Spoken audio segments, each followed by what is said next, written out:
any person who is a member of Klal Yisrael, you can't curse. So therefore, again, that includes father, who even if the father is not a dayan or the father is not a nasi, you still can't curse him. So the Gemara says, and again, remember, this is the azhara. This is where we're looking for the warning. So the Gemara says, why don't you say, on the other hand, maybe they come the namdir between nasi and dayan is what? They both occupy exalted positions of leadership. Right? In other words, they both have gedula, they both have greatness. And it also says, don't curse the person who is deaf mute. So what do you see from here? Torah is talking about even people not in the elevated position of greatness. So, but maybe it's always telling me that there's a specific of respecting the cheresh and not cursing the cheresh because he's at a disadvantage. So nasi v'dayin yochichu, malu nasi v'dayin shekin v'lasin gamar lohen cheresh yochiach v'chazrat reizeh v'lo reizeh yizeh. So say it turns out maybe we have three things over here: a nasi, a dayin, and a cheresh. They're really all very dissimilar. What's the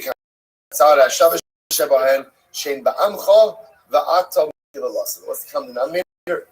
Common denominator between a nasi, dayan, and a cheresh. What's common denominator? They're all Yidden. They're all Jews. They're all members of Amcha, and you are cursed them. So too will include the father, because the father also is a Yid, also is part of Amcha, and you're not allowed to curse him.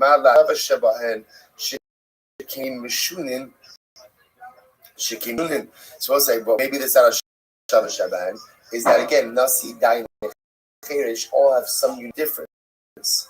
Imkin Tov Kra, O Elohim v'Cheresh, O Elohim Lamali. So we'll say, if that's the case, why do I need the Elohim? Ultimately, I can also say, if you don't need it for its own interpretation, then use it for fathers. Therefore, we'll say, it turns out that we have a paradigm that is really either between Nasi, Dash. The common denominator between all those three is that what? Is Amcha, someone who is part of your people. Ultimately, you're not allowed to curse. They will say, what a beautiful episode. What is the criteria for v'ahavta l'reacha kamocha? Or at least, what is the criteria for not mistreating someone? If they're amcha, if they're a member of Kavmo, you have to love them. Say, it's so beautiful. Just show me the video. Jacob, a moment. Just show me the video. When the soldier came on the bus, last night when we were leaving Kiryat, right? It was beautiful. Let's say, so what is it that engenders love? It's simple. You see a Jew who's wearing the holy uniform of the Israel Defense Forces, the IDF, and you're like, wow, here's a guy who's Moser Nefesh for Klal Yisrael. So you feel a tremendous sense of Ava. Well, it's important to understand that every Yid wears a uniform, right? And it's the uniform of Salam Elokim. It's the uniform of being created in the image of HaKadosh Baruch Hu. And every single wears that uniform. And that love felt for that precious Chayal yesterday, you have to bring it. No matter what the uniform, the physical uniform looks like, the spiritual uniform is always the same. The spiritual uniform is that every single Yid wears the uniform of its own, it can be the image of God. And again, because of that, he's Amcha, because that he's a member of Klal Yisrael, and because of that beautiful uniform, therefore, no sar, at least, right? The baseline is don't curse, right? The baseline is don't mistreat another Jew. The baseline is don't have negative behavior towards another Jew. Of course, that's where it starts. And imagine, hopefully, we go on from you have to learn with every single Yid. Right? The Gemara goes like the Hani Chamar Elohim Chol. So, by the way, this all works well, and that's a pasuk. Elohim Mosek Halel is not Elohim, but rather again Elohim referring to a judge. the same time now you could extrapolate, you can apply it to a father. The Amar Kodesh Ma'ikalim. According to the opinion that says, no, it's not Elohim, judge, Kim HaKadosh Baruch Hu. Reference to Hashem. Then what is there to say? Gisanya, Elohim, Echol Div Rabbi Yishmael. Yishmael says, Elohim in this pasuk is not God. Elohim or judge. Rabbi Akiva Omer, Elohim Kodesh. Rabbi Akiva says, no, it refers to HaKadosh Baruch Hu. The Tanya, Belezman Yaakov Omer, Azhar Minayin, from where do we see the warning against cursing him of HaKadosh Baruch Hu, Ta'alomar Elohim Lo Sikalel, to which the Gemara says, Man Damar Elohim Chol, Gamar Kodesh Michol. So the one who says that Elohim in this context is Chol. Chol means it's not God. It's referring to a judge. Then ultimately, again, we can learn the prohibition to curse HaKadosh Baruch Hu from the prohibition to curse a judge. Leman Damar Elohim Kodesh Garminon Chol Mikodesh. But the one who says Elohim in this context refers to HaKadosh Baruch Hu is we derive ultimately again the prohibition to curse the judge from the prohibition to curse HaKadosh Baruch Hu. So Bishlam Leman Damar Elohim Chol Gamar Kodesh Michol. So according to the opinion that says Elohim means a judge. So I understand. If you're not a judge, then what? Halachas kama v'kam chol shekin, you're not allowed to curse HaKadosh Baruch Hu. Elaman da'amar Elohim Kodesh Gamar Chol Kodesh. But according to the one who says Elohim is God, so can you derive that you can't curse a judge, you can't curse God? To which the Gilma HaKodesh Asar HaChol Lo Isar. Maybe the Torah is only warning us cursing HaKadosh Baruch Hu is not warning us against cursing a judge. Imkain lichtov kra is written it in the short form. Amosaka, don't curse. My losikal. Does it say don't curse? It was an elongated form. Amina tarti. It's just two things. What are the two things?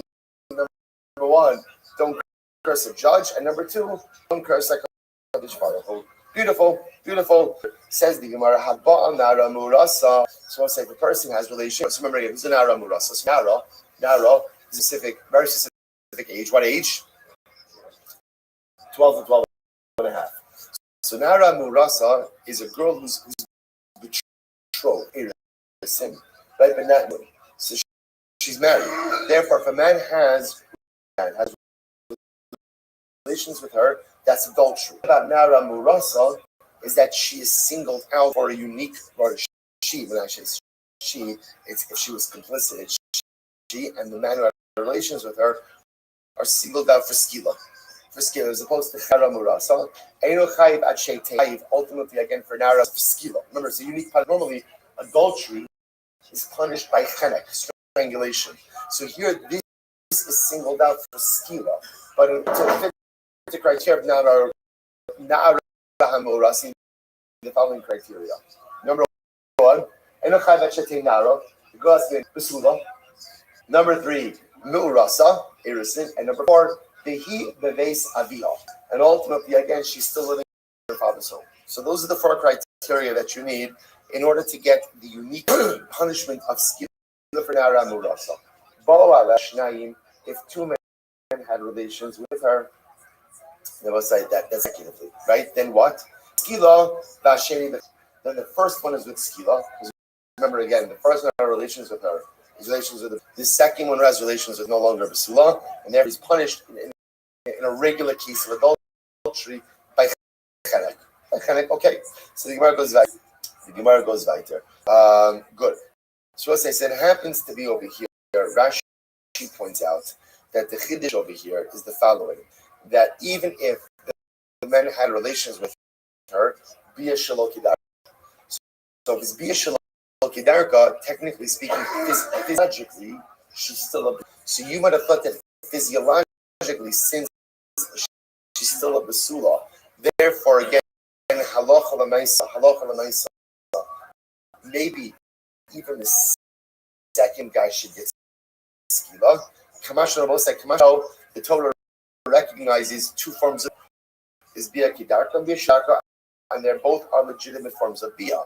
Therefore, again, after the first guy has relations with her, even though physiologically her basulim are intact, she is considered to be a ba'ula, and therefore the second guy gets chenek, and ultimately again not skillus. Very interesting, and not Shabbos table interesting, but it's all right. So the Gemara goes weiter. Tan Rabbanon. Nara. But right, this is one of these ones. Somebody asked us, "What you learned today?" Just refer to the Haskell from the beginning of the daf. So the Gemara says, so now the low Bulgaris. Most of the Torah says Nara. So we're going to go through the psukim. Nara means the Nara, and not a Bulgaris. What's a Bulgaris?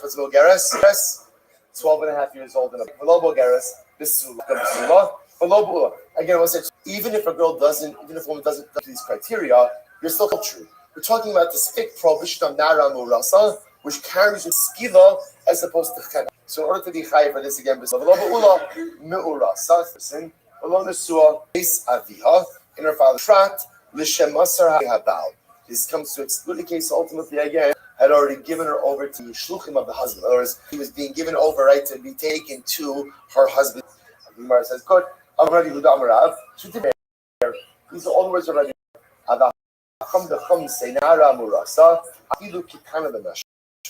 The Chum disagreed. The Chacham say that Nara Murasa was like to be even what? Nara even be a kitana. Amalei Rav Acham Difli Ravina, Dimastis Navi Meir he will ute kitana. How do you know that our Mishnah is Rabbi Meir? Exclude kitana. According to our Mishnah, a Nara Murasa is dafka a Nara and not a kitana. Tumora Bonon he will Bulgaris Visulo. Maybe it's to the Mishnah is to exclude the Bulgaris for Nara Murasa. Amarle Hashetri Nara Visula Ma'orasa. And Ochayv Ella Al Nara Visula Ma'orasa. So the Gemara says it should have said that's the case. It could have just said Nara Visula Ma'orasa. Visula maybe. Because the Gemara says nothing more to talk about this. We just solidified the fact that again, this specific punishment for Nara Murasa for a Nara. Kitana and not a Bulgaria. What happens if another man, in other words, if another man did have relations with the Kitana, is in Arusa? What's that look on that situation? According to the mayor, what's that? So the Gemara says, is it saying that it's not adultery at all? Or miskila, or maybe he's just coming to include it from skila. So Amalei, we start from the skila. No. It's still prohibited as adultery. It's just excluded from the prohibition or the punishment of skila. Rather, what get kind of instead.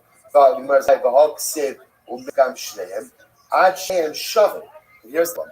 The pasuk that talks about adultery says, they will both seems to indicate to us that there's quality in both of the parties committing adultery. Now, both engages in adultery. What's the halacha? She's not chayaves. Why she's not chayaves? Why? She's ketana. The ketana is not chayaves for anything. So how can you hold the man responsible if the girl is not responsible? So again, Shasik Rav was silent. He didn't know how to respond to this. Amr might have a Shasik Rav. I don't say Rav. Why do you say? The name of lay Umei Saish Asher Shel. Again, about say this like, and the other passage indicates to us that the man was treated because he committed adultery. So what do you see from here? There's a case ultimately again where a man is singled out for execution, even though the woman is not. What's the case where the man is singled out for execution, the woman is not? It could be a case of a man who commits adultery with the kitana hamil. So again, she's going to be Ketura. Why? She's Ketana. He's going to be Chayiv for that. To which the Gemara says, Kitanoi. The reality was at this point is in fact a Machol against Tanoi. In order to execute a couple for adultery, both of them have to have the same level of liability. For the death, he's not death either. Rabbi Yonasan says, Asher Shachadi Mal Levado. Rabbi Yonas says not true. They are saying the man will be executed even if the woman is not. What will be that case? Kitam Urasa. So she's not going to be acting because she's a ketano, because he's an adult. The ida. What does the ida?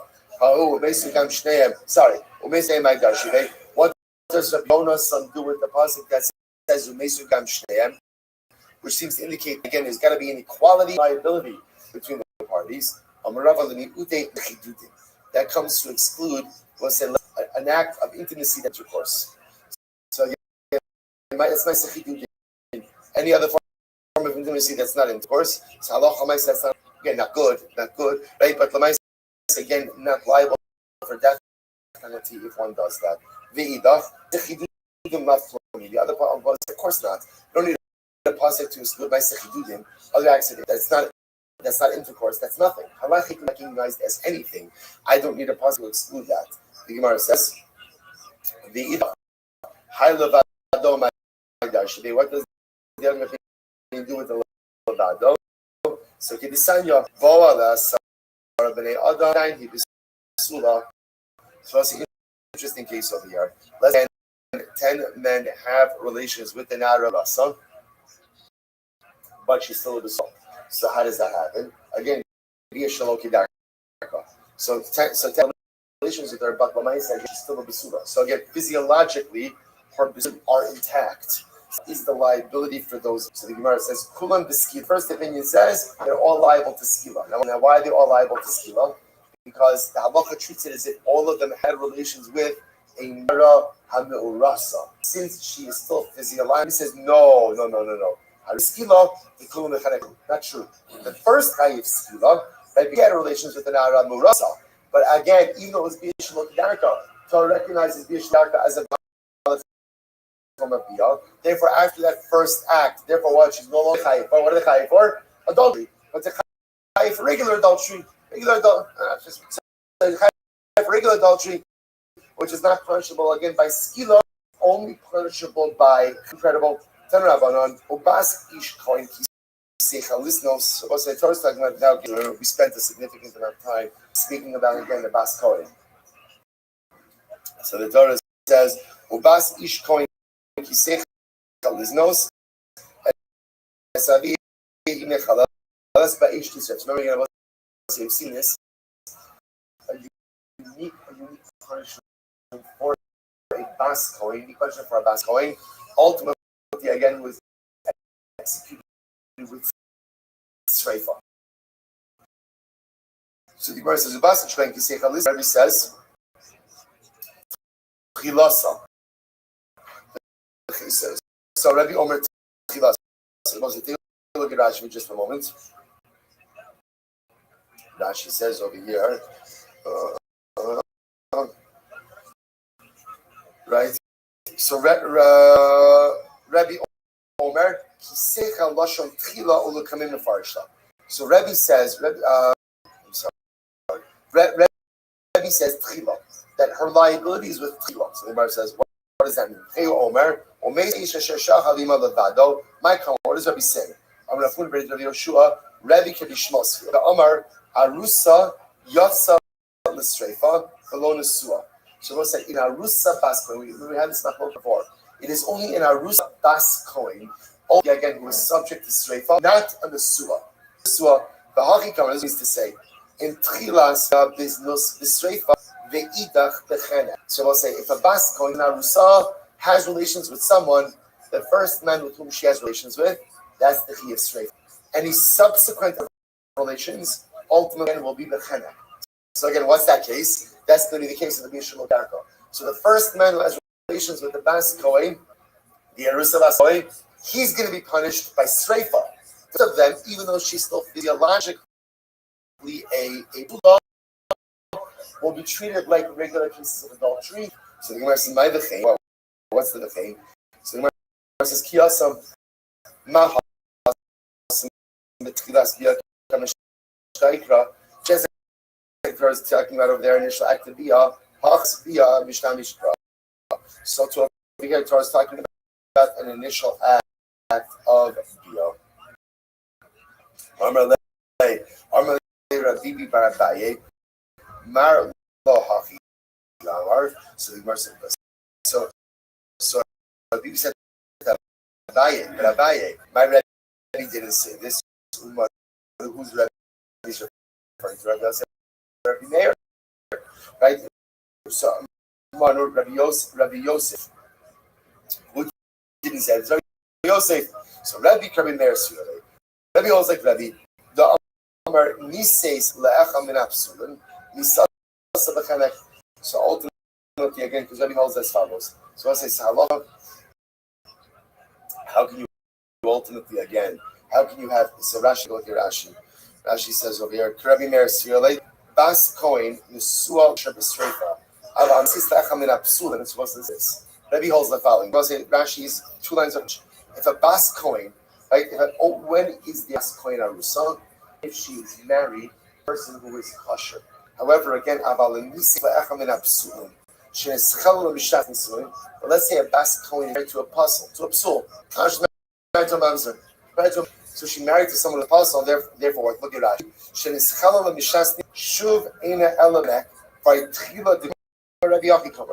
what does Rabbi Meir say? Rabbi Meir says like this. Rabbi Meir says, when is there a unique punishment for a Bas Kohen? Only when she's married or has someone who is kosher.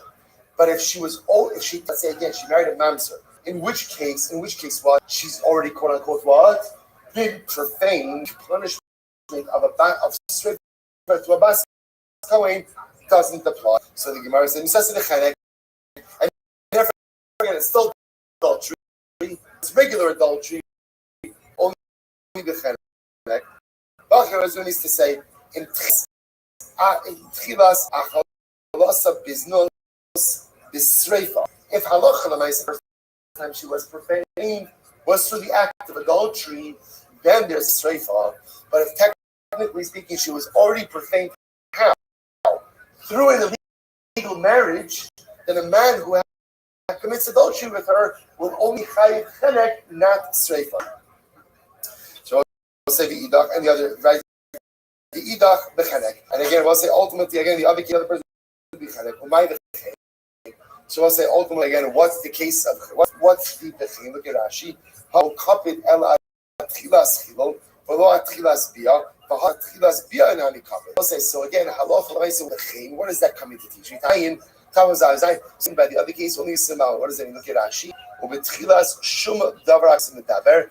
Betchilas miha hava. So what it turns out is, interestingly enough, according to 2 different cases. In the case ultimately again, so let's kind of bring this. So Nara Muras, by that again, Nara Muras. So what do we have in Nara Muras? So I tell singles out Nara Muras for a unique penalty of skila. A man has relations with a girl betrothed to skila. Even the adultery normally carries with it what? The penalty of chenek. Nara Muras is unique. Satisfy all these criteria. Number 1, Nara. Number 2, Murasa. Number 3, Beis Avia.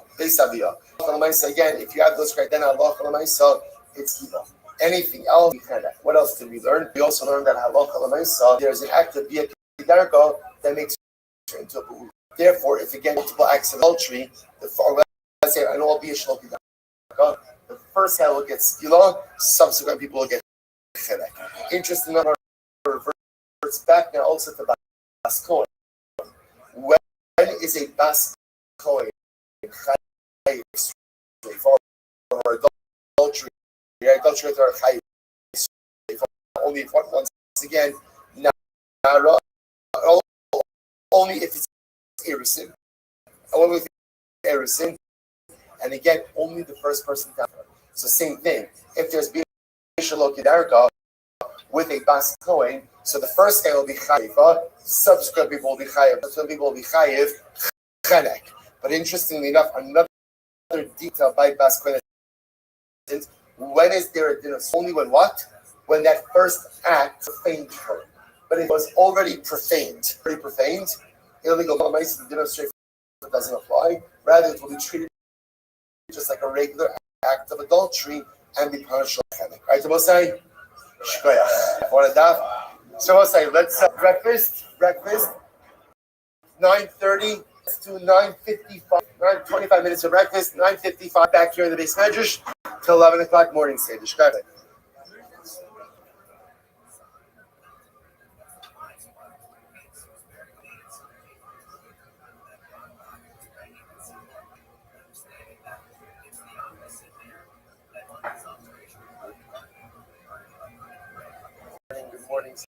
just feels about Hashem to be able to learn the daf together in Yerushalayim Alesh. Begin by thanking our sponsor for this morning's year, our annual Talmud Torah sponsor, Tilson Mishpacha of Eretz Yisrael, for dedicating all the shishos this year as each for the Solas Tavos Ram Yisrael. Halavasi Eretz Hashem Bechach B'Niskayim Eretz Hashem B'Kalav.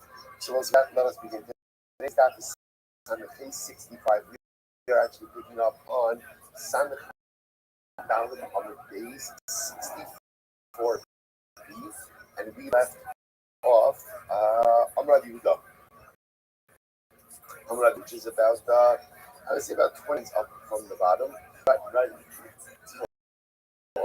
right across in close levels.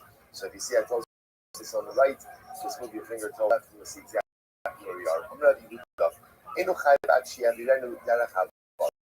Remember again, we're speaking about Molech. So we're speaking about Molech. So remember again, we have Avodah Zarah of Molech. So this whole Avodah Zarah is all about going ahead and taking one's child's life. So it's taking one's child and passing it through fire. Now we're going to see the interesting machlokes, how Gemara says, how exactly and what does Zarah actually look like? So Rabbi, Shraga is living in the sea. So Rabbi says like this: there would be a fire on two sides and a pathway made of bricks. And the idea was that a parent would pass their child. Remember, as we saw yesterday, is that you give over your child, and the Komer, the priest of Yavon, would lead the child between the fire. So a brick fire on both sides. That was the Avodah Zarah. Rabbi says no. Rabbi says, no. Molech looks like literally again the way people jump. You take a look at Rashi. Rashi's Rabbi Omer Kim Shvar to the 5 lines up from before it gets wide. Eno ma'avira baraglov and lakaglov kidar shatinokos simi me'apurim shatira ba'aretz va'ish barbo to kopetz from the safa. So interestingly enough, it says Molech was walking on a path between two fires. Instead, what Molech was ultimately again jumping over a pit with fire, and you would jump over the pit. And if you made it, you did it. See, so Rabbi compares it to a people to Purim. So what happens on Purim? I guess one of the Purim pastimes, maybe introduce this. Like one of the Purim pastimes was, jumping over a pit, or jumping over, seeing how far jump. So Rabbi compares this, that's a mod. So also therefore Pandit Machlokas exactly what Sabaye, literally again a brick path in between two fires. Rabbi jumping over a pit of fire. Tanya Gava said the Rabbi. That supports Rabbi. Eno Chayiv Ad Shienu Derech Havara. So Derech Havara. Heavier but and prices supports Rabbi. Then I look nice again. You're not tied until you go ahead and pass over the way that people normally pass over. All right. Havira Berega Potter. Interestingly enough, if you go ahead, let's say a parent keeps their child. So let's say a parent carries their child to remote, ultimately again Potter. So again, I will say that's because we saw that the only way to go ahead and violate Molech is in a very strict way, giving it over to the priests of Molech, and then ultimately at least leading the child or child to go through it. The parent carries the child. Again, one is Potter, meaning that that's not the form of Avodah Zarah. So let's say, there's an interesting Mishahasper about it, that it's not if you carry your child through the Avodah Zarah, if the child walks on these lessons to be learned as well, which the mice only transgress if the child walks on his own. If you're going to carry your child through life, they're not going to be successful. It's only called Avodah Zarah if the kid walks on their own. Whatever is true for Avodah Zarah is true for the rest of life as well. As parents, we naturally want to give to our children. We naturally want to do for our children. And that's beautiful. But at a certain point in time, it is incredibly important that we teach our children to walk on their own, that our children to move forward on their own. Because if we're always supporting them and we're always holding them. And at the end of the day, sometimes we're enabling their always has to know that the parent is there. But a child also has to learn to walk on their own and to be successful. So the mother goes like, and ultimately again, one is only chayiv, one is interestingly enough, molech is only done with one children. The Gemara says, "Haketza." You know, will be chayiv. So if a parent goes ahead and brings his son or his daughter to molech, then the chayiv of the imo be'echa also potter. But ultimately, again, if you bring your parents, siblings through molech, have your atzmo. Similarly, again, you take yourself through molech, you're also potter. Now again, I will say, obviously, it's not good. But what it's saying is, in order to transgress the avodah molech, there is a specific and scripted way in which one transgresses. Rabbi Elazar Shimon says, no, if you walk yourself through molech, ultimately again you are chayiv as well. So the Gemara says, Echel the molech ve'echel l'shemizara chayiv. So ultimately again, so now we'll say, interestingly enough, whether you go ahead and ask your own child through molech or any other avodah, you're chayiv. Shimon Omer, the molech chayiv, shelo the molech potter. The other Shimon says, no. The sort of offering up one's child is only a molech, not a din avodah, not a din in any other avodah. Amar Ula, my time to Rabbi Elazar. What's Rabbi Elazar's logic? Amar Krav, let's say the ba'atzmecha, Rabbanan lo darshi decha. So we'll say, what's Rabbi Shimon's logic? He's alert that even if one offers themselves up to molech, so to speak, that one is chayiv. But so use version of decha in you, and the Rabbanan don't darshan the b'hatnan. They don't. What about the following halacha? So Adidas Adu, Shalok Kodemes. So what's interesting enough, let's do something, and mother lost something. Now what it is that my lost object takes precedence. In other words, that I have the right to seek out my lost object before I look for my father's lost object. What's the reason? Because Bamina my time, Bamakra, FS Yebecha Evio. Torah says, Shalom Kodemes Michelle Kol Other. Your lost object comes to anyone else's lost object. So again, it happens to be the halacha. So the halacha itself is do something and my father do something.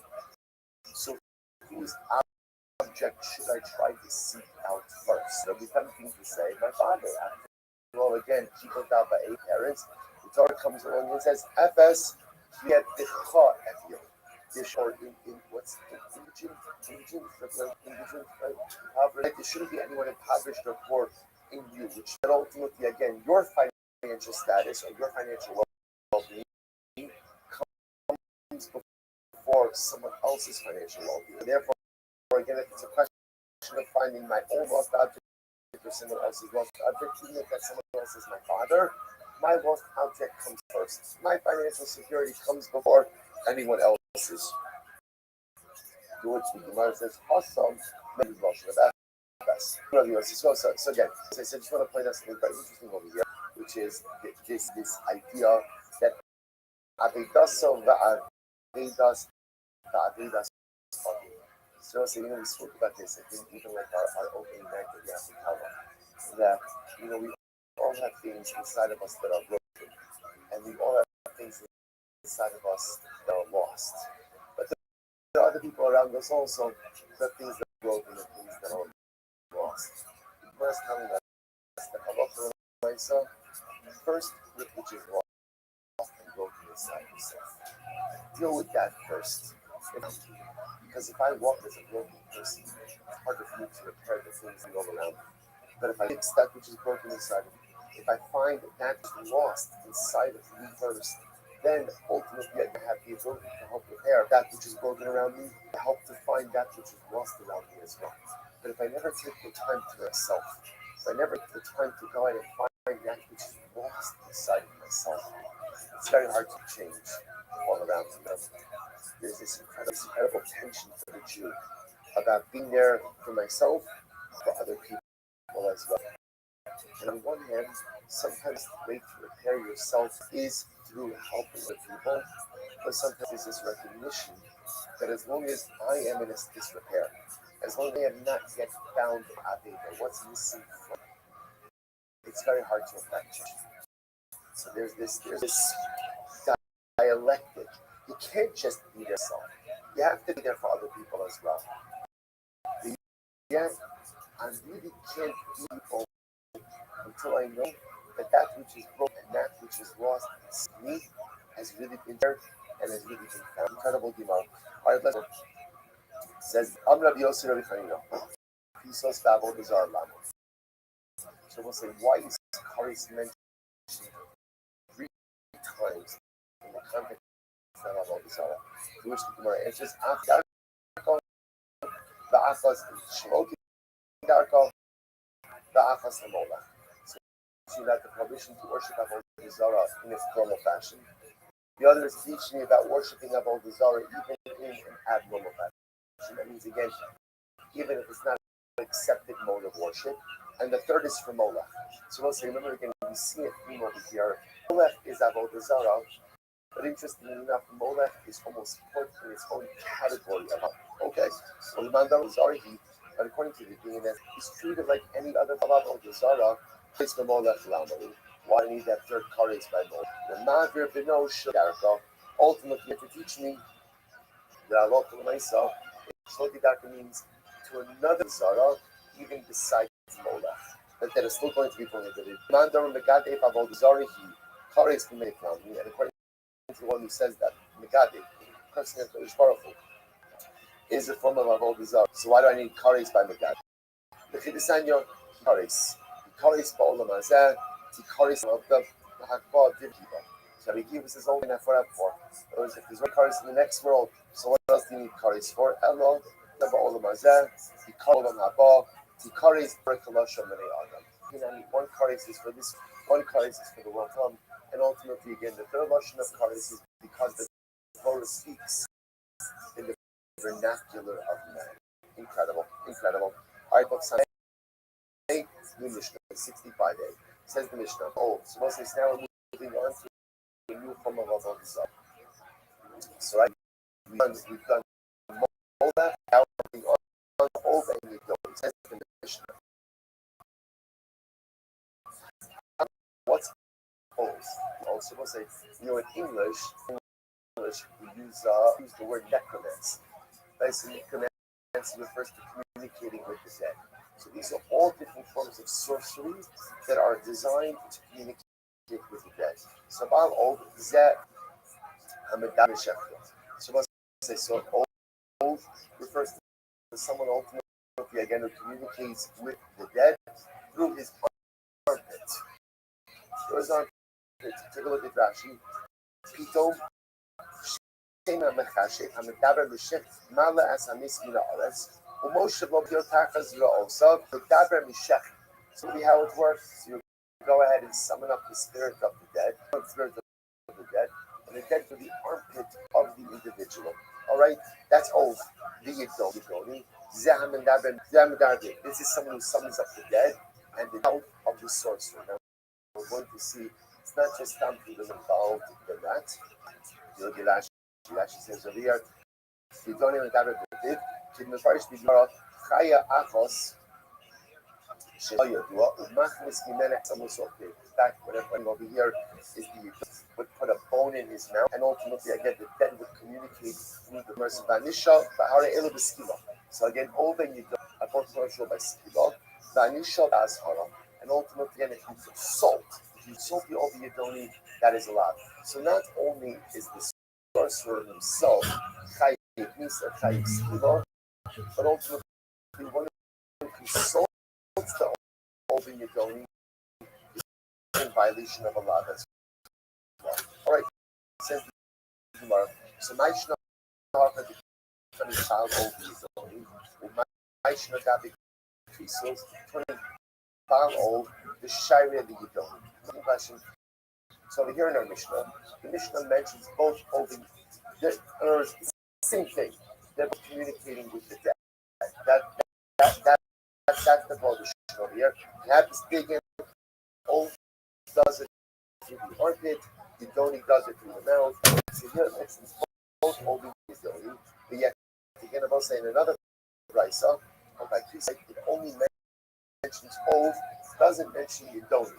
So the Pshat, what's the Pshat? Yochanan, hold the Shnei Balav Echad Nemru, the same line. So you don't really need to mention both, you just need to mention. And the other one is automatically Shakish Shamar. Yidoni Lefi She'ein Bo Maisa. It's interesting enough. So again, the Ov is mentioned, the Ov is mentioned, but the Yidoni is not mentioned because he has no Maisa. Actually, they start to show the Yidoni. Well, how do you look at me?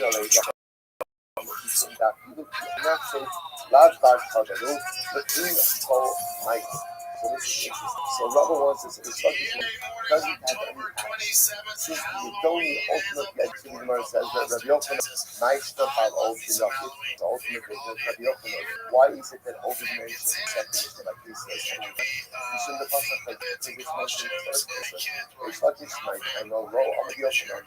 Why doesn't this have a choice Rabbi Yochanan? Because ultimately again they are distinguished, they are separated in terms of the Rabbi Yochanan, Chaluka, the Lab, God, Rabbi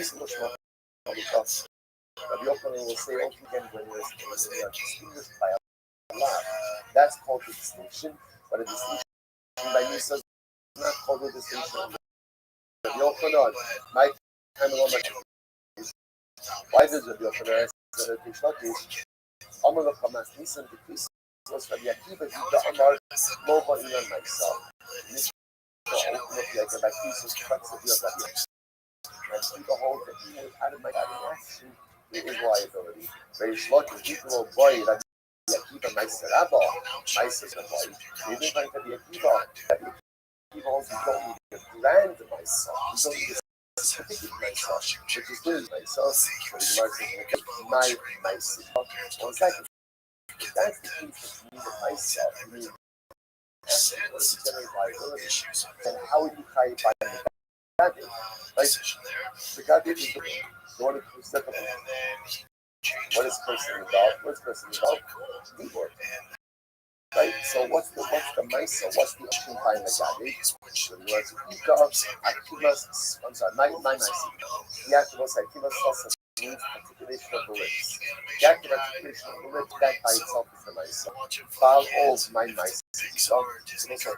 What mice? Remember again, the guy was setting up to get the secret by oath. He counts your us and was conscious of the myself.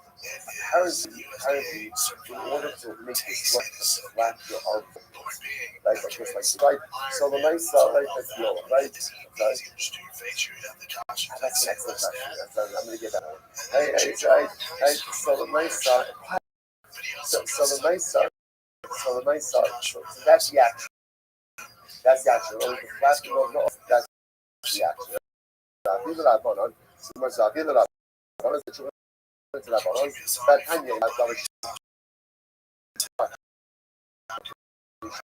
that Tanya, get a bright says this one is only time to do a real action. For example, slaughtering an animal, incense, libation, prostration, garbage, which is man punishment. What is the thing that says prostration?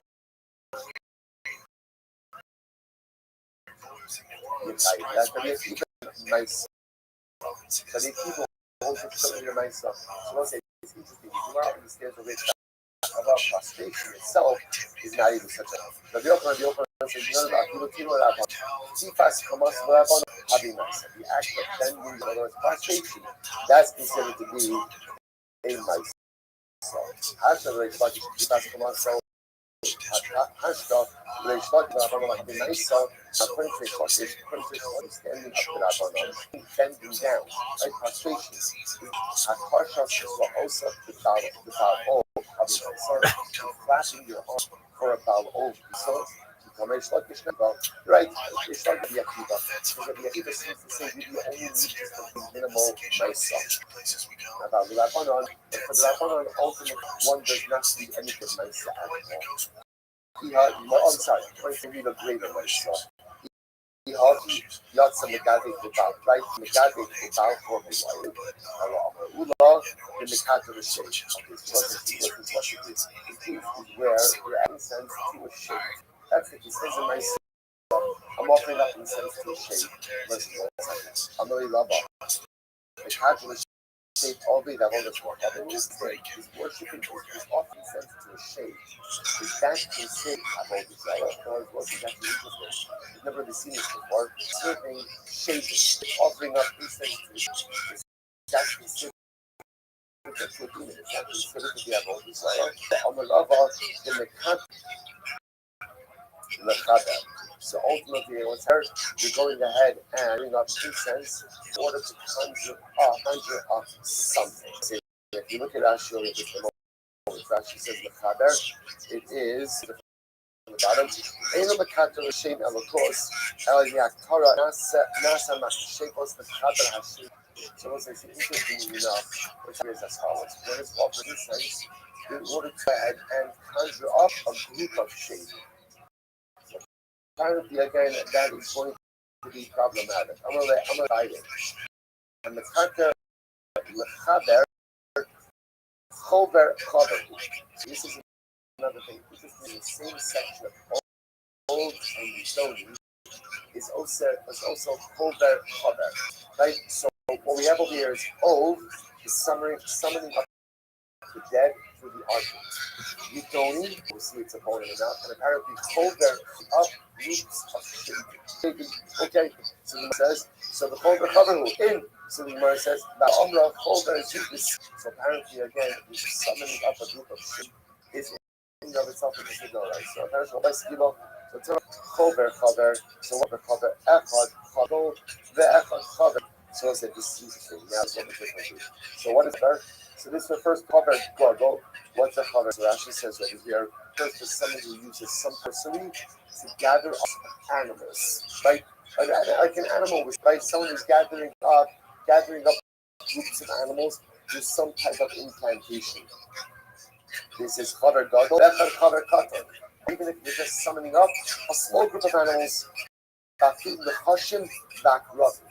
Even if snakes and scorpions. Rabbi, Hilcha, Antik Summon, Zikura, the Akraba, Ava, the Kamekabin, the Lord, Lisku also. So therefore, even if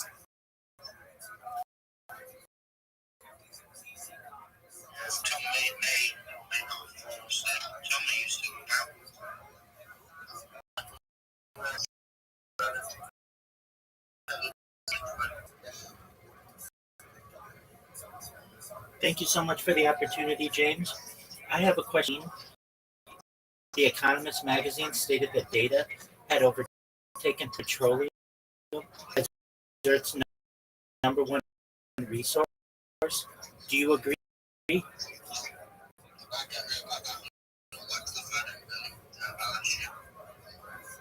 Okay, thank you.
It was deep. It was a perspective, and I really value that. And I actually brought you a poem today as much as those.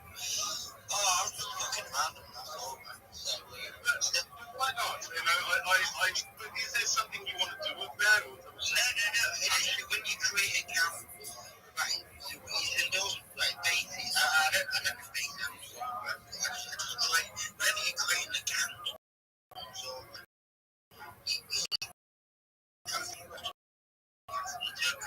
and I shared it. I said, let's see what testing the waters. And then they DM me, so like saying, they DM me saying that what to see my tweet. I didn't get back to them. But anyway, then I sent to them, I thought, what's the vision for this? I said, are you trying to become like the next Ramblin' Flex? It's just like, no, we're not trying to become even PR zone. And that to me is the shit. I'm just a fucking business. You know, we are zone.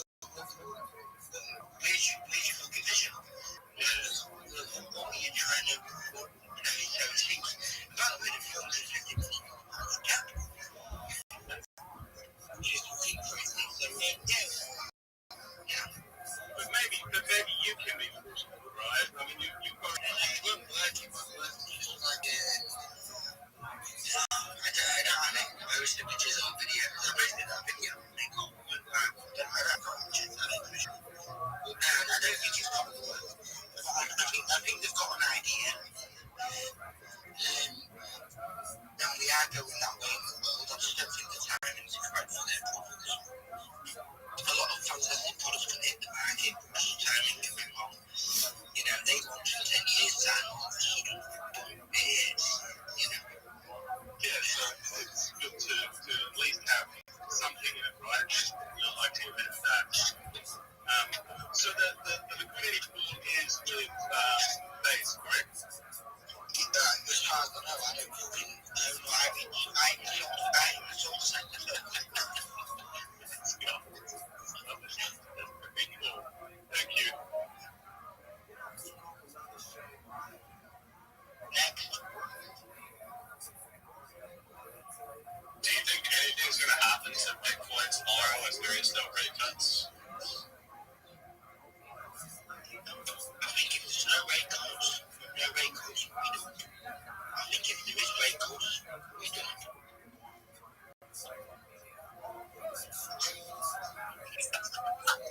Like on the spot, once they announce the rate cuts, just like jump on the spot and just drag them. Back to the weekend. There's I don't know if you've heard of it, but tell me if you've read about the rumors in the news. 100%. Yeah, so we sort of been priced in. Yeah, I was about to say that. Is what's actually priced in. So if the price of Bitcoin is already priced in right now. So if we can get Bitcoin tomorrow, where's the money coming from? It's going to go. You know? Well, if they're down, it's a risk on.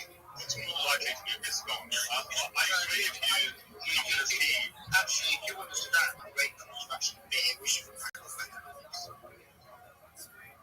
their reaction to the expectations of economic activity in the future. Right? So 98% of the market is basis.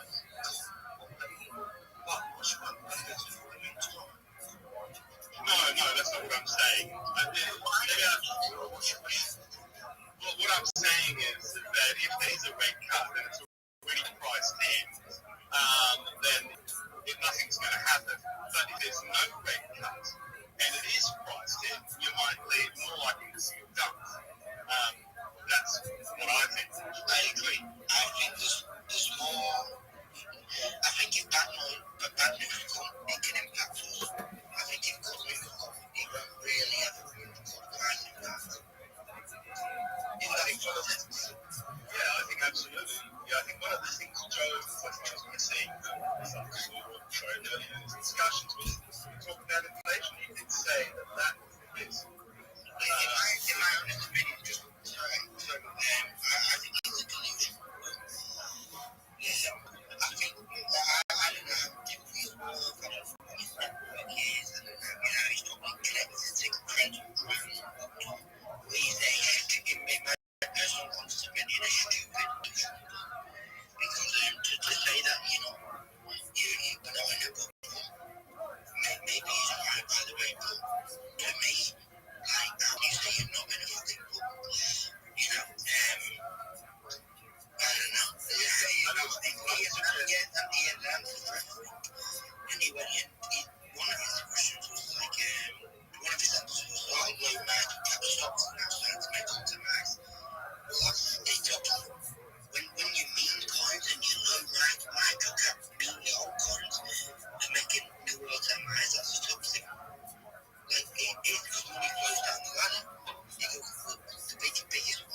agree with you on that point. I think everything is about.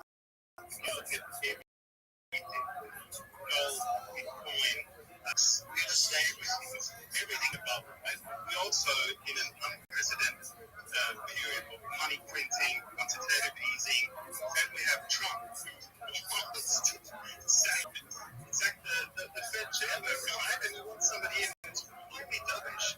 So we're in a completely different era, which also means that I think US debt is second to military spending. You're just adding that. What you're telling me the second biggest debt, I mean, US is that correct? So the number one spending in the US is, I believe, is what I've read,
science, people say to me, when you're going to change, you can't say to be a drug tonight, it's next week, I could turn into a situation. It depends on events. Everything changes every hour. I believe the world is changing very rapidly. I don't think people should respect. I think for the most part, believe it or not, I would say I think a lot of Americans are delusional. I mean, if you want to know, whether we all live consider, I just, if you read the history of leaders and those sort of low,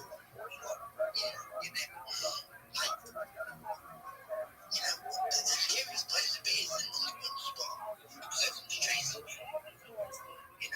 So, that mentality, that attitude, like if you say that previous, that's it. Stupid person. And by the way, I don't know when, on says, you speak mental manner.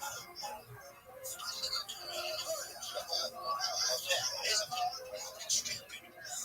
I mean, you're not even potentially evaluating potential situations, circumstances. There's a lot of companies out there that don't like America.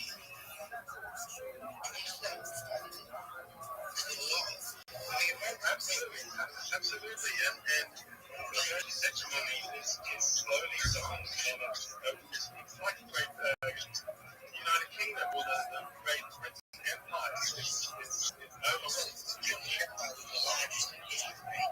Yes, but not anymore. Not anymore. In that case, we gave it the last straw was that they say the British Empire giving it back. Yeah, but it was the biggest and largest in history. And UK was central to the fucking world. But yeah, it's financial. It's easy. I'll just wondering if it's much about that. Every country is before. Like so, my study a bit of history, like it's like nobody wins the NFL.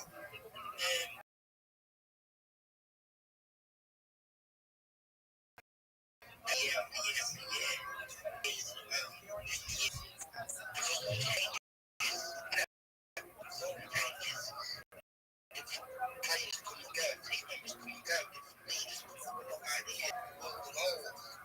You know what I'm saying? But what I say is almost radical. And I hate that because I don't think it is radical. I think I'm just standing up for my opinion. No, I agree that there are cycles in this, right? So maybe I shouldn't say this, so it's certainly not like that. But have a look at the effect of moon cycles. Things like the stock market, right? In their scientists, what evidence that suggests it's not enough for an edge, but what it does suggest is that we are over 100,000 years, so 100,000 years old, and we're still dependent our emotions by something so simple as the moon. Rising from the moon is unique. Rising salt is not 100% ballistic, right? It's still such primitive species. And yeah, it was working inside of us. Yes, so it was black.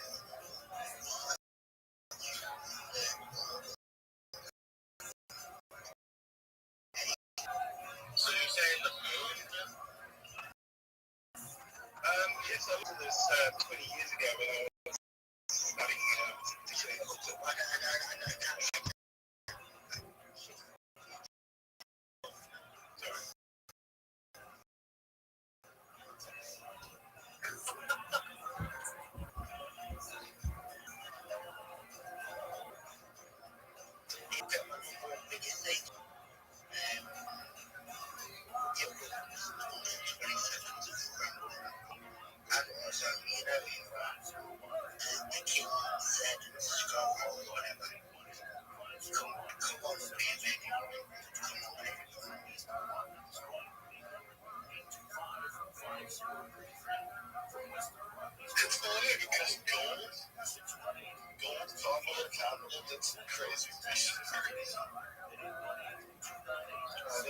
You've got to let your haters speak. Well, I do not hate you, let me. And they have no media. Let you speak.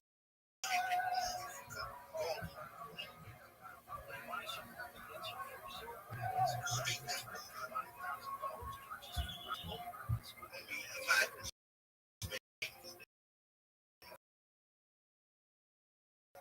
And I think I can't speak it. That's my job. It's your time to shine. Come on, bro. Stop it. Yeah, I know. No, wait, see, I forget what the topic was. No, you. You want me to go on about his statistics? No, you said you was going to find me, down, kill me. What? I said I was going to kill you. You go, take you down? Bro, I just said you didn't know what volatility was. Yeah, what did you say after? I literally didn't say anything aside from that. You also went on about having that gun and having this security team. I didn't say any of this. Well, that was crypto threats. Crypto threats. That is a triumph. I just want to say I'm pretty sure you said I'm going to find you or something like that. Like, I genuinely didn't take any threats at all. I just didn't know what politics. You know you had to have been a threat because James literally followed up. Why would I make threats? Come on. Because he said that I do not fear death. Because I know after I said that there was no reason for him to make that leap, but it did. What was I going to say? Oh, you don't know what volatility I'm feeling because of it?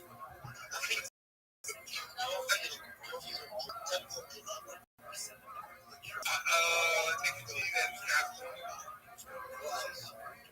No, that's it. Cool. No,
sorry, I've been in this space like literally almost 24 hours. Yeah, I honestly even know you got you was the young yeah. And you get even fit. And the reason why I kind of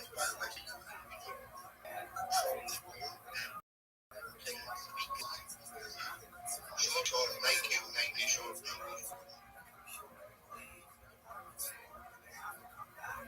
Man, I hope you guys keep this up because I'll have to fall asleep here fairly shortly. And hopefully when I wake up in 8 hours, that space is 24/7, 365. 24/7, 365. Time we get cut off with the matrix is that just a change in house. That's all it's that.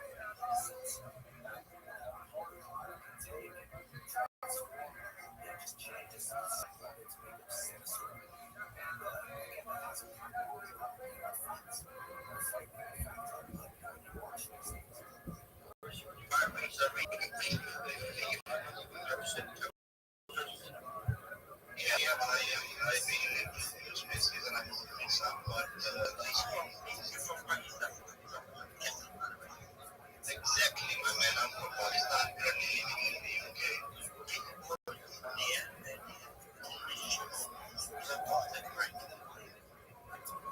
No problem, I'm managing scary. I'm waiting for you to manage your time. Q&A, you tell you what to do. And if you make things no, man. We are going up. We are going up in numbers. We are up. Right.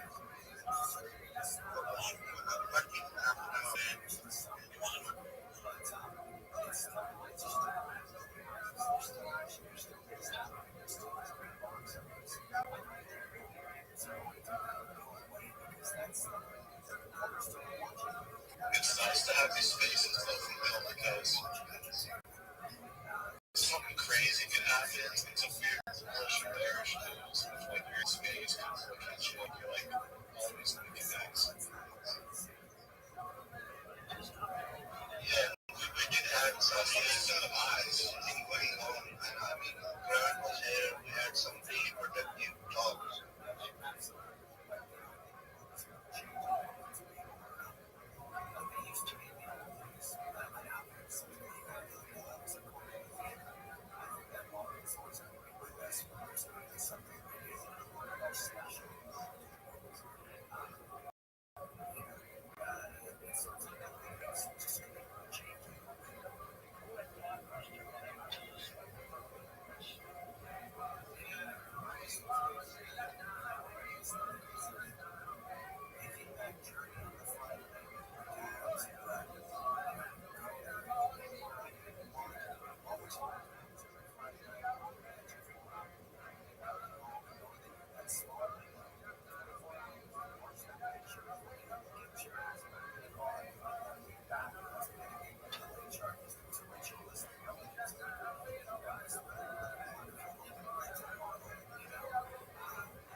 Yes, I'm quiet. I'm being told. So, I don't want to get moving. I don't want to get to thinking about your statement though. Like, actually, I'm not saying anything else. I'm not saying anything else. This is such a cool category. I would give you, right? Like, he's a bit intuitive, emotional, very down to earth, very in touch with his feelings kind of guy. And I really appreciate it. I don't know where. I know. I'm thinking something. I don't know if he's listening to this. I'm sorry, I didn't mean to spam. I don't know. Yeah.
frustrating. I think it's parts of this because that makes him unique.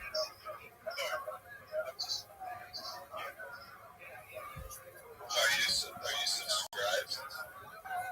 No, it's too expensive. But I did subscribe to when I look, you just dropped it for 99 just for you, and then I'm telling you it's going up very soon. Well, I just spent money on his coin. I'm just on his coin, and I don't even feel that. I'm a boomer investor. I'm super cautious of all things, and here I am. Look, I like it a bit weird if you ask me. Well, no, I actually think that I think it was early on the short, but I think it is. I think he's early. I think he sets something. He's at 200, but he's early. But he shorted it around 1405, and yesterday when we hit like 116, we dropped like 112. But things do change meanwhile. I mean, in the meanwhile, market went up, down, but let's see tomorrow. Today's a better day. Let's see, but right now, the position's going for profits. Yes, but he opened the shorts a week and a half ago or 2 weeks ago, and he was pretty good at it. And I put my money on that, which I did. I said, I'll keep you down GCC. If you get this right, then he did, and he got big data, and he had that big news. I think it was early, but I'm now beginning to think that, okay, well, it was early, and that's very common when you go short. You can feel it inside. It's emotional. I love going short. I don't do it because it's really difficult to get right. Get it right. It's fucking nail it.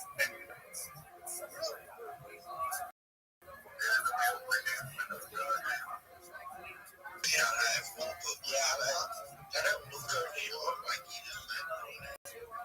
I prefer when I'm making deals. The timeline. Yeah, they're kind of push. They will basically push and marry. Yes, but James, what's your feedback?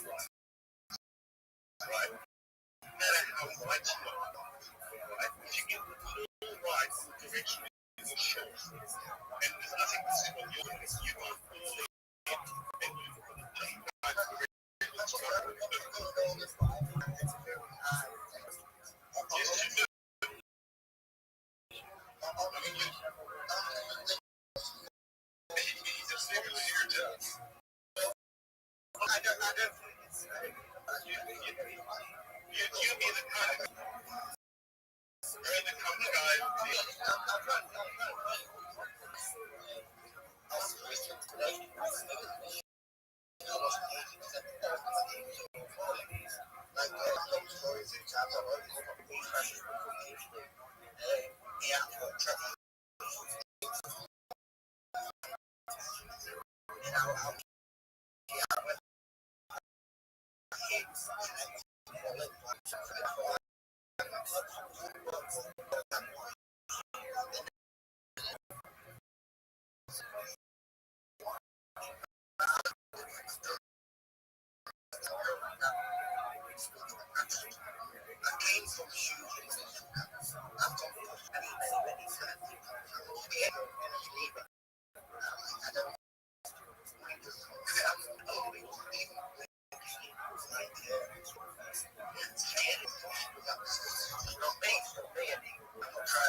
Sorry, can I just add to that? Is just the Bible and faith, right? He said, none of this should be happening. That's it. When you throw in, I do.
I'm not telling you to follow me. I'm just fucking. I've happened to get. I've happened to got a platform. So, you know, trying to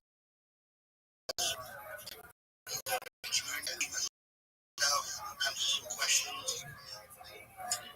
But I know where I mean, after I've been trying to win, like I said, I can live a fucking. I can live off the smallest and cheapest food. Out of fear, losing everything. Hence why I didn't fucking cash out on the milk. Clearly wasn't going to be, you know what I mean? And I won't even changing one. I won't turn it into 120, 150. You know? I'm just trying, I'm not saying my way is the right way. No, I'm advocating. I'm a fucking absolute max DJ, max camera, max risk on. I've never met anybody like me. You know, I'm the guy who was some program, the guy with the 6 or 7 beds all in on a blind pair, or blind, or when I say blind, I mean like, I've got full call, and I get everybody to phone. So I know what the first one phones, and the rest of the table will phone. The first guy who told me meant to be the XYZ man. You know what I mean? And I just fucking, I'm a guy. I mean, where people absolutely I come in when you know the market, I love the market. This is typically where I make money. When everyone's on the market, that's typically where I make money. It's different. We've been on the space for like over 24 hours, and there isn't anyone else who was saying that he's George the market. He has a really good beer case, but he is George, openly saying it, and everyone. That's what makes news. That's what makes him special. I just wanted to say good night, guys. I'll see you guys in 8 hours. Take care.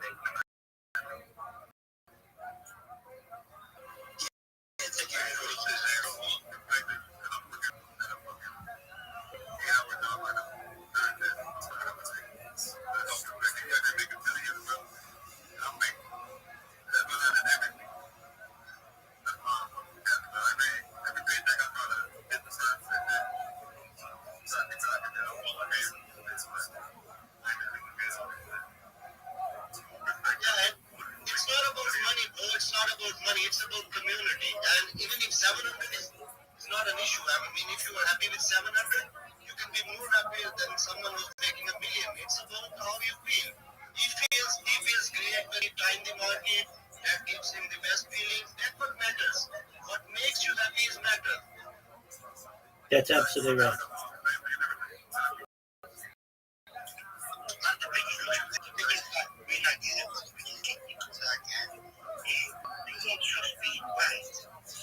You know, you believe in something, and most other people don't believe in it, right? And because we live in a world of money, you can tell everybody waits.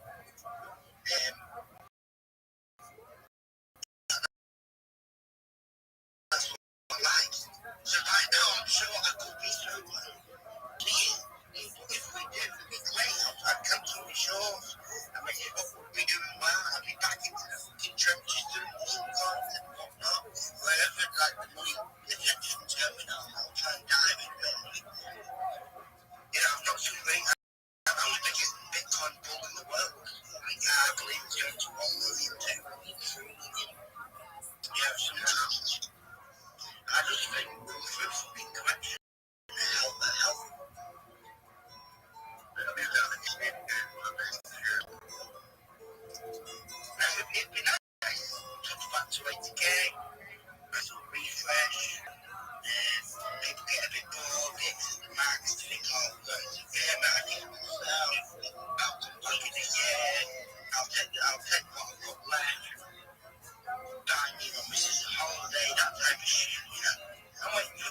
to Isaac's point, whether it's $700 or $700 million, the community, you keep grinding, you keep networking, and just like you said, you have personal happiness. Nobody can take that away from you. And soon enough, with the right investment, you'll be able to take those holidays and be able to retire early.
Welcome.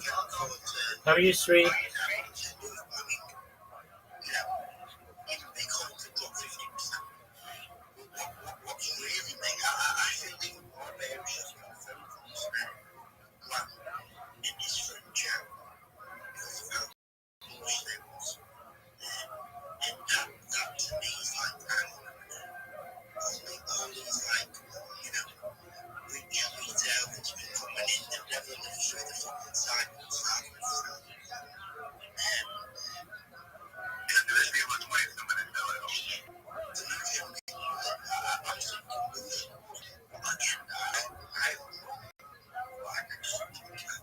Sri, how you living?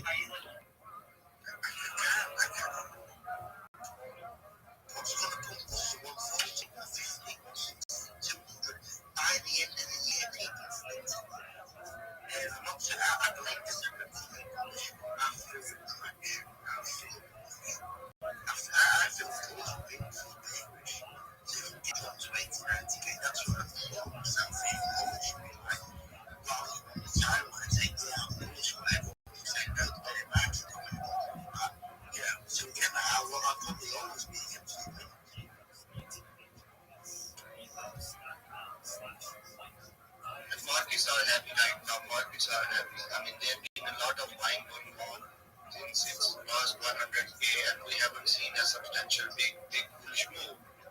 That tells about markets. They are feeling very heavy right now, and they are heavily long, even though few longs are taken out, but still it's heavily long. Sorry, do a little bit of a move rotation, Q&A. If anyone's got any questions, let me know. Yes. If anyone has anything to say, and also you want to join the winning family, because that's what we are doing, building a community. We are not actually telling you we'll make you rich and we'll do trading with you and all those things. We are just building a community, and this community is going to be awesome because we are completely transparent, and that is what made me come to James, and I love him so much just because of the reason he's always transparent. He's telling everything online, and he's putting everything in front. But even if we lose, he tells the world, and this is what is making him a really good person, a lovable person. So anyone questions, please put your hand up. Go on. I'll put you on speaker if you want. Just request me and just go on.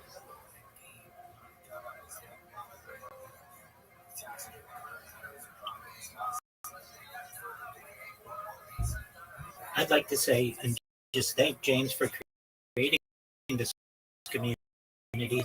James, you've become one of the up and coming influencers on Twitter, and I look that the people in here look to you as essentially a leader, and what you say is very interesting. And whether you have $100 to invest or $1,000,000, it's about education, it's about networking, and really we're in the earliest ages of crypto, perhaps, and more that you can educate yourself in a decade, 2 decades, and being able to create that generational wealth that we all want to generate.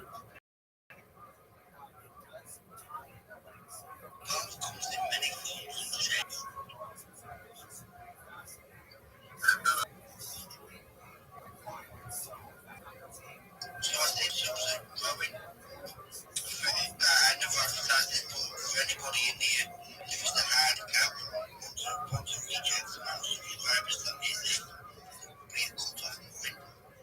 And every single day you might listen to something trying to build. We're coming up to showing out there, no pressure, no guarantees. It's $99 a sub. You're buying your choice.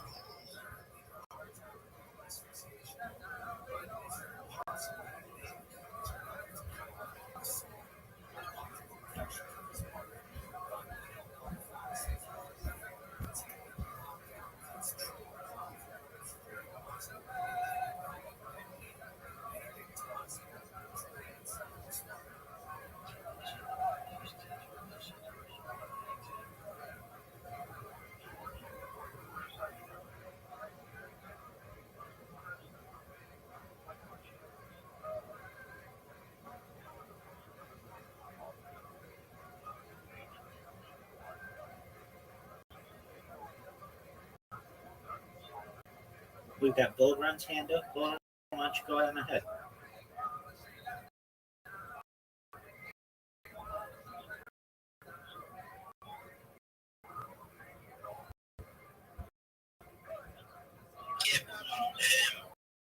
Was that you guys?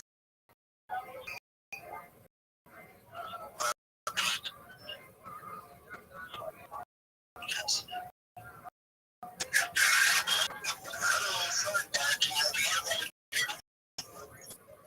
Let me just grab some of I'll back out the street.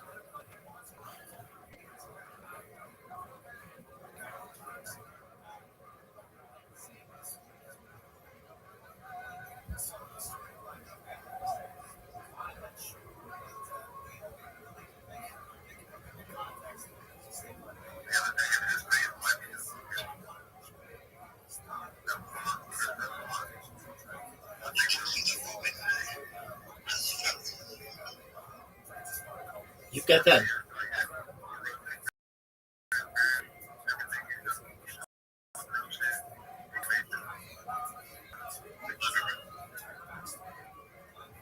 and you're a grinder 24/7, 365, just about any time you want. If you're out there in the community and you want to listen to Alpha, just has it going on.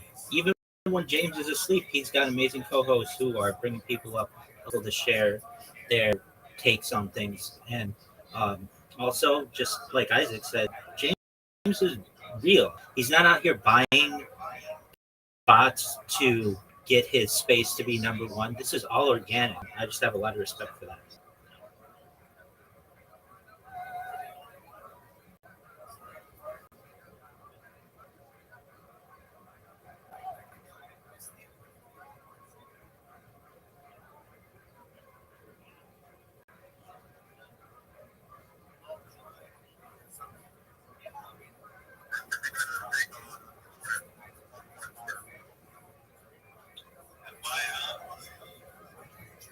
Yes, you are.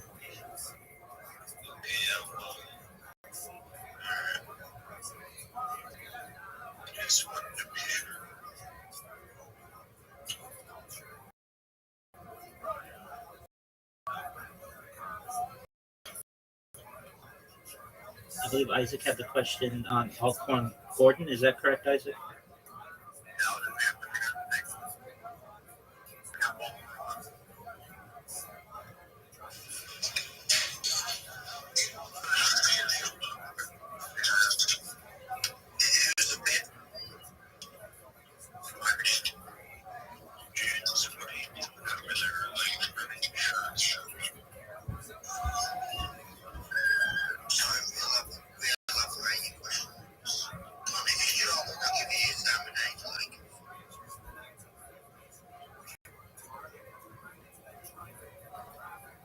Isaac asked you the question, James, directly. What are your thoughts on the altcoin Gordon, if you're familiar with it?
the thing that they formulate that's alive and active.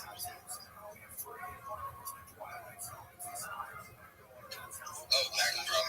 I was just gonna say, you're talking about adding value and helping people. You come to learn the stats and like I have like a GitHub.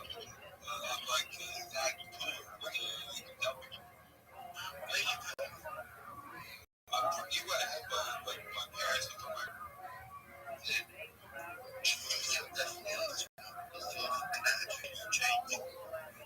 Oh, you were nice to me. I'm glad you were nice to me.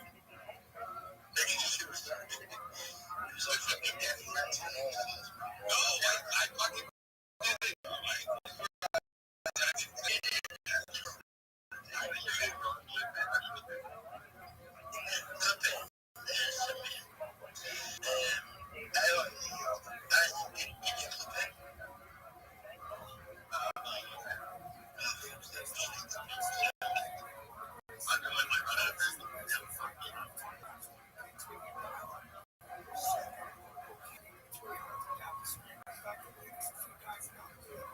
If anyone has any question, guys, please request on other food that you can ask him. I mean, this is a good opportunity before the late cut, so you can ask any question, any type of question, because he's available right now.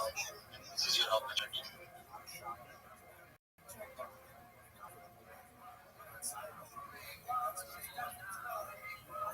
Has anyone here had the opportunity to use Grokpedia? And if so, what are your thoughts?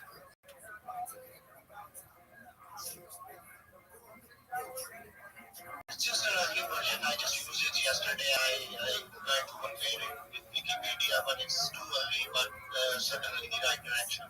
I mean, anything Elon is doing is doing for the good. So it's all good. But it's still the first version, so a lot of mistakes and a lot of things there, but soon everything will be okay. I'm in agreement with you. I'm very pleased to see that there's a competitor to Wikipedia. I think the competition will make both platforms stronger, and just really impressed thus far with the amount of articles that there are, the clarity of them, and just like Zorak said, I think it's going to improve. Just give it some time. It's still early. Wikipedia is just like live media. I mean, they don't want to update their old pages these days. You know, they are just like everything is still living. But since we have a competition, we'll see on Wikipedia doing something in response and things getting better in school. Couldn't agree more.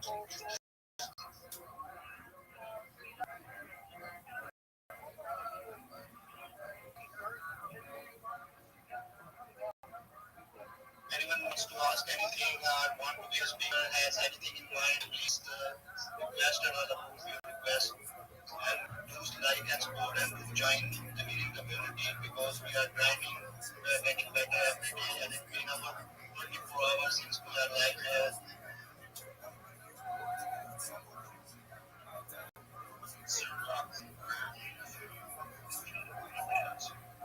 I am originally from Pakistan.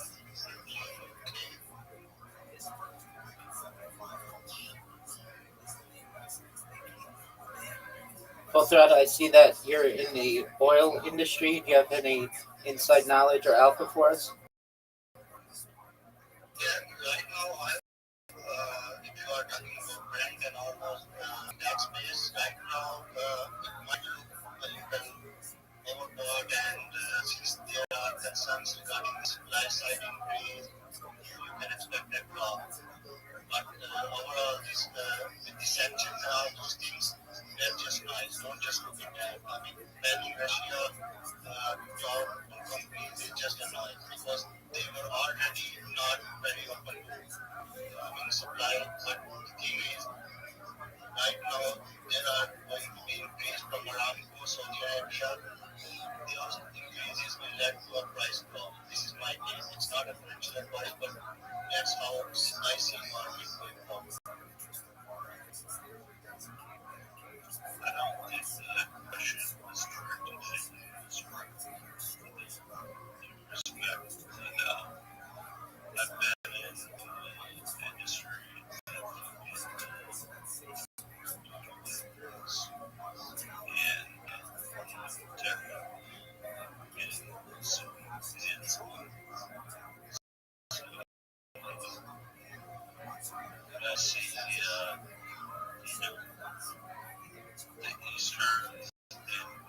ties. I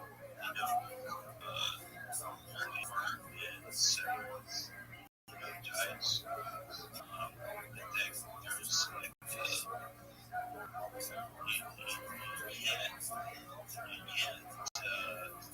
just look at Chris in terms of previous history. These 10 leaders, it's an evolving situation. That and stuff like that.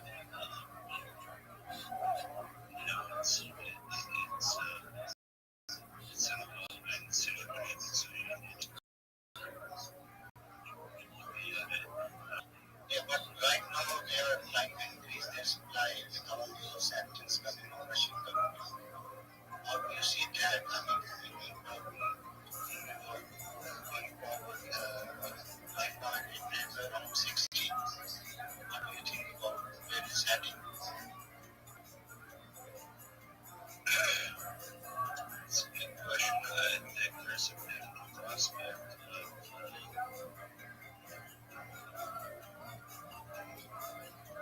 higher inflation, in the United States.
Yo, what up, Tito Gag? How are you?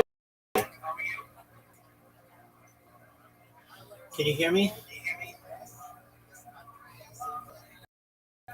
Tito. Yo, Tito, can you hear me?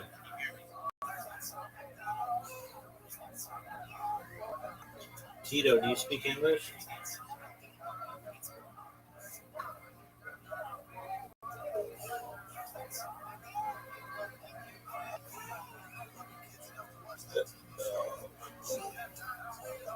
Yo, what up, Tito Gag?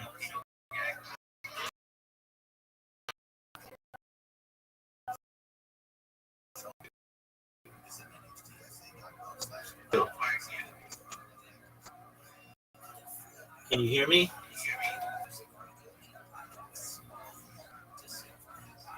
Hear me?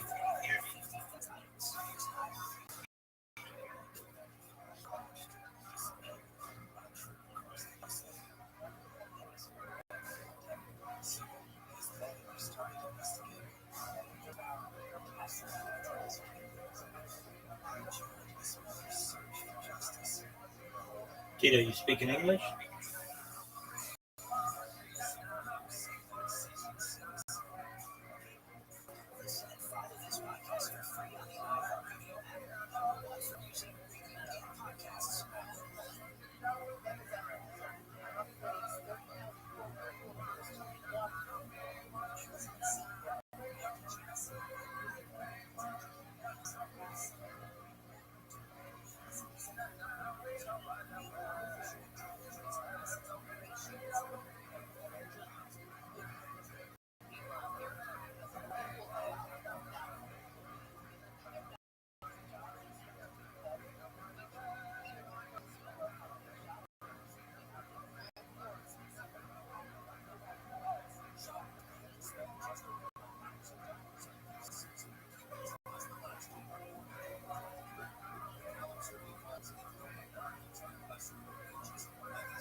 Yo, what up, Tito?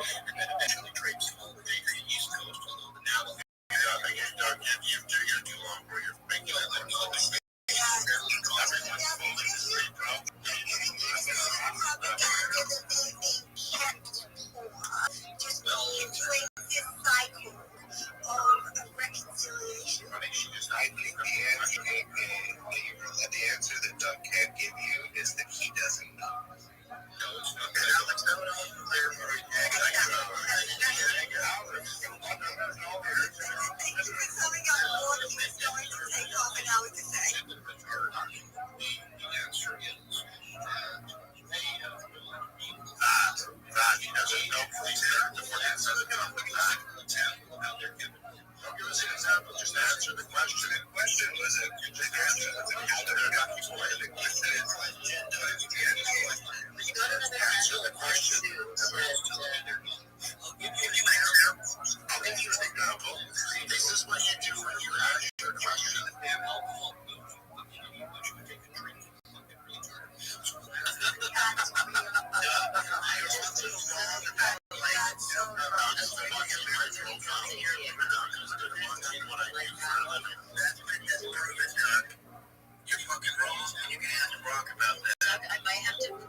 Yo, Tito, how are you? Can you hear me?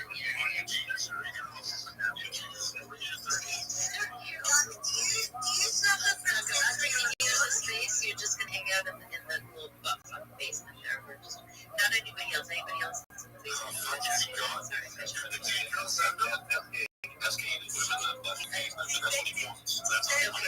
Come back.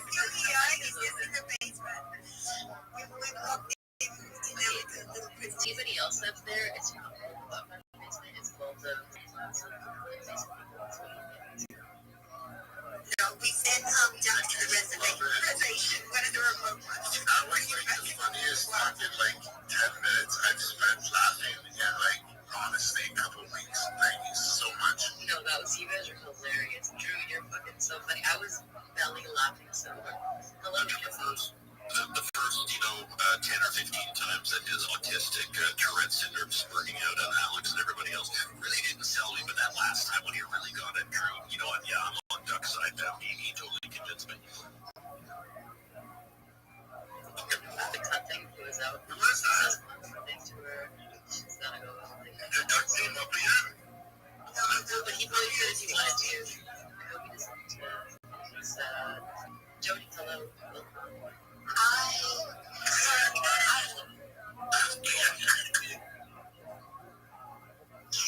Hi, Judy. Hi. So I was in another space all night and just was listening and popped in for a few minutes. And I just want to say I had a really great time. And that was awesome.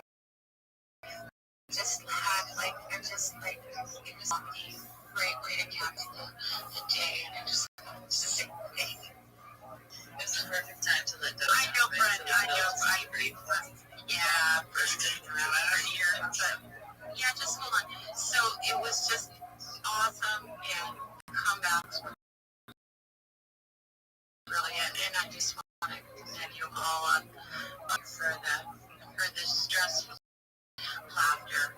It was great.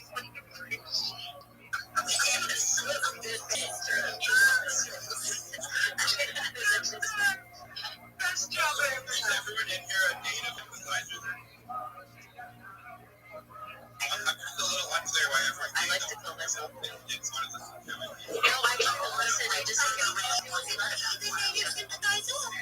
you can't ask a person a question like that because he can't give you a straight answer. He wants to go on and on. Right. I told everybody that. I think if we would have listened, if we didn't call her, whatever. Everyone here is great.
Consider themselves as listeners.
was 3 of us, and it was 11 o'clock at night.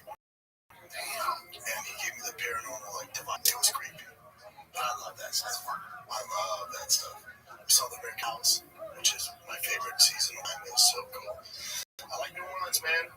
After 2 days, I'm going to get back home, though. Love New Orleans, Bourbon Street's the night. But I'll get into it. I'm kidding.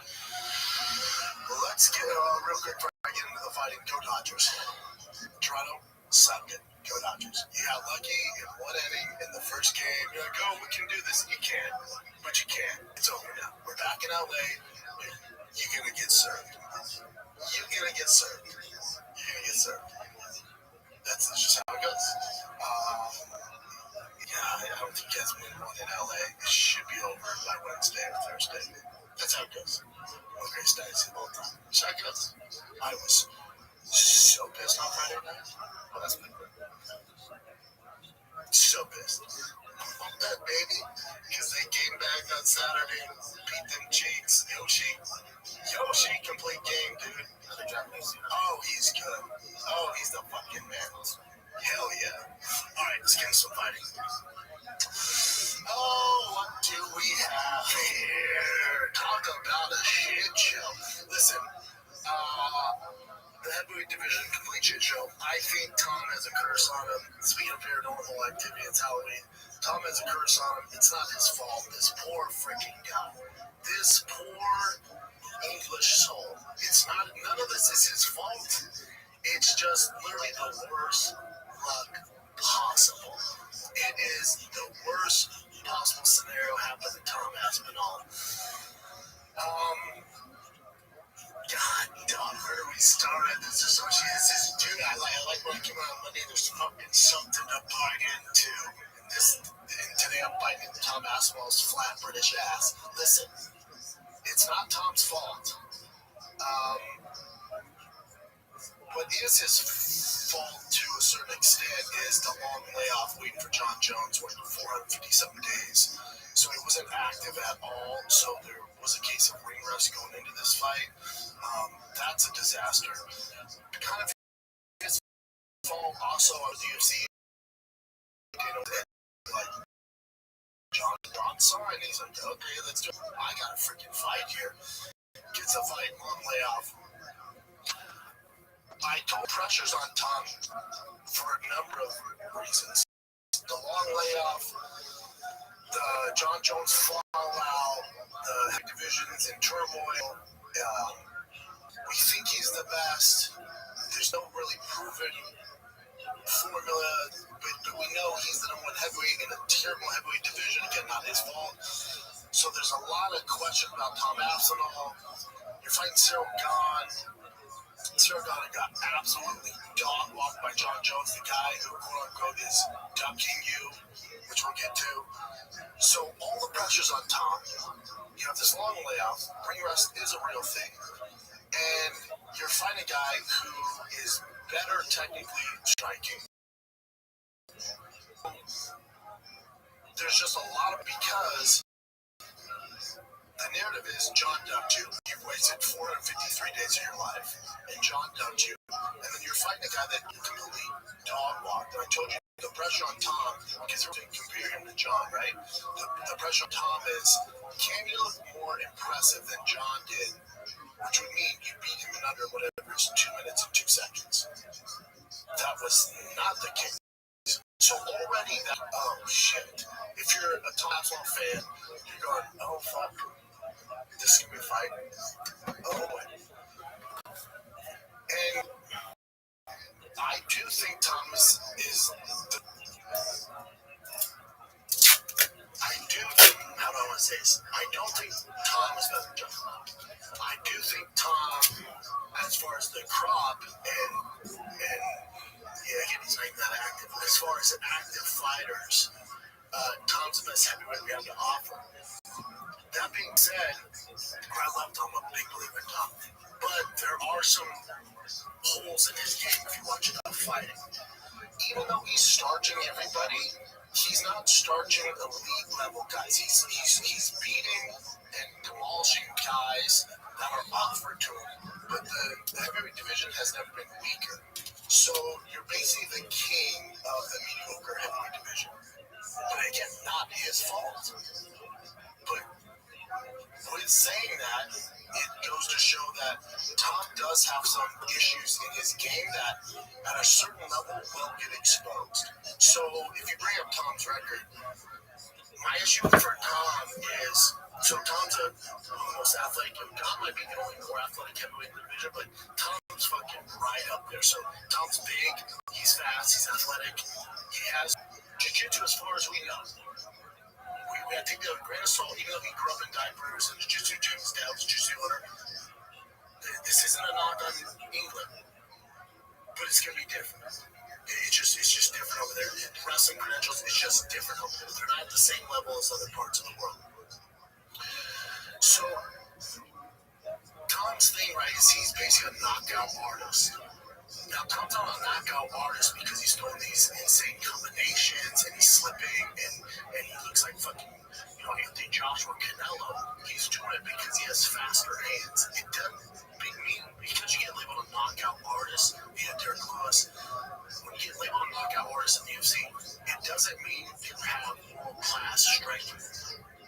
It means you have good striking for a mixed martial artist that has a variety of things you have to be good at, but you excel at this.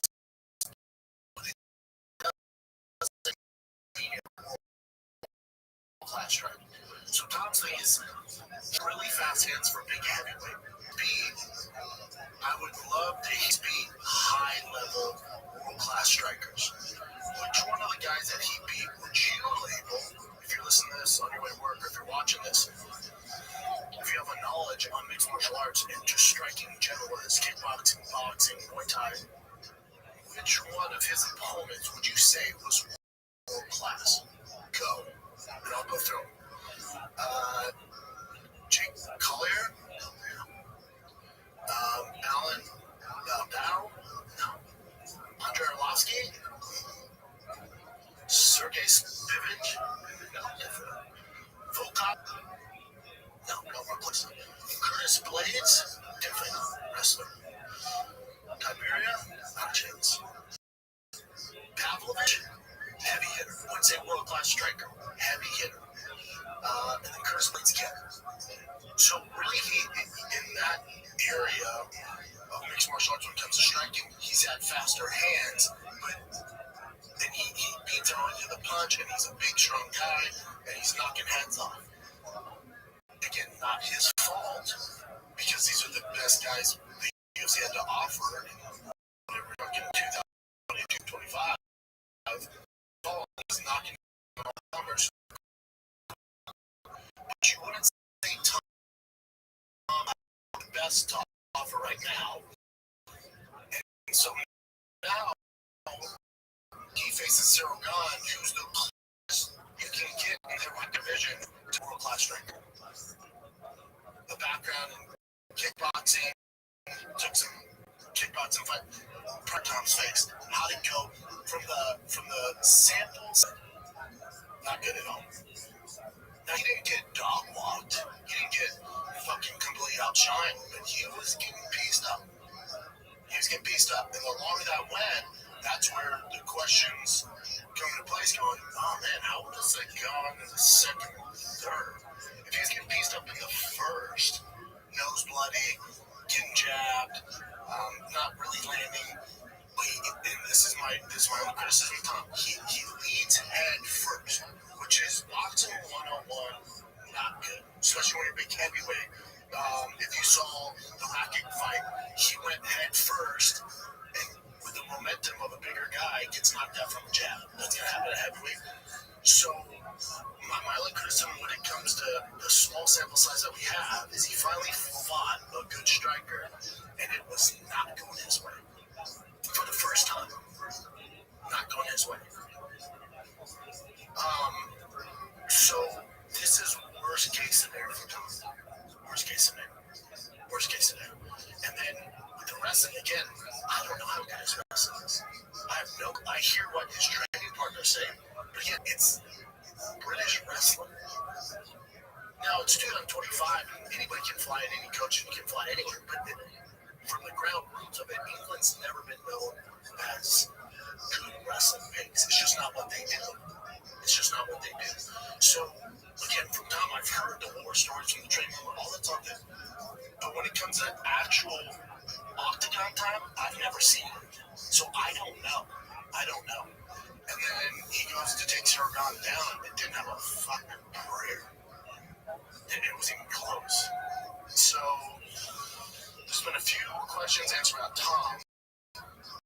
And what I think happened now is at the moment has the big boy fights. He's lost the loose eggs. He's lost the Alex fight. He's lost the John Jones fight. The good thing, if you're Tom, okay, well now there's more attention on the rematch for Cyril God, because before nobody was asking for this. It was like, oh, this is a foregone conclusion. It's not only that, it's not if Tom's gonna win, it's how fast he's gonna win. Now that narrative's gone. Now it's kind of like, Tom, get his shit together, right? So I think there's more. How are you?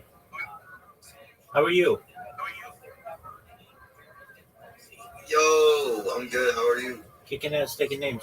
What's good, slime? How'd you find out about me, big dog?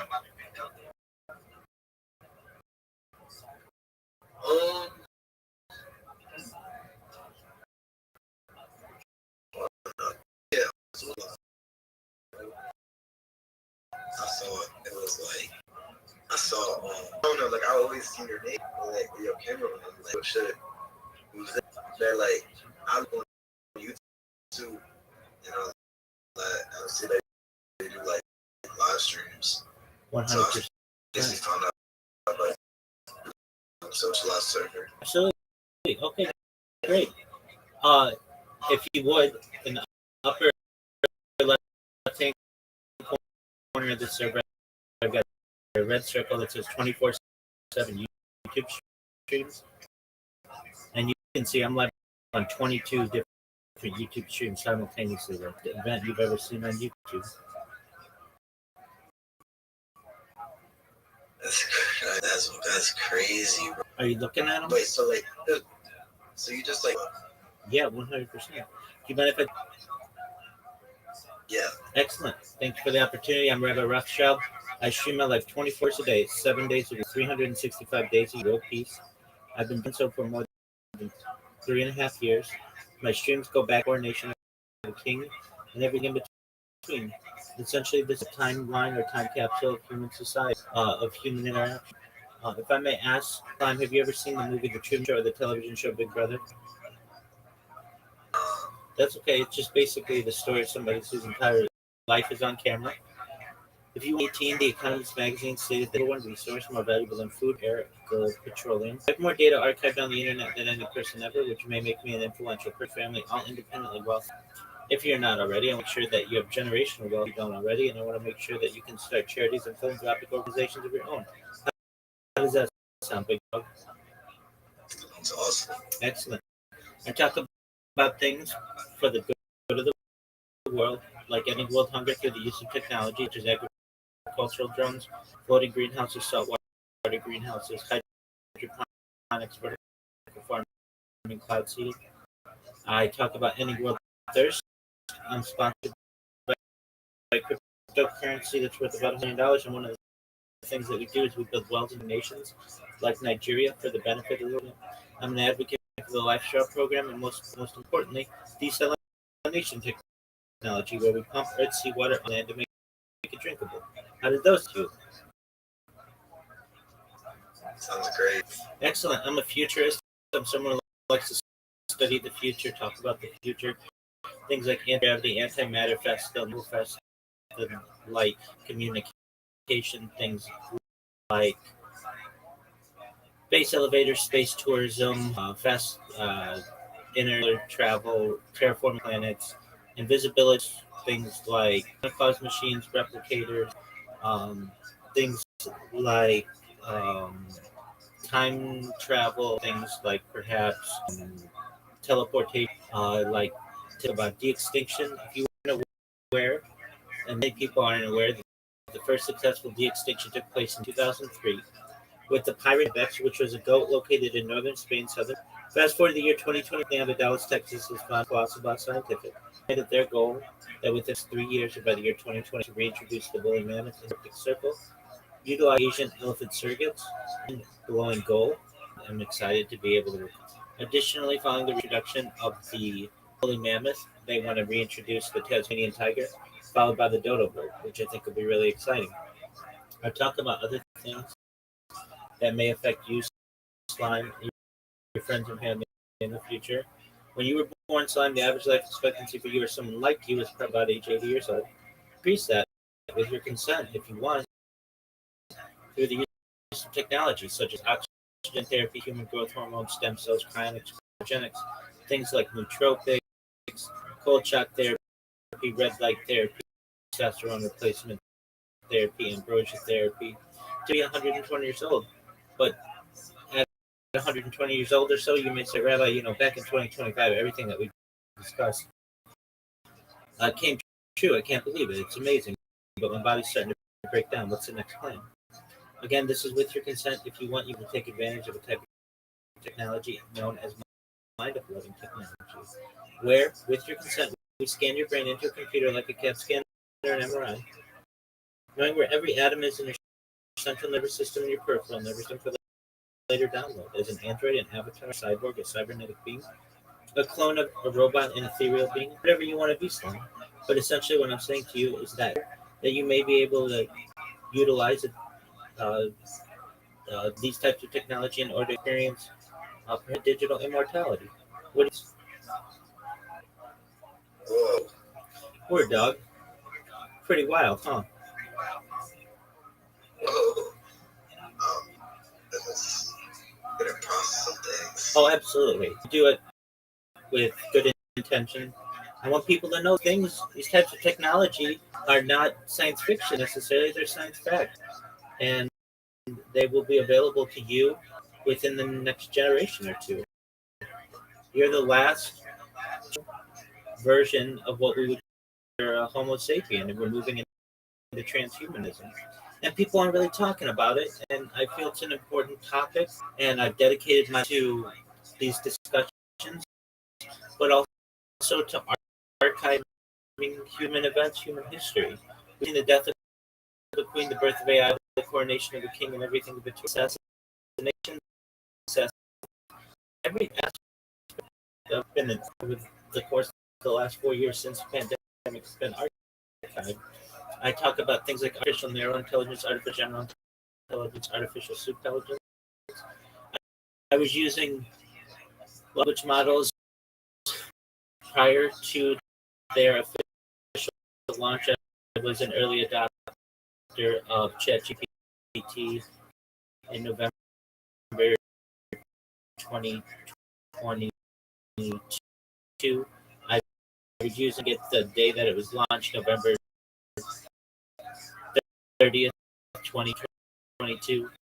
And I've been able to capture the events models have been essentially injected into our society, and I've been able to see the changes of AI essentially and what it's done for our society.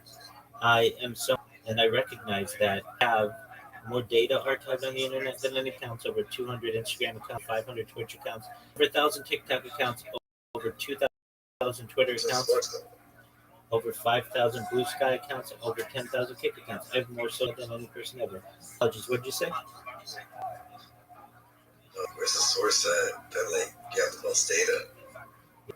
No one else has been. I mean, I can tell you this: if you look on Wikipedia, people who have been live streaming their life, they don't archive it, and they certainly don't archive it from 22 different streams. I can tell you that I've been in discussions with the people of the Guinness World Record Company, and they're willing to verify that I have more data archived as a single individual than any person ever. But it costs $25,000. Yeah, but it costs $25,000. I don't see it as the best investment for myself at this given time. All it would do is just really get me off site. But in the meantime, If you look at anybody, they're archiving their life, but they don't archive it. So basically, what they're doing is cool. They're giving people basically a point to their life, but then when they shut off their stream, it's all gone. You can't go back to see what they were doing 2 years ago on a given date and know exactly not only what they were doing, but what was going on in the world. What makes my stream even more is 24 hours a day, 7 days a week, 365 days a year. Am I have a radio going on in the background, so we know world events essentially, up to the minute. Can go back to any day of the past 4 years, not just what I was doing, going on the world, which I think is really I do, and I give people a portal into my life. So that's how you found me from Socialize. Um, I also am live. I'm the number Yeah, one you have like other folks, like everyone at GCs and shit. word. Yeah, So, I give people the opportunity to. I do, and they eventually get curious, and then they do exactly what you. That's how I've gotten over 2,300 people in the server. I will touch as like, so like you ever like club or like you ever like live stream like outside like it was like in your room? No, I've streamed as far north as Santa Barbara, as far south as San Diego, as far west as the Pacific Ocean, as far east as the desert and mountains. I've streamed in Beverly Hills, downtown Los Angeles, Disneyland, really everywhere in Southern California. I've had fans drive 8 hours in from areas of California to visit me. Uh, we've had picnics, park. We have been able to meet me and see that I'm a real living individual, and just do everything I can to be as open and honest to the world as possible. So yeah, I do IRL streaming. Uh, IRL streaming around recently. Uh, I do an IRL streaming. I'm not able to pay attention to the streams so much because I'm interacting with the world around me, and also I can't take 22 different streams with me simultaneously. So when I do that, I usually just do it on like Instagram. Um, I do IRL streaming. I do allow, or I have allowed people to come visit me and do my best to show the world that I am a real person. Okay, so like made you like want to just like made you Absolutely. So I'm a certified project management professional. I've launched apps on the App Store and Google Play, which has allowed me some financial independence. And I was working as a contractor for a company, and my position went remote.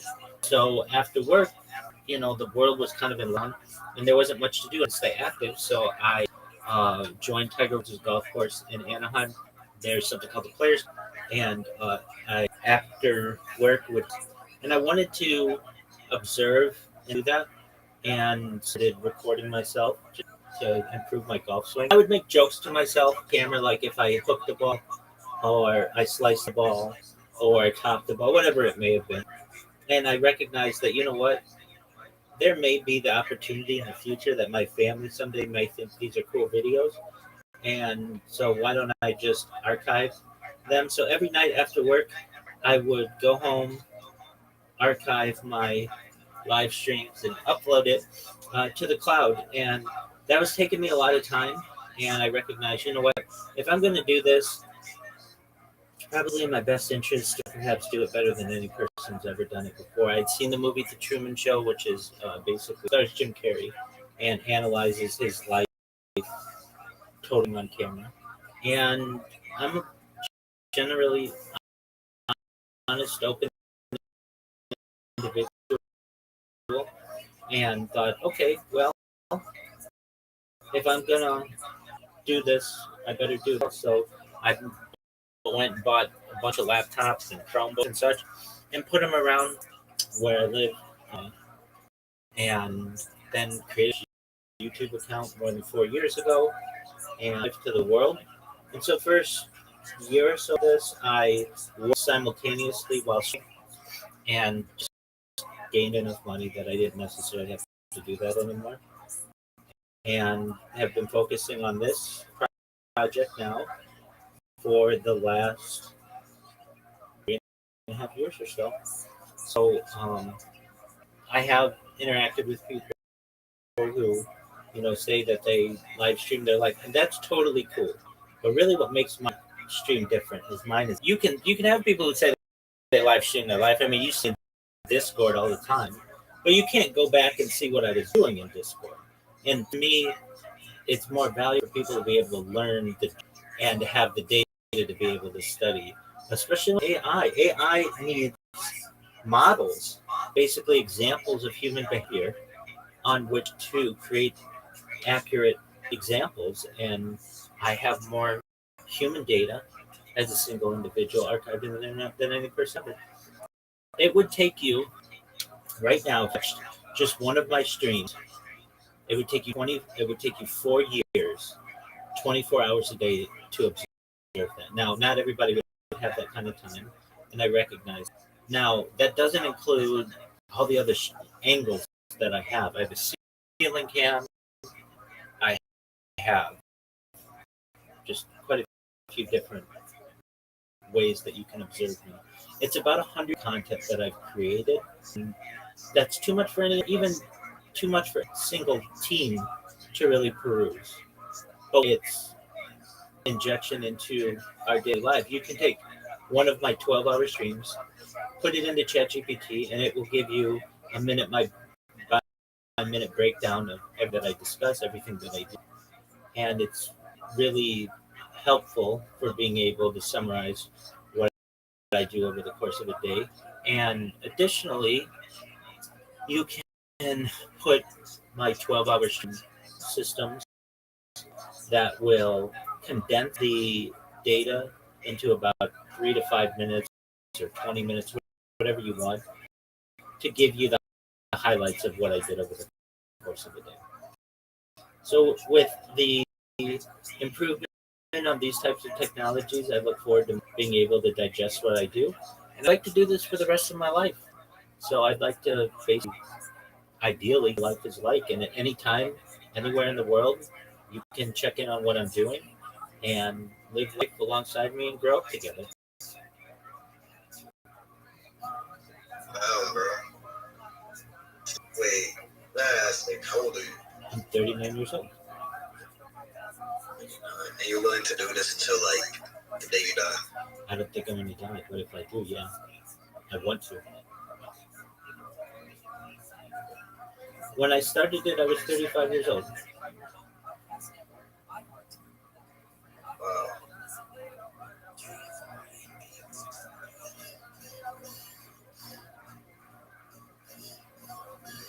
I think there may be the opportunity, perhaps in the future, that not only will I be the richest person on earth, but the most famous person.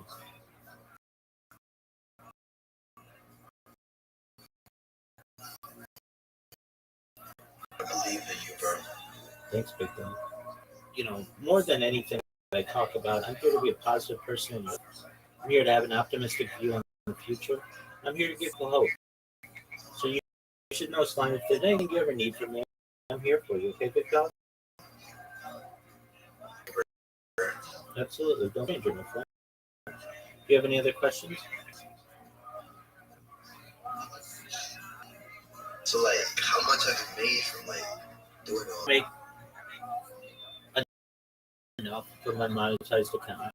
It's enough revenue. I have like 40 followers on Twitch and another 10,000 or so on Instagram. Across all platforms or so, to thousands of more people. And I have, I make money with every stream that I do. Not a huge amount because my streams are so long, but it's enough that it's allowed me some financial independence.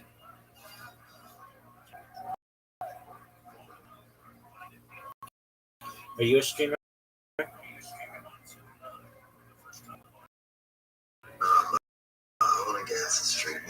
Yeah, you do. I think what you're doing is awesome. Word dog, it's live streaming.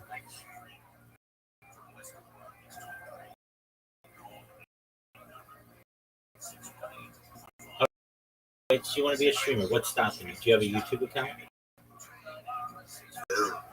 Okay. Just have a webcam or something like that. So you have a webcam.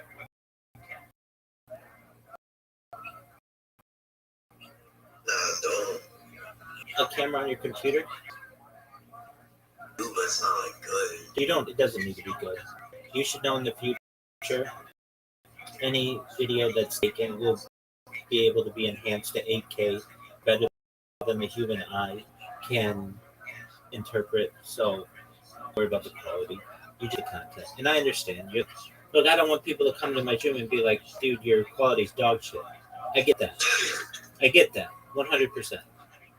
But if people are so interested in you, then you say, "All right, well, I've got a way for you to buy me the cameras that I need."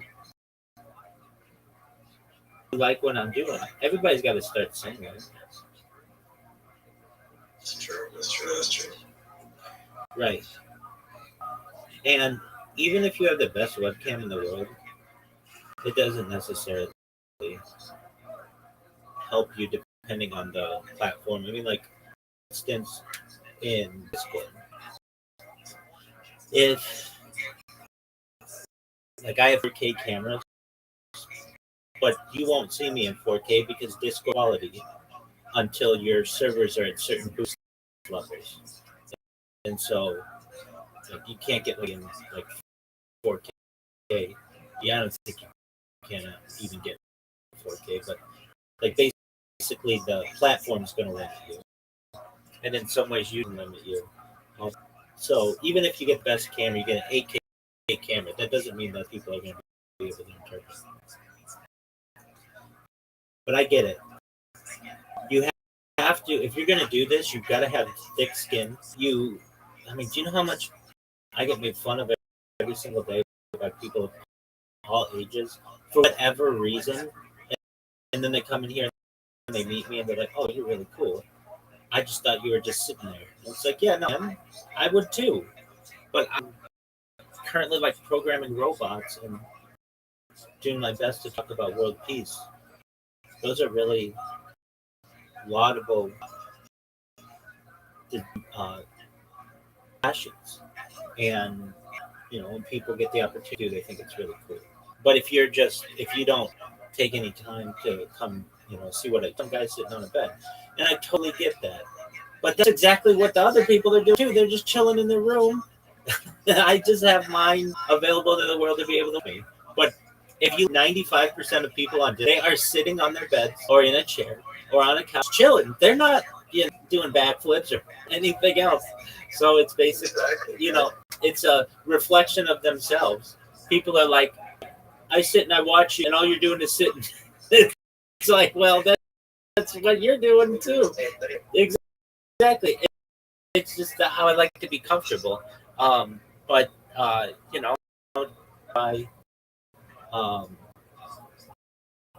do I like to do IRL streams? Absolutely. But I don't I have taken Discord out there, but it's like I'm live in for Discord. What are the odds I'm going to choose your Discord to be able to see me? And then you get the issues with lighting, you get into issues with your device. You get into issues you get into issues with glare. You get into issues where you run out of power. Power's a huge issue. And then the biggest issue of them all is connectivity. So it's much easier. Like, that's if your power goes off, but like hasn't went off, so just start doing this. Yeah, so I have solar, then I've got battery, and then even still, like at times we've had to have like internet worked on and stuff. So I have pros, so I have a bunch of GoPros, and I archive it and then upload it when I need to. When I first started, I started GoPros, so I did not start just jumping. I had to get comfortable on camera. I had like basically like 3 months of my life just on GoTo, 24 hours essentially. I've got like I've got a data archived, and with that, it's kind of like the backlogs of my life. I was just starting out, and I was doing a lot of um, live, like everything I was doing was IRL. So I've driven as fast, 118 miles an hour. That's as fast as my Accord would go on the freeway, and I've like like you name it, at least in Southern California, I've been there on this stream, whether it's the Queen Mary or Crypto.com Arena. I went to a Rolling Stones concert on this stream. So that was cool. That was during the pandemic where you'd have to like show them your proof of vaccination and all that stuff. And I don't know if you know who the Rolling Stones are, but they're like a giant band. Yeah, exactly. So I streamed that whole concert, multiple streams. Basically, I've got like this huge archive of human life that I'm excited to share with the world. And those people out there who want to partake, they're certainly able to. And it's just a matter of time. I do this enough and I'll go viral. If I do this for 50 years, somebody out there is going to think what I'm doing is cool enough. Like, hey, that's pretty baller that you have this much data on yourself.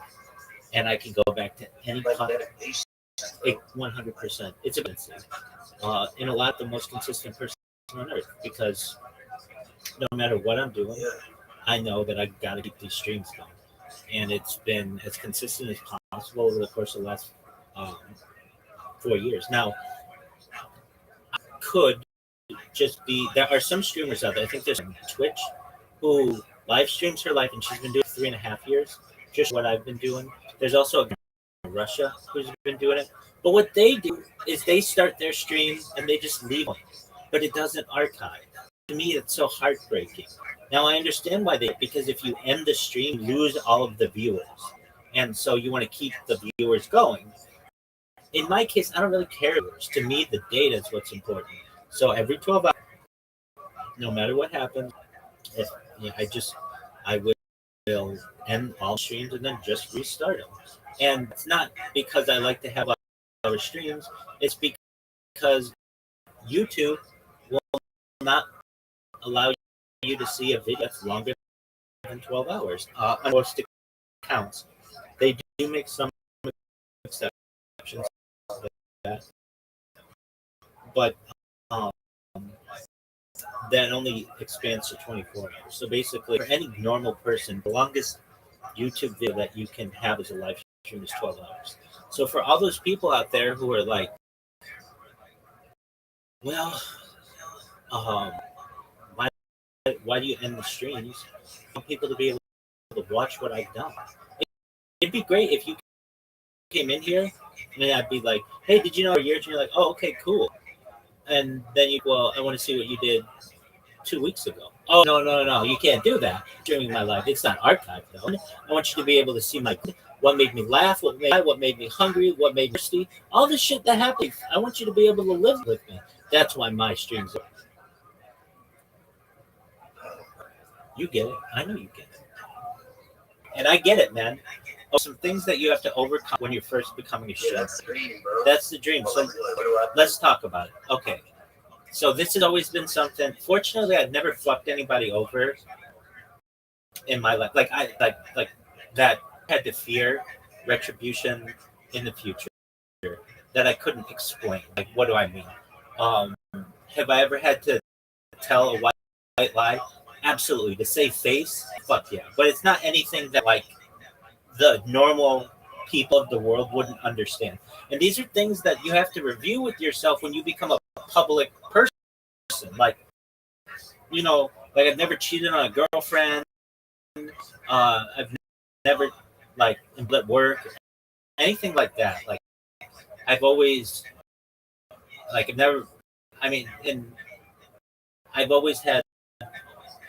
done my best to treat people on the up and up. And that's really important when you're going to become a public figure. Because here's what you don't want to happen. You're out there streaming and doing things, and then all of a sudden some girl who you pissed off, so in some relationship, gets crazy in your chat and starts mouthing you, or creates videos herself saying, "Don't hang out with slime. He's an asshole." There's that. So you got to make. Is there anything that you have done that isn't forgivable? And I'm sure that you probably you're already a public person to some extent because you're on social media. So I'm sure there's nothing that is okay. So from that perspective, what about your friends, like your close IRL friends? Like, what are they going to think of you? I know these are things that you think. Like with my IRL friends, they didn't think like, all right, so you're just going to become like a YouTuber, and it's like, well, sort of. I'm going to just see it goes. It's a popular thing, and that's not their world. So you've got to overcome that and basically have them recognize that this is a part of who you are and what you like. Um, Now, if you're going to be like there are like kind of two ways to go about this. There are possibly more. You could go for a given subject matter. So you'd be someone who does NFL commentating, or basketball commentating, or gaming commentary, or picking up girls commentary. You could do that. That's cool.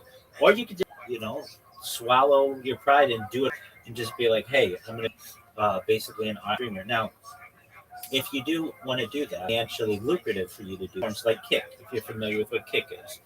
Kick has a program. It's called the Kick Partner, and you get paid something like $14 an hour to stream, which you be streaming yourself just looking at Reddit, Twitter, or Instagram, and they're going to just straight up pay for that while you're live streaming. And so that's what you're doing anyway. So why not pay for it? And you just have the camera on, and you pay attention to the chat a little bit. In addition to that, with Kick, 95% donation goes to you. Then you can get subscriptions as well. Usually subscriptions start from like $5.30 or something. The reason why it's like $5.50, the reason why there's the extra 50 cents is so that you get $5 straight up, something like that.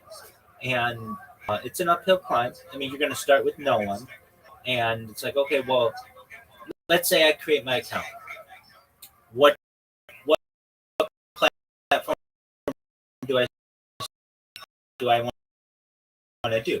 Do I want to do YouTube? Do I want to do Kick? Do I want to do Rumble? There's also like some others, Trovo and DY, some of, but big ones are Kick, Rumble, to Twitch. Which one do I want to do? The answer is I want to do them all. And so you're like, okay, well, how much is this going to cost me? And everything that I do is like free. Like I don't. There's a saying: if it's free, it's for me. In a lot of ways, I like platforms that don't charge you. So I understand if they're not charging me, then I'm the subject matter. I get that, but that's okay. So I like to use Rumble Studio. And the reason why I like to use Rumble Studio, I've been walking people how to do this. Well, I did it yesterday. I did it the day before. You connect your YouTube, Twitch, your Kick into Rumble, and that allows you to multi-stream. So you just go live on it's called Rumble Studio, and you're live on YouTube and Twitch and Rumble and Kick, all four at the same time. It has a unified chat. That's what it's about. Like if somebody chats with you on Twitch, you don't want to be clicking through 50 different boxes to be able to see that somebody said something to you. That's inefficient. You want it all in a unified chat. You want to know if somebody subscribed to you. There are bots that you can use that you can install, basically, that will give you they will give you alerts and things like that. All that stuff is what you need. But the reason why I say I think it's best to go multi-stream is you're already putting the effort to stream. Why only get the audience from one platform when you have it from four? Exactly. It's 4 times. Like I'm on YouTube every day because I have so many YouTube streams. It's, what I do is different. But one more. Let's see who we have here. Oh, don't worry. So we've got 4 times amount of interaction that I can have. 4 times people can bond with me and subscribe to me and donate to do that. What I find is, Bill, as well, is I'm going to take the time to share my life with, do it with cast the widest possible, as they say. You're casting your net the widest possible. Now, let's say people really, occasionally the platforms rules. So, for instance, with Kick, Kick will pay you $4 an hour if you just do Kick. However, if you want to do like 4 at once, then they cut it in half or so. But you're still going to make $7 an hour just on that, and then you can earn money from the other ones on basically how you want to do. You could just do Kick, and that's totally cool. I'm really big with that. Then more power to you. Or just basically spread yourself out and get more interaction, however you want to do it.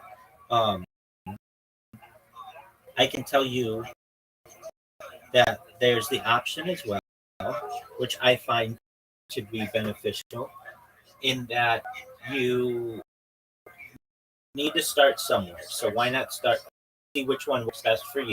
And if you find that people really love your stuff, just focus on Twitch. Now, they do have some different rules. So, like, for instance, Twitch does not like you saying the word Kick or YouTube. So what a lot of people do is just say the green one. The green one means Kick because that's the color they use. The purple one means Twitch because that's the color they use. The red one because that's the one that they use.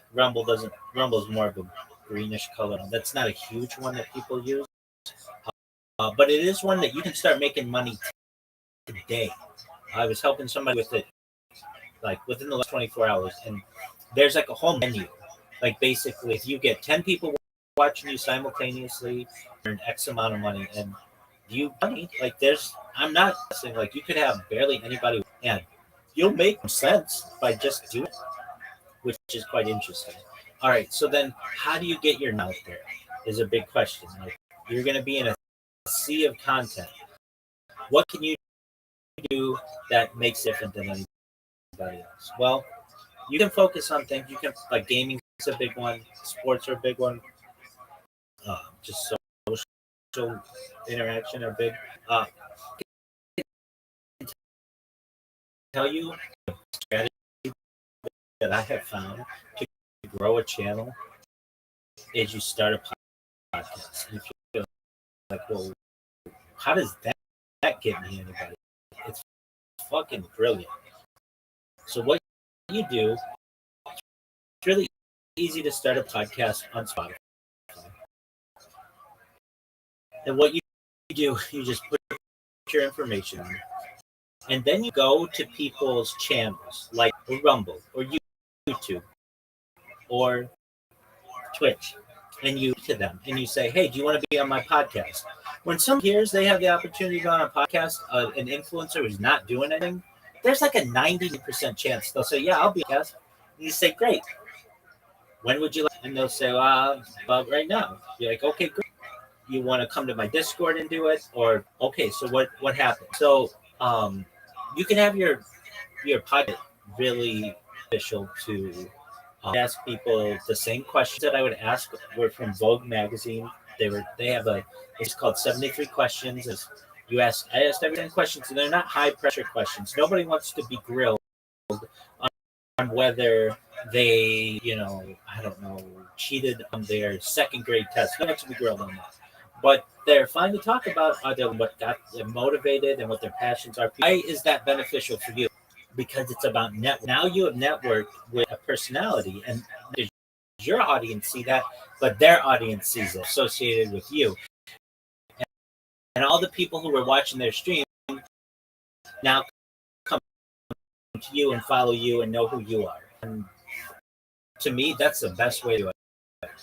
There are other ways to do it. If you have a social media following, TikTok, Instagram, those are great. But not everybody has that. Another way that people do it, though it's a good climb, are clips. So YouTube Shorts, Instagram, that kind of stuff. People get associated with you there. Major hurdles find is something called social media hopping. Sometimes you have to ask people to move from one social media to another to be able to get your content. You want to avoid that. So when you're going to publish, let's say you're going to publish a YouTube clip. All right, you want to publish it on YouTube. You want to publish it on Kick. You want to publish it on Rumble. You want to publish it on Instagram. You want to publish it on X. You want to publish it on TikTok. Like if you can do that and consistent, and there are apps out there that do basically all 8 at once, then people are gonna. You're just casting a wider net. People more opportunity to observe what you do. That's my advice for someone who's new. And if you're like, all right, well, how much does this cost? If you have a device with a webcam, you said you didn't have a webcam. It just needs a camera. You could start all this with a phone. If you have it's better if you have a or some type of laptop or desktop or something like that. But if you don't know about game, you may be. How do I get all that cool stuff have going on in their stream, pop-ups and their names on it and all that? Really, that stuff is a type of software known as OBS. Have you ever heard of OBS? Yeah, it's like people use streaming.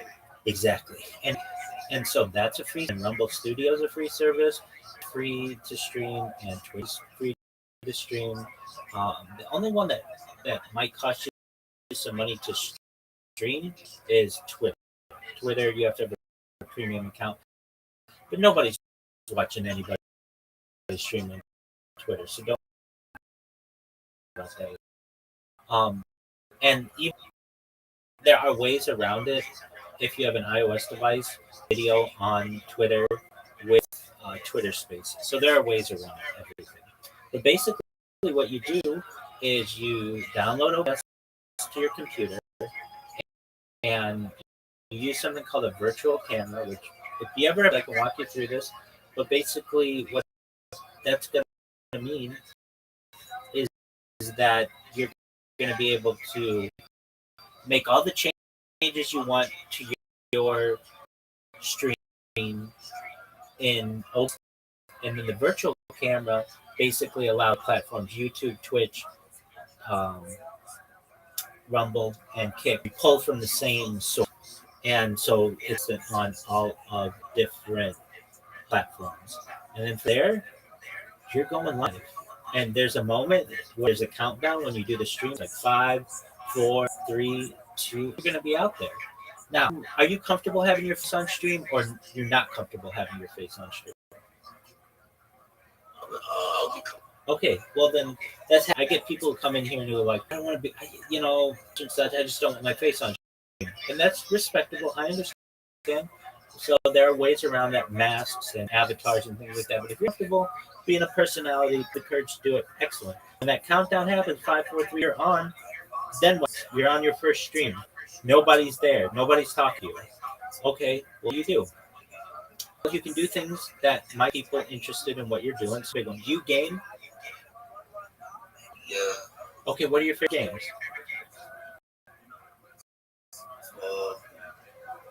It's a huge one. Perfect. All right. So all that stuff. 100%, absolutely. So those are big categories for people for streaming. So you categorize yourself, and then people who like Fortnite and Marvel Rivals and all that other stuff. Well, how long will it take to come in? It depends. But starting up, the kind of numbers you see, let's say 12 hours, you might get 5 people follow you if you're fortunate. 2 or 3 of them are going to be bots. So you might get 1 or 2 real people following you. You're going to get maybe 5 or 10 chatters. 2 or 3 of them are going to be bots. When I say bots, they're just people who are self-promoting, something like that. But you'll get real people in there. And people will say, seen you before, what's new? Marvel Rivals, just chilling with you. Feel free to drop me a follow. I'm going to be streaming every day from 9 or whatever. Or I'm going to make this my life or whatever. But you want to give people a schedule if you can. Now, if you're just an impulsive person, you're like, I'm do streams whenever I feel like it. That's cool too. The more you better. The more you stream, opportunities you're going to have with random individuals to get their eyeballs on your stream, and that's all really important. But if you're not going to be able to stream that much, consistency is key. I know I have one friend of mine with 2 cars just through the Kick partner program, and he streams like Pacific time, like 3 a.m. Pacific, so for like 12 hours. But his audience know that he's going really early in the morning, and he basically has created a morning show. All he does is listen to music and smoke weed. Like that's all.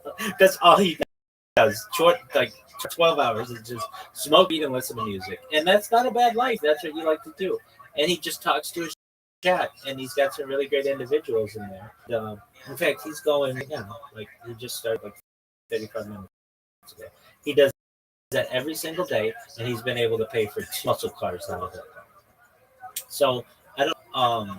If that's not a life that you want, you can certainly do that. Some platforms are not as open to others when it comes to like marijuana usage or vaping and all that stuff. So you get that down, but from there, it's an uphill grind. So what does it mean? You're gonna be doing it for like a whole year before you might get like 1,000 people to subscribe or follow you or whatever the nomenclature is of the platform.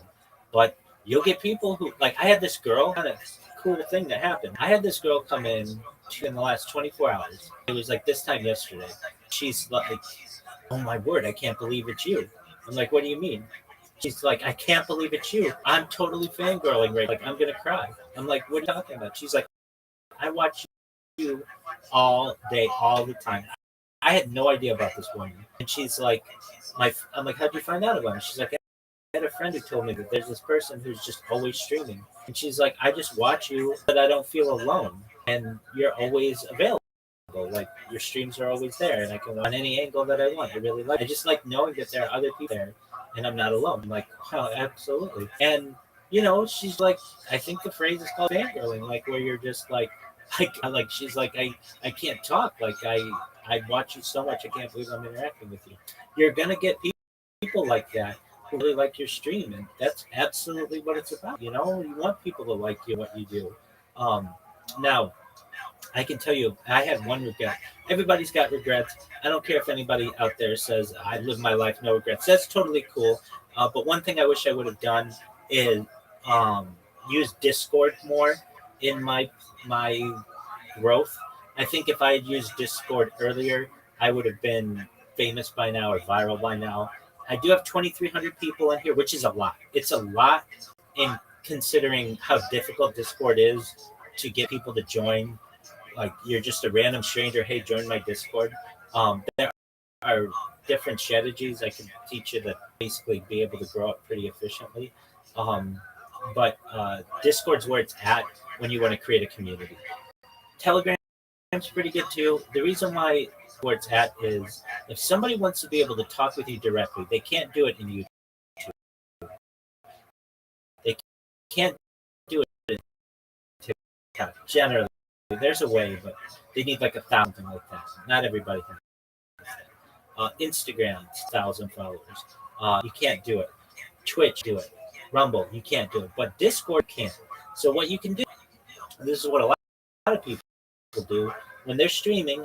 They'll multi-stream to Kick and Twitch, and in their description, all of the media. So they'll have their Discord, your Instagram, their Snapchat, all that stuff. And if somebody's like, "Hey," they're talking to you in chat, you'd be like, "Hey, you want to come to my Discord and talk with me right now?" Absolutely. If they like you, they'll come in just like you, and then you're able to talk with them directly, and then that creates content. And you can answer whatever questions they have. But then the fact that they're in your Discord, there's a good chance that they're going to come back and see what you're doing. You're kind of locked in with them, as opposed to just them following. I guess what I'm saying is like that's the way that you can connect back with them. So creating a Discord, I created my Discord a year and 3 months ago, and I've gotten 23 people in here. And how did I do it? A lot of grind, a lot of self promotion, but there are ways that I've learned that are really there are secrets to it. One of the big secrets is to do what I do and have my stream, just like have my profile visible in different Discord, and people see it, they click on it, they say, "Well, join my Discord." Some everybody stays. Some people come for just a few seconds and leave. They just want to see what it is. But one thing that I've learned is if somebody sends you a message in Discord, you can respond to them and not have to do that whole captcha or get in trouble with Discord for sending a link or self-promotion. Right? Basically, the fact that you a message opens up so that you can send them your Discord. And if you just include that, you'll grow. Now, I have grown in the last like month, let's say 2 months, I have 300 people, which is one of the ways that I've been able to do this. It's absolutely giant Discord server. It's 6 million people in it. It's known as Steal a Brain Rot, and there's also another one, Grow a Garden. These are like, I guess, like Minecraft things or something like that. And what I do is I keep my profile. I don't show my camera because you can't. They don't have that option. But I have people who come in there and click my profile and send me a message and just send them a message back that says, "Please an adult," and it's got my link in there. And I have gotten a ton of people to join here, and then they're connected. And then if I do any kind of announcement or I need to connect with them, it's really easy. They don't just leave, and there's communication there. So another thing that you can do as a new streamer, are you familiar, Slime, with Linktree, Linkttree? Yeah. Excellent. Linktree is where it's at. So what you do is you go on Linktree and you have all your links there. So it's just like one link. If somebody's like, how do I connect with you on social media? You just say, go to my Linktree, and everything's there. Now here's a giant, like this is alpha, I say. If you can, you want to make sure that your handle is unified across all the platforms. I don't care what it is. So if like the name @slime, that's taken. But if you can get like whatever, even if it's like the slime guy or whatever on YouTube and Twitch and all the other social medias, then when somebody says, "Hey, what's your social media?" Just say, "I'm @the slime guy" or whatever. Even if it's @the slime guy 123, though, you want to avoid numbers. People don't, just as users, kind of just saying like, "Well, why aren't you just the slime guy?" or whatever. If you can keep it to text, that's a really great way to do it. There are some people who like to replace a letter with like instead of having an E, they'll have the number 3. That's cool. But when you're being interviewed by somebody and they're asking you, "Okay, where do we?" You don't want to be like, "Oh, I'm @slime with an E as a 3." Like, it's complicated. So have it be a short or phrase. That's the best thing to do. If you're like, "Well, I have an account on YouTube and I have an account on Instagram and all that," but they have different names, that's totally fine too. My suggestion is start new. You've got your old social media, and that's totally fine. Just start with new, like brand new accounts, and you get a name that you like. Now, what will happen is if you start a username, you might have, let's just say, I'm just use this as an example. The slime guy is available on YouTube. Okay, so you create the YouTube account. You're like, "Oh, this is great," but then it's not available on Twitter, available on Twitch, or it's not available on Rumble or whatever. So now it's like, well, what do I do? So there's something called User Checker. You can just Google this if you need to, and it will check across all the different, like 50 different social media platforms, like Twitter and Facebook and YouTube and Twitch and Snapchat. It will tell you that this guy is available on these, and you find what's available on all of them. You say, "That's going to be my name." So let's say that you're the one that's going to work for you is the real slime guy. That one's available on all of them. Well, now you're the real slime guy. Those accounts, And then you're going to be linktree.com/the real slime guy. And then when anybody asks you, hey, I'm at the real slime guy, I'm everywhere. Just search that in the social media search and find me everywhere. As opposed to, well, I'm the slime guy on Twitch, but I'm the real slime guy on, you don't want to get into that. Like, if you want to find my shit, I'm at Rabbi Rothschild. Essentially, everyone's been banned. That's where I am on Instagram. That's, you go to at Rabbi on Linktree, where I'm at. Like, I've had accounts banned. If that happens, then you can find me. All I say is just search in YouTube, and you'll find. There are historical Rabbi Rothschilds who sometimes they have to compete with under SEO, which is known as search engine optimization. But if you're looking for anybody who's basically like 50 doing this, I'm your guy. And that's the way. So then what you do is you on stream you have linktree.com / at the real slime guy, whatever your thing is. And then what people can do is they have all your stuff. And if they like you, which people will, they'll go through and they'll add you on Snapchat, and they'll add you on Twitch, and they'll add you on YouTube, all that stuff. And they'll tell you, hey, I added you on all this. Follow me back if you can. And if you can follow them back, that's a great way to do it. If you want to follow them back, you don't have to. You're the creator. But from there, that's how you create a community. And like, it's a grind, but those are like a summary of how to be successful with this. Now, you could say, well, you're not, I don't know you yet. That's true, because what I do is different. I don't care if you follow me on YouTube, because I have 2 different YouTube accounts. It's too much for me to pay attention. Because I have so many different accounts, and a lot of times they can get or whatever. I have a lot of that social media momentum a normal streamer would. What you're going to be doing is just like the way it's done, and so long as you don't stream the Super Bowl or show nudity or do anything, you're going to be fine. Now, what about making money? That's what it's all about. For me, I wear this every single day. All this merch, this is from a cryptocurrency that's worth $100 million. And they basically help to support my streams. Wear their shit. All my my blankets and pillows. I've got face masks. There's like they basically bought a whole bunch of merch for me, and they've given me money to be able to do it. And you're going to get the same thing. You're going to get some company out there that's like, hey, we've got a drink brand, and we want you to drink this on stream. Or what does it cost for you to wear our brand on a shirt or whatever? Or when it starts, they'll say, how much is it for us to get in your profile? Just get our link in your profile. And you'll be like, oh, it's like $5 a month. Okay, great. We'll pay that.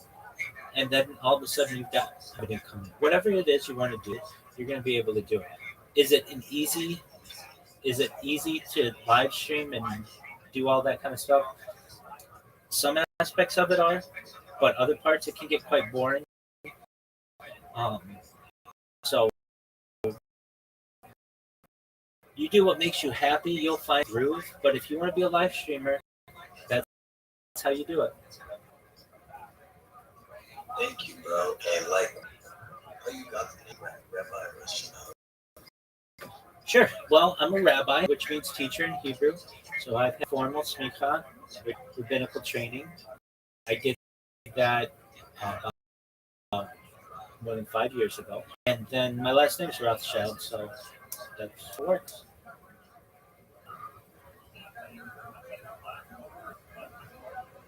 So like, how do I build an audience?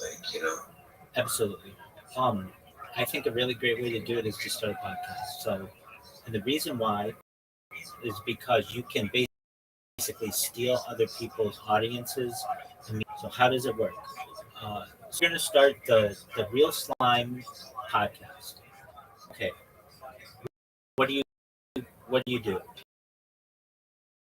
Look, I'm going to tell you the best way I did it is Vogue magazine 73 questions. I'll read you these questions now. I mean, it's basically like um, this is like layups. Like these are easy. Uh, there are no pressure. What I would always say to people is um, these are you can pass at any um, you can pass you don't have to answer these questions. If most people what I think is beneficial, you can view in advance. So like the only reason why people don't want to do a podcast with you is they don't want to get into worst breakup, like that kind of shit. Like that can be, but with these questions, it's like what's your favorite food? You know, like that kind of shit. So just one moment. Let me. Okay, here we are. Questions. What's your favorite day? What's your biggest weakness? What's your biggest strength? What's your biggest learning experience you've had? What's your idea of a perfect day? What's one vice that you wish you could give up? What's a cause that is important to you? What's the best you've ever received? When inspired, sweet or savory? What song can you listen to on repeat? What makes you smile the most? What one thing that people don't know about you? Heels, flats, or sneakers? Now, this is for like a women's like you know what Vogue magazine. It's like a fashion magazine, but that's cool. I mean, like, so what do I ask instead of that? Like, what's your favorite kind of shoe? You know, you can change it up. Vintage or new? What are three things that you can't live without? Window or aisle seat? What's your TV character obsession? Leather or lace? What's the most advanced thing you've done in your life? I've interviewed girls who like they know leather or lace. There are some that they're like leather or lace. I don't know on a chick. They like whatever, and they just say it. Some people say both. You're allowed to do that. What's your favorite piece of clothing that you own? What's a must-have clothing item everyone should own? And again, this is from a a fashion uh, magazine, but it's a very famous one. And the reason I used it is because it's kind of like an elite taste that people have in fashion. What do you diamonds or pearls? What's something you notice about someone when you first meet them? What's your biggest regret? What's heavily played on game? What's your guilty pleasure? What book did you most recently finish? What are you reading? How do you start your? What's your favorite holiday?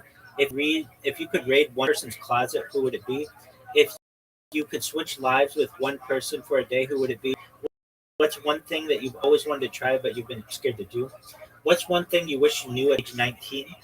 Besides your phone or wallet, what's a couple of must-have items you need when you go out? If you were not a certain coach, what would you be doing? Not doing what you do. What's something you can't do? All right, we can go. All right, are you done?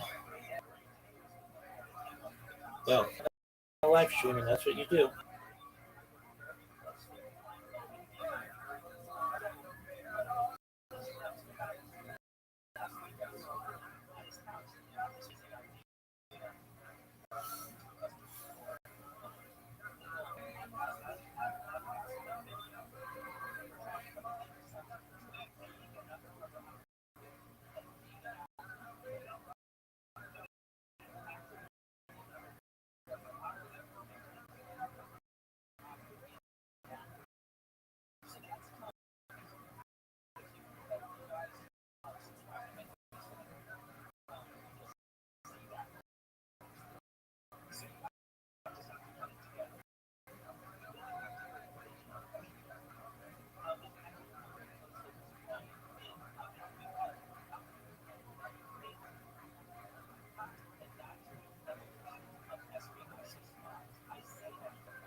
excitement for the rematch, what they have to do. But what this does do is force the UFC's hand now into overshadowing what Tom's doing and what Cyril Gane's doing. And now it's going to force their hand to do Alex and John Jones. I would almost guarantee you get Alex and John Jones on the White House card. That's what happened. That's what happened for this. Now, when I say it's not all bad news for Tom, and Tom will fight the winner of that. If he gets to Cyril Gane, that's a big if now.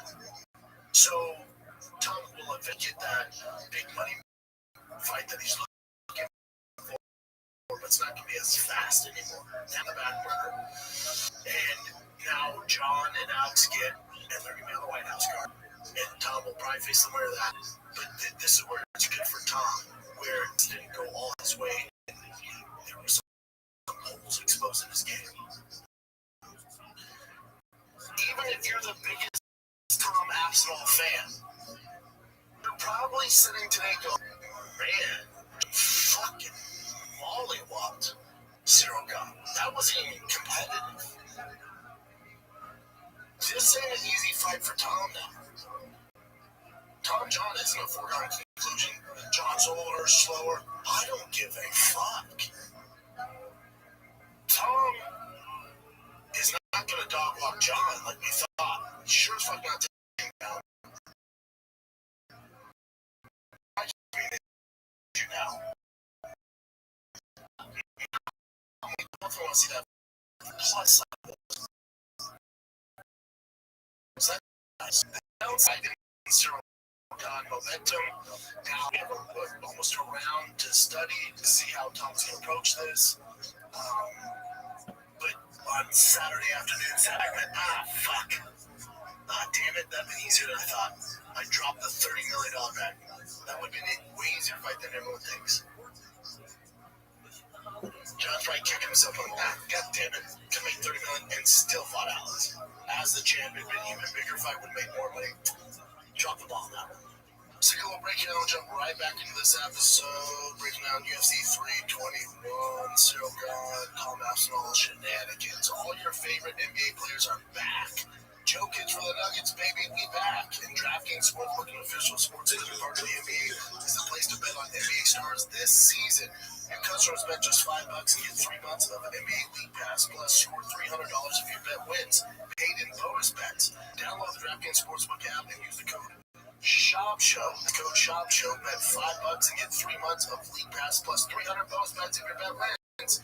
Partnership with DraftKings, the crowd is yours. Gambling, call 1-800-GAMBLER. In New York, call 877-8-HOPE-NY or text HOPE-NY 467-369. In Connecticut, help is available for problem gambling. Call 888-789-7777 or visit ccpg.org. Please play responsibly. On behalf of Boot Hill Casino and Resort in Kansas, ask through per wager tax may apply in Illinois. 21 and over age. Eligibility varies by jurisdiction. Void in Ontario. Restrictions apply. Bet must win to receive bonus bets which expire in 7 days. Minimum odds required. NBA League Pass auto renews until cancelled. Additional terms at dkng.co/audio. Limited time offer. Now, when it comes to Cyril Gane and Tom getting poked in the eye and being a no contest, what I won't stand for, what drives me nuts, is you're gonna listen to other MMA shows and they say we gotta change the gloves. Shut the fuck up about changing the gloves. That's not the issue. The gloves ain't the issue. You gotta stop that narrative. That's not even a fucking option. UFC tried to switch the gloves. Knockouts went down. They're never doing it again. Shut the fuck up. They're not switching the gloves. That's not the answer to our problems. This is the only solution, and it's so obvious and so easy.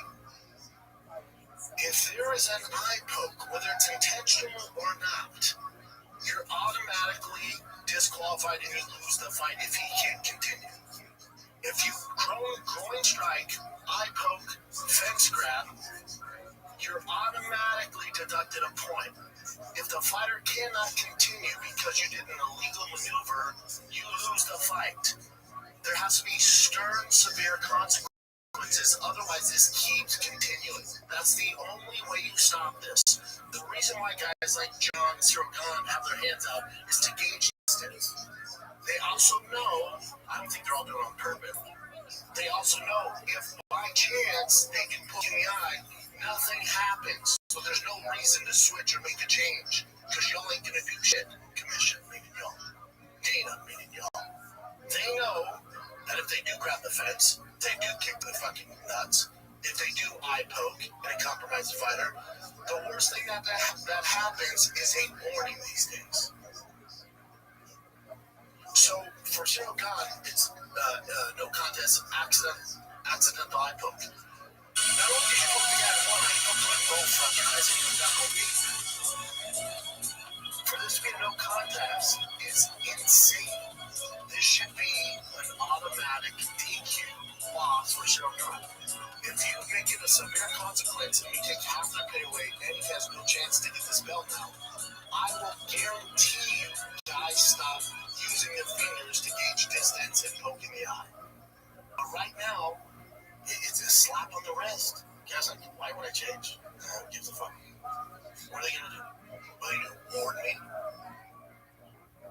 And it's detrimental to the fight if you do hit him in the groin, if you do grab the fence. So they're like, it's worth the risk. It's worth it. If I can compromise this world-class fighter, and he's a little compromising right out of that left eye, I'm gonna land a head kick.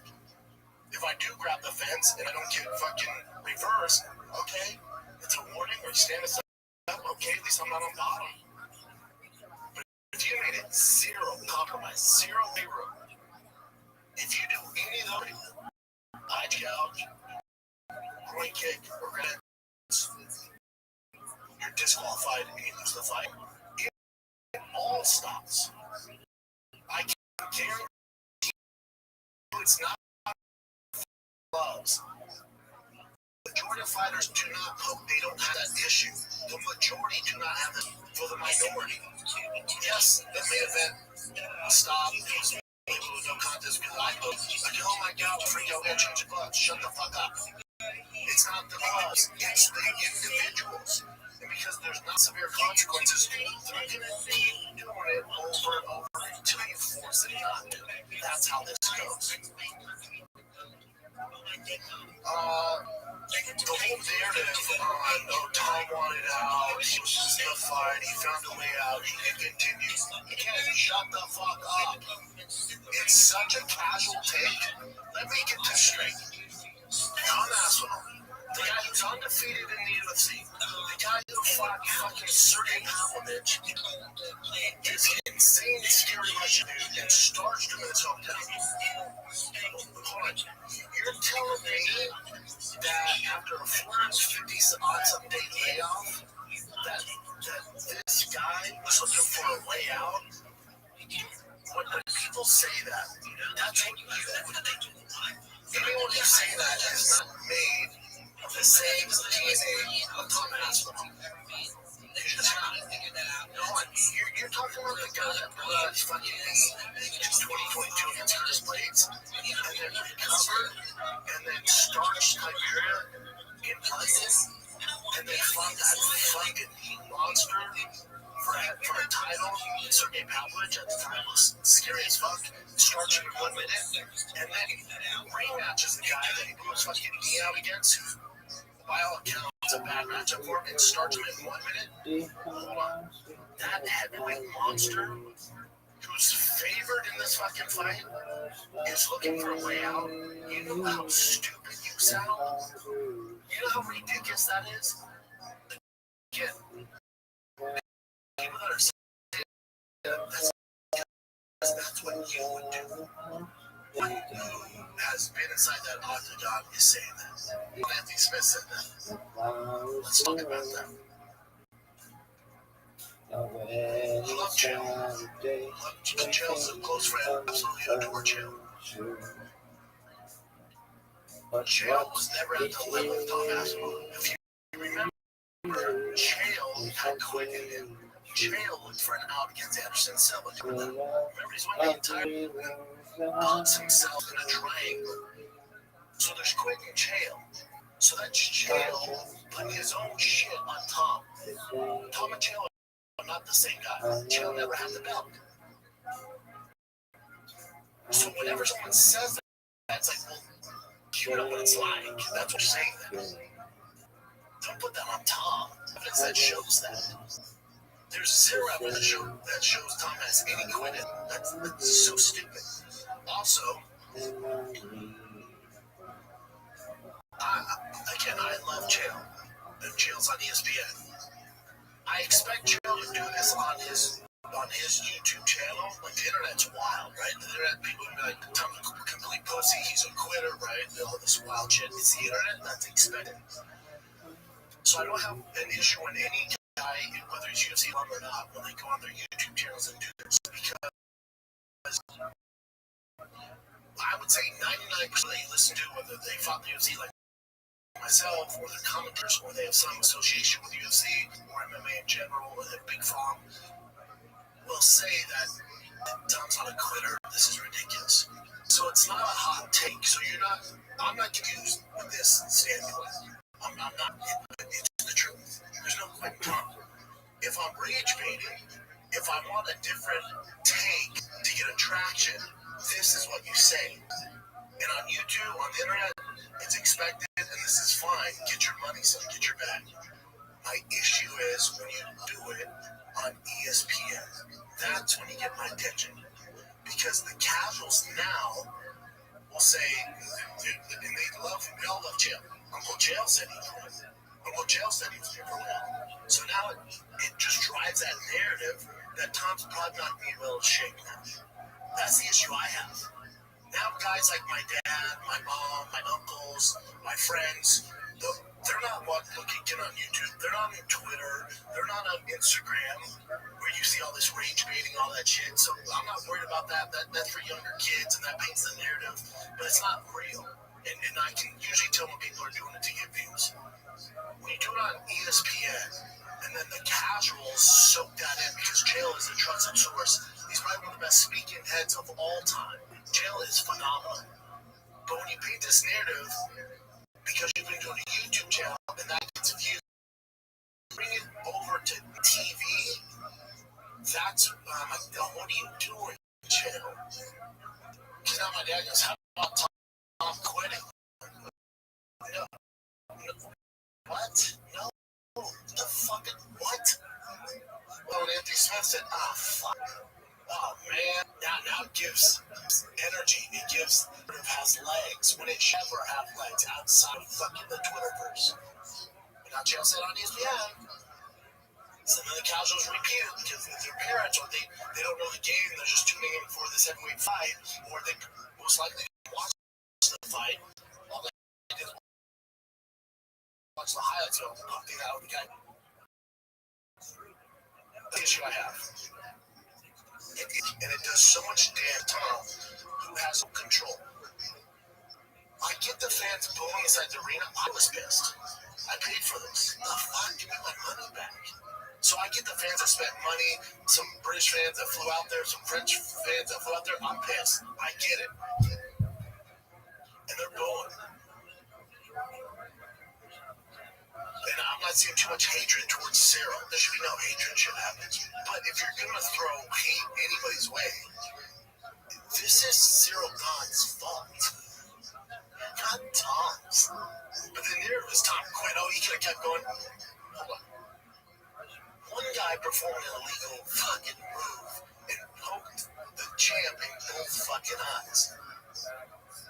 And there's absolutely no history that shows Tom has quit. That's some bullshit narrative. You should be upset at the guy that caused the fight to stop. Well, Tom could have kept going.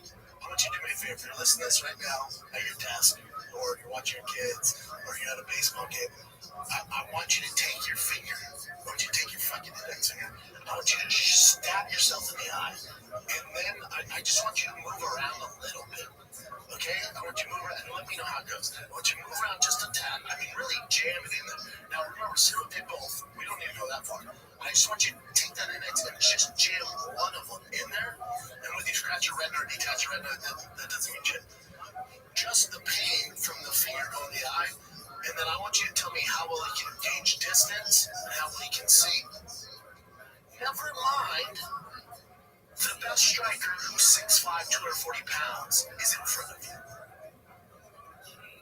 It's the narrative that Tom Aspinall somehow took the easy way out after 453 is so stupid that this is even a thing.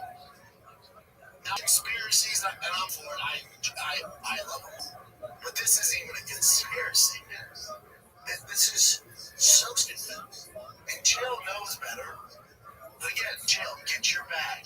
Anthony, get your bag. I get what you guys are doing.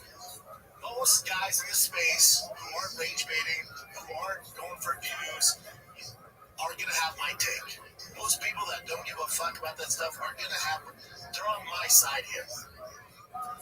To be the outlier, to get views, I'm talking about it. I'm sure all other shows are going to talk about it. In order to rage bait, in order to create a narrative, you have to take an outlander stance. That's what this is. I get it. Like, Jill, Anthony, I just wish you did it on your YouTube channels. Keep that shit off the casual channels. Keep that shit off major network TV. We can't have it. Because now what you do is you're destroying the reputation of Tom Aspinall, who was actually the victim in this scenario. And you fucked him. And now he's going to spend the rest of his fucking career trying to get over this narrative that he's quitting him. Which there's no evidence of that. The guy couldn't fucking see. It's insane. This isn't good. It's not good. It's not good for the brand. It's good for the UFC. Sure as fuck not good for Tom. And it's a game of things. In the long run, it's not good for jail. It sucks, dude. You know better, Jim. But yet, love jail. Uncle Jail. We all love jail. All he's doing is putting his own shit on Tom Aspinall. Only one of them was an actual champ. It ain't Jail. Remember, Jail fought in a title fight against one of the greatest ever, Anderson Silva, and was whooping his ass, and then found a way to lose in the last 40 seconds by putting himself in a triangle. That's Jail shit. Jail's putting his baggage on Tom. Tommy Jail, this has nothing to do with you, dude.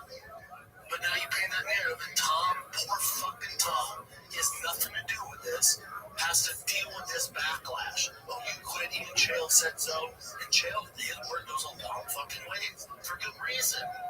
He's one of the greats to never win the belt. He quit in his title fight. And you're just putting this on Tom now. That's fucked up.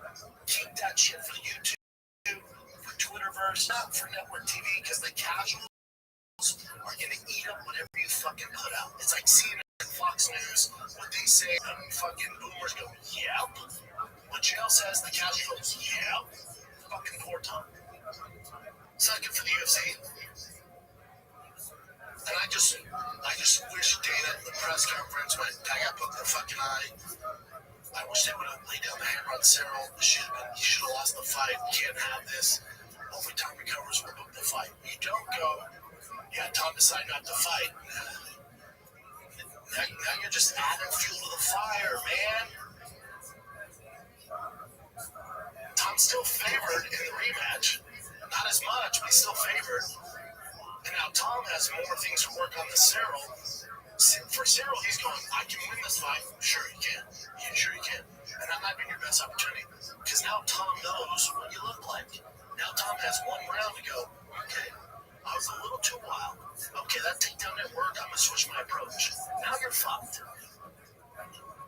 I would bet almost any amount of money Tom beats the shit out of the second fight. This was, and I think it's that fight.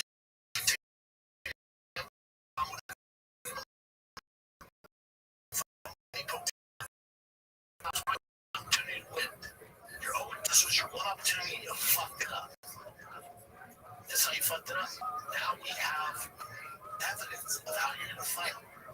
And Tom was off. Tom walked off. He ain't gonna be off this next one. And now he's a point to prove. You think he's a quitter? Watch this. I would almost double down. Now Tom's gonna make you pay. You got Tom on an off night. He looked a little off. The footwork, he just looked a little off. This was your best chance to beat him. And you caused it to discontinue because you poked him in the fucking eye. But now we have 4 minutes, whatever it is, of evidence to study and not make those same mistakes again, you're fucked. That was your best opportunity. You fucked it up. Not Tom. You. Good luck. Good fucking luck, my man. Time to beat the shit out of that rematch. Thank God Mackenzie Durham won, right? The UFC's like, yeah, fuck yeah. You won. It was a good fight. Probably the best fight in the main card. I'm just glad Mackenzie Durham, I like her on power. Since she's had a daughter, she can really turn things around, doesn't miss weight anymore. Definitely thought she won that fight. And if there's one good thing about this Abu Dhabi card is the judges are finally starting to get it right, aren't they? When I watch Volkov, Almeida, Mackenzie Dern, Verona, you gotta realize if you're just getting takedowns and you're doing nothing with it, you're doing no damage to the person on the bottom's doing damage, you're losing the fight. The war was as long as you get the takedown, you're controlling them, you're gonna win the fight. Those days are gone. They're educated, they're really, you get the takedown, you're in control, but what's the number one thing right on? Damage. So even though you get the takedown, if I do anything with it, the person on the bottom's doing more damage, I actually win the fight. So you can't just lay prey anymore. You just can't. And this is a sign that goes, okay, they're trying to get it right. The Almeida fight Volkov was fucking terrible. Volkov, your takedown defense, what in the fuck you been doing, dude? I'm a Volkov fan, train with a dude. Volkov's a monster. A little slow, whatever, tall as fuck. His takedown defense was fucking atrocious. But he had an Almeida, and this was going to happen. Whether it was Volkov, the higher levels he gets, because he has to take down and there's no ground and pound, and he just searches for a submission, and he was starching all these guys, you get to a certain point where that doesn't work at a higher level, and this is what you see. You cannot be a representative of mixed martial arts, especially in the UFC, if that's your game plan. You're boring as fuck, dude. It was to watch. And finally caught up with you. It was just not a time. You will never be a champion. You're never going to give him a top shot. It's never happened. It's not happening. You can't be on his organization if that's what you do. That was fucking terrible. Volkov takedown defense is fucking atrocious. Atrocious. Glad to be able to fight them. He's in a weird area, right? Boston, basketball. And then you won a boring fight. He had the split decision. He's really fun. He had the split decision. And so now we don't think he wants to go. You beat Almeida, get the pushing. But then Tom gets bumped in the eye, and so you're not waiting for Tom to come soon. He's going to fight one more. Make it exciting to get there. Fourth fight of that fight, he's in a weird position. Super weird position. Umar, Madoff, Mario Batista. Batista's a dog. He has pretty famous credit. Kid's fucking good. He's a dog. My only criticism of him is that second round, 27 wrong. It should be 29-28.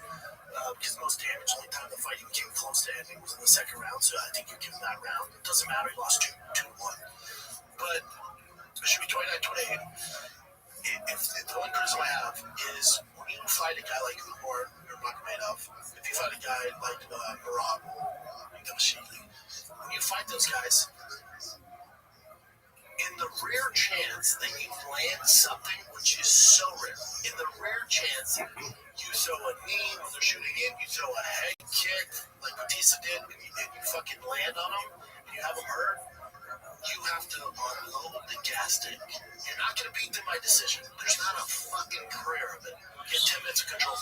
It's not happening. Your window of opportunity was right there, and you didn't go for broke. You fought him like everybody. You're like, okay, I landed one. And in your head, you're like, I don't want to rush in because take me down. But you kind of need to. It's your only chance of winning. There's such a small window to hurt guys like Umar and Rob because they're not grapplers. So when you do throw a Hail Mary and it lands, you have to go for broke because it's your only opportunity. And the chances of happening again are slim to none. But he treated like every other fighter was like, all right, I landed one, I'm going to sit back, that's going to come again. It's not. That was a fucking unicorn. You're gifted to it, and you didn't take advantage, and you ended up losing the fight by decision. You're going to absolutely controlled the entire fight, and you landed it, then you didn't go for broke. You should be exhausted after the exchange. You should be rode out anyways to a decision. You fucked up. You had an opportunity, and you were given this opportunity, and you capitalized on it, and then you did nothing with it. You allowed him to recover, and you fucked up. That's your only way to win. You missed it. You missed it. That's what I was talking about, those Hail Marys that Corey said they got thrown. It never happened, right? It happened for Mario Batista. Racket, that's a tough one. How about Walker? Heel hook. He's done 4 in a row, which is unheard of, right? It's insane. For the most part, it's 4 cans, though. Don't get me wrong, it's fucking cool to see. But again, he's at heavyweight. You're going to get this. It's similar to Almeida. You're going to get to a certain point where that's not even going to be an option. I don't know his ceiling. I don't know how his striking is, how his other tools are. I know this for a fact. He's up to 4 guys that probably aren't the UFC in a year from now. Cool. And it's so impressive. And listen, that's exactly what you're fighting. But you're going to get to a point, I can guarantee, where this won't even be available to you. You're going to have to fight. Then we find out about Walker. Right now, it's in the air. It's just in the air. You can't pull off those heel hooks. You've done 4 in a row in the first fucking round. Against guys who probably aren't around in a year or 2. Once you fight actual guys, like UFC vets, they're like, heel hook? Yeah, not an issue. I gotta defend that. You're gonna have to fight, and then Walker.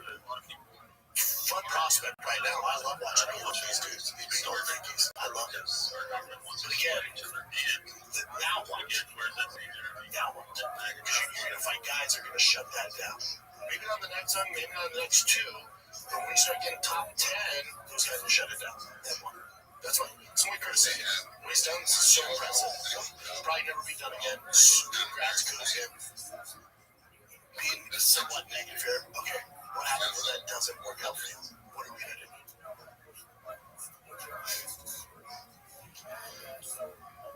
Southkill, that fucking head kick. I thought he killed the guy. God damn, that might be the cleanest head kick I've seen. It's up there. I heard he was also on the ground for 10 to 12 minutes. Oh, yeah. Did you want to fight? He was like in the background. Just like,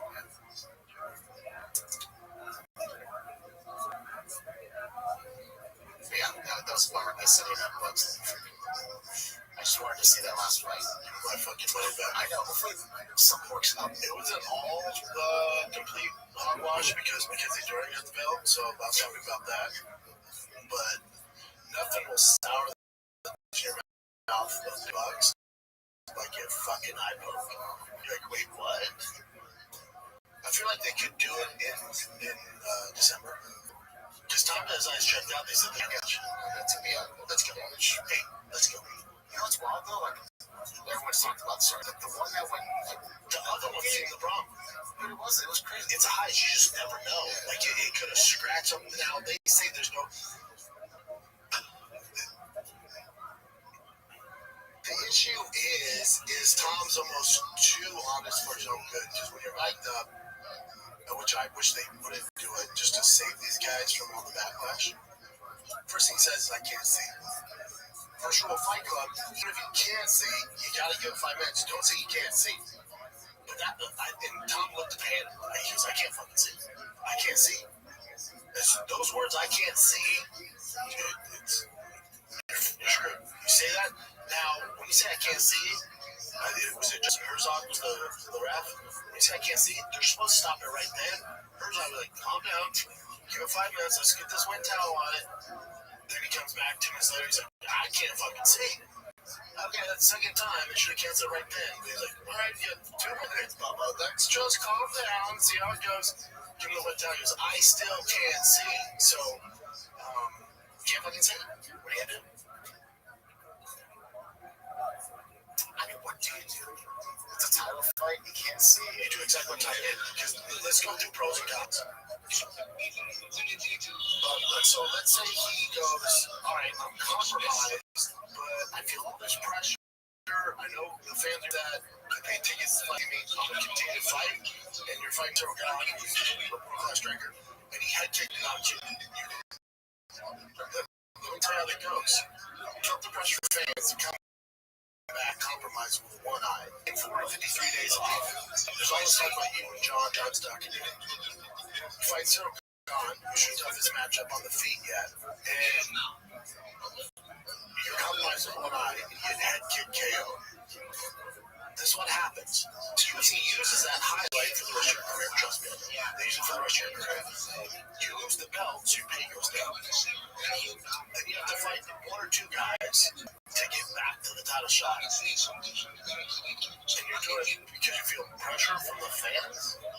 Yeah, but that doesn't make sense. That doesn't make sense at all. If you're actually compromised, which I believe it was, you leave another day. If he goes, oh, he has iPro, he has can't see, but I'll go out there and do it. People have such a short-term memory. If Sergio would head kick knock him out that I can see out, for the most part, the casuals have no clue. They will not remember Sergio knocked you out. But you felt pressure from the fans and from the brass to compromise yourself, and now you get half your pay, and you're back in the queue. You gotta work your way back up. All those title glory fights with Alex Pereira, John Jones, that's gone. Now they don't want to fight. It's too much of a risk and a velocity resume. So that goes out the window. So you don't gain much. But the internet goes easy on you. Like, yeah, there's Tom, he's a real one. It's the smart thing to do. It is smart. It's very frustrating. I get it. But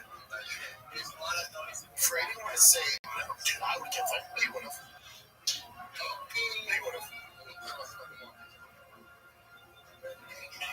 Dana said he could rematch, so yeah, like he's getting punished and not he's a champ, so you gotta give a guy at his level the benefit of the doubt that he can't fucking see. This was Sarah's opportunity. Tom did look like him after night. Bloody face, footwork wasn't great, takedown wasn't great. Oh shit, ring rust. But now that ring rust is off because he made the walk to go through camps, he actually got a knocking on, and now you're fighting him. He's gonna be a better version of Tom. Cyril's kind of like, okay, I just gotta do what I did. No, you can't tell that. Now you're fighting Tom. Tom can prove Cyril can.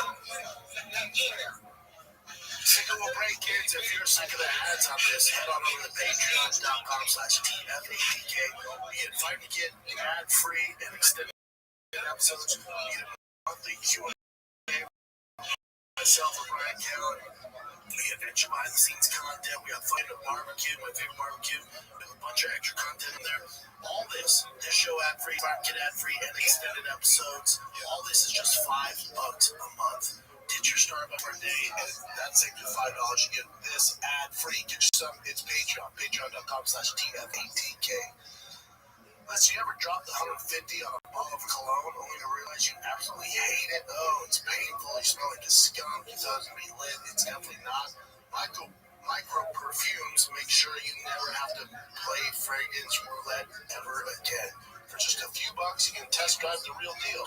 Dior, Tom Ford, Creed, my favorite authentic designer scents without the full bottle gamble.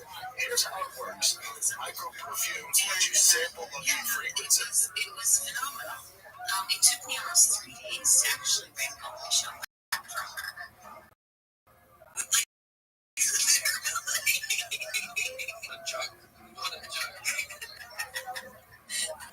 That was so good, though.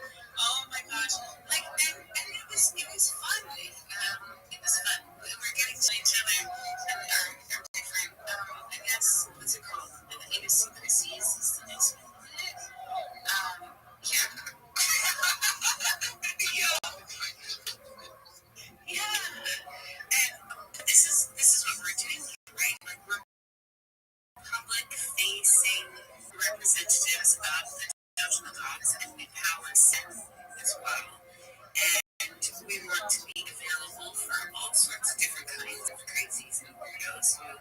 want to participate in this cryptocurrency movement.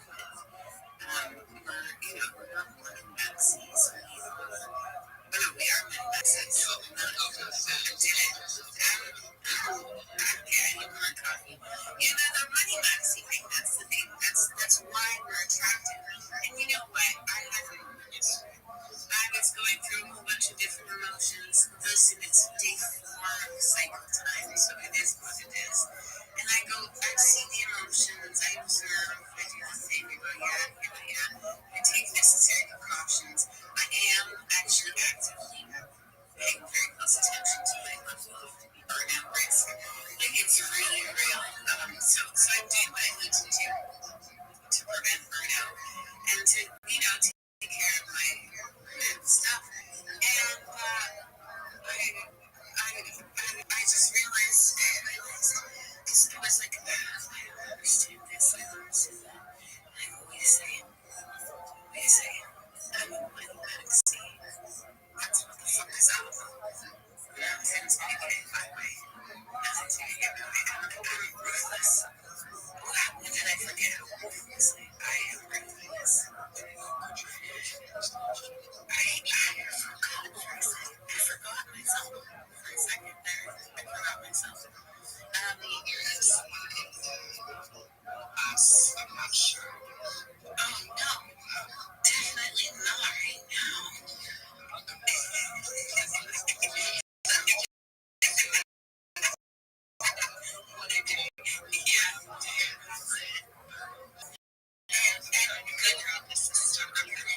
So good real estate, no blue chip rank, no brands, especially with the redemption starter dog on. So that's a good rule that will not change. Oh, don't do that one either. No, that's not a it actually has up to this. Sorry, I love myself. I'm not trying to be a jerk, but I think we all are looking for mistakes. But I'm just looking. It's like, what the hell happened here? Yes, sickest. The sickest. Okay, I'm not gonna address that. So I think maybe the more we talk about it, the more they will pop up. And that's pretty cool too. Bullish, very bullish. It's fun. It's great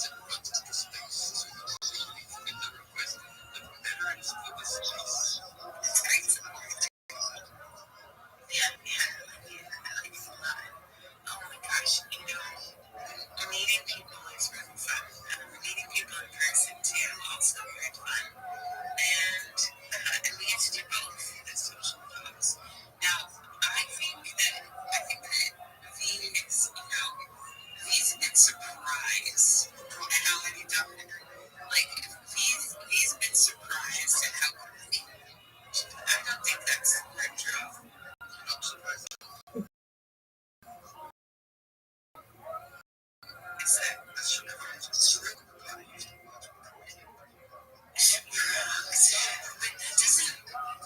I don't think I'm shocked.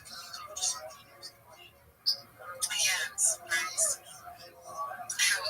How many dojo dogs? Like a year ago, I didn't even think we would ever necessarily all meet at our own event.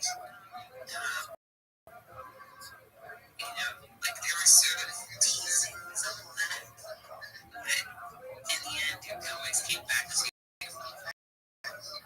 being very higher on events. And that was the end of the story, and it was gone. It happens a few times.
Says pocket-sized vials. You get the dry experience, but on your terms. Okay?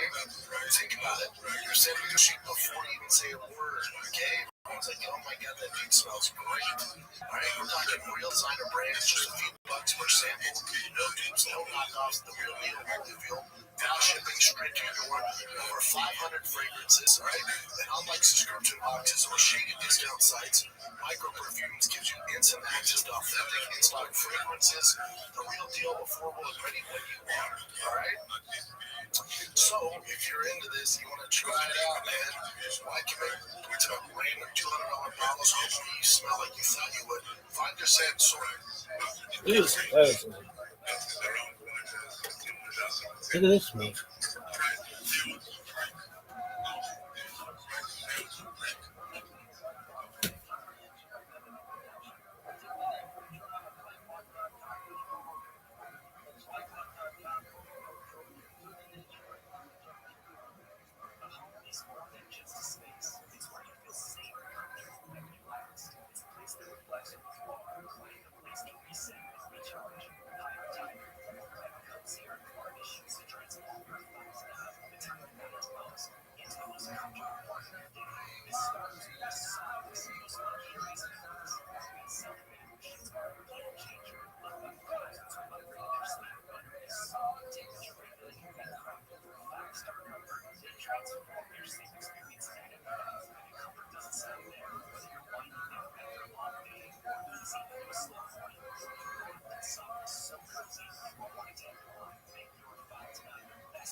So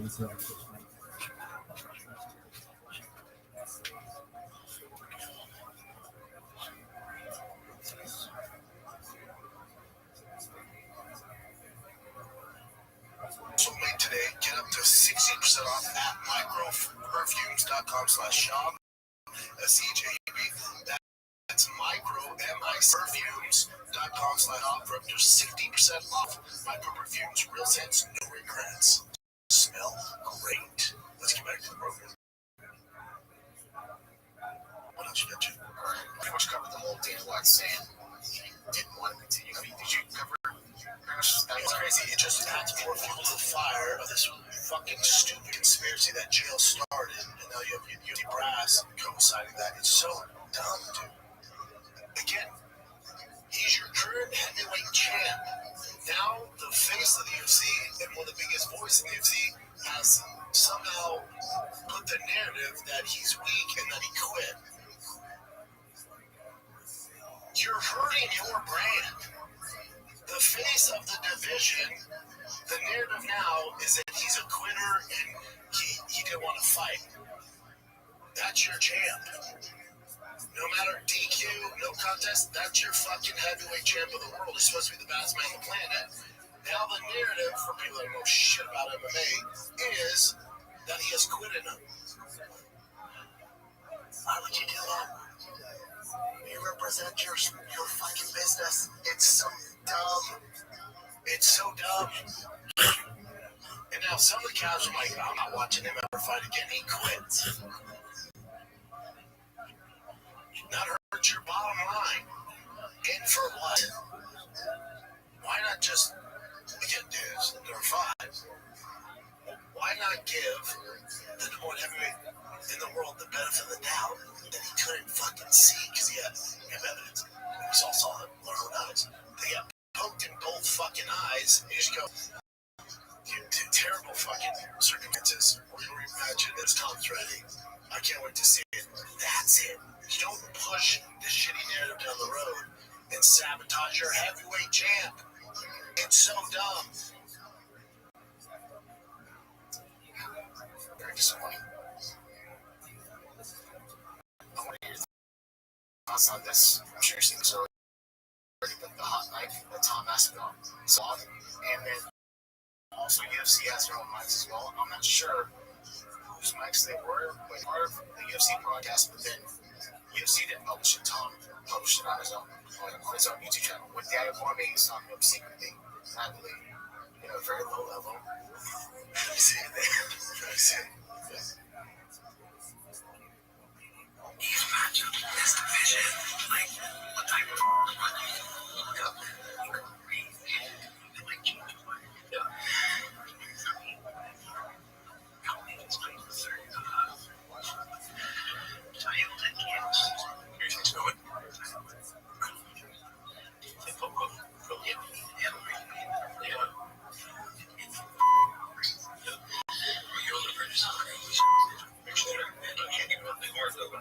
You gotta keep the ball like today, so I walk in and say, how did I have a team like that? Like, doesn't go wrong, right? It's like, well, I got to fight Logan. The building is broken over.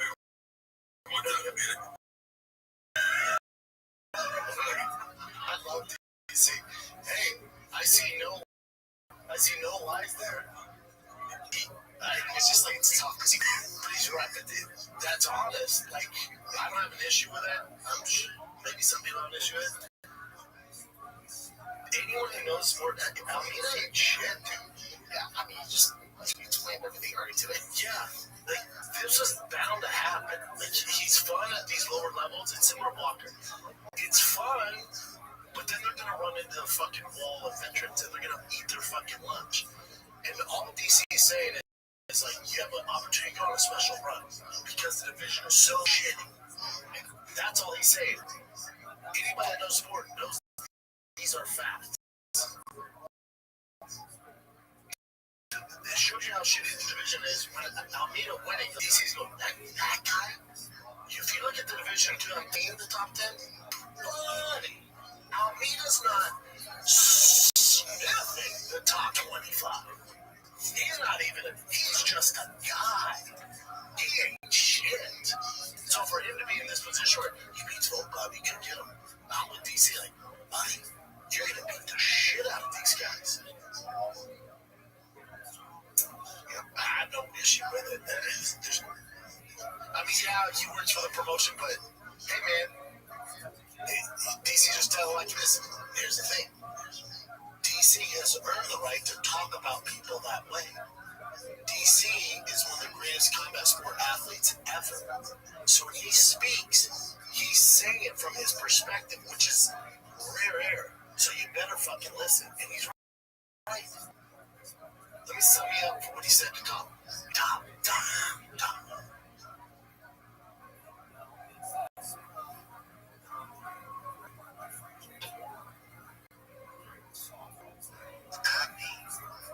Grab the mic.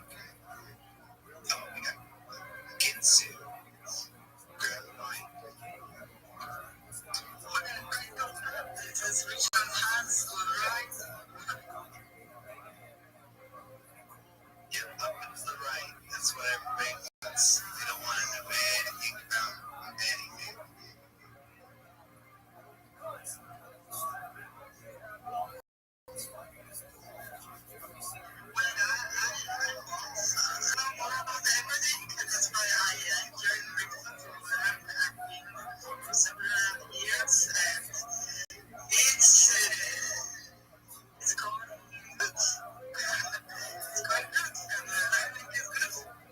That's good.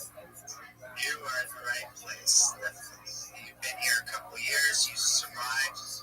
In my trade circles, like especially the lever trade, we tell the new people to, you just need to survive 2 years. That's your goal, is to survive and not get liquidated or wrecked.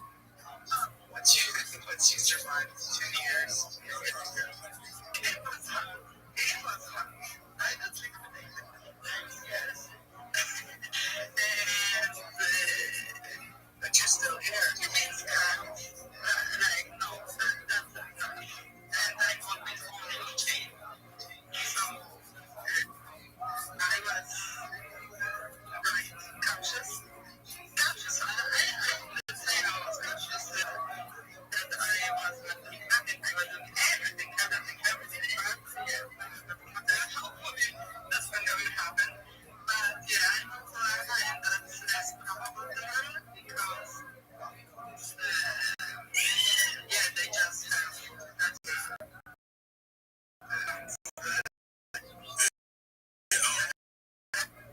When did you join? What year did you join?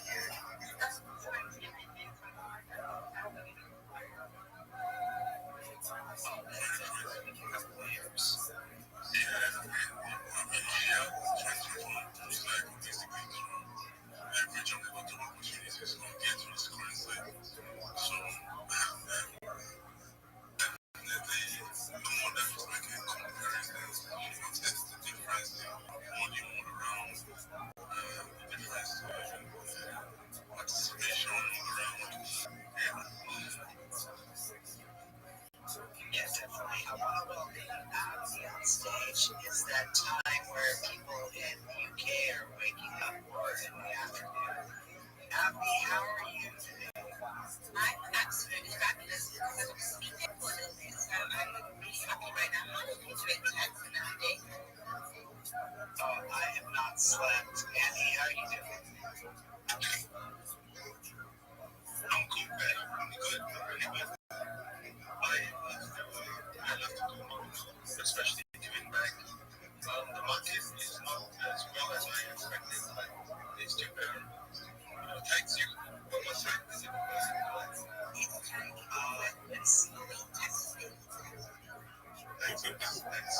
It's like 7. Yeah, man. That's good. Then you need to steal it. I have no good job, bro. Good job. Don't fail your family. Oh my God. No, not my hands are locked away. Wait, you was doing that? You remember this time? last night. Yeah.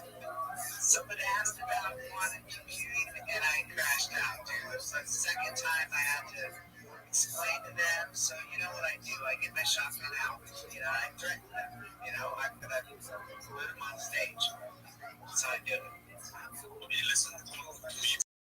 It's like saying, so by doing this,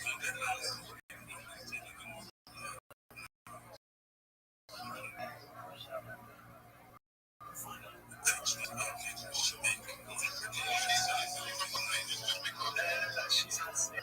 Yeah, I'm definitely there.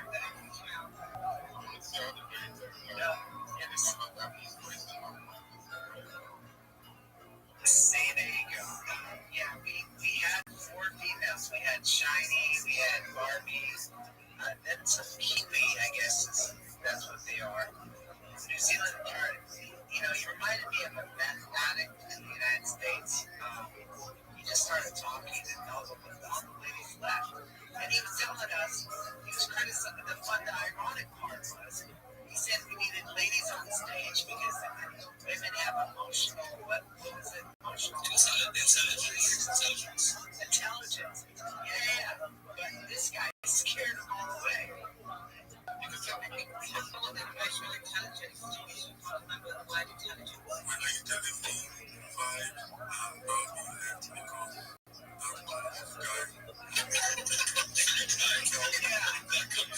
Yeah. Vibes left, Shiny left, Barbie left, and terrible. So I'm just glad you're here. Here, reading off the room and vote for anything they do. So it's actually really actual so we're going to put something in my box, not your box, but my box. And there's a community vote for Andy into the top.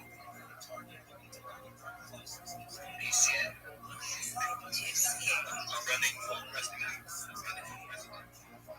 I don't know. Yes, sir. I need to have it. People can vote every day. Right? If you was going to become president,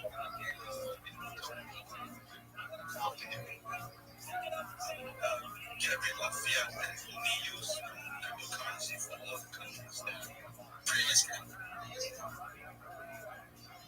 Yes, free ice cream and karaoke. The karaoke every single weekend. Famous those dollars. I'm talking about it. It's not other. It's not part of my agenda.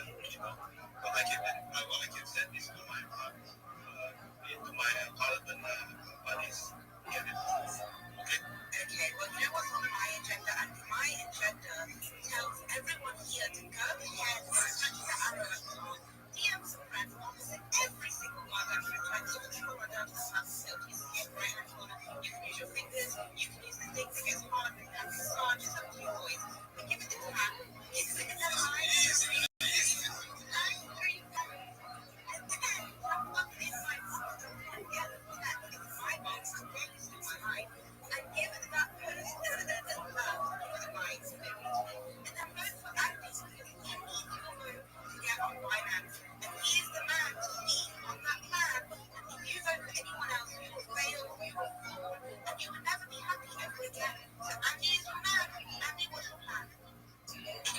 Let's come together, brother.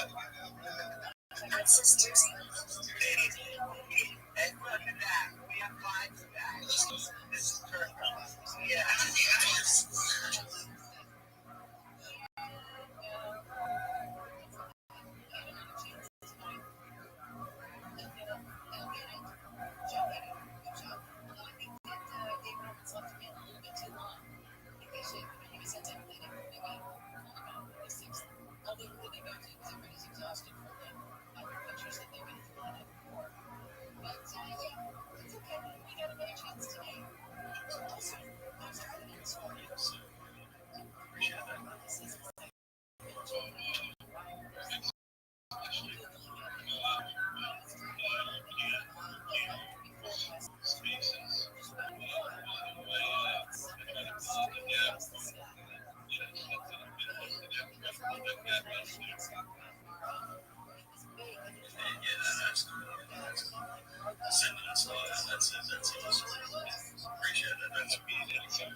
Shema Yisrael, Adonai Eloheinu, Adonai Echad.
This division's so fucking weak.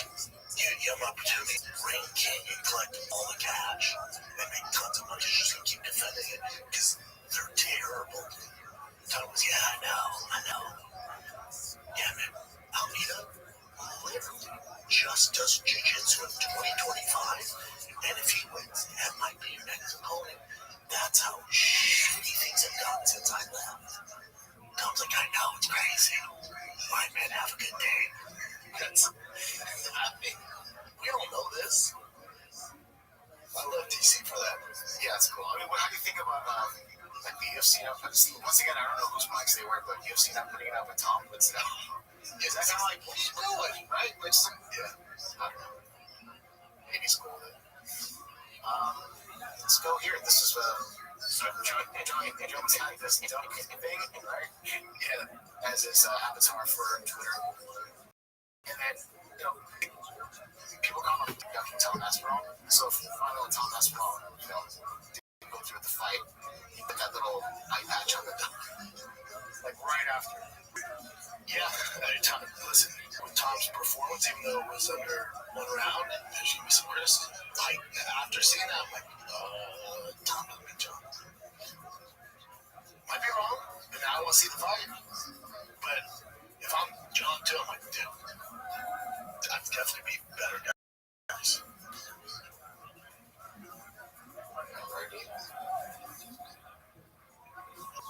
Oh, by the way, Alex Pineda, after had his thing, so let's make heavyweights great again. Yes, John's actually officially say that, I accept it. Let's do it in the White House. Yeah, this just puts that. Now the UFC's like, yo, it's never. Tom, you're not going to fight in December, so go into February. That's, spring card. All right, we do Alex John, and now the winner of that will fight the winner of Alex Cyril. That's a real thing. Yeah. I really hope that happens. Guarantee it happens. Right. So this is Tom Masvidal's dad talking to a reporter about Tom potentially resigning or not resigning with the UFC. How about his dad?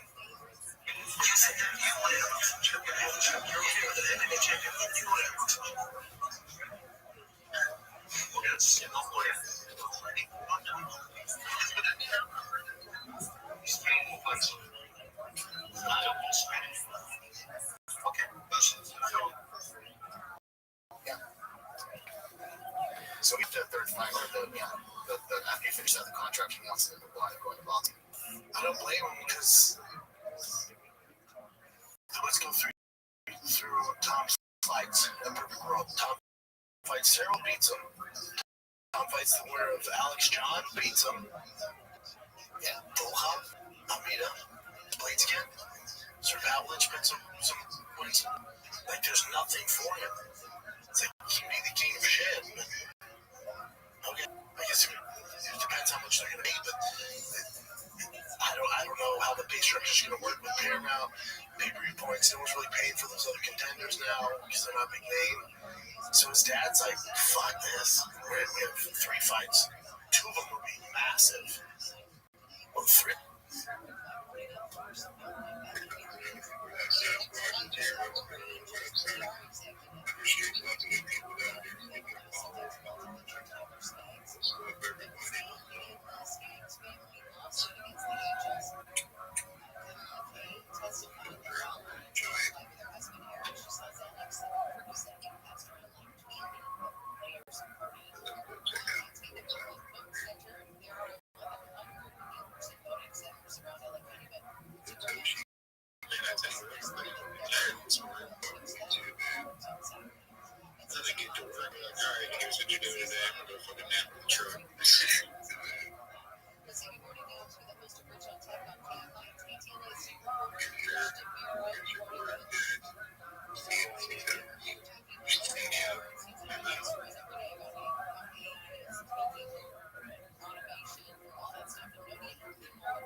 why I say, like, if we do this in the cannabis industry, like, the cannabis industry is so old that they just don't have a lot of change. Most of the DNA patents are coming to it.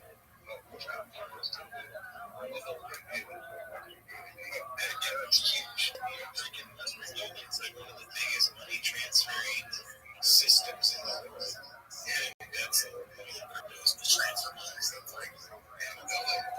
And they'll like it, in my opinion, that money transfer started happening. So it like dated that.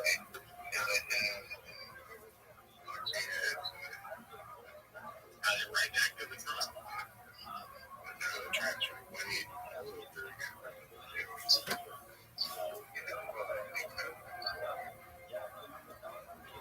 And they're doing it. It's still being for free. Damn near free.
It's still, well, I'm sure it's just still,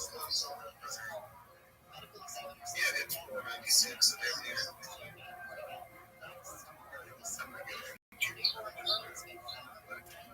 It dipped down 75 or so, came back to about 530, get back to about 480. So it's real nice for the 500 range trying to come in for.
Stuff like it's on the page or something. Yeah.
Also to say, I shouldn't say that too fast on recorded space.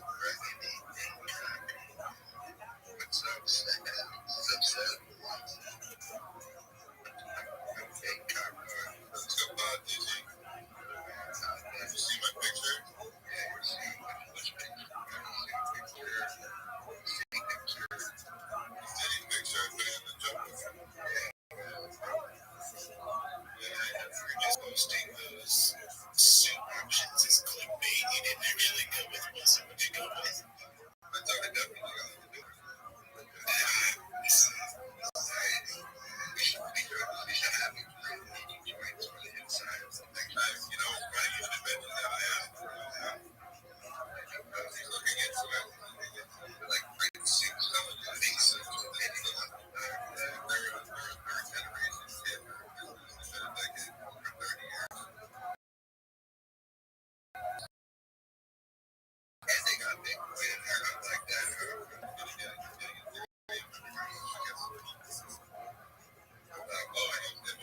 Yeah, when I go back to pick up, I go back to pick up his young ball, and I'm all for the family. So did you watch this? That's how big I can get some suits out there. Oh, yeah. I can take away from this place. It's not like how much everything is good, man. I thought that was Spencer earlier and had them. The lady was like, that's 100 milligrams. It's about 100. And I'm like, okay, well, what do you mean about 100? And we passed right here, and I use it gas. So I don't think she really sure. I didn't make up for it.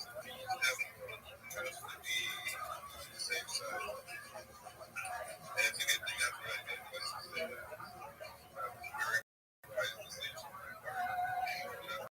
These streets, not anywhere, but even in Miami, is super dangerous. I would say. But great, by the way, it was silver haze. I used to remind me of the so I had a very nice conversation with them about, cannabis and about creations and silver haze. And they're like, really? Wow, I got to show them our next page.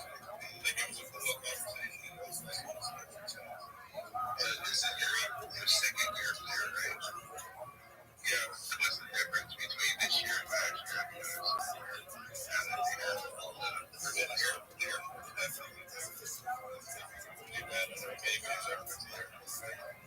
I spend the extra $60 for the VIP service because they're so big. I got flight. Like, I'm just missing the flight. That's how big. Did you know that story? But, yeah.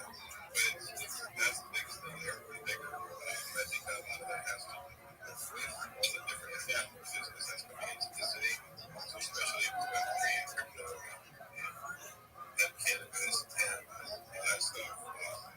And it seems like the government, officials here are open to having conversations about it. So, I have an opportunity to speak to some of the expo process. And so I'm looking forward to some very productive conversations because I think our industry and cannabis industry is really leading about using the drug blockchain. Whether it be for raising money or whether it be for testing. So, yeah, so we get to have those conversations and exchange joints and how you can that fame platforms. The people that we work with and that work with us are going to be center stage of this conversation. So, yeah, man, it's a good time. Yeah, and I did ask them seriously.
great. You know, if I didn't have to study the stomach, that's you know, that's like, oh my God. But yeah, I talked to my tailor about getting one to get him a available. And I found, you know, the onboarding closures in my hotel. So when I go back to show my seven family, you know, talk about some where you see great property. Get them a digit one or two, some music tracks, you know, because I was explaining to them what you can do with the family. Like when it came time for me to pay for this, I can send you some on Ethereum. This could be a lot easier. I should say massive, will be bigger than this first one. But then you fight John, Alex, and if you lose that, you fight the loser of that too. So you have two big paydays. And then Brad, he's a bright friend, he's a dad. Keep your health. Let's go. We gotta make the UFC. He's not a bad player if you care about your son. To go team lose, fight that. Yeah, that's true. Yeah, you know, I've two sons. Right down the same thing. Yeah, man, let's get this money. Get three. Do a rematch. If you get the big goose egg fights, and then not much in the division, let's get the fuck out. See if we can get a big one. If not, all good. Let's see if we can get a goose egg. See if we can get a Joshua. See if we can get a 30. Make whatever 40, 50 mil. You'll be a dad. You can coach their fucking cricket team when they do it. You know? Yeah. And just see it as fans. We're not gonna want to keep watching it be full power all the out. And then there's a big few points one that would be that amazing. Yeah, that's part of the best. Yeah, it's not bad advice. What do you think about this? I love this. I absolutely love this. So this is Umar Nurmagomedov said, he's talking about Khabib and why he's not on Khabib's level yet. So Khabib could come home from a tough trip, arrive at 12 at midnight, change clothes, and go for a run. If he didn't manage to get even one training session in the day, he would still hit pads at home at night. The difference between us is that he gave all of himself to this, and we don't. You have to be honest. At midnight, I can force myself to go for a run maybe 5 times out of 10 because I think he did it, he went, he worked. So I must, if I want to achieve something. He was fanatical about training, he's obsessed with it. Maybe also because already gave him his physical strength, his mindset from him. In the gym, everything works for me. I can control guys, I can go for submissions, but in the cage, Khabib is psychologically much stronger. And in the cage, I feel something is missing. I keep striving. Just experience for him. Get things are fucking savage. I just like he's honest. Yeah, but the fact he's cognizant about that and being very honest, that would not say that. That's what makes Khabib so fucking great. I thought this happened before the fight with Dean Thomas. He was saying how he's ignorant. Also, I know, just tell him I think it's so cool. She said he's read the data. DC is also has not going anywhere, so I like the honesty is trying to see that. It's like, he goes, I'm trying to get through, but has there ever been a point incident of the title fight history? Not maybe in the last recent memory. You know where I'm coming from, right? No one seems to even care how bad I had this fight. You look at some of Mackenzie's performances, part of me thinks that she has a little Kevin Holland thing going on where she just hasn't reached her potential. That's true. I think she's better. It's hard to say this because she's fighting her title, but I think she's better than what she has shown. Her performance against Angela Hill, that had to have been a nightmare for Angela Hill trying to get through that fight. Against Dern, she punches as hard as he would division. She grabs as well as he made the division. She's got gas for days. She doesn't get tired. He's right about some of it. I think with Mackenzie Dern, one thing you should celebrate is remember she was famous before she came to UFC. Her dad, PJ legend, she was an ADCC champ, she's a Gaka champ, world jiu-jitsu champion. So she has fame in that aspect. It's very rare. Matter of fact, she's only the second ever to achieve that much jiu-jitsu and become a UFC champ. It's very hard to do because usually they don't just transition great. If you think about most jiu-jitsu practitioners that are straight jiu-jitsu, like Mackenzie Dern is, I mean straight jiu-jitsu, to come over to the UFC and become UFC champ, it's so rare. That should be rare. Now, also the pressure is she's an attractive girl, which is super rare in the UFC women's division. She's attractive. She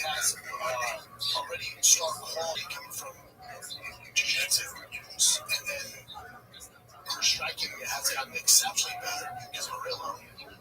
And she's had some ups and downs. She's missed some weight, but the chance of her becoming champ after coming from BJJ is like less than 1%. You have to celebrate the fact that she actually did it.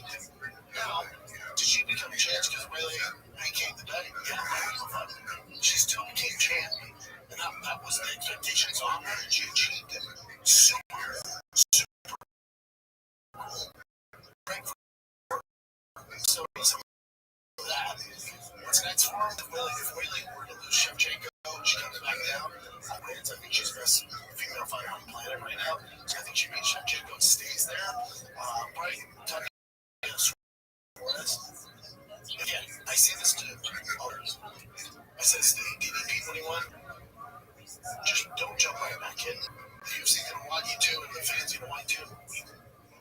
And you might go on this reign for the next 5 years, which is uncommon. Most people lose it. You work your entire life. You've dreamed of this moment for your entire life. We don't know what's going to happen in this fight. But we know you can't just wait out 2 years, a year and a half. You maybe have 8 months. Maybe have a year max. You don't have a year, but maybe 6 months. Who knows if this is ever going to happen again? I'm telling you from a guy who's made so many mistakes and never stops to smell the roses. Fucking stop and smell the roses. Fucking embrace this. My word, you're in elite company. We don't know if it's ever going to come back. Right now, go do marketing, do the show, come over to America, do all the podcasts, do all the shit, pay him up, get those endorsements, because of her looks and the way her personality. So get in, girl, because we don't know what's on the other side. And you've worked your entire life for this. Don't rush back. Not saying you're not going to win, but it's fucking tough. Once you're the king, once you're the queen, it's fucking tough.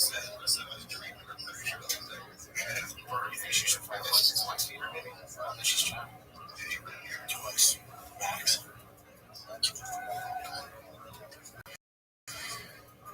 Let's go. Have you seen Conor McGregor talking recently? Pretty much a minute of the fight.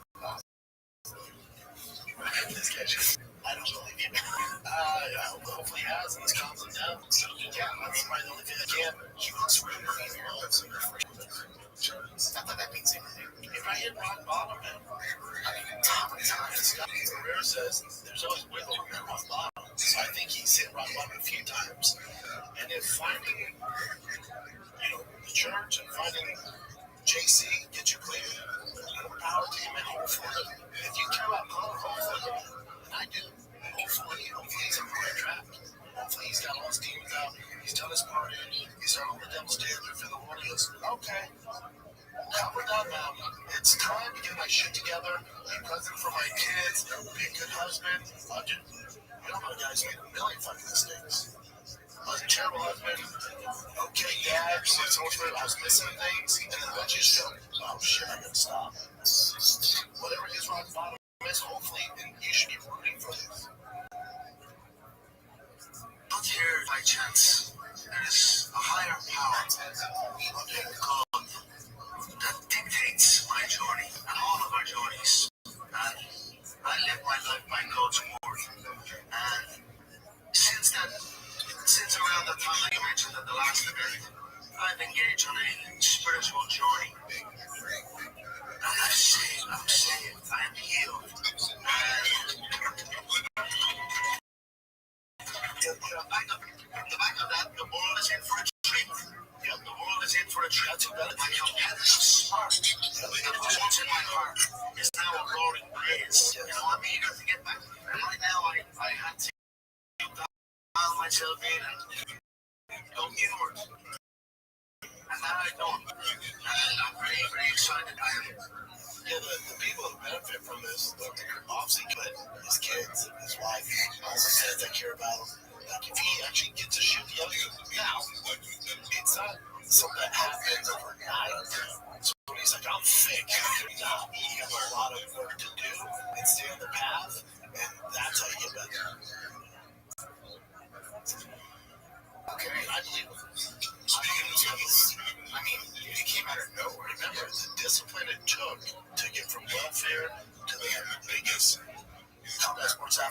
145 is discipline. That's him then. And he lost it with all the success and the money and the pros and all that shit. I get it, dude. Yeah. So that discipline doesn't go away. You forget about it, you want out, you do all the shit, like, I can get rid of this. But eventually, that discipline, you can put back in for the good. That discipline fighter, 145, 55, that's in there. Those traits and that discipline doesn't go away. Bring that back in. That's what he's doing. I think he's probably he's asking the quickest rise to fame I've ever seen. He's just been whenever we got together. Alright, this is an interesting one. James recently retired, I think, a few months ago. And he cried discussing it about like his mental health, just all sorts of things. Even when he's working so much better, he's getting over it. Young kids are getting way better than him. Well, he's back in his retirement. He's fighting freaking Edson. There's going to be so much fight. But Edson's a freaking. It's going to be a really hard fight. It's going to fight for him. Edson's on the way out. That's crazy. Rabbi and Doja Joshua Van, Sheldon. He's invited most interested on their card. Well, it's actually Doja Joshua Van's fucking lit. And Joshua also another quick rise. Our boy Terrence McKenny's fighting on that card too.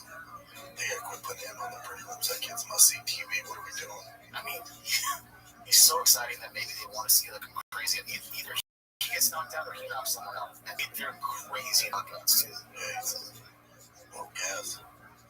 Alright, this one's a weird one. I just saw this one about Allen. He's training, I think, at TriStar right now, so it's French Canadian. There's a lot of French speakers in there. He said before he did this broadcast, he's like, yeah, the reason why he has all these things on his face that grows his mark.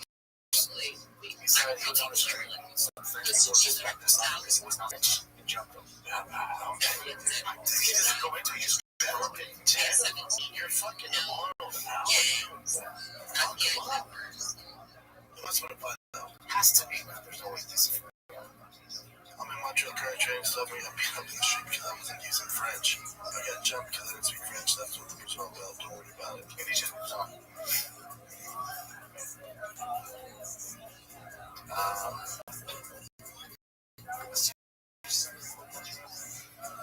He's fighting MMA again, but not with the UFC.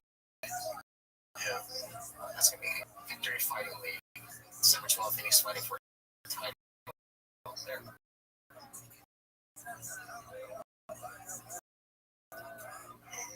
Yeah. He's doing MMA, and he's just concentrating. Yeah. What's this one? Oh, this is dude. So apparently Vitor Belfort got hair transplants. Oh, yeah. And this is what it did to his face, though. Oh, this well. Yeah.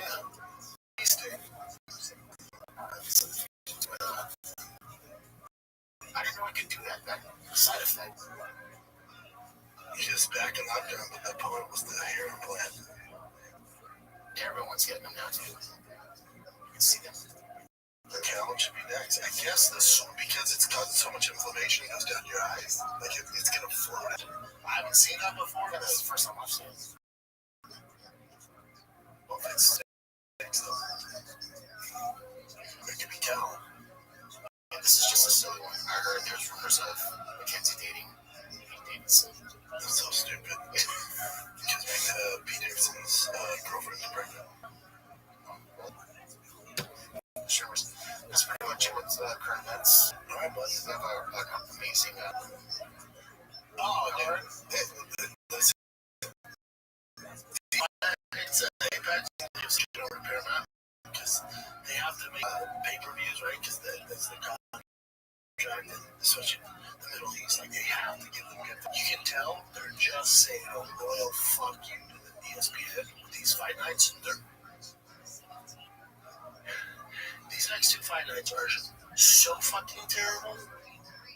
And that's what here's the thing, there's the edge of this because once Paramount starts, buddy, those first like 6 to 10 fights are gonna be so fucking lit.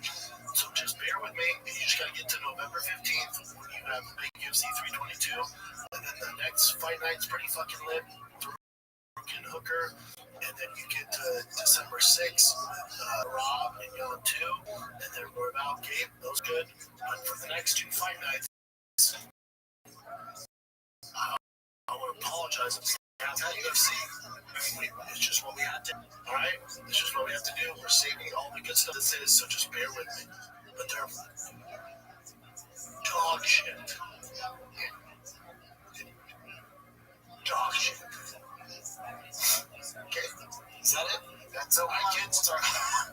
There's I don't know if this even matters. Sure doesn't. That's it, guys. Thanks for watching. I subscribe to all things. If you want the show completely ad-free, Patreon. The thing is, we should have done it years ago. It's patreon.com/TFATK. You get Friday Kids ad-free, and you get extended episodes. All that's ad-free. You get Shop Show ad-free. You get bonus content. You get 2 Q&As a month with me or Callan, at least both. Me and Jay do extra footage on there. I do some car stuff. I took you to my favorite barbecue spot. We got a bunch of fun stuff on there, so head on over right now. It's $5 freaking bucks, dude. So ditch Starbucks for a day, ditch your freaking Happy Meal for a day, and you get some fun stuff ad-free. It's patreon.com/TFATK. All right, kids, love you. Be nice to each other. If you see me at the baseball fields this weekend, come say what's up. Love you guys. Until next time, I'm out.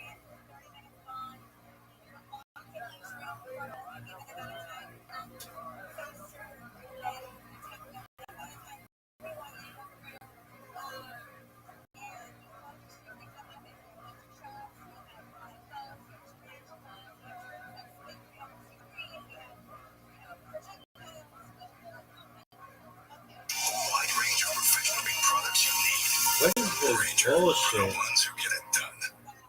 So, guys, I'm about to do a podcast. We get pretty intense on this podcast. Now, you guys, things get a little stressful. You got to pay for, plane tickets.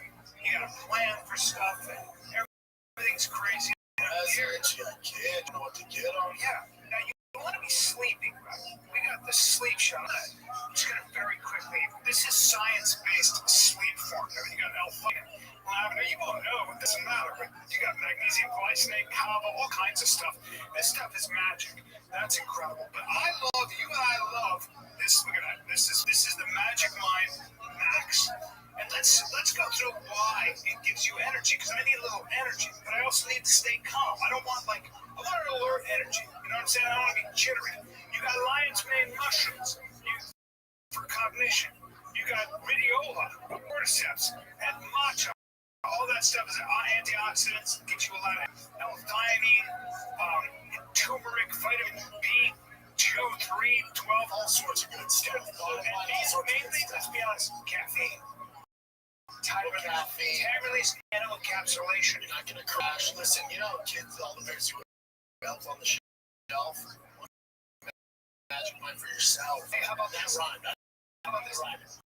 That's on the shelf, Magic Mind. Hey, you know what I mean? What do you think? Are you 25% off? How about 58% off? Bro, are you Santa Claus? Oscar Santa. Santa Claus is still the century. Friday just got a lot better. You got freaking Cyber Monday. Black Fiber. Cyber, Black Fiber and Cyber. This is what happened for Cyber. That's exactly right. And I literally reached for it and I said, Chin, I want to do the ad now because I'm taking this before we do the podcast. I don't want to wait because I want a little, you know what I'm saying? They got holiday stress. That's it. Let them help you out. Go to Magic Mind's website. Go take a look at what they got. MagicMind.com. We don't use the Max here, but at night we're asleep. I love it. Come on, let's go. Maintain your energy for holiday parties, shopping days, whatever it is. This is what I swear by. This is really the fight of the kid. Hey, pal, sandals again. Same podcast, same sandals. My friend said you're wearing a nice shirt and jeans and the sandals. It's just not right. But I always figured that people can't see my feet. They kind of can. It's probably the number one comment I get my DMs. Everybody Is that right? No, I gotta start. It's just not your thing, dude. No, I gotta wear my shoes. Listen, we talked about this. You know, there are certain places I feel you should dress up. One is church.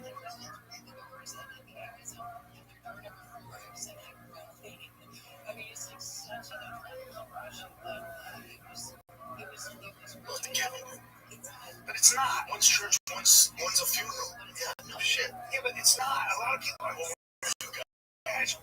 You gotta get, on this podcast, I gotta start wearing shoes. I like my toes to feel free though, because they're American. I got American toes. When I see sandal like that, I can't be doing it. You lose some energy in your body. Yeah, I'm just like, I don't give a fuck.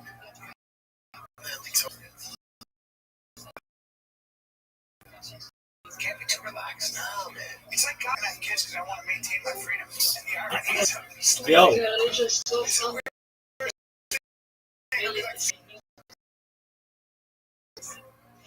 What I just did was terrible.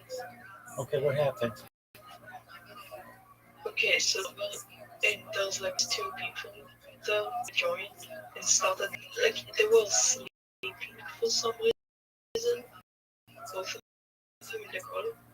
Okay. And I started making noises, and then the girl and she had her shirt, and I saw her breasts completely. Okay. And I just got traumatized. Okay. Let me ask, how old are you? Do you know Connor? I'm 23. Oh, okay. Yo, you're from Israel? Yes. Yes, you changed your name again. Yes. Okay, well, I didn't really remember. I mean, now okay, so you went into a server, there were two people sleeping, some girl flashed your breasts, and you're traumatized. Yes. Okay, well, time heals all wounds. Do you know Connor? Who's Connor? He gets here on the server, supposedly.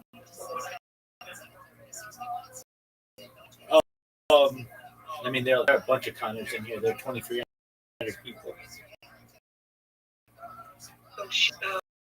Connor the Hot.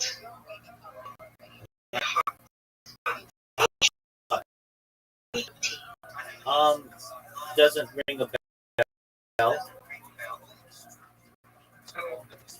Well, that was here. That was in the same part with the singer. Okay. Well, are you going to be okay? No, I'm gonna kill myself. Yeah. Don't talk like that. You know that's not good. I'm just kidding. Yeah, but that's not even funny. If you're gonna kid, do something that's funny. If I have one. If you're gonna kid, do kid in a funny way. That's funny. Okay, so what is subjective? Everything's subjective, but that okay. So, where was this in where you saw? It's called Functor. Okay, all right. Are you okay? You're not gonna survive? I'm gonna survive. It's horrible. I mean, you've seen breasts before. Come on. Insane. Okay, I mean, but still, like when you shout. No, I don't have it. I had breast cancer. I had to get them removed. You had a mastectomy at age 23. Yeah. Okay. Should I?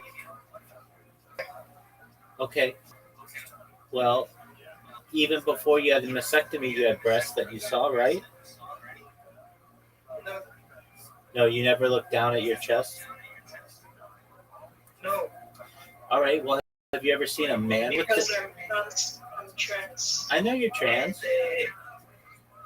I'm a tranny. No, but haven't you ever seen your own chest? Men with always chests. All right. Like big boobs. Absolutely. Then just imagine it was a girl. So You've seen it all now. I think you'll be okay. I think you're gonna be okay. How's your life been? No, it's over, dude. No, it's not Just over. kidding. No, I know. Okay, so how have things been in your life? Long time no speak. Israel is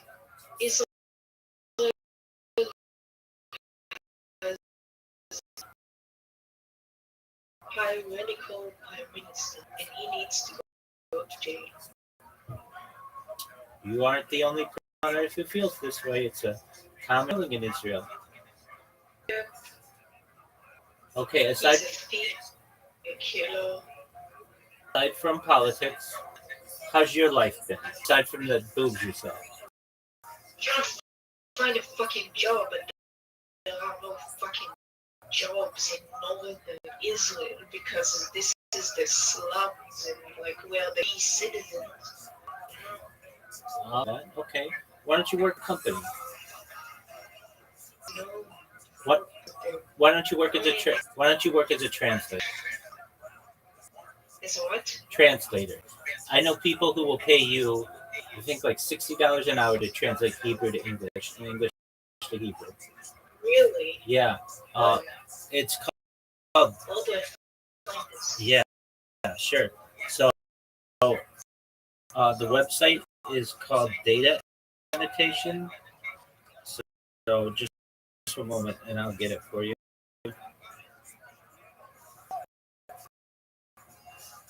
Okay, so go to data.tech. DATA. Okay, found it. Excellent. All right, so you can work from home, and they're looking for translators. Word. Don't worry about you. Make a lot of money doing that. I'm a native skin. I know you I'm are. a I know you are. That's why I thought of you. You're the perfect candidate, and you don't have to go anywhere. You sit home, translate. Yo, So we've taken care of your job issues. I can't control global politics. What else? How else can we help you?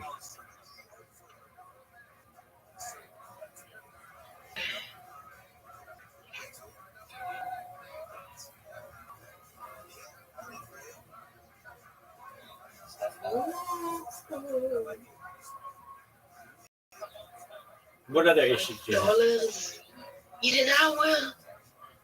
Are you kidding me? In here we get $10 an hour minimum wage. Okay, well that's not very good. There, it's something like the MIP is $20 an hour, but I believe for Hebrew translators it's $60.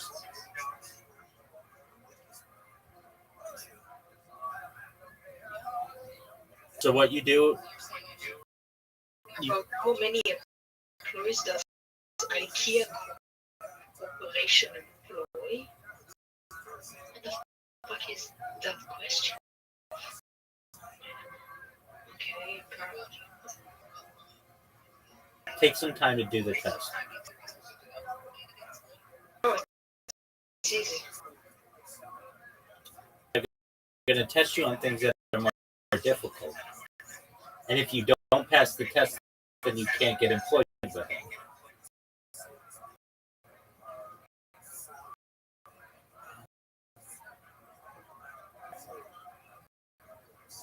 בחדרים שקטים בהם נחים היגונות לב בודד מנוקה מצייר, צללים רודפים ועוד צללים רוקדים תחת הירח. Hey, calm down with the jibber jabber. Calm down with the jibber jabber. All right. So we took care of the. Hebrew jabber? Yeah. Hebrew, modern Hebrew is 145 years old. So calm down for right now. Let's talk other issues in your life. How else can we help you? No, I have no issue. Okay, well that's good. Friends. I have no friends.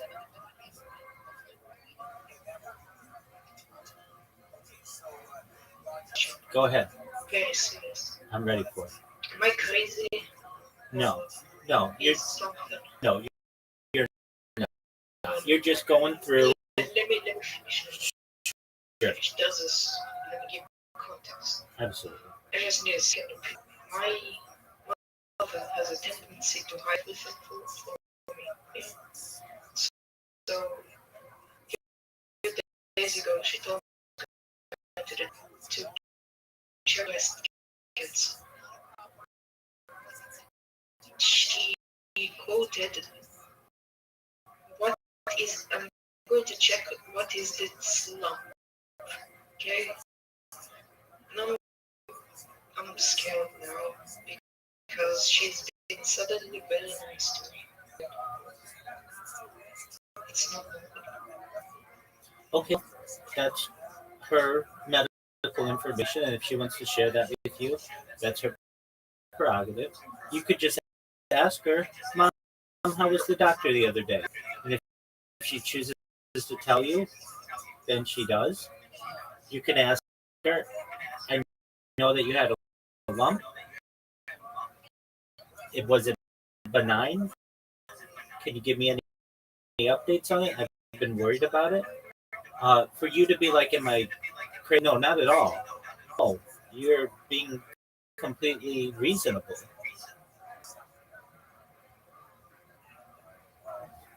Don't think it's Why not? long story. Not long story. Not long story. It's very simple.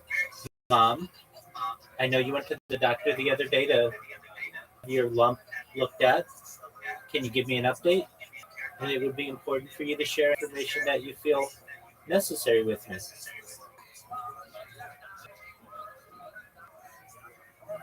You can do it. You have the courage. Go try. You can do it. Bye bye. Bye bye. Come back. Israel, this is what you give me. That's never good. I thought about you this weekend. I told you Callum would never go for this. I surprised Joanne went to New Orleans. There's like Carlton there. There's Four Seasons. There's the Omni. Hotels in New Orleans. She's like, I want to stay in a haunted hotel. I said, cool. So I just go to the top 5 most haunted hotels. We find it, right? I booked this top freaking haunted hotel. The issue with that is very old. So when you stay in an old hotel that's haunted, so she didn't know what we're signing up for. We get there, I'm like, not haunted. Omni's not haunted. You want haunted, this haunted. So it's hospital. They had a ton of disease. So this place was used as a shelter. So thousands of people died. And it was sold. And she was like, "What? I'm like, this is what you asked for, right? This is it. This is it." So we weren't in the hotel that much. She got no sleep. I slept great. No support. Yeah, I slept great. And then we, been making fun of it all the time. We hired a private tour guide to go into the old cemetery. So we went to the cemetery at 11 o'clock at night. He has all the devices and stuff. So I like the history. They have like everyone's dead in there from 1800s. And there's like family. There's this huge freaking, because they're above ground. So like pretty and stuff like that. So there's all that. He's going through like some famous people. There's some multiple people. Gives me a device. You see, you listen to stuff but you never play. And then he takes us around to like this haunted house. Madame, I forget her name. She's a American Horror Story. But she took slaves. She had slaves, and the way she would discipline, she tortured them, experiment on them. Dude, if they act out, she would put human feces in their mouth and sew their mouth shut. And put them in cages. So, like, they call it House of Horrors. That's real. But who knows if it's on there? So we see that. And then between, because you're with them at the cemetery for a while, then between we go, he's like, I'm thinking of this beignets and coffee in New Orleans. It's not a tourist spot, so local spot. So we go there, best beignet I've ever had. We're sitting down talking to him, and he's like, he's exactly you would think is a ghost tour guide. He looks normal, everything like that. And we're talking, and he goes, yeah, my partner hates this stuff. Now, whenever someone says partner, it's, I assume, like, I've never told you I'm like, partner, right? As soon as someone uses the term partner in my mind, I'm like, oh, yeah, it's all good. That's the lingo. Very arrogant. So he goes, my partner's not into this stuff. And he starts going about how he married this dude. And I just go, man, I'm not, at this point, we have to each other, I'm not trying to fit in any fence. I said, I can't believe you're gay, dude. Because I get that all the time, man. I'm like, I was like, maybe the gay people I know, just a very fine boy. I'm like, you don't give up.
Yeah, I get that a lot.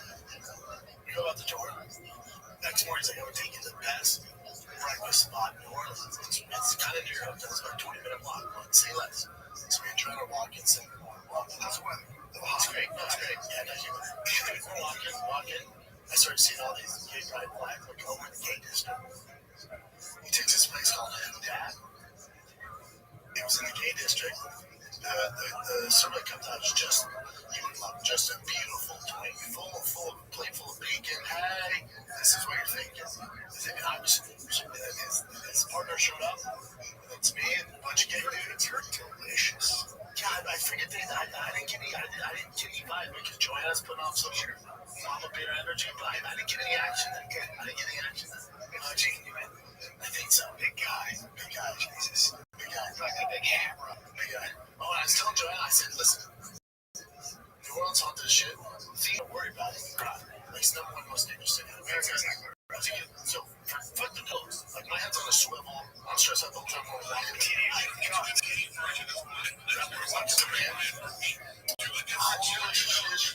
Black people with his people walking. He seems like walking right to each other. Walking. Just pulls out his pants.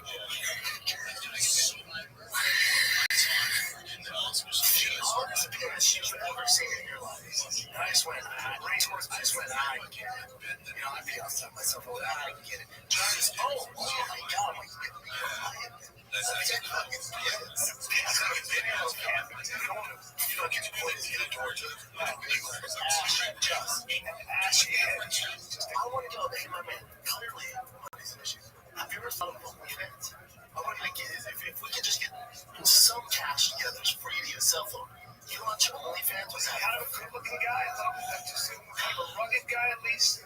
That dick was so massive, it would not matter. It wouldn't matter. There are plenty of men that would pay to see that heavy dog. Oh, yeah. Oh, Jesus. with like a big flaccid heavy piece of piss like all over the street next to a pit bull. Yeah, some guys. Real super. Yeah, some guys have. I enjoy it. I didn't feel any threat. No, I'm gonna take it in. I'm gonna take it in. Join us out because that's when I get it. I don't know if did I mention that Daddy got. I was a victim of some crime. Did I say this? Some boomer crime? Well, I'm supposed to do Amy Poehler's podcast. I said about that. So I was supposed to do Amy Poehler's podcast. You know, right? Yeah, her assistant reached out. And, she was like, "Hey, we'd like to have you on Storytime with Amy." Yeah. Poehler. It's a podcast. Yeah, big podcast. Whatever. And I know Amy from back in the day. I love Amy. She's known for many years. I haven't talked to her in a long time, but I love her. I've been busy. She's been busy. She's been busy being super successful. She's busy counting money. You're busy doing whatever. So, but it's cool because I know her and we've always had a great rapport. So her assistant reached out and so we talk realistic questions and all that. Go through it, and I have to do it like a to do. I found out it was going to be somebody comes on the internet and then talks about the person there. And I was like, it's a surprise. It's probably like a friend of mine. So I was like, okay, great. So they have to make sure that your camera is all, And I was on my phone. He goes, we want to do it on a laptop. He wants to do it on a laptop. Of course, phone. I'm like, okay. So I schedule that, and I can get on. Now I'm on, and now I got to do it through Facebook Live. With you gotta. I don't know how to do any of that. So he's got me on Facebook, and I'm like, God, Jesus, I'm not doing this. And he's like, okay, do you see it? I'm like, I don't see anything. And he goes, you want us to help you with this? So now I'm screaming with the guy as he's trying to configure my Facebook thing so I can point where I'm there. And now 20 minutes in, as I'm clicking everything, I just and he's going up. So this is really good. Just make this. It's no problem. I help with this one. I'll take that. Right? I go. Wait. So when are we doing the podcast? He goes, this. And I go, this was just a test run. I go, that's right. All right. He goes, yeah. I go, how can I do that? So Amy, okay, so I'm in the same thing as, yes. I said, where are you looking? He goes, I'm in Los Angeles. I said, where in Los Angeles? He goes, you want my address? I was like, no, I'm not here. So I was like, okay. And I just, anyway, so we configured the thing, and I'm okay, Friday or something. Yeah, I'm waiting. Yeah, and I'm waiting. Podcast. I did it when after I started my podcast. And my producer calls me and goes, hey, do you have a podcast? It's a scam.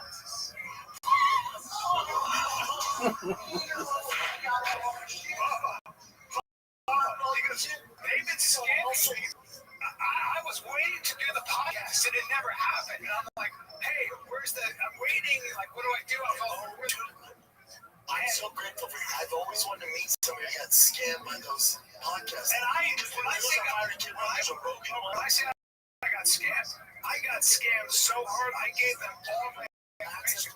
I had to call a security expert, a dude who really knows his shit, who was like, oh yeah, and he saw it. So the good news is, I think these guys were just trying to get access to your followers so they can spam and do a lot of stuff. But they wanted to, they sell access. And he went out there too, he went on the dark web. They have all my passwords. They have all my fucking everything. You change everything. I changed everything. But I was like, I was like, how do they know that? He goes, they sell all this stuff. You're just not, it's not like you're that inquisitive.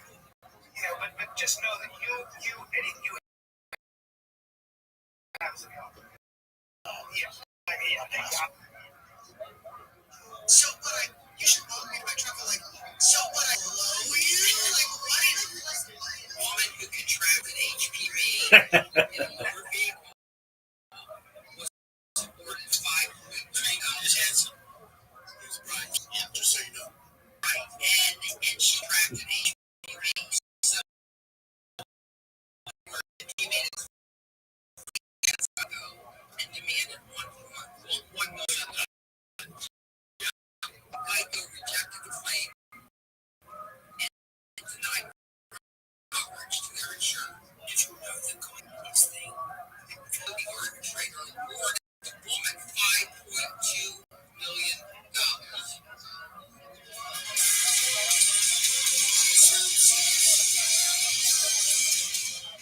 You should walk in my truck.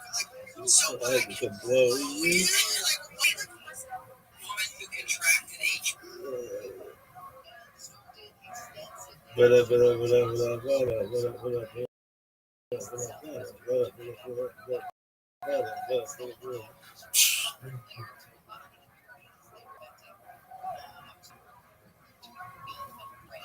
PV in a motor vehicle was aborted.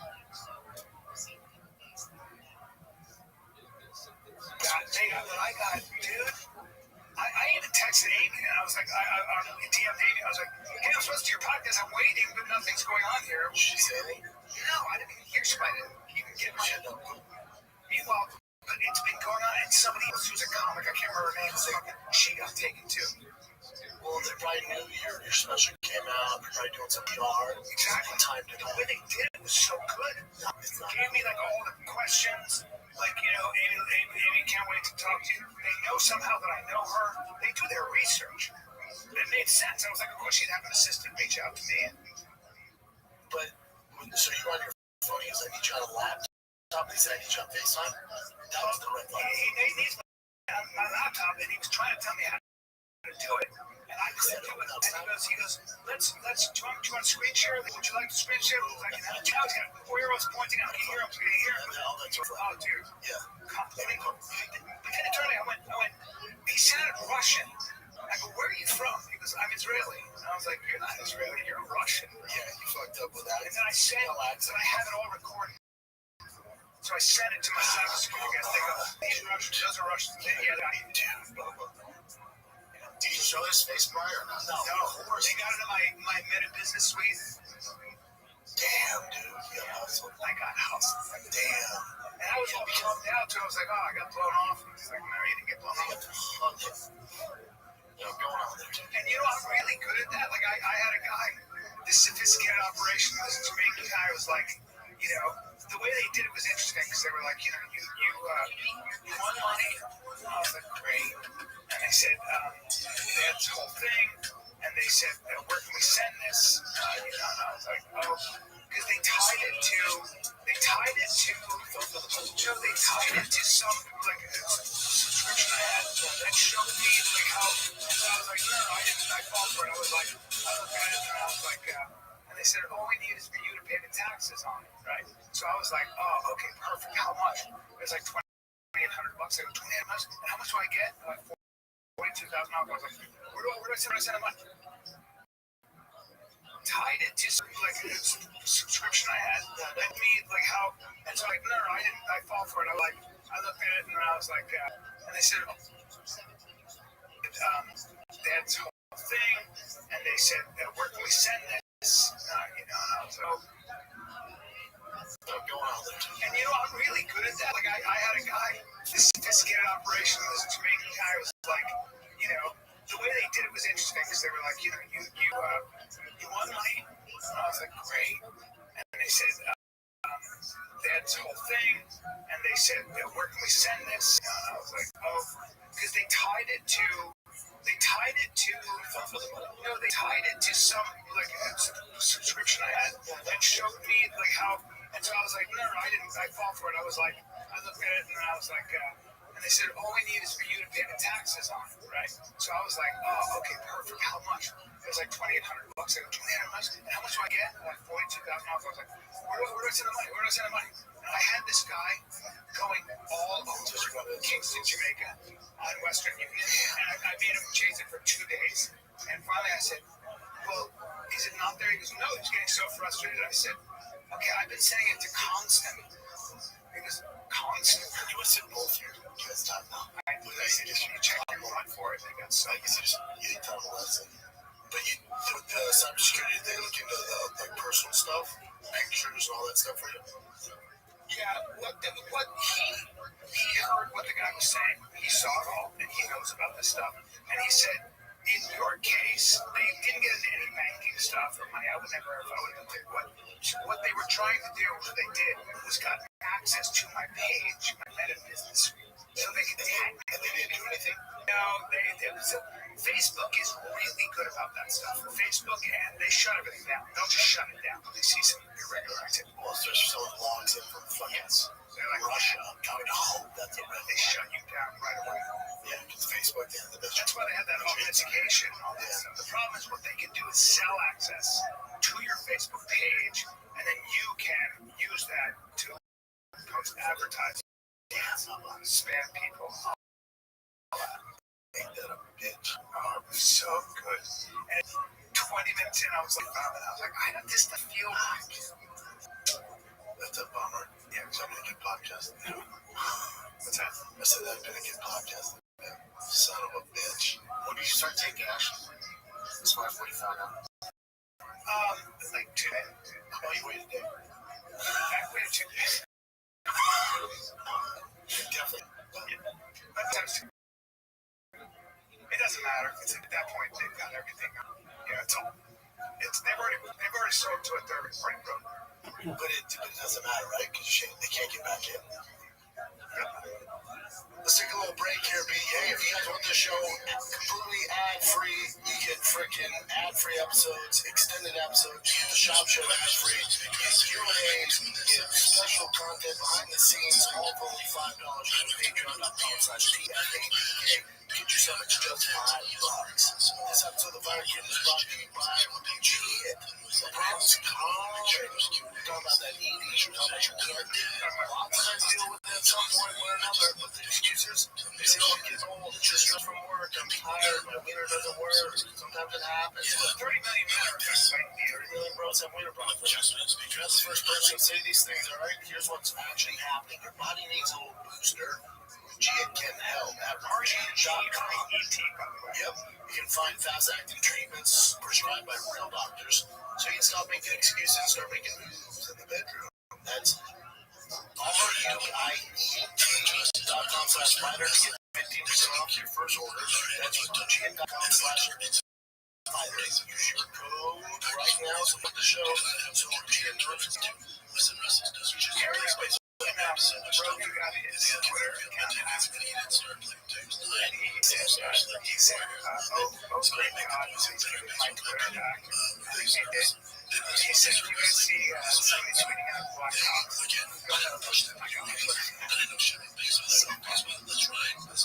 Yeah, that happens. God dang,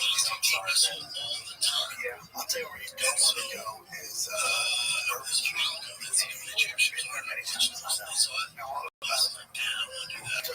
I see. just a box for it. She's like, oh my God, it's like you went to 6th Street or you went to Times Square, like it's a tourist thing. She's like, oh God. Now I tried to go like the local study and stay. Now you're on a good job. Great restaurants, great recommendations. Bro, fish is fish. I just where was I? I was in New Orleans when they were drinking extra shots. Yeah, That's delicious. Yeah, oh, remember I just got power. Have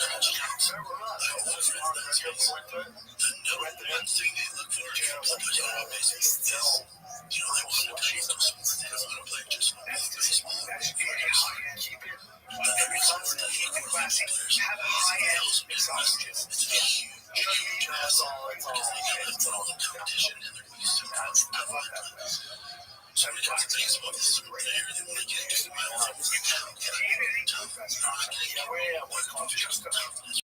No, the last night, tour guide this morning when he's there.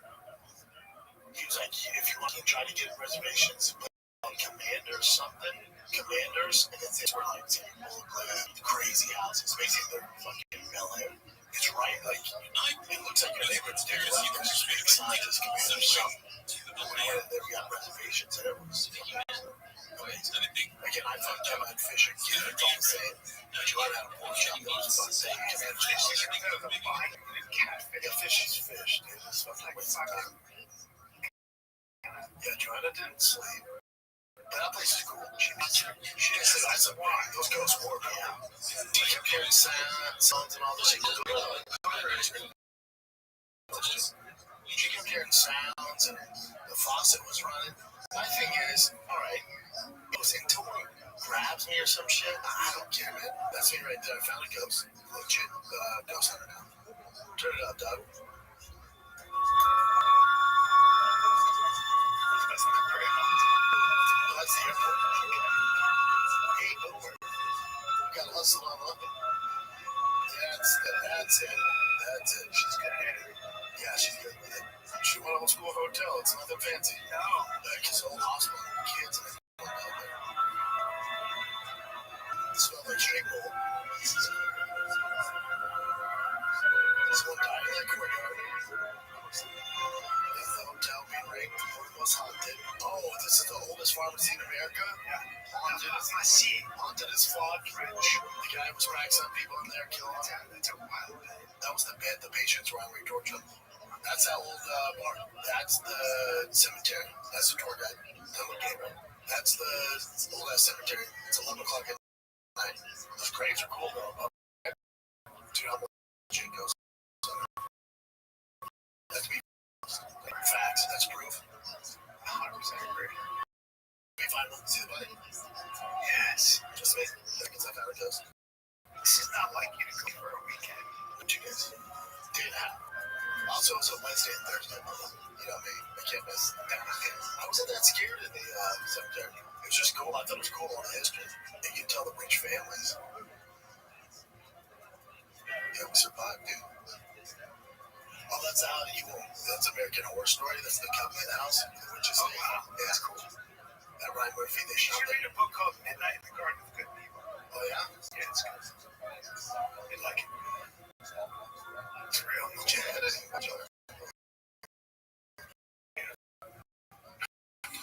She was scared. Yeah. Yeah, I know. Well, it looks terrifying. Not for you, dude. Plantation, one of those plantations, and I was told it was going to be a perspective from the slaves point of view, and it was super haunted, like doing stuff. I was straight like 8th grade, fucking, something you do in middle. Yeah, well, that's like in Charleston when I went to the slave market, and it was just very underwhelming. It was just a room with a bunch of posters on it. There was nothing. This was actual plantation, so it's kind of dope. Yeah. And there's everything like the slaves where they lived. A lot of stuff where they disciplined them. The actual master's house. And the family still owns it. And then the sugar cane, they're still working. Wow. Yeah. Well, that's like the farm in Angola. Is in Angola, Mississippi. You see in the farm, it's actually named farm, but oh yeah, farm in Angola. It's a prison. Yeah, there you go. Louisiana State Penitentiary. Yeah, largest maximum security prison, Louisiana State Penitentiary. Yeah, that stuff's heavy, man. You're out there. And Harry Connick Jr.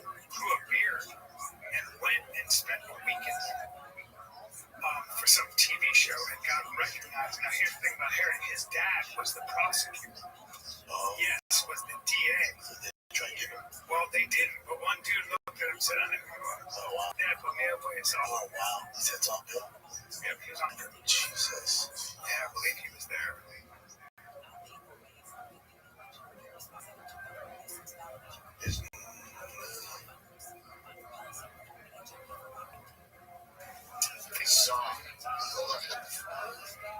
Oh, okay. Maybe he was just there to shoot a fucking.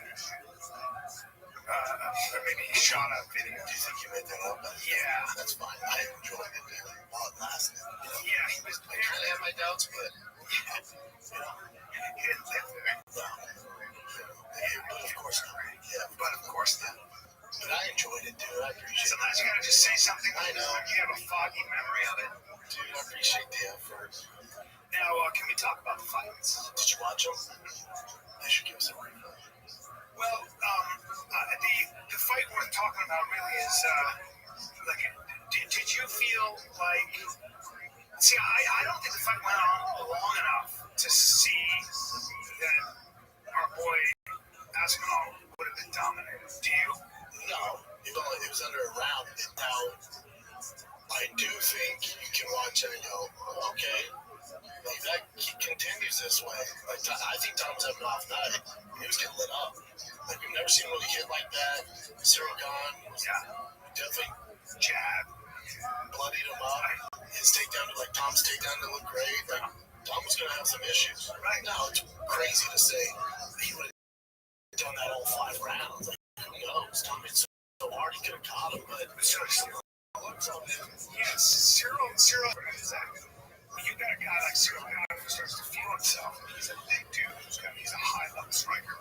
It looked like his striking was clearly as high level as Tom. Higher, right? And then it's also the first time Tom's faced a guy with better striking. And then to stuff the takedown, that's a long fucking day. The takeaways are John would beat the shit out of both of them. And I think Tom had an off night. I think that was Cyril Gane's only chance because he's owed 2 championship fights. Man, did he fuck up Okamai? Because now they get stopped. They got to do a rematch. Tom goes, okay, I think it's a lot more serious. This time he's gonna fight me. I'm not gonna have another off night. He's gonna capitalize. Yeah, like Cyril Gane, that was your moment, dude. You fucked it up. Yeah, the Jim Miller thing was good because he said just take the away right away. Stop that shit. I've been saying that for years. I love Jim Miller. My thing is this.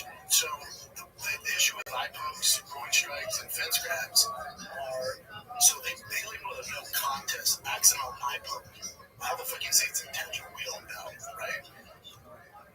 No contest. It should be disqualification. There should be no gray. It should be very black and white. You should have extensive repercussions if you do any of them. So if the fighter came in, people would never, they'd reach out like this. They would never. They're doing it because they know, man, I'll get a warning, maybe a point away, but it's going to change that, like fight gets done.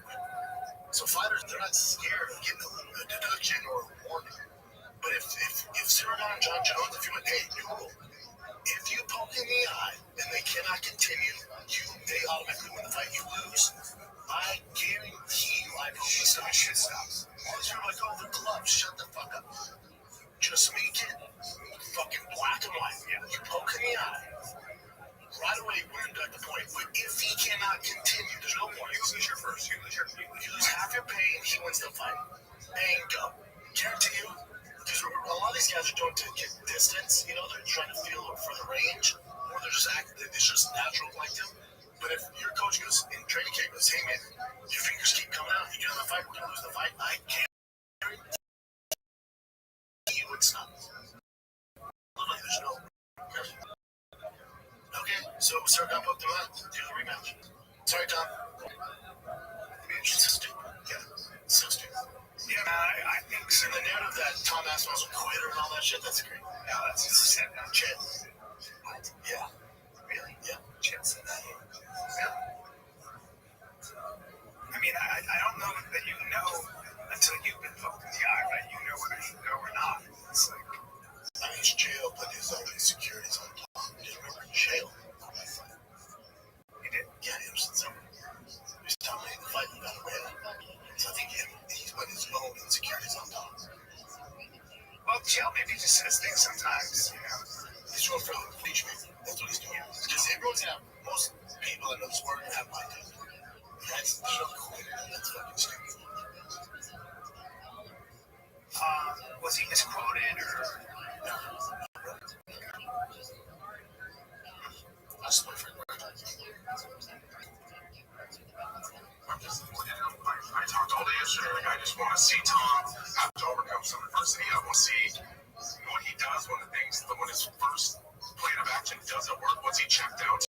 Is he going to wrestle? Can he compete with Cyril Gane on his feet for 25 minutes? And I don't get any of those answers. And just like everybody at home, I'm just like, don't get the eyes in the to fight with one eye is very common. And someone's trying to hit your eye. He's trying to bust up and make your nose bleed. So that part of it does have question for guys like Anthony and I. We're trying to be polite. We're trying to show grace. But in all fairness, you're the heavyweight champion of the world. You got to fight with one eye. So he don't. Yeah, but I just think an eye poke is an exception. It's pretty debilitating. What do you think? Both of them. Both times. He got poked in both times. Yeah. There's like both. No, I think it was just one of them. The other one actually, I do live in me. It's fucking both eyes. Bring it up. It's so bad. One's knuckle deep. It's both eyes. Now, I thought the other eye was the issue because it's knuckle deep. Like, knuckle deep. This one was bad. No, it's a huge problem. Oh, Forget that I didn't realize that. I did not realize that. Yeah, you see that one? Oh my god, dude. Oh my lord. And the one that was causing issues, it goes in and up. You can't. For a guy like Tom, when the ref comes over and he goes, I can't see. You can't expect that to do that. You can't. No, it's stupid. It's also terrifying. It's your eyes. What the fuck? It's terrifying. That's awful. That's not right. That's not right. Cyril Gunn, I think you should be disqualified for that. I think it's just consequences are too fucking dire for that. Yes, I really should lose the fight. That's my whole thing. Now, for Tom, luckily, they didn't see any damage. Henry said what he was saying. His eyes. The thing is that your eyes stay really sensitive. Yeah. So Henry said, like, if there's a little dust, my eyes get red. And it took a year to get his eyes back, Yeah. And I think they have to fucking make the consequences grave. Of course. Like, what is that? What is going on when he's doing that? Trying to make distance? It's a bad habit. It's natural reaction. But so you do that, I guarantee it stops. It has to stop. Because now people are going to do this. They're just getting the habit of that. You don't fucking it. Yeah. Do not shit in. Keep your hands. Put your fucking hands. Close your hands. That is, yeah.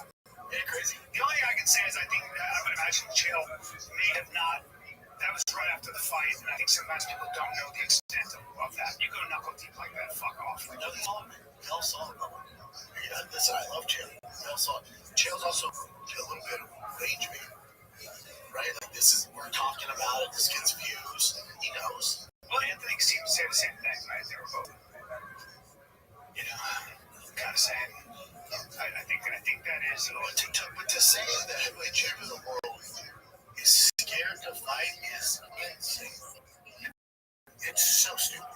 Everybody's scared to fight when he's there. Would you say the same thing if he was winning the fight? Well, we'll have to wait now. It's not true. Heavyweight champion, you've got to fight with one eye at times. I've checked out fights before. I know what it looks like. I knew he was done. If you get booked eye, you can't see. That's just something you got to push through. He's just wrong. He's just wrong. It's such a that way of thinking. That would be the equivalent of going, dude, you got your bell rung. Go back in the game, dude. You got your bell rung. Actually, there's signs now where it's like, no, don't do that. Because let's go through if he went back out there. Now remember, Tom's not a grappler. Tom's not a wrestler. He's not like Hamzat or Makachev who can force the takedown. His plan was to strike clearly, right? So if you're a grappler, I can see dealing with one eye because you just got to get the takedown. But when your goal is to win by striking, you need both eyes. But let's say Tom's like, fuck, too much pressure. Yeah, I can't see. Let me continue forward. Was out there, and the best striker he's ever competed against, who's having some success, head kicks him. It's him out. You time half your pay, and then you go back in the queue, back to the ball quarters, and it's the next 5 years on the UFC shows. No one talks about that. Now remember, most of the casuals, no one's gonna be like, yeah, you got knocked out, but you have one eye. All that, we'll forget about this in 2 days. All that we're gonna know is Tom lost by head kick game. That's the downside of it. There's no pros into being tough and doing what Chael's saying. It's so stupid. Now if you're a new guy, if this is your first or second fight in the UFC and you're on the border of getting cut, you can fight both fucking eye. If you're Tom Aspinall, the king of the heavyweight division, you've already proved yourself. You don't fight compromise, especially when you're the title holder. You play a different game. It's crazy. Chael's offense. It's going to be interesting to see. Well, is there any talk of making that a fucking rule? No, You know, it's like, fuck, it's really a problem. Really, really bad. So Anthony Smith said, I'm not saying it's Tom's fault. Fuck, definitely not. And I don't know how bad it is or it isn't. Let's assume that Tom's not bullshit. It's pretty bad. Michelle made a good point. You have to be willing to fight with one eye. I did in Singapore. Look up how that went for Anthony Smith in Singapore. Can you do that for Richard? You can also see, guys, like when somebody's knuckle deep in your arm, that is such a serious thing. Let's take a little break here, B, because NBA Yo, is back. what up, Khaled? Sportsbook and official sports betting partner. Can you hear me? The play- Yo, Khaled, how old are you, big dog?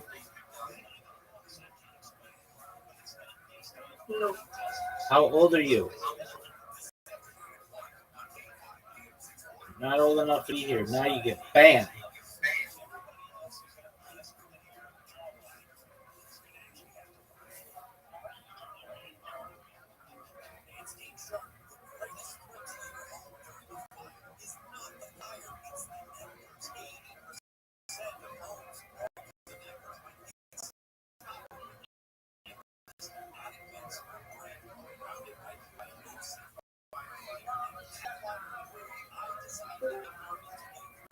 Peace, bitch. Yes.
Place to bet on all day long. Because we're bet just 5 buckaroos and get your bet wins paid in bonus bet. Download DraftKings Sportsbook app. Use the code FIGHTER. That's code FIGHTER.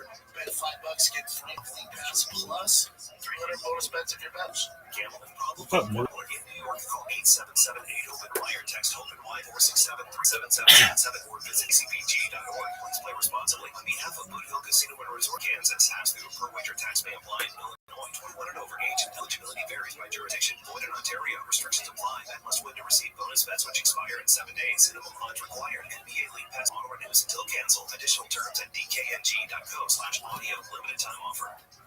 And then the other eye gets both. So, yeah. No, I think you're absolutely right. The downside is way too. When you're champ, it's different. It's just different things. So the Singapore, you want to split this decision against Ryan Span. I think sometimes it gets mixed up with the judge. What do you say? I think sometimes it gets mixed up with Judge Clearly. Was it John Jones? Accidentally hit him with the knee. Yes. Like the ground in the pony or whatever. Yeah. So then Anthony could have said, like, I can't continue. He would have won. Yeah. Anthony's a dog. But this is not going to. When you're not even a main event in Singapore and you've lost 2 out of your last 4, you probably should fight with one eye. If you're the number 1 heavyweight in the world and you're undefeated and you're a title holder, you probably shouldn't fight with a compromising eye. So Anthony's a fighter. I love him. He's one of the dogs of all dogs. He gets through it. But me, Anthony Smith, Jim are not title. That's not. They're not.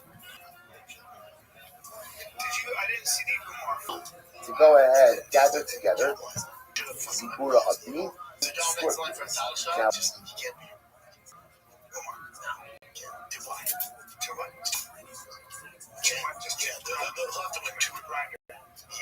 now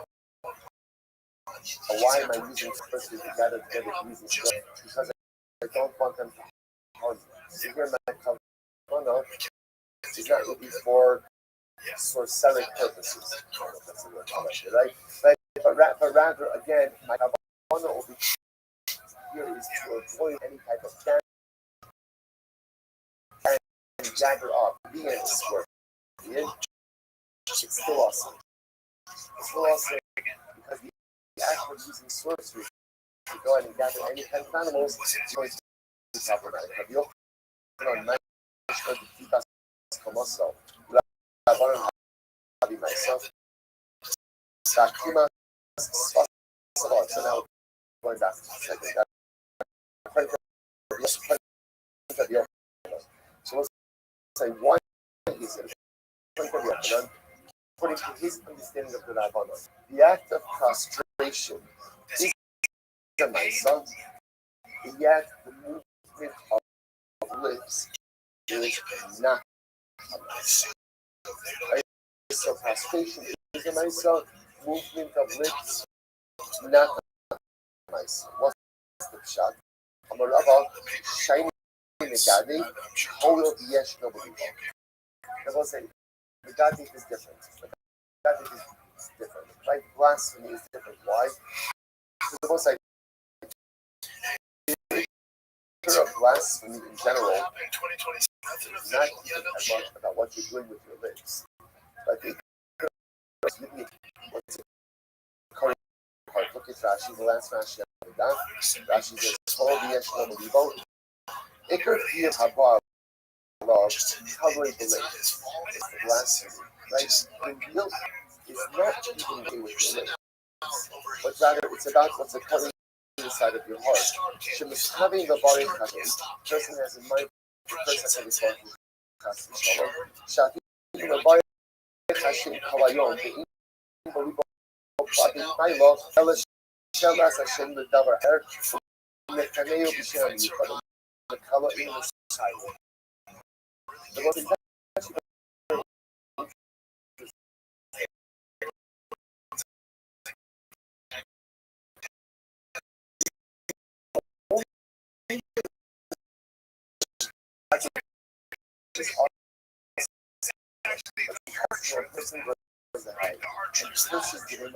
but in his heart does not have a so technically speaking, it's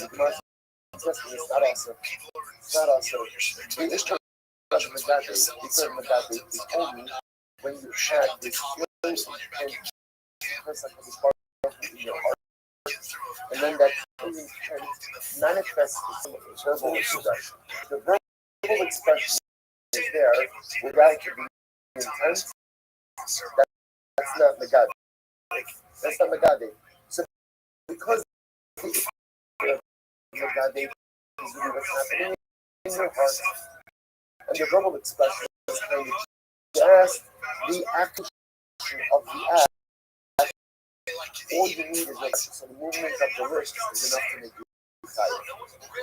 But in general, we say that a mindset really requires something more significant.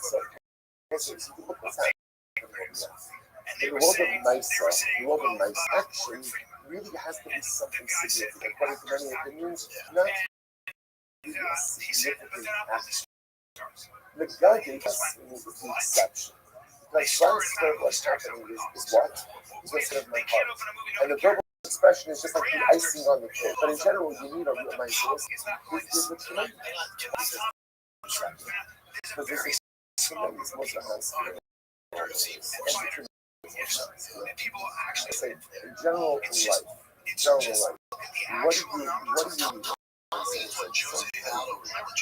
Sometimes in life, all the time. Listen, what do you need? You need a nice. You need a nice. You have to do something. You have to do something. What you think doesn't matter. What Doesn't matter what matters in life. Tom said, unfortunately, it's What you do. And let's listen to them. We have beautiful plans and goals and dreams and aspirations. Kabbalah. Never said to the dead. None of us, unless things is expression dynamic. A life goal, just goals, aspirations, all is very nice, but it's meaningless. Anything that we dream that we aspire to is meaningful. It's not a fun, it's expression dynamic. Life fucking live is a life of thank yet something and what you feel and what you need is still important. Because at the end of the day, that's the basis. That's the time.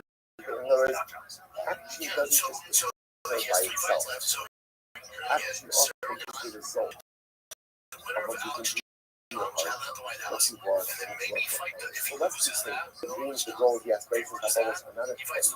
They're dramatically important. Because also that's the laboratory. Dynamic life story. It's how you involve actions behind the background by the dream, goal, Kabbalah. You know, you have to take what we dream, what we think of having just during the past. But even in that traditional activity point of view, what's the definition? So it's got to be something dramatic. You see over here, it's got a little bit of movement. It's not enough. A nice song requires something dramatic. A nice requires something dramatic. Something that was typically ruled that I can see. You know, listen, when you bow down, to bow down to a little bit, to a lot, it might not even be that noticeable. The nicest to be in myself, gotta be something incredible. On the base, masquerade, was a little bit like the just Rabbi is the cash shop. Yachi, even so, name behind myself. So let me over here that Rabbi Solomon are part different carbon. The button carbon contest. Why? Because there's no myself. See, there's no myself. Ultimately, again, but remember, even Solomon was provide a. How does the person come in Solomon? Guys, you speak. You speak, right? How can you say it's not a voice? About us people like, such a even Solomon with the call will reveal for them love myself. It's just, again, through their speech. I have a heart each my affection, that cold, that whereas it's custom of a cold is very interesting. Your animal is well Saxon sharp, right? So my animal is stretching, you have to allow the animal to eat while it's stretching. You know, so let's say my animal is don't sometimes it gets we like the nice the long we did this so nice so apparently I guess it's not enough. The animal gets scared and doesn't. That's called Kasma the call. I'm muzzling the animal with my voice. Or we'll say for that matter, let's say I go ahead and I put the species of animals under one yoke. And I say move. I say move. Right, so when I say again, then they move. So either I muzzle the animal with my voice, or I use them together with my voice. That's Kilayim. How is it time? Or is that I've only done an action with my voice.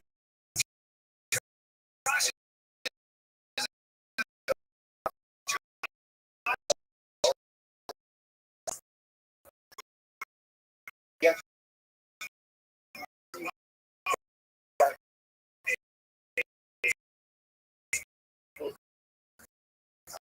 What is here? That again, that which you affect by your call. Josh Barnett in his prime. Josh Barnett in his prime. If you right. Nice. So, right. Have a voice activation. See that call. You see that call ultimately again. What's going on? call. This is the Rabbi Yochanan Omer Chayiv Shabbos. Rabbi Yochanan Omer Chayiv Akimas Piv Habimaisa. Rabbi Yochanan says you're chayiv. Why? The act of going ahead and pulling your lips, right? The lips is considered to be a maisa. Reish Lakish on a part. Akimas Piv Habimaisa. Reish Lakish says the act of moving your lips is not a maisa.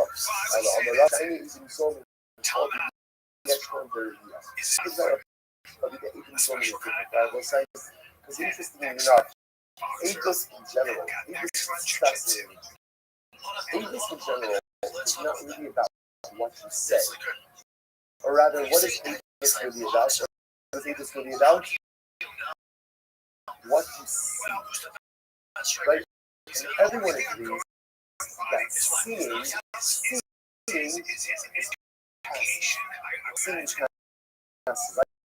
There's no mice involved in the so it's fascinating.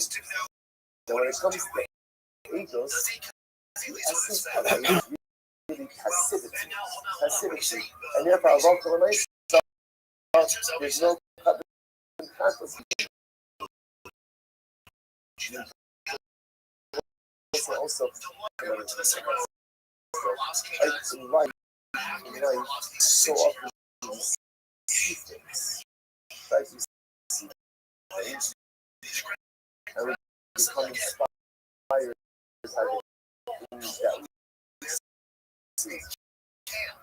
But it's important to understand that when you become inspired by things that you see, that is passive inspiration. What happens to passive inspiration? Passive inspiration, we all know this. Busy comes, busy goes. Right? Passive inspiration, it comes in. I think amazing. If you don't do something, it evaporates. Sometimes it's a beautiful says that when you see this, describing passive inspiration. When you see something like that inspires you, the Rabbi says you have to take that inspiration and plug it into something concrete. The point is that even if you just open up a phone and you just read, Daber Hashem al-Moshe, at least two studies, you're taking passive inspiration. But when you've seen it, you've seen passive inspiration, you plug it into something concrete. So at least you now have that possible. You're taking something that was passive inspiration, plugged it into something incredible. All right, let's go like this. Ella Amarava, Chinese good. How do you say it? Balol, supposed to dash open the door. It seems to be stuff. Balol, what's old? Zehamadaber Ben HaPlakim Sida Yada. The Rabbi says like this. Okay, all of this is not this is communicating with the dead. So how does the old communicate with the dead? So ultimately, again, it speaks to the dead. That is interesting. Plug in, so we're not plugged on the joint. So apparently, again, so the joints of the body, the knees, the elbows, the knuckles, that's where the spirits rest. Okay? Armpits, right? Armpits is always the right? So again, either through armpits or through, I was trying to point out, we laugh at this. There was something. There was something, right? Because sorcery, at some point in the world, this Torah did exist in some way. Right? Yidoni, what's Yidoni? Zehamaniach at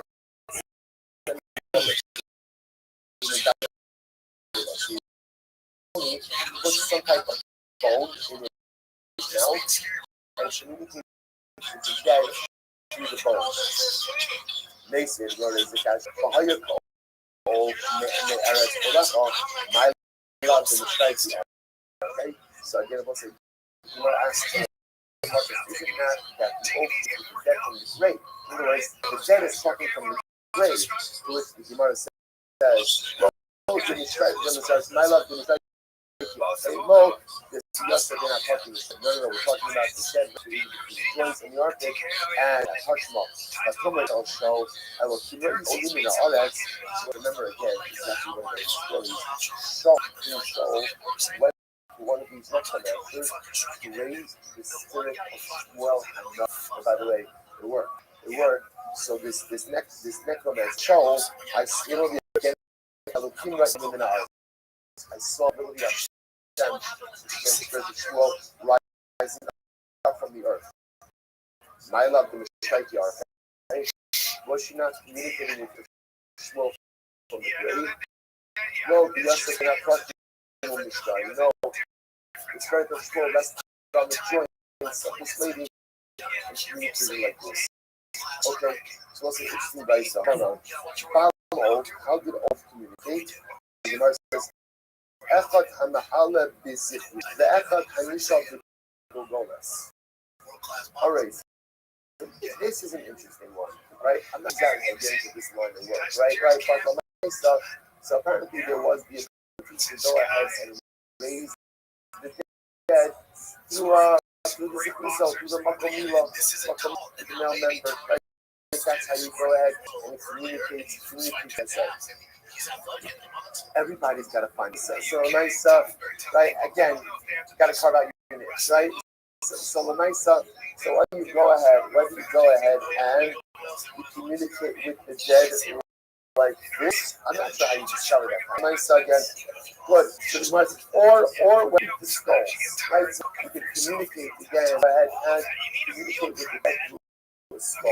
So the Gemara says, "Mapping zelos." What is a skull? What exactly is the difference between? Oh, the difference seems kind of obvious. But so the Gemara says, "Now let us see in the older kiddas." So again, if you raise the dead through your own body, the dead don't come up in the normal way. Right? They don't come up like that. They come up first. Or again, apparently it doesn't work Shabbos. Okay? Bishop will be less, but if you summon up the dead to your soul away, but all of the Shabbos. And ultimately again, and they said, well, you must all of us solid. What is talking about? Skulls right there. And the Ima only activity of the Shabbos. So that what it means is ultimately and the dead entity in a normal way, also with the community first. Okay? Once they must also the ark, She'im to turn us with the Yakiva. So once it Thursday was the right friends Russia. So when I had a big channel, conversations with the Yakiva. What's Amaro? Uma Yom Yomayu, the Gemara said, British was asking about the following side. What makes you Shabbos so bad? I mean, Shabbos is summer. What makes you worse than other people? Why you like asking why this is more special than other days? Because it's why you and what's other people? On the leg, Marty Sub.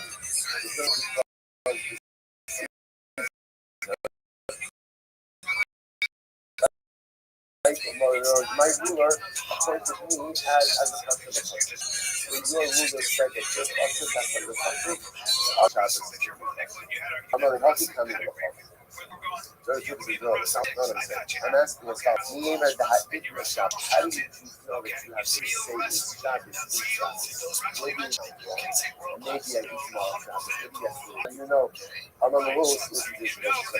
Now Sabbat Yom.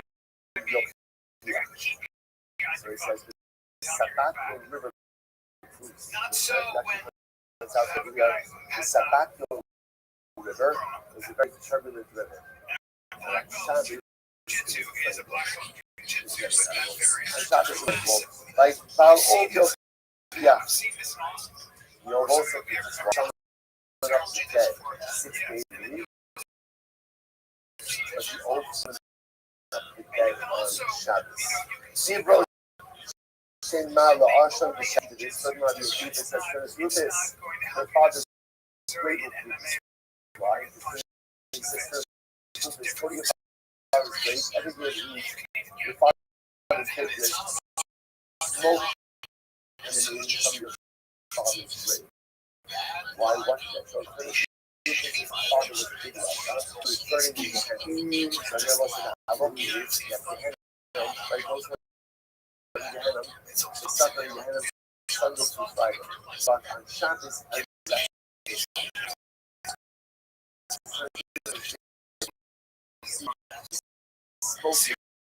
not coming out. It's not coming up. I'm alone. He says, so, Beisto, you have embarrassed my life, you have degraded my father, you have embarrassed my father, you cursed my father. It wasn't so interesting, we have time to show this. We're offended by that.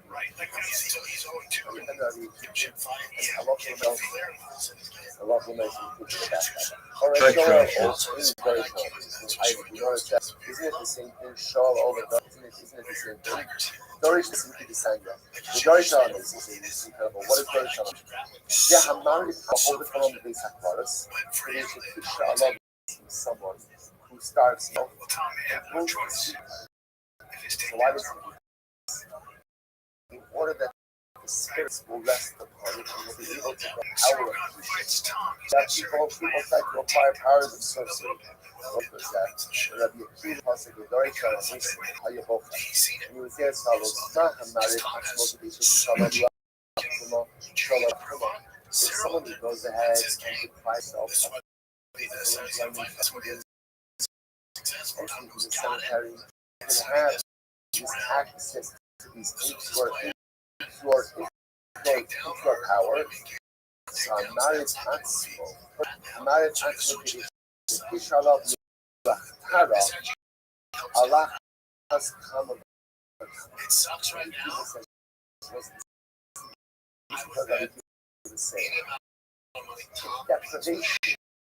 Deprivation allows one all kinds and imagine what deprivation does to allow us to access it. Right? But what are we going to do? But Rabbi Akiva said, what should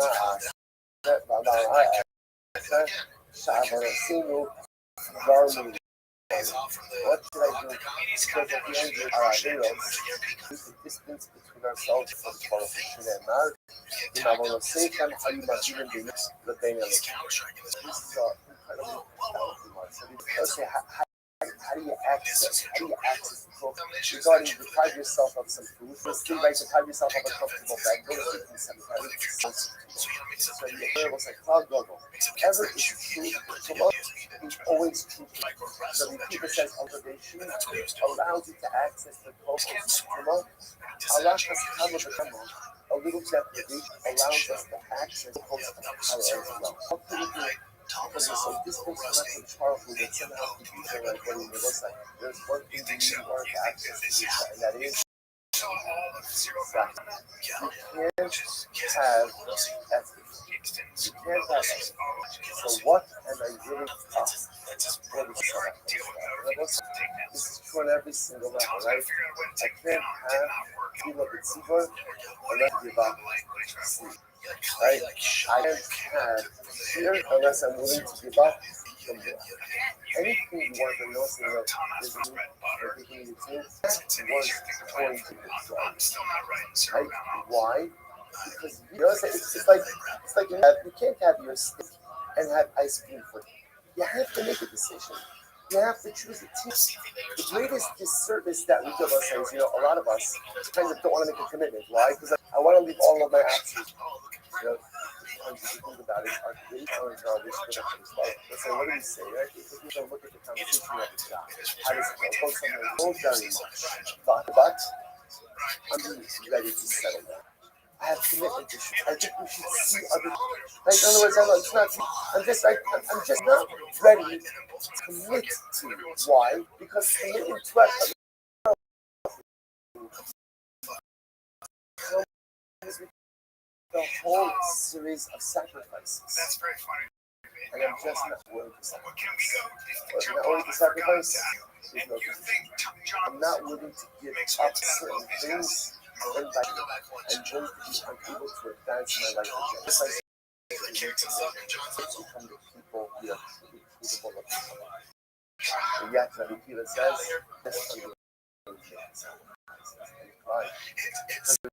just be a bit more courageous.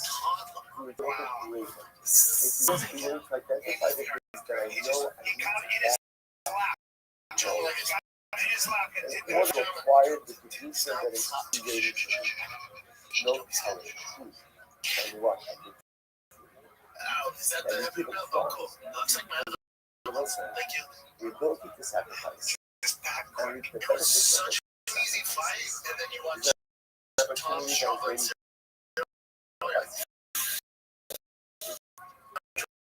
the bag of 30 mil. That would have sacrifice the been ability. quite Sacrifices. the greatest Sacrifices. moves of great master plan. And our thing was like, Travel good for John's on today. top of Everyone, tremendous stuff. you ain't taking John down. Yeah, John and his brothers, both brothers soul here, but I think that they're part of what makes them so special, especially John. What makes John such a special? A little bit of sociopath here is not a thing for him. Yeah, So he's like, fighting. And Tom has was a big risk, big, but not the name. The Hera, there's a high Hera is a fucking problem. Well, until John grabs him. yes, John. Tell me the guy who you seen this run and broke him. Dude, he took down a Now, you think Al takes you? No, I know.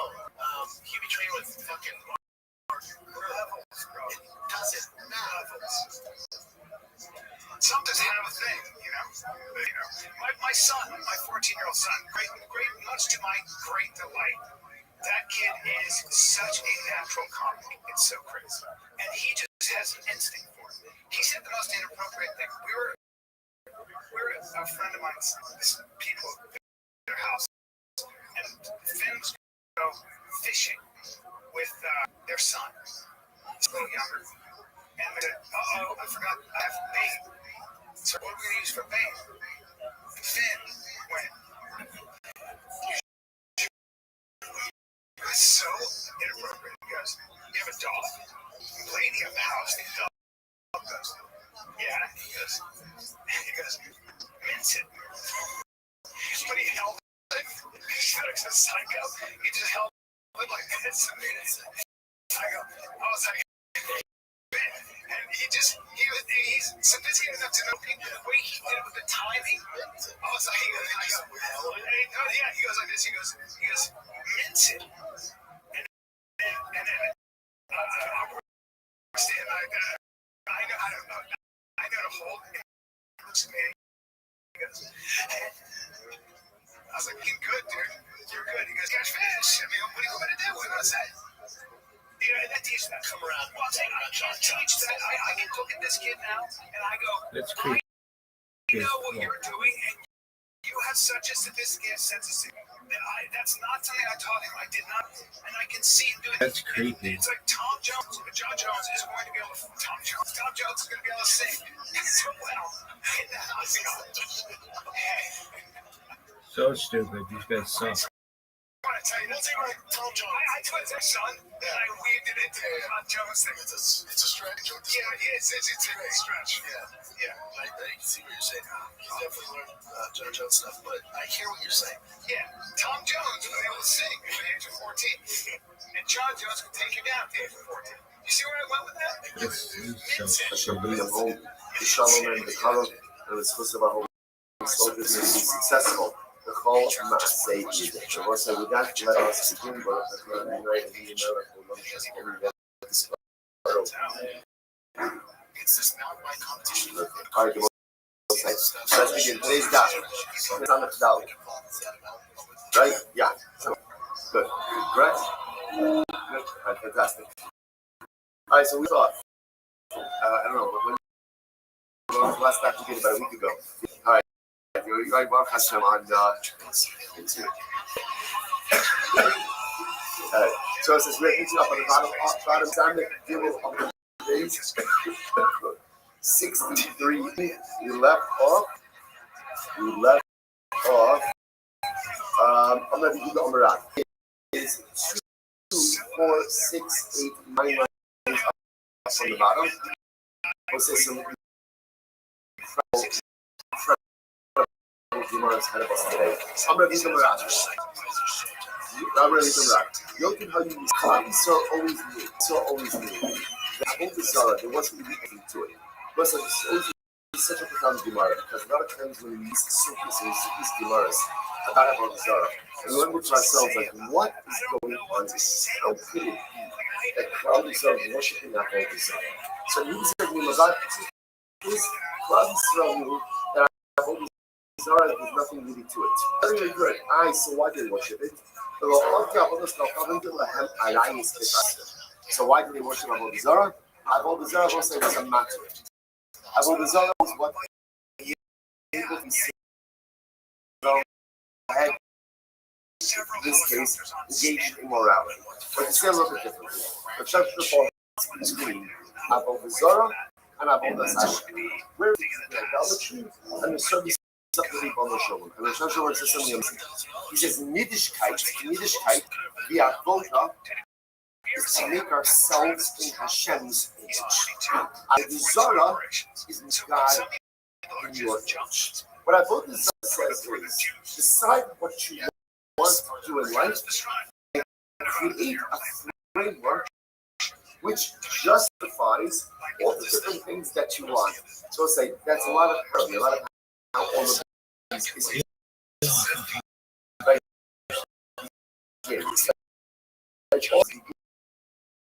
by people deciding that they want a different code of morality. They want to engage in a whole bunch of different things. So they create a system. They create a system. Which allows them ultimately to do the things that they want to do. The whole essence of Avodas Hashem is that life doesn't begin by deciding what do I want.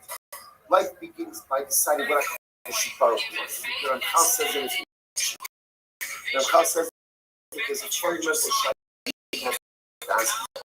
What's the fundamental? What is my obligation in this world? Not what I want to do when I grow up. Not what makes me happy. I feel like what do I want? What is my obligation? Because I have a very simple obligation. Serve the Ribbon Shalom. Fit myself into his box. Not to go ahead and fit him in his box. A fundamental source of Rabbi, the entire Avodah Zarah was justified a whole system. Master Mishnah. So those say, the whole fact is, you didn't never really believe in Avodah Zarah. Everybody was Avodah Zarah. That's one thing. Right? At the end of the day, what we wanted was our rights. We needed a system which would allow for them to go and do what they want. Now comes up Master Mishnah. So Mishnah, he's corrupting wholesome. Remember, doing how to know. So here's the issue. Yet again, the process describes the Jews' connection to Avodah Zarah, and the way is love Avodah Zarah like a father loves his son. So that seems to be a pretty intense connection to Avodah Zarah. So what he right? Says, no. Right. In the beginning, when we first started worshiping Avodah Zarah, Avodah Zarah was only a mechanism to allow us to do what we really wanted. Oh, we really didn't believe it. We didn't believe it. It was just what happened. Spend enough time doing anything. You want to curse? Because so Basar Da'at means after we became attached to Avodah Zarah, fortunately again we really have to begin. That's how you begin from the great. I'm going to go outside and just if you're outside, Take care, big man. So we'll say if you're outside. Yes. That's direction. Peace out, big dog. If you're outside, was going ahead Peace out, big dog. helping out those voted by standards. Again, strict by them and swim on the seat. So Eliyahu was going and helping out those who were One time he came across a child. The child never exploded, mostly hunger, and like laying like Stein. Okay, easy mishpacha ata. And you says to the child, tell me, child, what family are you from? I'm a mom. Mishpacha. The child said, I'm from a particular family. And I'm a law. So he knows that my entire family had died out. I'm a love. And the child said, I am the last remaining member of this family. I'm a law. And I even on death of Davar Sha'ata Chayvo. So Eliyahu says to the boy, if I'm willing to teach you something, it's like I will save your life to learn it. So I was like, I'm going to say, of course, he doesn't want to leave. The whole, so I'm going to go,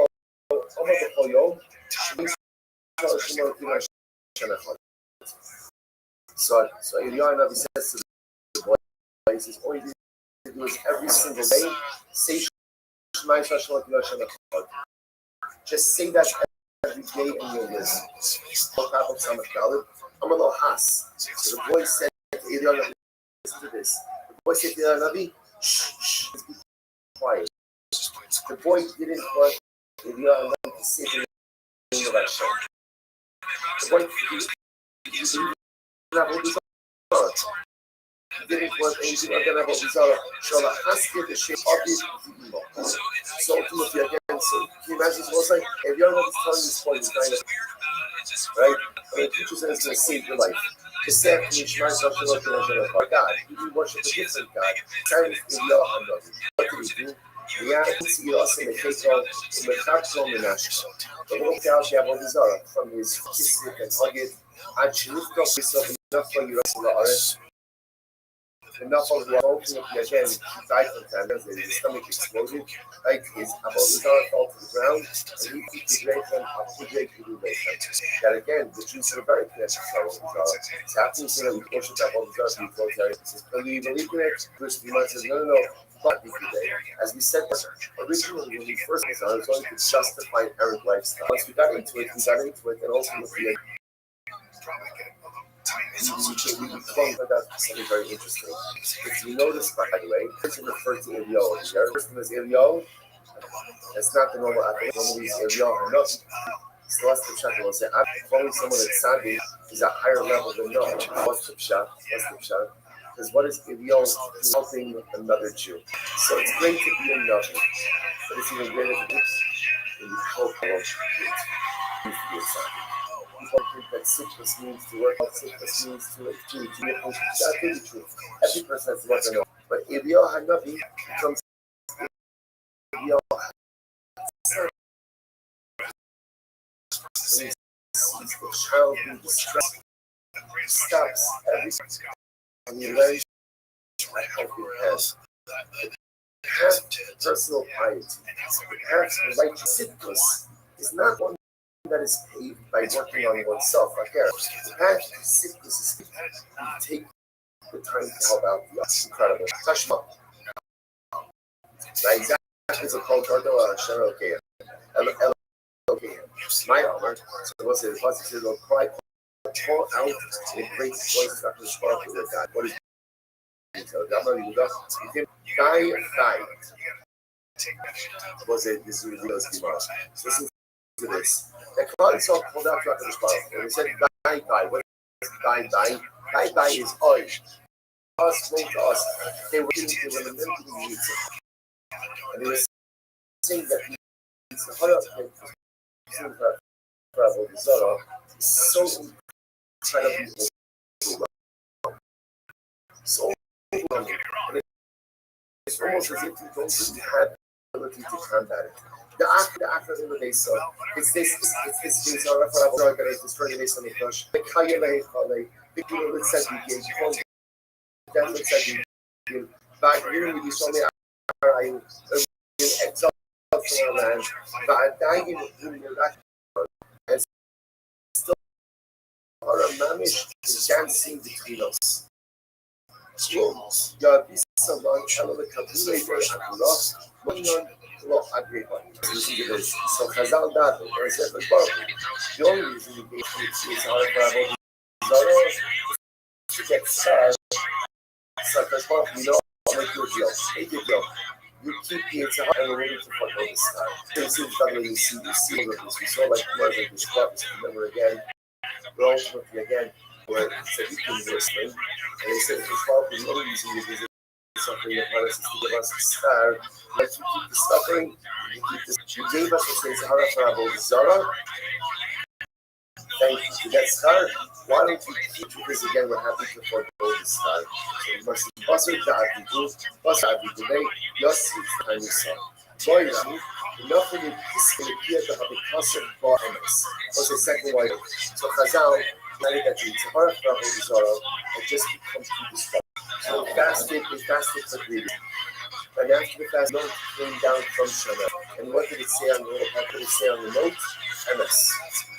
Which was a way of saying all of these things to rabbis. I heard your request, which will remove the Sahara from Israel. I'm not saying, Shmani, no, or Shmani, MS. See, so you're all again, the city of this. So I'm not going to is MS. So again, most of this MS, I'm sending down the shit from MS. Okay. What you're saying is good. What you're saying now at the end of the minute for to give into their request. So this is what happened. Here we go. Victoria it is Kachak Emotion. The Sahara Kadara came running out of the Holy of Holies. So let us understand this was based on the base of the Kash. So first of all, just in general, having a Gemara about the base of when we sit here just a few steps away from where the dying is a she's going to listen. If you just had another couple of hours of sleep, you'd be falling off your chair right now, right? And also, it seems like, so to understand like what it means to be very hard to get in Yerushalayim. You have to understand what this means. To understand what Jews throughout the millennia were given.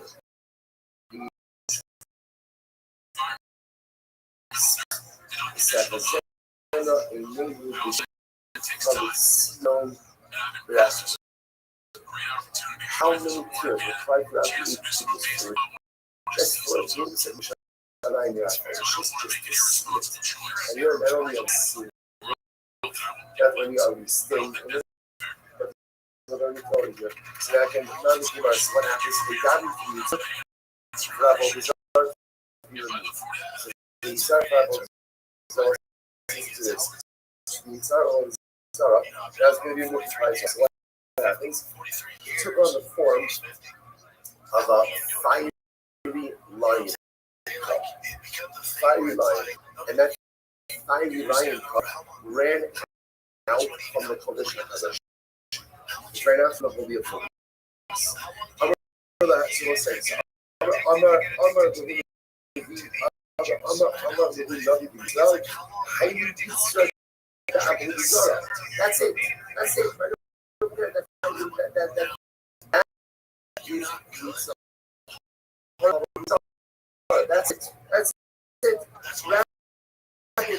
You know what it says?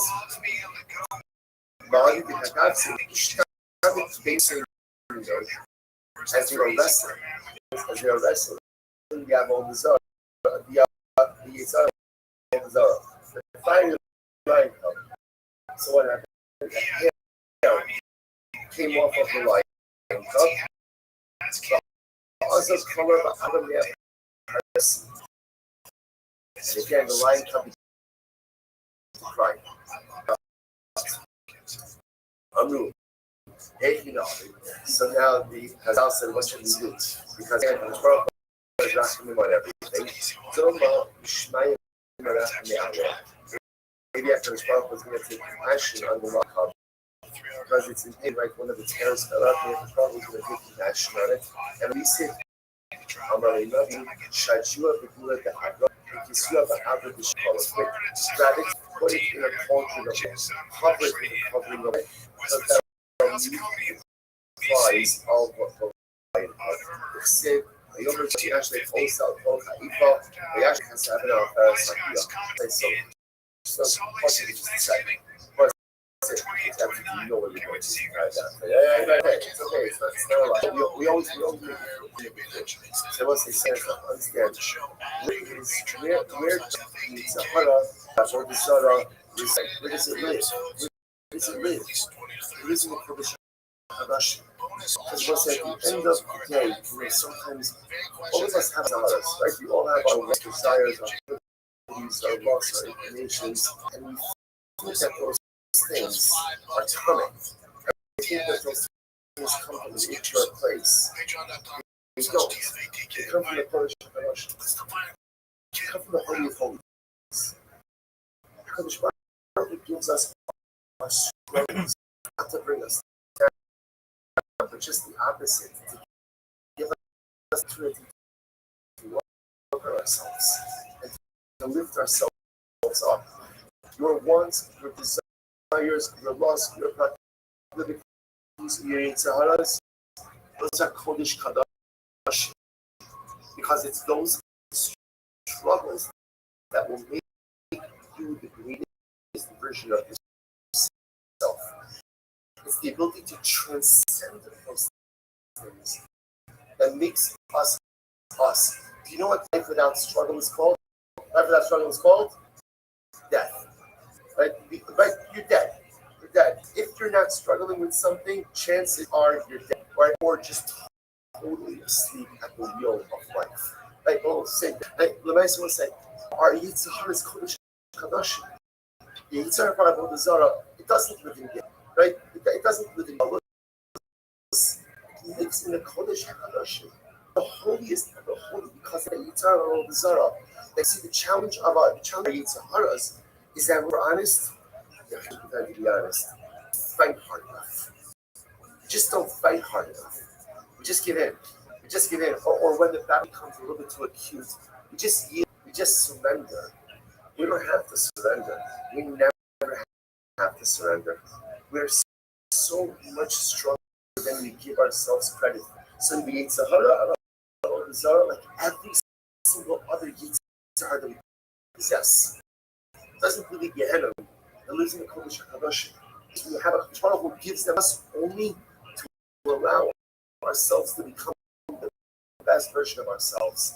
And that's why when they're wrestling the lion cub, so to speak, the lion cub of Yavodazara, and the little hair falls off, and they're worried about having Rahmanis because the emotional loves the Yitzhara. Sounds strange. The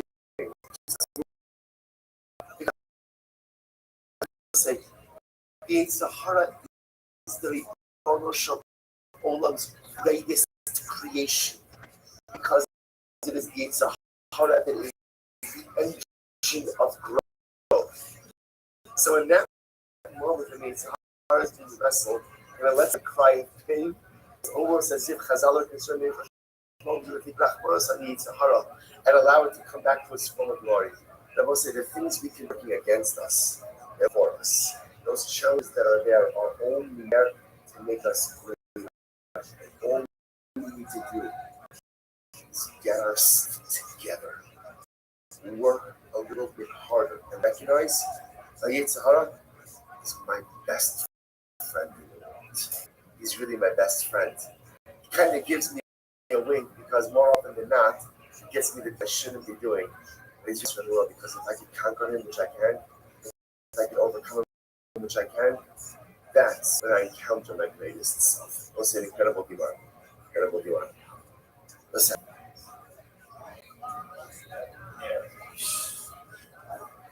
Just take it in. Just take it in. You know, all of us are fighters. Feel it a little bit. It's a little bit, it's going to be a little bit of a week.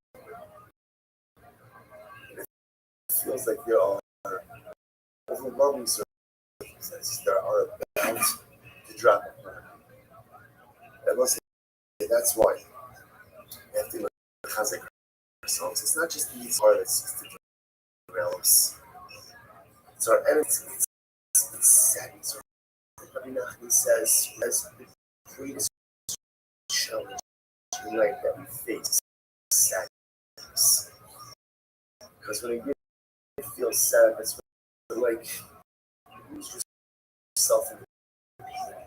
You lose yourself in the despair. And that's what he told them, Yos is and whatever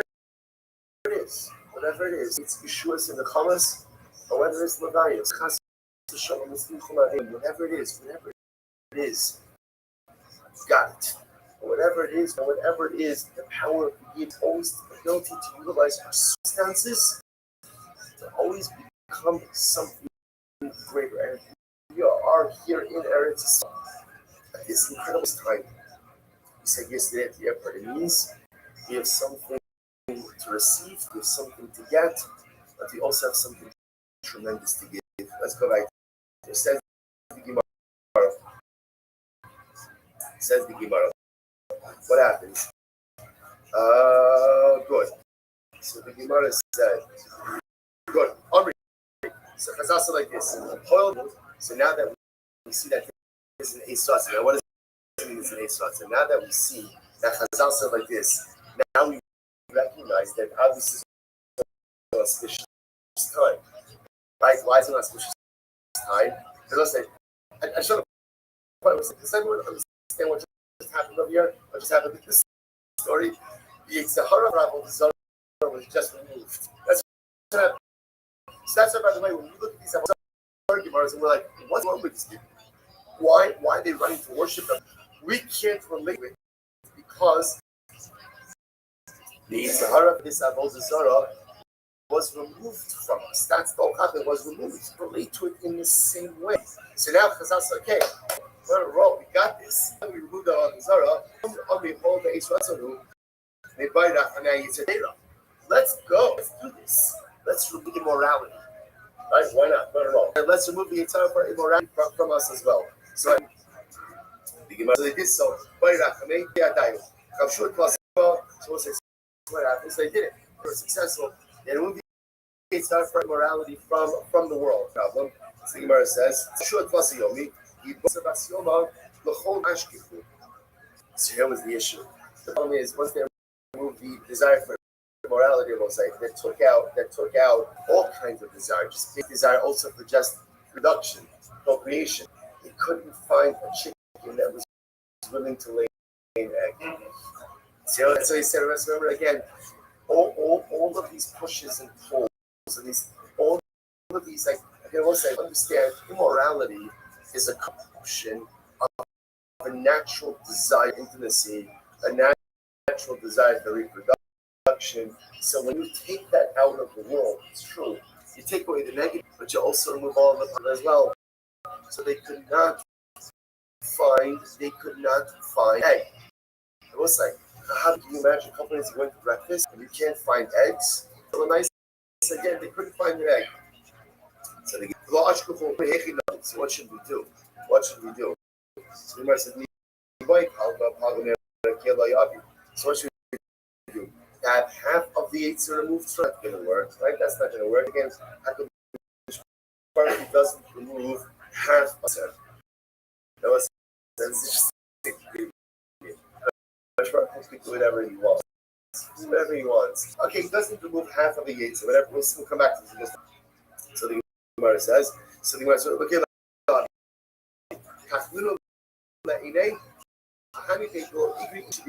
so what they literally again, they blinded the eye of the tzara for morality, and at least it had a partial benefit. There was saying that the person doesn't have a desire for incest.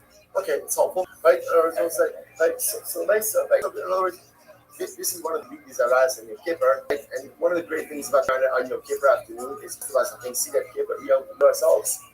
I feel like I got this one down, right? I desire a whole bunch of stuff. Not that. So why is that? Zal was successful to remove at least that base of the basis level of immorality. That a person desires, that's not something that he desires. Incredible. All right, myself is Akos. So we'll say, so back to about desires. So this is the and this goes back to what we were saying before, has the ability to derail many positive uses and applications as well. So they couldn't go ahead and remove desire for immorality because embedded in that is the natural and healthy, proper, and kaddish desire for intimacy. But they took the one thing in some way that these remove basis urges of that immorality. For instance, okay, sorry, we go over my second of all of you said, so there was a story of a non-Jewish woman who was very ill. Amra, in Kamara, someone says, what did she do? And this is incredible. What did you? She made a Kabbalah. She made a Kabbalah. That will say, by the way, it's not how incredible this is. You see from here on down, to make a Kabbalah. So she made a Kabbalah. And she said, now, interesting Kabbalah. She says, if I get better, if I heal, I promise I will worship every single avodah zarah in the world. Now, wrong kind of Kabbalah, right? But definitely good intentions. Good intentions. So what happens? So the Gemara says, Baruch Hashem, so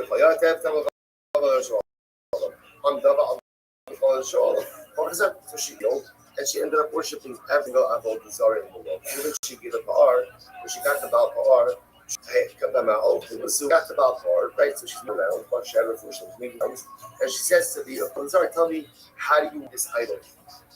So what happens? So this Amrullah said to her, open the shows in Sheikhar, so you eat beets and you drink beer.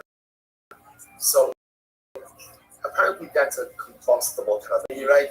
When you do that, it's make coming here, of course they gotta make out. So the mice again, beets and beets do not cause the bowels to move or mass using different. So it's interesting, we talk about how many times. So apparently Alcohol was that one very that worship like definitely currently. So there's definitely but like Hebrew mitzvah for Alcohol was like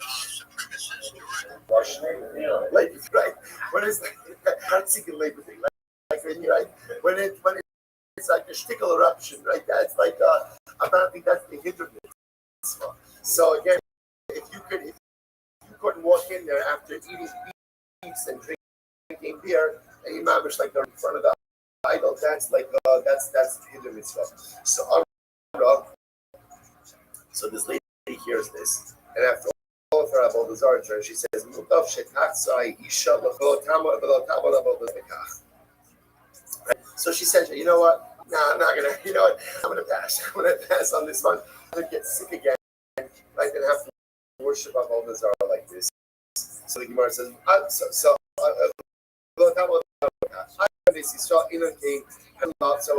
again, the ultimate answer. I just want to point out, just thinking about this, where does a form of worship come from?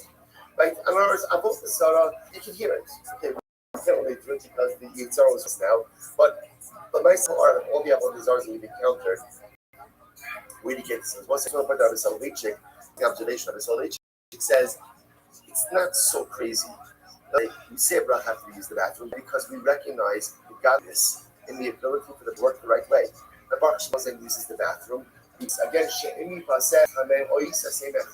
if something that's open closes up, right? Something that's open closes up. Something that's closed opens up, right? It's as simple as that. It's as simple as that. If something's supposed to be open and it's closed, something that's closed and open, all kind of breaks, right? So the nice again, we also make a bracha. So again, avodah zarah, by the way, every single avodah zarah really is a nuanced corruption of actually something within the soul that we have in Yiddish. Right? At the end of the day, the woman says like, I'm not doing this. Gemara says, they saw came and it's not about more. It's seven possible. The atem taking my shell lokechem. The tomorrow so again, the body's not like that. Rather, even though you worship avodah zarah, We worship Avodah Zarah. Ultimately, again, we weren't so attached, right? We were just generally attached to Baal Par. And at that time, like my show, okay, steht mal, dass du bist sowieso. Again, at the time I'm taking, we cling to HaKadosh Baruch Hu like 2 dates, Shiva Samim, like 2 dates that cling to each other as well. Nisa Tanal had it spoken about Kitzamid Ayidei Isha. I'm thinking about Shemol Keichem, we came at Mama. Shabbat said, what he was trying to show us like this. Even when Klal Yisrael worship idolatry, we were never fully bought in. There's a bracelet, so the bracelet is on wrist. It's on her, right? But it's not firmly attached. So that was like Klal Yisrael and all the Zara. In other words, we're there, when we're doing it.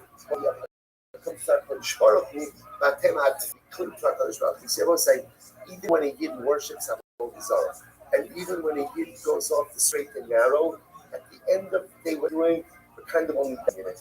Our tzedekos, meaning our connection to HaKadosh Baruch Hu, is always the primary of our relationship. Maisa Savta Ben Ilan is a person's name. There was a guy by the name of Saf Shehiskir Chamorona. He rented out his donkey to a non-Jewish woman. So what happens? When she gets the Bible,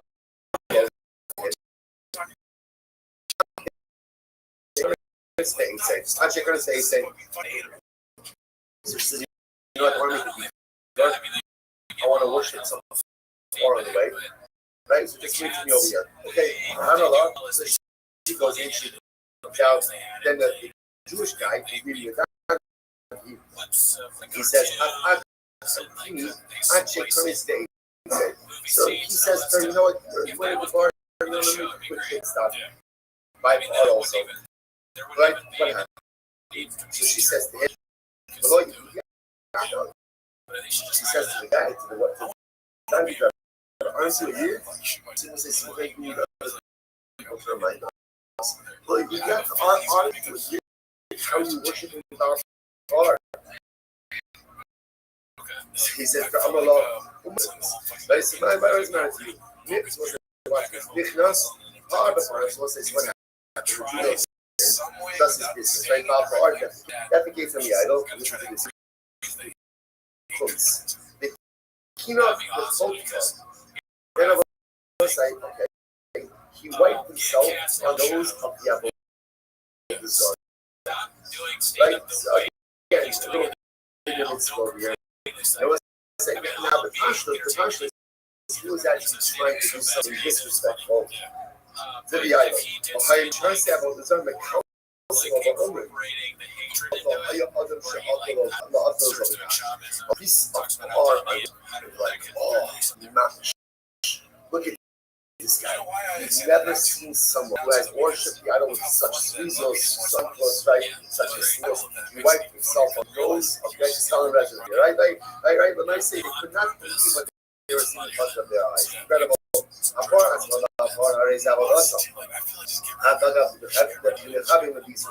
So what's now facing this is that so apparently his Jew was actually trying to debase about art. The Gemara says it doesn't work. You defecate on art because of your intention to debase the idol, but because that is the mode of worship, the Chayav Zara. So you can't do that. Somebody again, I saw it in the Marcellus. For example, say the Marcellus. How do you worship Marcellus? You throw a stone at it. So if you throw a stone at Marcellus, which your intention is to debase the idol, so nice, again, you're still passionate for that because that is the mode of worship. Still a day for yourself. So what happened? Rabbi Nasha one time went to ourselves. He told him, oh, there's an authority here. So what did he shut up? He said, shut up. He took the cloud of earth and he threw it at the idol. So they said to Rabbi Nasha, you just stole it Marcellus now again. So the Nasha had what to debase the idol. But it turned out that what did he do? He actually worshipped it. And not intentionally, but he worshipped it. As right out of the back. It's not also Shabbat Mitzvah. I'm not sure if they check it. I'm Ezra, was tonight. I forgot to come here today. The national civil trouble over here. Because then your intention was to debase. But when I said at the end of the day, you went ahead and you worshipped it. I'm a little ease of Ishmael. He said, okay, no problem. I'll go back and I'll remove the stone. I'll remove the stone right through. So I'm going to I know it's the Chayiv. No. You can't remove stones to martyrs either. If you remove stones to martyrs, then what? Then the mice, again, if you remove it, you make room for more. So apparently, both the stone. And then again, at this point, the stones, so removal of the stones is also part of the Avodah. So they can't do that as well. So what is the hospital? What's the most hospital?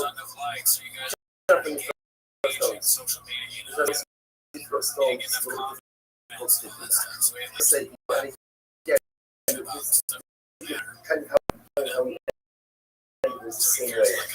Video, what is video called? Video is called video as tzaddik. Why is it called tzaddik? Because the greatest sin is when you reach out to your fellowship. You can't want to throw stones. Because what's at the end of the day, when you throw stones, you can't take them back. Once it's like, I picked up my answer and invite a bunch of lights. Again, Kirby has this feeling that, certain segments of the happening has having right trajectory for the hostages for the soldiers of the war. But in general, you have to be careful about the stones that result. Whether because once you throw it, and once you say it's virtually impossible to walk back. Like Shana 8 first question present 8. I guess it's the Shlach Avon and it's the yes, I the exact question. Shana has a question as well. Most stones use time to collect stones. Be careful how you throw the stones. Whether active or verbal, because once you throw it, you often can't take it back. Incredible. I know some things out of the moment. So let's go back just for 2 more minutes. I know some things out of the moment. So we'll say things now again. You have all these on. You have all these on mobile. All this is child sacrifice. So now again, we're going to get into it over here. I know some things out of the moment. The person is over children. Enochai, Hashim Shalom, the only chayiv until a person gives their children over to the priest of Molech and walks them in the fire. Must look about her age if a person gives their child over to Molech, but a child wasn't there, or have your age for a month to the priest. So that's not Enochai, Hashim Shalom, apparently. In order to be a violation of what you need 3 things. Number 1, Molech will come the children. Number 2, you have to give over to the priests of Molech. And number 3, it has to be walked through the fire. Exact process we'll see in the Gemara. I'm talking about the Zara because it's interesting about saying, because when we talked about the Zara, Molech is being singled twice. That Amar says, Amar Molech Zara. And we can teach us that Molech is Zara. That was say now. Now what is that mean? So what's the interesting one?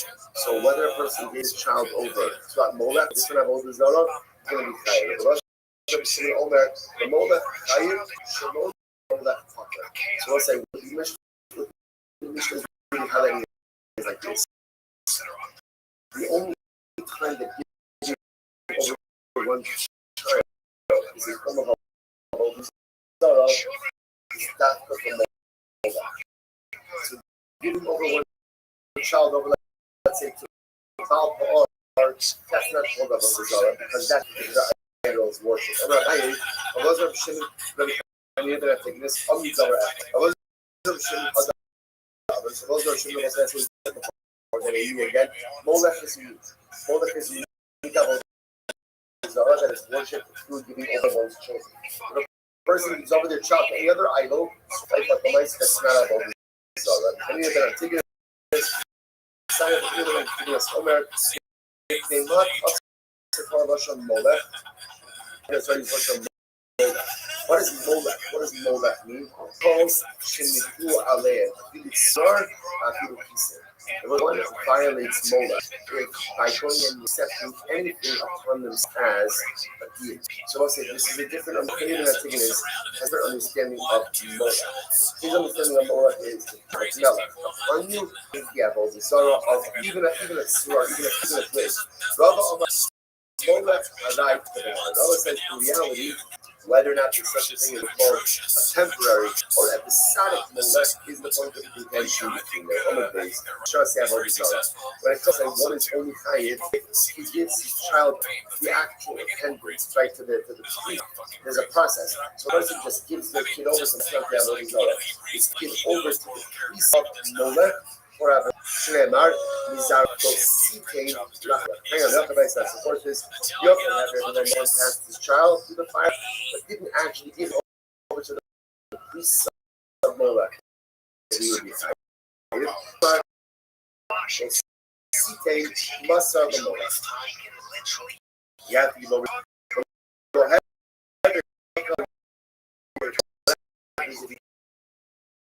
Over your child, but he didn't actually pass him through the fire. Maybe you think that he's one of the happier. Master better shalom the most. Yahoy. You might have thought that Allah if you give over your child to the priest, he passes through the fire, but not the Molech. Master to have your Molech. What happens if you give your child to the priest, but he passes through, but not through fire? I never come out here. Never alone. Never what's it come out here? No people. Malaran Baish, Abstan Baish, Makon Molech, Abstan more. So bottom line, is in order to be kind, for giving you need three components. Number one, have to give over to the priests of Molech. That's number one. Number two, ultimately there has to be fire involved. And number three, the child has to be walked through fire. Now what they're actually walking through fire, actually, in there it's Hashem will see what I can do. Let's say, why? Shenemar Nisar. Because that's what the person is ultimately again the child of all from months your offspring, not all of your offspring. Well, those are fire, Rashi said, what happens ultimately again, if a man has a child who's blind, and they pass your child who's blind through the fire of Molech. What's that? Or gushing mouth. What happens if the child is asleep? So if the child is not aware of what is blind, they're asleep from the left mouth, then from mouth. What happens if you transfer the children to the Molech? What's that? So teach us the Avocado, we can answer the son of Mizaro Molech. The Pasuk says you give up your ox to Molech. Not come along. I've also learned from this. Each name I very much not get to know the age. Amy, I love to know Vito. I don't even know son and daughter. Ben to know. Be nice. I didn't really be grandson or granddaughter. And then don't you see from here. Any of this, whether it's your children or your grandchildren, or I say, bring your child. No. Pasuk is Mizaro. Joshua, says it begins with Mizaro, and if you give the Sito Mizaro, different Joshua was Zaro. Paul said the Pasuk tells Mizaro, you know that your chai is for percussion offspring. Zara Pasuk, even if a person passes his 2,000 offspring through Molech, that he's still going to be chai. I'm not the Sito. Okay, I'm going to do that. Enokai actually at the end of Gareth Havar. So we said like this. You only can say is what? If you go ahead and you pass children through Gareth Havar, actually we're going to do is we'll start here for today. So this next sugya, we'll say this next sugya ultimately again teaches us how Mola was actually done. Went ahead and it was cast in fire. So we'll say next time again, hopefully tomorrow night we'll have a little bit more time to be able to go through that. We'll also go a little more day. We're not finished. So also if you want to think and practice, we're getting some tzidkas at Tzaddik today. So we'll do that hopefully in the video. A little bit in Israel saying, and again, use this time. Usually when it comes to that you usually don't have a lot of time to be able to chazir. But now that we're in Yaakov Tavis, the chazir daf, especially tremendous from today's daf, even more than years, and we'll get to the further same breakfast. And is that here? That's what time? 8:30. Okay. So breakfast is here, so let's stand up, For a while. And your family. Keep an eye on Chris. Make sure you have like actually know him. If you're gonna say, if you're gonna sign Chris. He's like, there'd be so much to say. I like it. There's only 10 seconds left to this clip. There'd be so much more shit than that. Hashem to be able to learn the daf together in Yerushalayim Kodesh, begin by thanking our worship for this morning. Here, our annual commentary part for the 12 years. As is plus, for the also on the show, how I use Hashem that have been the strength, and there's Hashem that's how. We are picking up on some of the days or and we left off. I'm Rabbi, which is about from the bottom, right over that, right across the coast levels. So you see I told it's on the right, towards the left, and you'll see exactly where we are. I'm Rabbi Yehuda. Eno Chayv actually again was Derech Habar. So we're going to speak about. So we're speaking about Molech. So remember again, we have all the Molech. So this Ola is all about going ahead and taking chopping one's child and passing it. Now we're going to see keeping my focus exact. The Avodah Zarah was performed. The Gemara says, take it on it. How exactly and what does the Avodah Zarah act look like?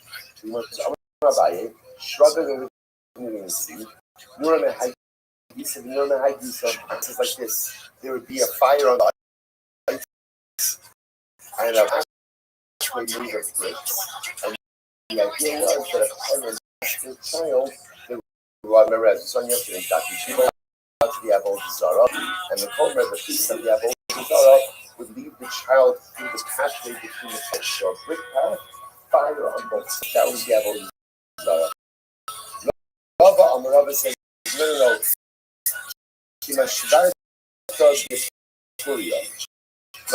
Rabbi says, no. Molech looks like literally again, the way people on Torahs. What does that mean? You think of it, Rashi says that Rabbi Kimisharki before he gets about 5 seconds before he gets why.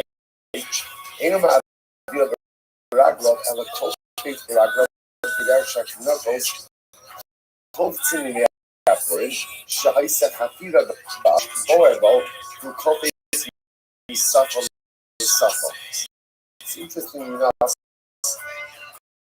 Rabbi says Molech wasn't walking through 2 fires. Instead, what Molech was also over a pit. There was a pit with fire. Jump over the pit. And if you made it, you made it. If you didn't.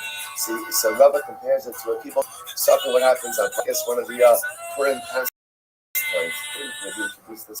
Like one of the Purim pastimes was jumping over a pit, or jumping over, to see how far you could jump.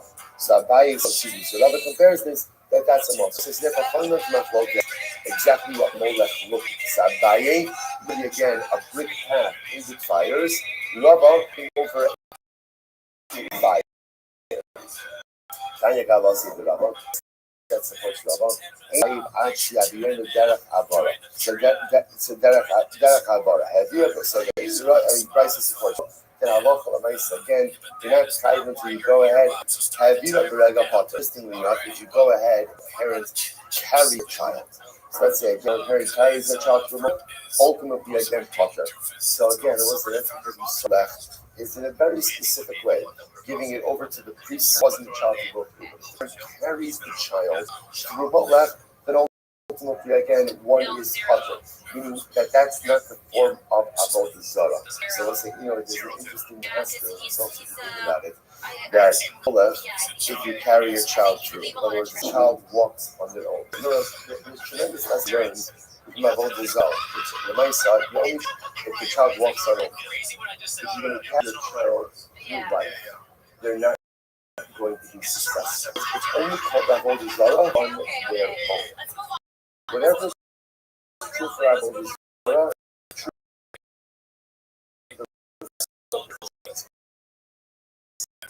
for our children. We actually want to do for our children. We actually want to do it for our children. And that's beautiful. But at a certain point in time, it is incredible that we teach our children to walk on their own. That our children are able to move forward on their own. Because if we're always supporting them, and we're always holding them, and at the end of the day, sometimes we're enabling their non-growth.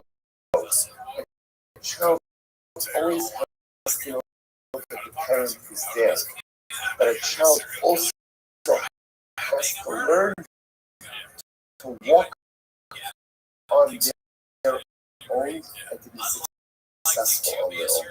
So you know, like saying, okay, Ella, and ultimately again, one is only chayiv, one is interesting enough. Molech is only done with one's children.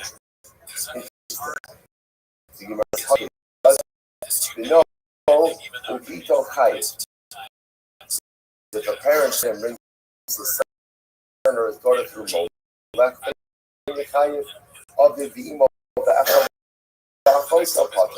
But ultimately, again, if you bring your parents, you bring your siblings to Molech, then you're pater. Have your small pater. Similarly, again, if you take yourself through Molech, you're also pater. Again, it's not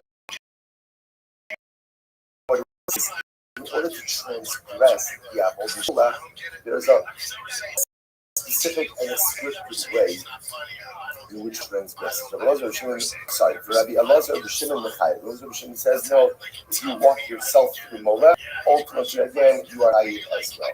So he says, Echa the Molech, the Echa Avodah Zarah, Chayiv. So ultimately again, interestingly enough, whether you go ahead and pass your own through Molech or any other Avodah Zarah, Elazar B'Shimon own. The Molech Chayiv, Shimon Molech Pater.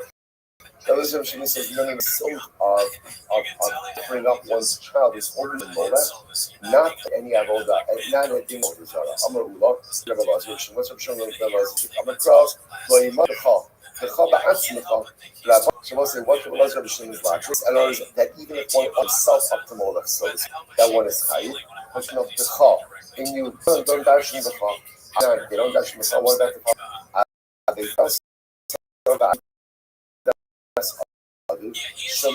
Interestingly enough, let's say if I lost something and my father lost something, the halacha is that my lost object takes precedence. In other words, that I seek out my lost object before I look for my father's lost object. What the reason? I mean, my time, FS, the Torah said there should not be anyone who is anyone impoverished in you. Shall call on them. Ultimately, we'll say this is an incredible idea. Your lost object comes before anyone else's lost object. This will say. So again, it happens to this. First, let's look at the halacha. So the halacha is something, and my father was something. So whose object should I try to seek out first? So the kind of thing to say, after all, again, people die by aging parents. The Torah says, FS, do not be anyone or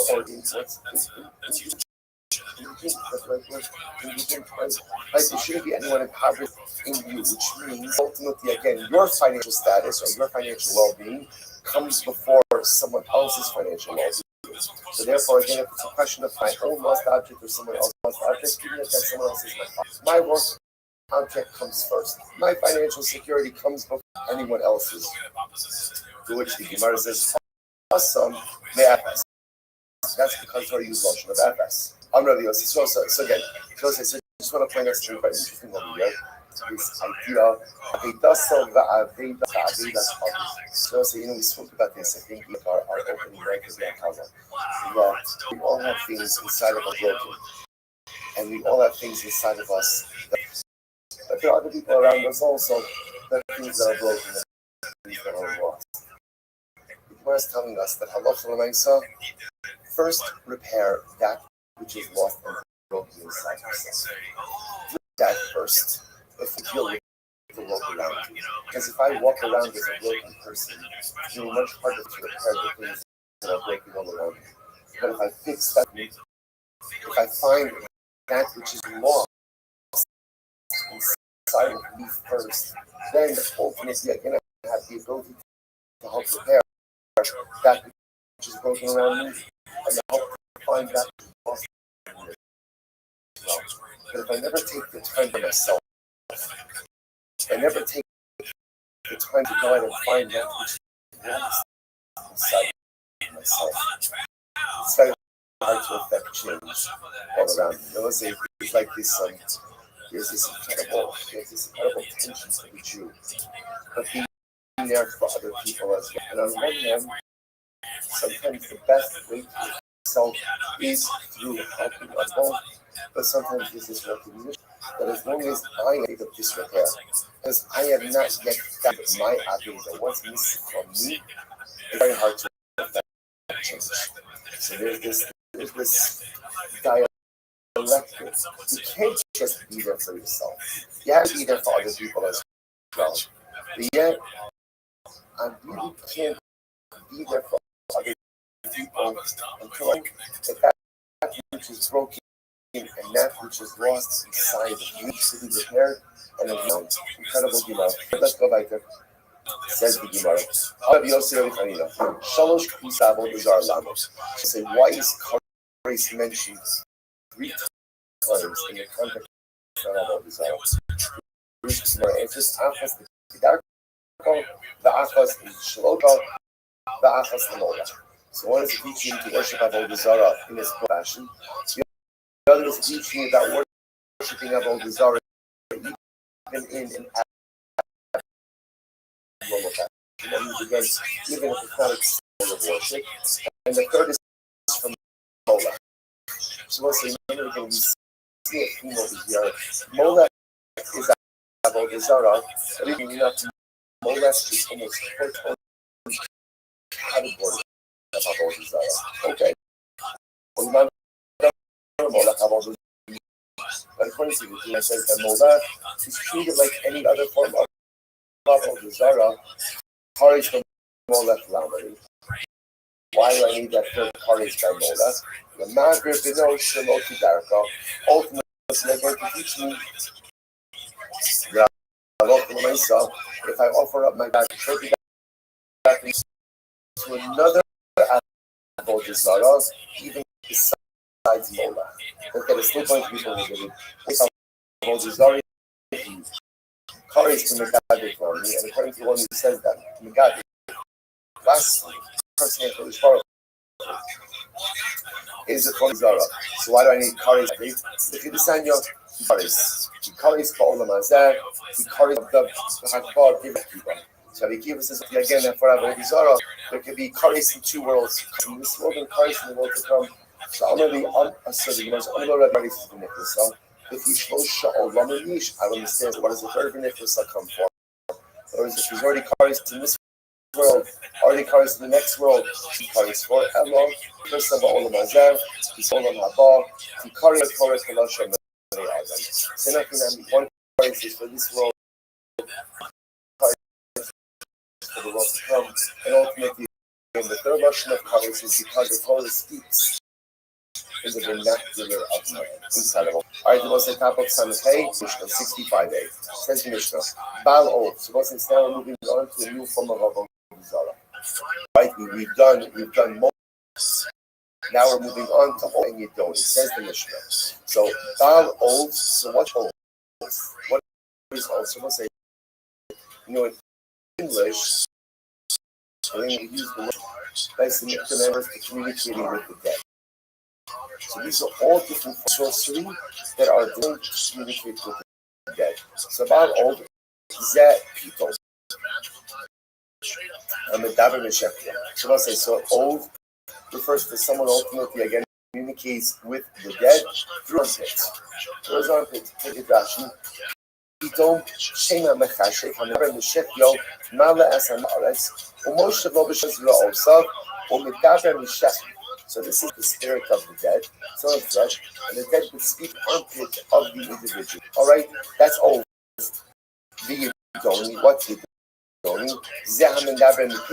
This is someone who summons up the dead, and the dead speaks to the music. Now, there's a little bit more involved than that.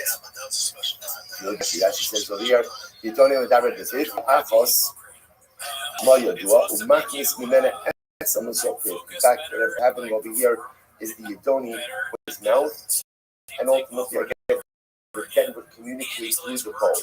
Okay. So again,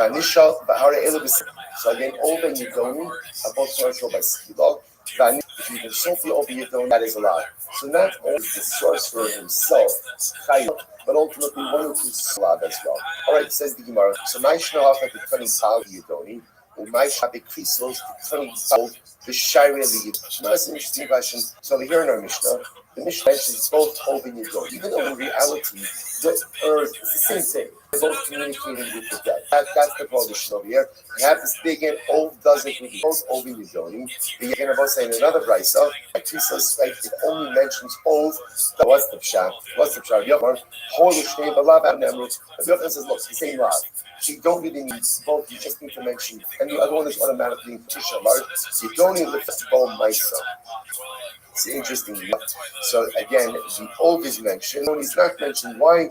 Because he has no myself. There's no myself that's there. You look at Rashi, Rashi Yishama Yidoni, Lahafnina Le, Lahasam, Yishun Dale, Ba'api Nafshe, Bar Karbanu, Lafishin Bo Mice. So this is interesting. So level one, this is wants to suggest that Yidoni doesn't have any action. Since the again it's just Gibor, just speech, not to myself. So the Gemara says, Rabbi Yochanan, Maishna Bal Ov Dinakit. So ultimately, Rabbi Yochanan, why is Ov is mentioned in that second Mishnah by Krisos and Yidoni is not? You shouldn't have passed that because it's mentioned first in the pasuk. They shall I know low Amar Rabbi Yochanan. Why doesn't they shall Yochanan? Because ultimately, again, they are distinguished, they are separated in terms of their Chiyuv Misa. Yochanan, Chalukah, the Misa Mishmukah. Rabbi Yochanan will say ultimately again when they are distinguished by Allah, the distinction, but a distinction by Misa is not called the sun. My time of Amar Lakish. Why does Rabbi Yochanan say Lakish Lakish? Amar Lachama Rabbi Akiva, he the Amar Loba in myself. The Mishnah ultimately again by Krisos reflects the view of Rabbi Akiva. Rabbi Akiva holds that even without an action, there is no ability. Very shlokish, Hitalo boy, Rabbi Akiva, myself, Maisa Zuta boy. Even according to Rabbi Akiva, maybe Rabbi Akiva holds you don't need a grand myself. You don't need a significant myself, but you still need some type of myself. So the Gemara says, Megad my myseika. One second, if that's the case that you need a myself, you need an action, then how are you chayiv by Megadev? Right? Megadev is the blasphemer, the one who curses the Kadosh Baruch Hu. What is cursing involved? What is cursing involved? Dibor, right? So what's the myself? What's the action by Megadev? So Ika Akimas, I'm sorry, my Ika, most Akimas Sasa means articulate lips. The activation of the lips, that is the myself. Bal Ov my Ika. So we'll say Bal Ov. What mice? Remember again, the oath is the guy who's summoning up the dead. So what mice is there by oath? Apparently, in order to make this work, you have to flap your arms a little bit, right? I guess like to get like armpit warmed up, So right, so the mice, right? Oh, right. Sorry. That's an excellent question. I'm going to get back to that one. So the mice, it's probably better if you do both, right? Like, so the mice, so that's the action. That's the action. In other words, the arms, that's the action.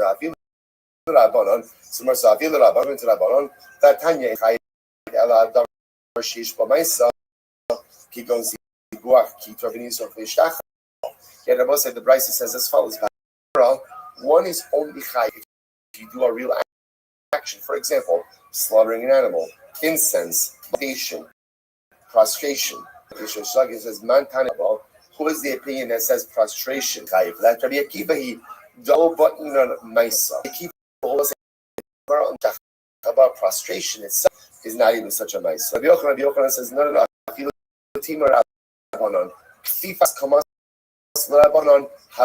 The act of bending your posture, in other words, prostration, that's considered to be a Maisa.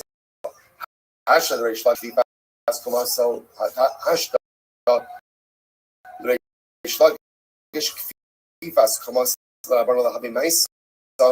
now, according to Reish Lakish's understanding of the Rabbanon, even being down, right, prostration is not considered to be a Maisa. Kashas is also the Ba'ov Habi Maisa. And flapping your arms for a Ba'ov be a Maisa.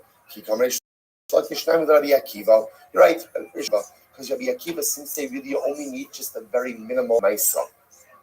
For the Rabbanon, no. For the Rabbanon, ultimately, again, one does not need any kind of Maisa at all. I'm sorry, according to the Rabbanon, you need a greater Maisa. Yatsa Megadek Ubal, right? Yatsa Megadek Ubal Chol Mibaile, La Amar Ula, Bimek to the Sheikh. Okay, so Ula says, what's the case over here? The case is where you're actually offering incense to a shade.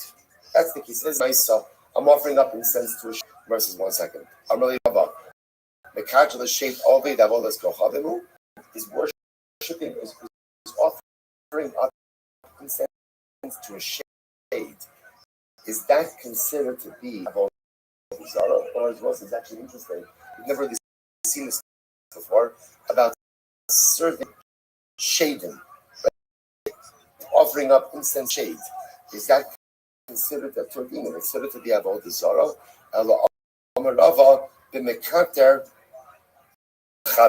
So ultimately, what's happening over here? You're going ahead and you're offering up incense in order to conjure up something. I was saying, if you look at Rashi over here for just a moment, Rashi says,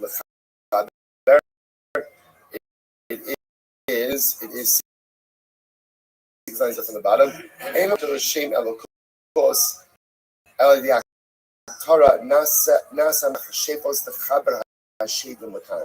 So we'll say, interestingly enough, what's happening over here is as follows. One is offering incense in order to go ahead and a group of shading. Apparently, again, that is to be problematic. I'm really Abaye. Hamekater lechaber. Another thing, interestingly enough, in the section of Ov and Yidoni, is also chover chaver. Right? So what we have over is Ov is summoning up the dead through the armpit. Yidoni, summoning up the dead through the mouth, although we see it. Chaver is summoning up groups of shading. Okay, so the Gemara says, so the chover in. So the Gemara says, the Torah Amra chover tu beskilo. So again, this act of a group of shading. So Tanabanon chover. So what is a chover? Echad chover gadol, the echad chover katan. So I said this is now the Bryce understands a little bit different. So what is chover? So this refers to chover go. What's a chover gadol? So Rashi says over here, this refers to someone who uses some types of sorcery to gather up groups of animals, right? Like an animal whisperer, right? Someone who's gathering up groups of animals through some type of This is chaver gadol, bechad chaver katon. Or even if you're just summoning up a small group of animals, vafil nechashim v'akravim. Even if you're summoning snakes and scorpions. Rabbi, hilchah man titzamin zika v'akrava agav the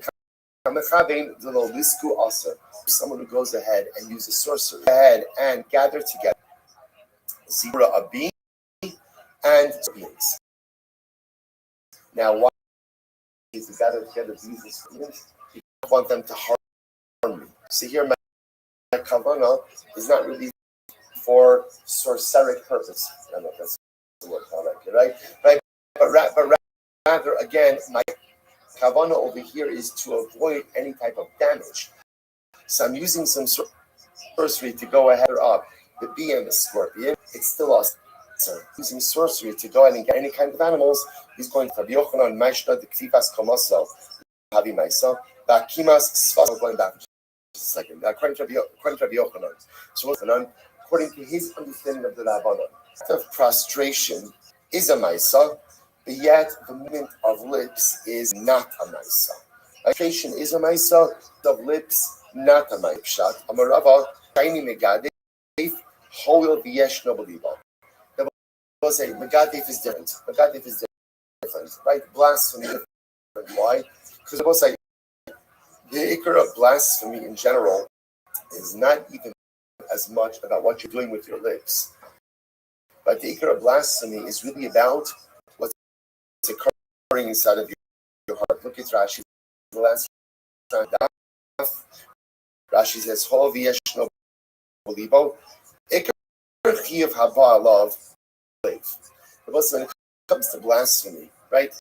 The real issue over here is not even what you say with your lips, but rather it's about what's occurring inside of your heart. Shemiskavim levarei Hashem, person in mind to curse HaKadosh Baruch Hu Chas v'Shalom. Shafilu levarei Hashem kolayom ve'im belibo klapi ma'ilo ela shelas Hashem ledavar acher u'mechaneu b'shem v'kalo inu meschayev. The Bible says it's actually very interesting. The only way Magad is usher, let's say Chas person goes ahead and curses the name of HaKadosh Baruch Hu, but in his heart wanted to do so. Technically speaking, Gemara is suggesting it's not usher. It's not usher.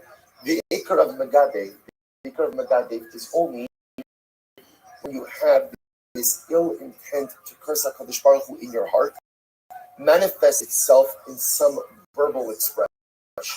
But if the verbal expression is there without the intent, that's not Megadev. That's not Megadev. So because the ikar of Megadev is really what's happening in your heart, and the verbal expression is kind of just the actualization of the act, all you need is a verbal expression. So the movement is enough to make you chayiv. But in general, we say that a maisa really requires something more significant. So we'll say, so look what's happening. In the world of maisa, really has to be something significant. To the point that even prostration, according to many opinions, is not really a significant action. Megami exception, because blasphemy, the real ikar of what's happening is what's happening inside of my heart, and the expression is just like the icing on the cake. But in general, you need a real mind. So we'll say there's a tremendous pause here for just a second, because there's a tremendous musar skill in all of this. What's the tremendous musar skill? I will say, in general in life, what do you need? Or as someone said, sometimes in life, right? Or all the time, like, let's say, what do you need? What do you need in order to affect change? What do you need? You need a maisa. You need a maisa. You have to do something. What you think doesn't matter. What you say doesn't matter. What matters in life, what you do. And we'll say this is such a thing because we go through and we have beautiful and goals and dreams and aspirations, Kabbalahs. But I must say, at the end of the day, none of it matters unless it finds expression in dynamic activity. A life filled with dreams, goals, aspirations, and talk is very nice, but it's meaningless. In order for anything that we dream, that we aspire, that we think about, the word makabel, to be meaningful, it's got to find its expression in dynamic activity. Life of Yid is a life of action, is a life of dynamic activity. But yet, what you think, what you feel, what you dream, is still, because at the end of the day, that's the basis. That's the thing. In other words, action doesn't just occur by itself. Action is the result of what you think in your heart, what you want to accomplish. So lest you think that the dreams, the goals, the aspirations, the goals are not important. They're dramatically important, because we'll say that's the laboratory for dynamic life. The problem is all too often kind of flatline by the dream, goal, Kabbalah, we have to take what we dream, what we think, what's from the Kabbalah, we have to bring it to the Olam HaAsiya. But even in that world of dynamic activity, what's the definition of activity for a year? What's the definition? So it's got to be something dramatic. You see over here that a little bit of movement is not enough. A Maisa requires something dramatic. A Maisa requires something incredible. Something about say that the world can see, that I can see. We'll say, when you bow down just a little bit, you bow down a lot. It might not even be that noticeable. Maisa to be real Maisa, it's got to be something secret, incredible. I'm a base. So let's go a little bit weiter. So my raises the kasha. So min she'in behind Maisa. So remember again, the Gemara points out over here that Edom Solomon are parted from carbon. Right? They're parted from carbon factors. Why? Because so the Gemara says, no mice, am I how less new, right? Ultimately again, but remember Edom Solomon. We'll say, how does a person provide aid? Right? How does it come and aid Solomon? How does it do it ultimately again? Through speech. Through speech, right? Well, a mice, again, how say that it's not that? How can you say that a mice? About my how less delay? I'm a rabbi and Edom Solomon. The call Yochanan love mice. So also because the essence of Edom is the call is just again with your speed of Yochanan. Which is not a that call, that a voice is not supposed to listen to this. And where it says Chasma call, then he goes call. Very interesting. Is that when your animal is flashing, you're not allowed to live. Well, some sharp right? So my animal is my animal flashing out animal while it's flashing. So let's say my animal is flashing and I yell at it. Don't eat. So sometimes it goes right, so apparently I guess if you yell enough, the animal gets scared and doesn't. That's called chasma b'kol. I'm muzzled with my voice. Or I will say for that matter, again, say I go ahead and I have two different species of animals under the yoke. And I say move. Right, so the mice again, then they move. I muzzle the animal with my voice, or I move them together with my voice. That's kilayim. Well, second, I take action with my voice, nothing else. Yet see that you're still chayiv. What from here? What do you see from here? Again, that which you affect. I see what you're saying, and I agree. But right, the mice say so we might have a voice action. So what's going on over here? The chasma b'kol. Then you go Rabbi Yochanan Chayiv Akimas Kid Habi Maisa. Rabbi Yochanan Chayiv, why? The act of going ahead and pulling your leg. right movement of your lips is considered to be a Maisa.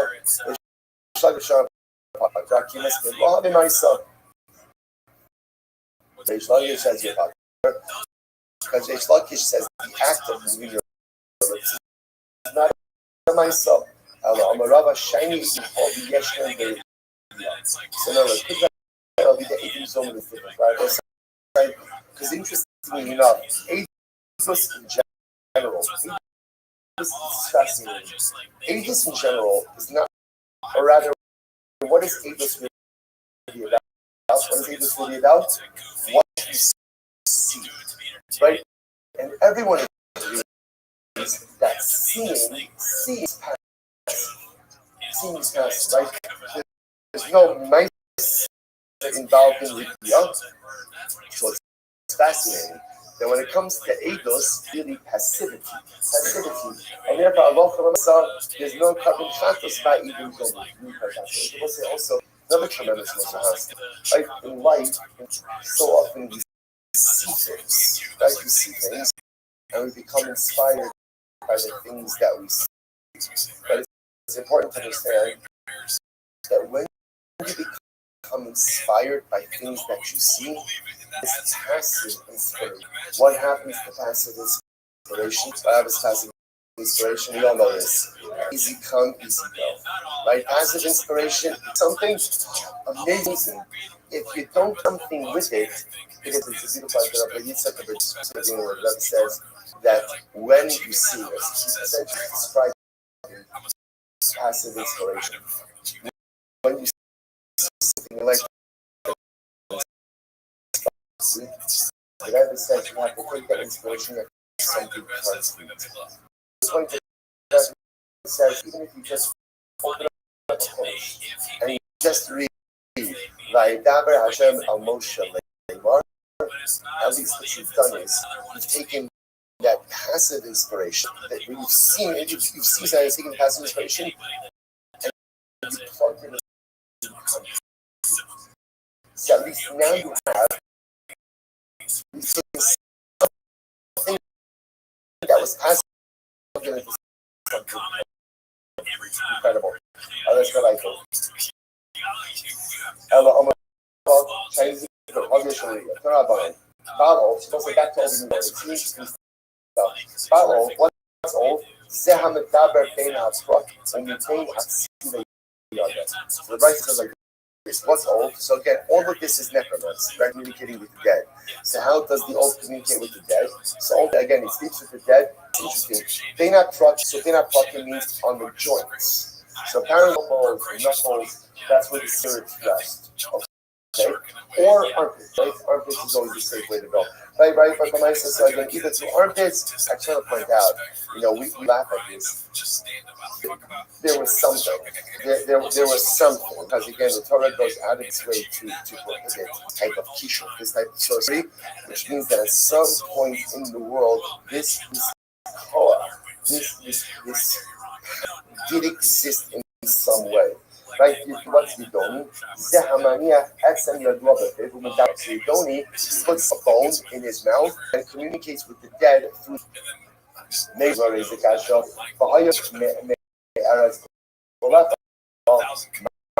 I love the mistake you are. So again, ask isn't that the old communicates with the dead from the in other words, that the dead is talking which says, "Lo the mistake, okay? Lo the solid just again." Talking about the dead rest in the armpit and so forth like that. But some of you show only in the audience was remember again, this is actually what fascinating story is. King Shaul went to one of these necromancers to raise the spirit of Shmuel Hanavi. And by the way, it worked. So this necromancer was a woman, says to Shaul, I literally Hashem, the spirit of Shmuel rising up on the earth. My love in the Shaitan, was she not communicating Shmuel from the grave? Well, the Yosef and Aklakim will become the joints of this lady and do like this. Okay, so what's an interesting Vaisa? Come out and all communicate. So the Gemara says, Echad Ma'ala Bizichuro, Ve'echad Anishal Bizogolas. Alright, so interesting one, right? I'm not sure exactly how this line will work, right? But Lamaisa, there was the ability to go and raise the dead through the Shekusa, through the Makomila, through the mailman. That's how you go ahead and it communicates like that. As such. Everybody's got on the talent, right? So nice stuff. Again, you got to cut out your niche, right? So whether you go ahead and communicate with the dead like this, that's how you discover that talent, right? But when I say again, so the or whether you speak, right? So again, you can communicate again through the muscle, through the number, or you could go ahead and communicate through the skull. So the Gemara is mapping what is a skull, right? What exactly is the difference between the differences that are right? But from myself, so the Gemara says not. The Gemara says that's different. Not in there. Now this is Ura in the Omer Kedato, Omer the Shabbos. So again, if you raise the dead through your own body, the dead doesn't come up. Spirits don't come up. They don't come up like head first. They come up first. Furthermore, again, it doesn't work on Shabbos. Okay? Nishal Bizolas, you summon up the dead to a skull, Ola Kizako, not in the normal way, Ola Shabbos. And ultimately, again, and they come up on Shabbos. The Gemara says, Ola, what are you talking about? You're talking to a skull. What are you talking about? So what it means is, if you raise to a skull, it means that ultimately the dead that communicate in a normal way, and also communicate by Shabbos. Okay? So what says, an incredible story there. The Av She'ilozu, Shal Turnus Rufus, as Rabbi Akiva. We'll say Turnus Rufus. Turnus Rufus was a tremendous. Also went ahead, Greek general, had this conversation with Rabbi Akiva. He said, Amalo, Ma Yom Mi Yomayim. So the Gemara says, this was asking Rabbi Akiva the following Shaila. He says, you Jews say that Shabbos is a unique day. What makes Shabbos so special? So Shabbos says, Amrlo, Uma Gever Mikuf. So he keeps it to the surface. What makes you more special than other people? Like why you asking what this is more special than other days? I'm asking you to turn the surface. Why is it that you are more special than other people? Amrle, the Marit Savi. The surface says because the seat, right, or the ruler appointed me as a fresh of a person. That's what makes Rabbi Akiva responded. It's not Nami. Okay, so the ruler said that you're chashuv. That said that Shabbos is chashuv. The ruler said that Shabbos is chashuv. That's why Shabbos is going to be chashuv. I'm really that's not what I'm saying. That's not what I'm saying. I'm asking. You have the right calculations. How do you know that the day you say is Shabbos? Maybe you got your count, and maybe Shabbos. Yesterday. How do you know? I'm on the rules. Listen, Rabbi Akiva said like this. It's Rabbi Akiva. Nar Sabbat Yom Yochiach. So he says the Sabbat River proves it, because apparently that's out over here. The Sabbat Yom River was a very, very turbulent river. And Shabbos is tranquil. It's incredible. And Shabbos was tranquil. Right? Baal Ov Yochiach. The Ov also proves this. Why? Because the Ov could summon up the dead 6 days a week, but the Ov can't summon up the dead on Shabbos. Give Rothschild Aviv Yochiach. Shen Ma LaAshon B'Shabbos. To this, further Rabbi Akiva says, Turnus Rufus, your father's grave will prove this. Why? He says, Turnus Rufus, go to your father's grave every day of the week. Your father's grave, there's smoke emanating from your father's grave. Why? His Rufus, his father was a big Rasha, and he was burning in Gehenna. You know what? So the halacha is that Gehenna, right? Those who are in Gehenna, so they suffer in Gehenna straight through Friday. But on Shabbos, everyone gets split from Gehenna.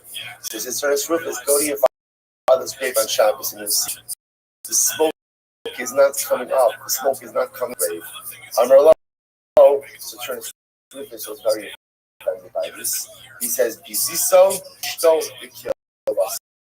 you have embarrassed my right, you have degraded my father, you have embarrassed my father, and you've cursed my father. So as I say, interesting enough, apparently Ernest Rufus was very offended by Rabbi Akiva's statement. Very offended by Akiva's statement, and Hafalamaisa, Allah was taken aback by that. Alright, Shoel Ov, Hainu Dori Shalom Mason, Ayah says, isn't it the same thing? Shoel Ov and Dori Shalom Mason, the passage is repetitive. Isn't it the same thing? Dori Shalom Mason Kibisanya. The Dori Shalom Mason, Shabbos is incredible. What is Dori Shalom Mason? Zeh Hamarif Atzmo, Baholet Shalom Beis HaKvaros, Kadesha Tishra Allah Ruach Tama.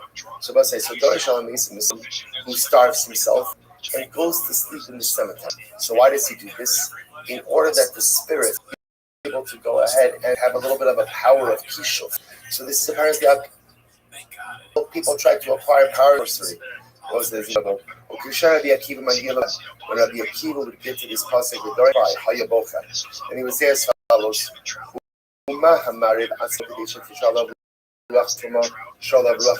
if someone who goes ahead deprives himself of full enjoyment of eating, goes to sleep in the cemetery, could have this access to these impure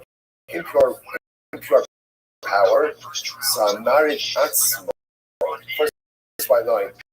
Married atzmo kedisha kishalav ruachtara achas kama v'kamer. Rabbi Akiva says, what's this? What Rabbi Akiva is saying? If deprivation allows one to access all of these kochos of tumah, then imagine what deprivation does to allow us to access to Kedusha. Right? But what are we going to do? Rabbi Akiva said, what should I do? Because at the end of the day, our averos create a distance between ourselves and our Kodesh Baruch Hu. So it's like, this is a profound demand. So I mean, people like this. Like, I would say, how do you access the prophos of Tumah? You deprive yourself. You go to sleep, right? Deprive yourself of a comfortable bed. Go to sleep in the cemetery, and suddenly you're able to access all of these prophos of Tumah. So the Akiva says, whatever is true for Tumah is always true for Torah. So the Akiva says a little deprivation allows you to add prophos of Tumah. Alam of a little deprivation allows us to act the kochos of Tara as well. And what can we do? Because we're so distant from our Kodesh Baruch Hu that somehow Kedusha becomes so inaccessible to us. We'll say that the Akiva is teaching us something incredible. If you want to keep life, that's one thing you need in order to access Kedusha, and that is sacrifice. Sacrifice. You can't have everything. You can't have everything. So, am I willing to give up for the service of HaKadosh Baruch Hu? I will say, this is true on every single level, right? I can't have tefillah b'tzibur unless I'm willing to give up sleep, right? I can't have fear unless I'm with up time from work. Anything you want, is just any other phrase like I want my cake and eat it too. My cake and eat it too. That was coined by a guy. Why? Because you don't believe in it. Have your cake. You can have your cake. You always say it's like in life. You can't have your steak and have ice cream for dessert. You have to make a decision to choose a team. Life is filled with a series of sacrifices. The greatest disservice of us is, a lot of us, I kind of don't want to make a commitment. Why? Because I want to leave all of my options open. Sometimes if you think about it, our greatest challenge in our relationship with HaKadosh Baruch Hu. Let's say, what do we look at the conversation we have with God? It goes something like this: I love you, but I'm not ready to settle down. See other people. Right? No, it's not you, it's me. I'm not ready to commit. Why? Because living to HaKadosh Baruch Hu comes with a whole series of sacrifices. And I'm just not willing to. If you're not willing to sacrifice, there's no contribution. If I'm not willing to give up certain things, definition, I'm going to be unable to advance my life agenda. That's how Rabbi Akiva cried. If we only realized the sacrifices we need to make in order to become the people we are truly capable of becoming. Yet Rabbi Akiva says, I'm going to make the sacrifices. And he cried. Because if we would just be a bit more courageous, if we would just be a little braver, if we would just be willing to identify the things that I need to offload in order to acquire the kedusha that is truly waiting for me, there is no telling who. Rabbi Akiva cried. The ability to success and reap the benefits of sacrifices is that everyone is waiting for us each and every day. Just have to find the courage, just have to find the ability. Identify the sacrifices, make the sacrifices, and be ready to embrace the future that is waiting for each of us. So what's going to stop over here for today? Shkoyach everyone, tremendous stuff. That was like the end of the episode. That was supposed to. There you go. Do you think they were kind of conscious of I say good morning, good morning, good morning. Such a supposed to okay, they know lots of you. Honestly, like audio's king, dude. Oh yeah, audio's king. Oh, that's absolutely incredible and beautiful. And by thanking all of our annual Talmud sponsor for Top Shin Pay. It's perfect. Thank you so much. Toast Mishpach of Eretz Yisrael for dedicating all the Shuman's Rosh shows this year as a special Besoros Tavos for Am Yisrael. Our Daf Yomi sponsors for today, Ira Miriam Grossman, in honor of the excellent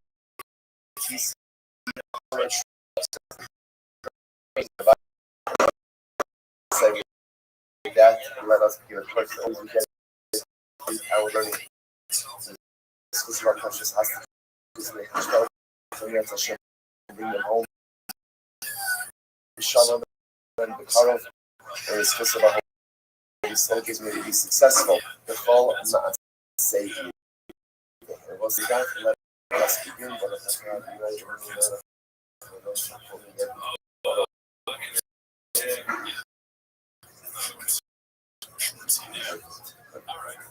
Let's begin. Today's daf. Today's daf is Samach Dalit, right? Yeah. So, correct? Good. All right, fantastic. All right, so we left off. I don't know, but when was the last time we did? It feels like, all right, here we go. Okay. All right, so we're picking up on the bottom 63b. We left off. I'm ready to Amarav, which is 2, 4, 6, 8, 9 months up on the bottom. We'll say some really incredible Gemaras out of us today. I'm going to review them around. Here we go. I'm going to review them around. Yotin how you Yisrael, Bavonos Kochavim, Shein Bamamish. Klal always knew that Avodah Zarah, there wasn't even anything to it. But it's always such a profound Gemara because a lot of times when you see these sukkahs, when you see these Gemaras, Avodah Zarah, and we wonder for ourselves, like, what is going on? That Klal Yisrael worshiping after the Zara. So the leaders of name about the truth is, Klal Yisrael that Avodah Zara has nothing really to it. Nothing really to it. So why do they worship it? So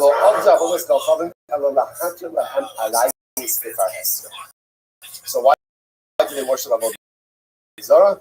Avodah Zara was what enabled Klal Yisrael to go ahead and, in this case, engage in immorality. Like you said, he says, what is the fundamental difference? Avodah Zara and Avodah Hashem. Where am I between idolatry and the service of the Rebbe? This is something amazing. He said, Yiddishkeit, the Avodah, is to make ourselves in Hashem's Avodah Zara is making in your image. What Avodah Zara says is what you want to do in life, and then create a threat which justifies what you want. So it's like that's a lot of how contemporarily, a lot of how all of these isms begin. All these isms begin by people deciding that they're different code of morality. They want to engage in a whole bunch of things. So they create a system. They create a system. They create a system which allows them ultimately to do the things that they want. The whole concept of Avodah is deciding what do I want. It begins by deciding what I want. The Ramchal says introduction. Ramchal says a fundamental shaila that he asks himself. What's the fundamental shaila? Ma chovaso ba'olamo. What is my obligation in this world? Not what I want to do when I grow up. Not what makes me happy. Not how do I feel like what of life. What is my obligation? Because as a yid, I have a better obligation, which is to serve Rothschild Olam and to put myself into his box, not to go ahead and fit into my box. A fundamental of Avodah Zara was the whole system of errant behaviors. Incredible. Master Sharshia. So I will say, the whole fact is, Yidden never really believed in Avodah Zara. Everybody wanted Avodah Zara. That's not what they wanted. Right? At the end of the day, what they simply wanted was a rise. The system which would allow for them to go and do what they want. It comes from Master Mishashia. Mishashia is the Kasha.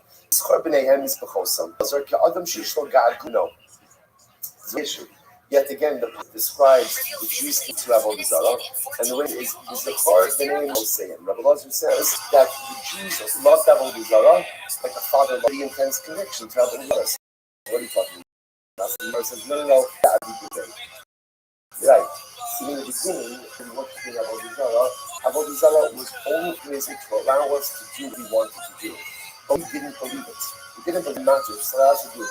We didn't spend enough time doing anything for what it did. So Basar Da'aviku means after we became Avodah Zara, then unfortunately, we really actually began to believe in Tashma, and I started to break them up and break them. Amar Yod, listen to this. Amar, Evat Tzadik, Mechazer, Al Tzvucha, Rothschild.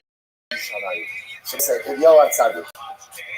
This is actually very interesting. See, Eliyahu Tzadik, which is also Eliyahu Tzadik, helping out those voted by families in Yerushalayim. So Yerushalayim again was helping out all of those families. One time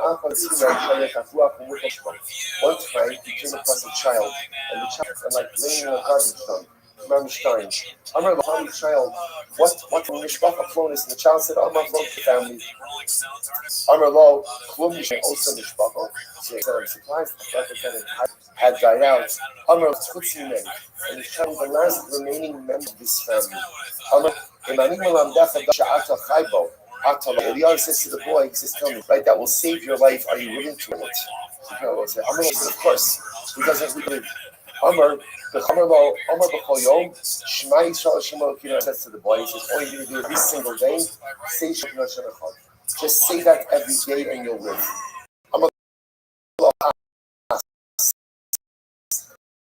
So the boy said to Eliyahu, listen to this. asked him to be quiet. The boy wanted Eliyahu Hanavi to say the name of Hashem. The boy, he believed in Avodah Zarah. He didn't want anything other than Avodah Zarah. So ultimately, can you imagine what it was like? Eliyahu Hanavi is telling this boy he's dying of hunger. Right? Child, I'm going to teach you something that's going to save your life. Just say after me, Shema Yisrael Hashem. And the boy was so conditioned to worship idolatry from his parents that when Eliyahu Hanavi said Hashem, the boy didn't recognize the name. He's like, that's not our God. We worship a different God. And he silenced Eliyahu. What did he do? The little boy took out the Avodah Zarah from his shirt, and he go ahead and kiss it and hug it. I got crazy of enough for you, enough of what the help. I'm told him again, he died from that, and literally translated, his stomach exploded, right? His Avodah Zarah fell to the ground, and he fell on top of his Avodah Zarah. The Kaim Hashanah, Sati Pigreichem, a Pigrei Girulechem. So let's say, so again, we see from here that again, the Jews were very connected to Avodah Zarah. So how can we say that we just worship that Avodah Zarah? These guys are any purposes. To which the Gemara says, no. As we said before, originally when we first started with Avodah Zarah, it was only to justify an errant lifestyle. But once we got into it, and ultimately again, we clung to it, we clinged to it. And actually began to believe it. What's absolutely interesting? If you know the way, how does it refer to Eliyahu over here? The first name Eliyahu, that's Tzaddik. That's not the normal appellation. Maybe it's Eliyahu Hanavi. Eliyahu Hanavi. So that's the chapter. We'll say, obviously, calling someone at some level of another. So what's the shot? Because what is Eliyahu doing here? What is he doing here? He's helping another. So it's great to be, but it's even greater at tzaddik. And how do you become a tzaddik? Well, that's where you get tzaddik. People often think that sickness means to work on yourself. This means to go ahead and work on your own weakness, which is actually the truth. Everybody's own weakness. But Eliyahu becomes Eliyahu HaTzadik when he sees extreme distress, he sees everything, and he lends a helping hand. The path to piety, the path to goodness, the path sit is not one that is paved by working on oneself. I care. Take the time to help out the other. Tashma, Vayzaku b'kol gadol Hashem Elokehem. My armor. So what's the pasuk says? Cry, call out in a great voice to God. What is this? Rabbi son. Bye. This is a ridiculous Gemara. Listen to this. Probably so called out to HaKadosh. He said, "Die." What's die? Die is oi. Woe to us, woe to us. They were lamenting the Sahara, and they were saying that the Sahara is so incredibly overwhelming, and it's almost as if we don't really have any ability to.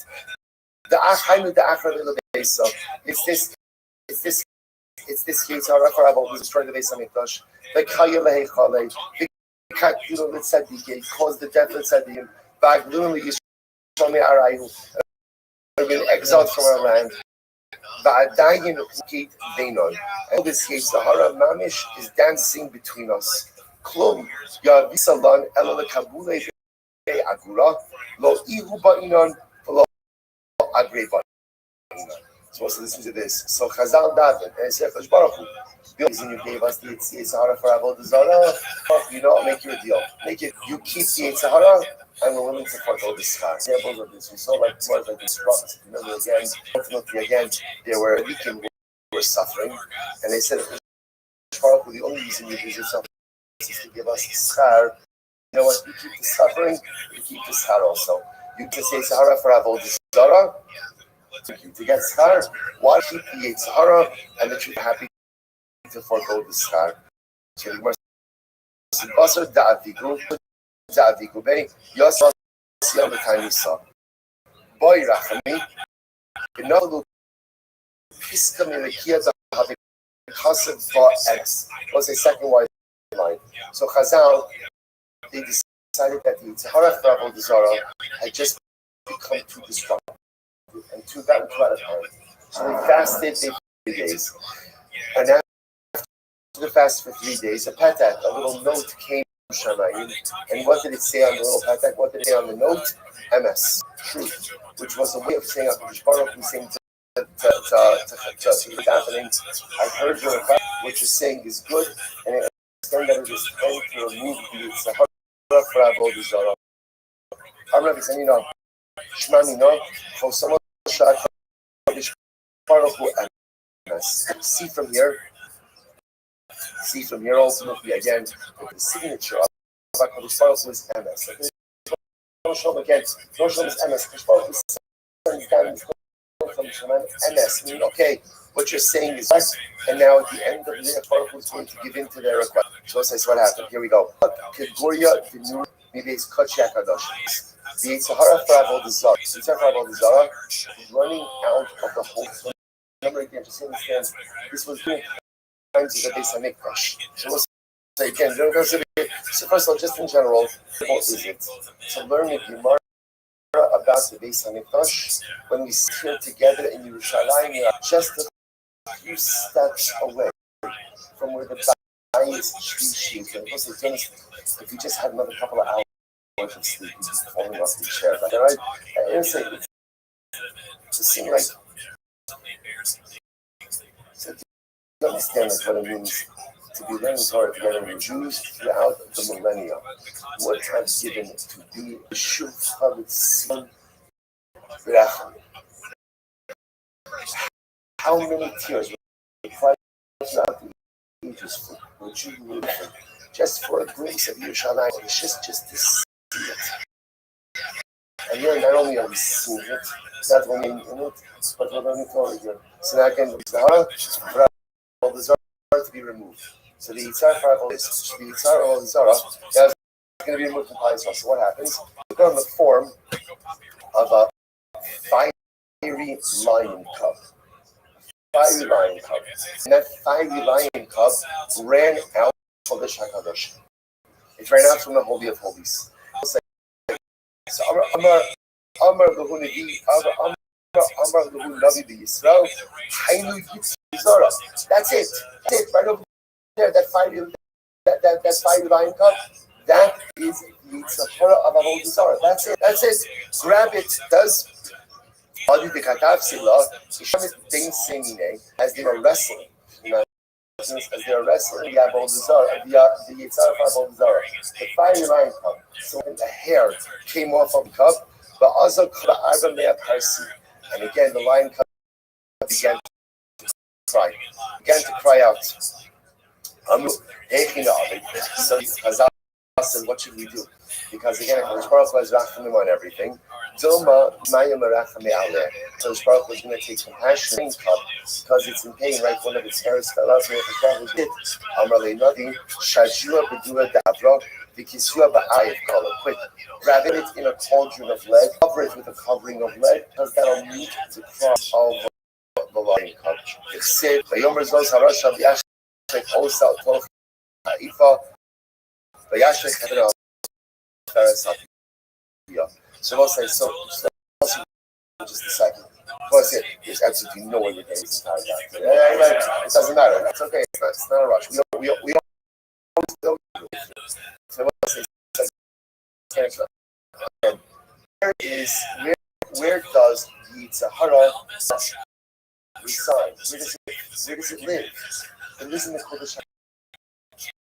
Because we'll say at the end of the day, all of us have our Yitzhar, right? We all have our wants, our desires, our abilities, our loss, our inclinations, and we feel that those things are coming. And we think that those things come from an infinite place. They don't. They call it Shakadosh. They come from the Holy of Holies. Kodesh Baruch Hu gives us our struggle not to bring us down, but just the opposite, the opportunity to work on ourselves and to lift ourselves up. Your desires, your love, your proclivities, your Yitzhahara, those are Kodesh Kadash, because it's those struggles that will make you the greatest version of yourself. It's the ability to transcend those things. That's us. Do you know what life is called? Life without struggle is called? Death. Right? You're dead. Right? If you're not struggling with something, you're dead. Or totally asleep at the wheel. Like, oh, same thing. Right, yeah, either way. Right? Lamais will say, our Yitzhahara live in Gehenna, right? But it lives in the Kodesh because it is the holy, because the Yitzhahara that gave us the opportunity. See, the challenge of our Yitzhaharas is that we'll say, for honest, we have to constantly try to be honest. We don't fight hard enough. We just don't fight enough. We just get in. Or when the battle becomes a little bit too acute, we just yield. We just surrender. We don't have to surrender. We're so stronger than we give ourselves credit for. Like every single other doesn't really get him. There isn't a Kodesh HaKadosh.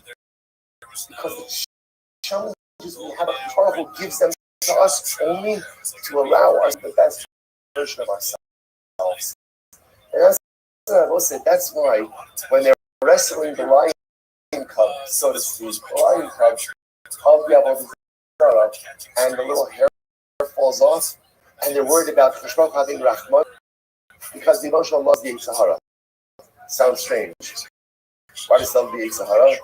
Because it keeps us moving. Because he created it. Because it was like Yitzhahara is the Rebbe of Olam's greatest creation. Because Yitzhahara is the engine of growth. So in that moment when Yitzhahara is being wrestled and it lets out a cry of pain, so it's almost as if Chazal and allow it to come back to its former. I will say the things you can take, they're not working against us. They're working for us. Those challenges that are there are only there to make us greater. And all we need to do is stuff together, work a little bit harder, and recognize that Yitzhahara is my best friend. He's really my best friend. He gives me a wink because more than not, he gets me to do something I shouldn't be doing. But he's really my best friend in the world because if I could count, that's counting my greatest self. What's an incredible Gemara? Incredible. Person where we are. You know, all of us, it feels like a little bit, it's going to be a little bit of a week of country. It feels like there are overwhelming circumstances. There are gowns to drop upon. And I must say, that's why we have to look at ourselves. It's not just the Yitzhahara that seeks to do. So, anyways, it's sad that the Rabbi Nachman says, the greatest in life that we face is sadness. You lose yourself in the despair. And that's what the Nachman says, mitzvah gidol rios b'simcha tamid. And whatever it is, whether it's Yeshua in the Chalas, or whether it's Levayos, whether it's Besoros Tovos, or whether it's Chas V'Shalom, whatever it is, got it. And whatever it is, we're going to get through it. And whatever it is, the power of the always ability to utilize our circumstances to always become something greater. And if we are here in Eretz Yisrael at the ultimate tumultuous time, like we said yesterday at the airport, it means we have something to receive, we have something to get, but we also have something tremendous to give. Let's go back. So says the Gemara. What happens? So the Gemara said, go Omri. So like this. So now that we see that this is an Esrat, now what does it mean is Esrat? So now that we see that Chazal said like this, now we recognize that obviously time, right? Why is it not just time? Because I'll say, I don't know if I will say, does anyone understand what just happened over here? What just happened in this story? The Yitzhahara for Avodah Zarah was just removed. That's what happens. That's why, by the way, when we look at these Avodah Zarah, we're like, what's wrong with these people? Why are they running for worship of everything? We can't relate to it because this avodah zarah was removed from us. That's the whole was removed. So that's why we can't relate to it in the same way. So now it's okay. Run, we got this. So I say now that we removed the avodah zarah, on the whole base ratzonu, let's go. Let's remove immorality. Right? Why not? Turn and roll. Right? Let's remove immorality from us as well. So what happens? The Gemara says so. Plus a young so they did it, and they were successful. They won the world. Only one problem. The Gemara says so. Plus a yomi. He brought the asabas yoma.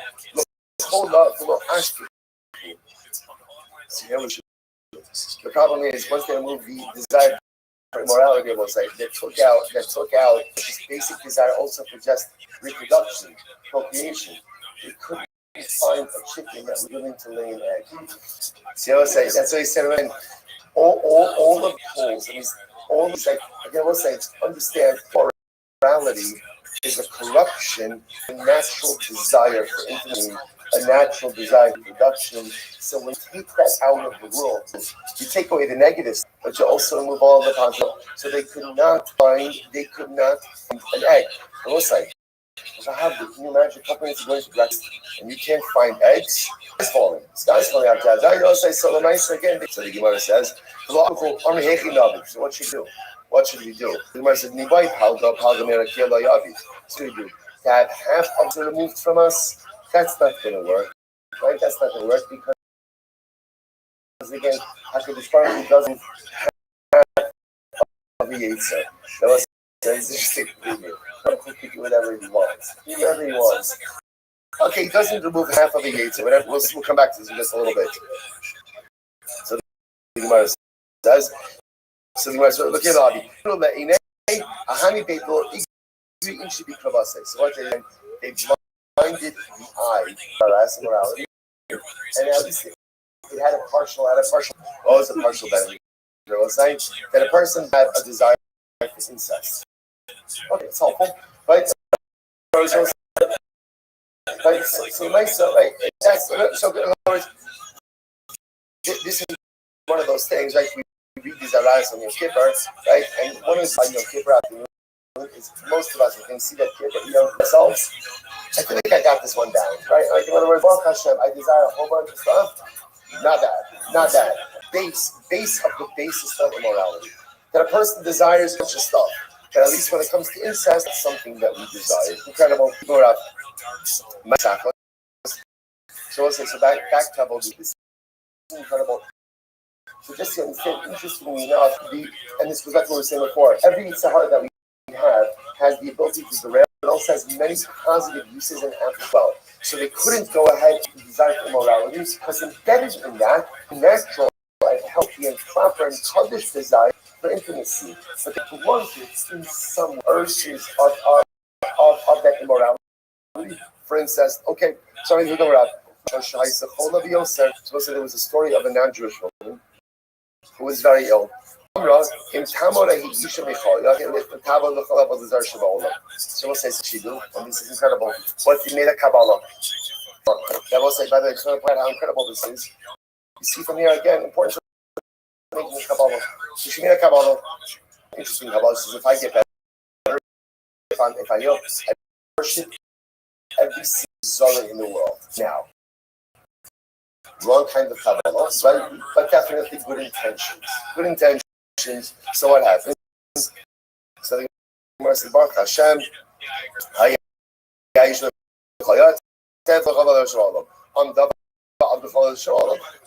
so she was healed. Worshiping every single avodah zarah in the world. Even she the Pa'ar, when she got to Baal Pa'ar, Shalom Aleichem, so they got to Baal Pa'ar, right? So she's making her rounds, making her rounds, and she says to me, please tell me, how do you worship this idol? So what happened? And Amrullah, so Amrullah said to her, "Oh, Shadin, the shows in Sheikhar, so you eat beets and you drink beer." So apparently that's a combustion. I mean, right? When you do that, they come in handy for some. Nice again, beets and beer, and that's gonna cause the bowels to move. Reason now. So it's interesting that so many times. So apparently, Apar that you worship by defecation. So apparently, so there's defecation, but Hidr mitzvah, Apar was like when it's like that's corruption, like that's like apparently that's the Hidr mitzvah. So again, it's like that's Hidr mitzvah. So Amra, so this lady hears this, and as she says, Mutav shekach right? So you know what? No, I'm not gonna. You know what? I'm gonna pass. I'm gonna have the Zara like this. So the Gemara says. So we'll talk about the Zara because Atam Besi saw Inon came. I'm gonna find out. This is the thing about this. Where does in other words, about the Zara? You can. Okay, we can't really do it because the Zara is removed to us now. All the other Zara we can counter. Where do you get? So put out the salvation. The salvation says. So crazy. They'll say, you say a bracha after you use the bathroom. Right? God's doing this. And the person goes and uses the bathroom. We recognize if something that's open closes up. Right? Something that's open closes like that. If something's supposed to be open, it's closed. Something that's closed, open, all Gehenna breaks, right? So the nice again, we also make a bracha. Okay, Avodah Zarah will say, every single Avodah Zarah really is very nuanced, corrupt of actually son and person who's so. At the end of the day, the Gemara says, "Atan they saw in okay, but the about par the Atan taking my show okay. The state tomorrow." So what says so again? You probably try not like that. Rather, even though you worship Avodah Zarah, and you weren't so attached, right? You're just generally at the car, and I drive like my okay from the state tomorrow. But when it comes to HaKadosh Baruch Hu, I'm not taking we cling to like two dates that cling to each other as well. Bapar, summit, I de Isha. Taking my shul okay from shows like this. One cloud worship idolatry, we were never born. We were attached, like a woman wears a bracelet, so the bracelet. It's on her wrist, it's on her, right? But it's not totally attached. So that is what I'm also Zara. So that we come to Baruch Hu, but vacant, he's clean cut up. He's ever saying, he worships that Zara. And even when he goes off the straight and narrow, at the end of the day, whatever else, we're kind of only dabbling in it. Our vacant, our clean, our connection to our Kodesh is always the primary part of our relationship. Incredible. Tell me about on myself, the Savka is a person's name. There was a guy by the name of Savka Ben Ilam. He rented out his donkey to a non-Jewish woman.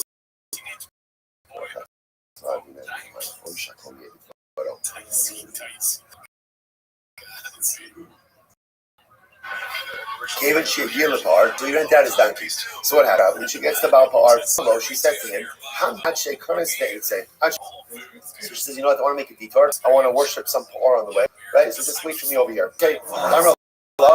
So she goes in, she comes out. The Jewish guy who's leading the donkey, he says, he says to her, you know what, you want to make a quick stop also. Right? So she says to him, she says to the guy, to the donkey driver, are you a Yid? She will say, sometimes we need other people to remind you. Are you a Yid? You're worshiping Baal Pa'ar. So he says to Amrullah, what does it matter to you? So we'll say, watch this. So what happened? The Jew goes in, he does business, right? Baal Pa'ar, defecation. I don't listen to this. Get interesting. The kinoch bechotmo. Then I will say, right? So again, a little hidden mitzvah over here. Be trying to do something disrespectful. The idol. V'hayim misharzar mekalsel of omrim. Me olam lo haya adam she'avdalo. what happens? The priests of Pa'ar are there. It's like, oh, mamish. Look at this guy. He's never seen someone the idol with such zrizos, such right, such Islavos. He wiped himself on the nose of Yekistan residents over here, right? Right. When I say they could not believe what they were seeing in front of them. Incredible. What about Par Haris also? So once now, based on this, Gemara says that so apparently this Jew is actually trying to debase the Baal Par. The Gemara says it doesn't work because again, defecate on Par, even though you're just to debase the idol, but because that is the mode of worship, you're chayiv for avodah zarah. So you can't do that. Similarly again, Hazorik Ibn Markelis, Haresa Avodaso, Afakav Mechavi in the Megillah. For example, say the Markelis. How do you Markelis? You throw a stone. So if you throw a stone at Markelis, it's to debase the idol, so Lamaisa, because that is the mode of worship. Rabbi Metabaka Azil and Deitor. So Avodah Zarah would be Kaihafa. That's what happened. Rabbi Nash one time went to Bar Tarsa. They told him, oh, there's Zara here. So what did he do? Shadabe, he took a curve and he threw it at the idol. Armalo Martu, they said to Rabbi Nash, you just threw it at Marcellus. Now again, Nash's intention was what? To debase the idol. He actually worshipped it unintentionally, but he worshipped it. Armalo, Hazarek Evan Marcellus. Also, Shabbat Midrasha. From Nashra to the what should I do? I'm going to Hazarek Evan was Tanan. Alpha government Nirgame.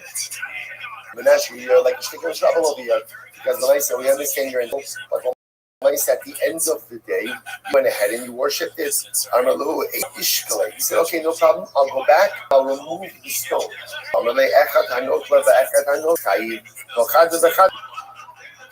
You can't remove stones either. Because if you remove Marcellus, then what?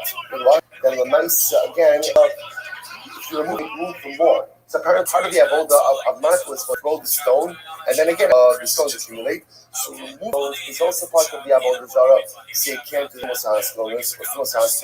Be careful when you throw stones. Because sometimes they'll say, this kind of beginning how we ended is the same. The was called the Elio at Tzaddik. Why is it called the Tzaddik? Because the greatest tzidkos, when you reach out to your fellow, how does the sugya end? When you throw stones, at the end of the day, you actually can't take them back. What's wrong? So let's say, everyone picks up on the Israeli Bible, again, clearly feelings about, certain segments of how these from that same term after perhaps having empathy for the hostages or for the soldiers or for the war. But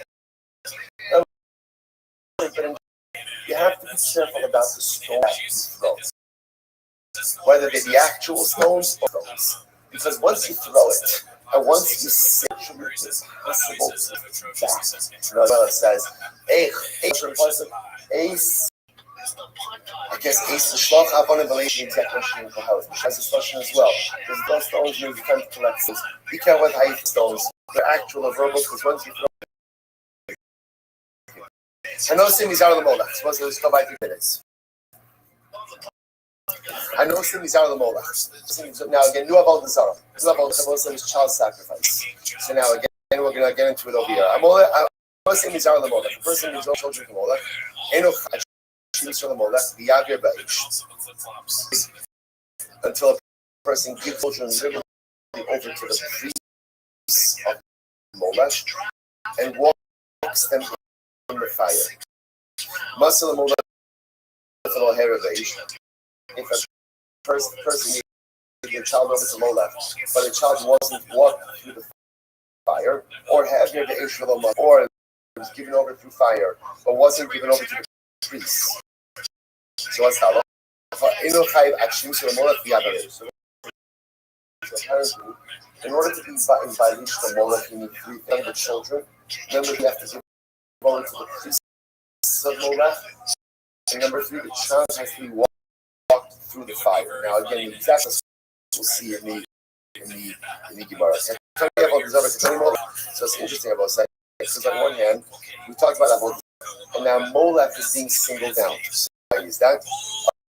So the Gemara says, Amr Avin Tanai Command Amar Molech Avodah Zarah. coming to teach us that Molech is not avodah zarah. That was now what does that mean? Disanya echel Molech ve'echel l'shar avodah zarah chayiv. So what's interesting enough.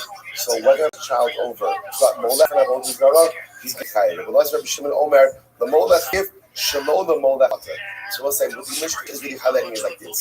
The only kind of giving over one child is a form of avodah zarah. Is dafka from Molech. Giving over one child over, let's say, or that's not called double. That's not the way that particular Aisha. I'm Rabbi. Rabbi Shimon and taking this. I'm not Rabbi Echad. Rabbi Shimon how to So Molech is unique.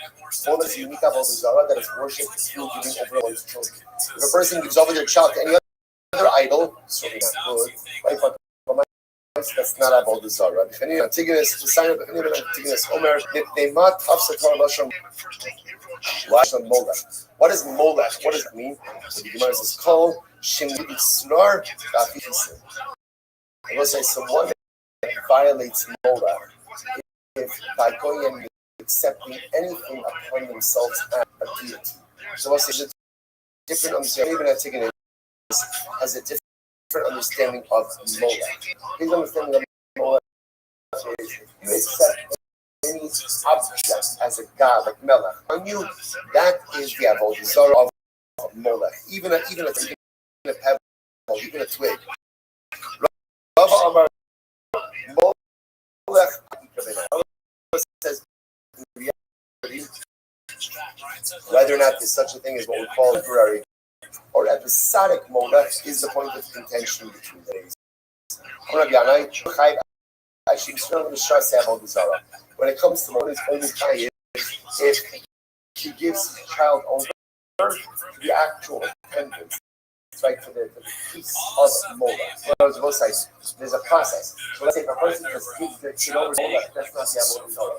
Giving your kid over to the peace of for avodah zarah. Mizaraha Bositain Lahab and Rabbi supports this. Yochel have it below most. You might have thought that ultimately one child through the fires of Molech, but didn't actually give his child over to the peace of Molech that he would be tired. Amazon Bositain Masa the Molech. You have to give over your teachers. Below Heber Yochel Yechayim. What happens if you gave over your child, but he didn't actually pass him through the fire? Maybe you think that he'd be tired. Amazon Lahab Masa the Heber Shalom the Molech Yechayim. You might have thought that I'll give over your child to the priest and he passed him through the fire. What happens if you gave over your child to the priest, but not through fire? You'd be chayiv.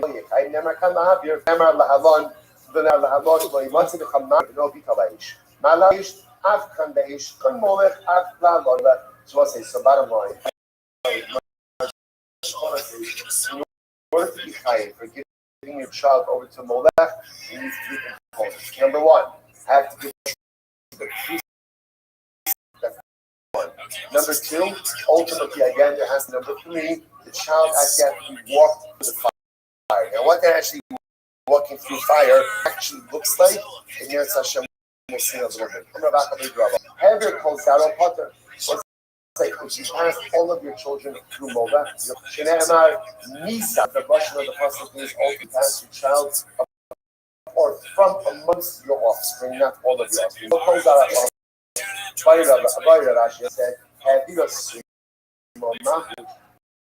What happens ultimately again? If a person went ahead and has a child who's blind, and they passed their child who's blind to fires of Molech, what's that?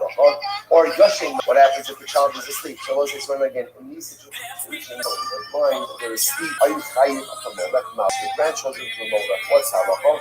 But you showed me out kadal. What's it from Nadir B'no Vita Ba'in? Amy Ella B'no Vita Lomar Bisito Mizaro. So what we see from here? If you give any of your offspring, whether it's your children or your grandchildren, Allah Kalamai said chayiv from Molech. No. If he's Mizaro, he's solid Bisito Mizaro. So also it begins with Mizaro and it begins ultimately Bisito Mizaro. Different Joshua was see Zaro. Amy and Zarakosha. So also the Pasuk tells Mizaro. How do we know that you're chayiv for Kasha off Pasuk? I don't know that even if a person passes his invalid offspring left. that he's still going to fight. I'm not going to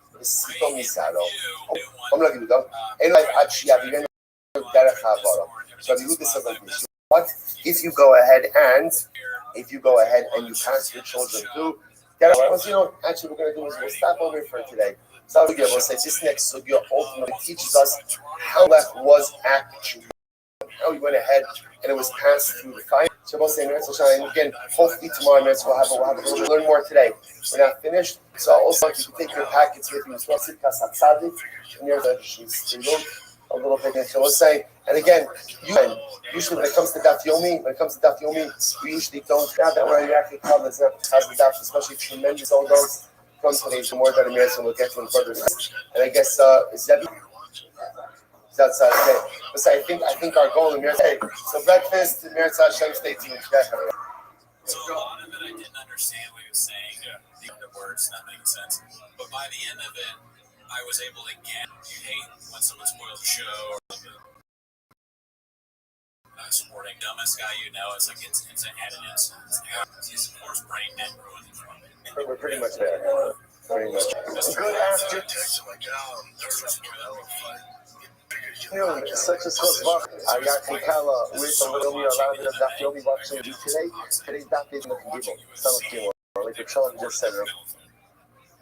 And Rabbi Nachman says that when he closes his eyes and he knows the Eretz Yisrael, only the body is defined by physical limitations. Who's not? So when it's shut anywhere you want to be. So if a person closes his eyes and he says, I want to be in a Eretz Yisrael. So Arakas come and come up, we begun our trip. The Ashrei was the Haskalah. Ashrei was the beginning of the journey. And one way to begin the journey, Ashrei, Yoshua, Gesach, please worthy of those who sit on the Kosh Baruch Hu. Then we're going to sit for a bit in this We're going to be sitting for a very long time. After we have Hashem in different mediums. But all of it on our way to Yisrael and Hashem. And again, we begin this beautiful journey with the mother, with Torah. With the devotion. So let's do that. Let us begin. Today's Daf is Samach Gimel. Well, tomorrow, Daf Tuesday Daf is Samach Gimel. We left off today on the bottom of Samach Gimel, 62 b'ayda. We left off like 2 lines from before the actual end of the sugya. So we're picking up 4 lines up at the bottom. Rabbi Yochanan Tamei. Rabbi Yochanan, according to his reason, Rabbi Yochanan says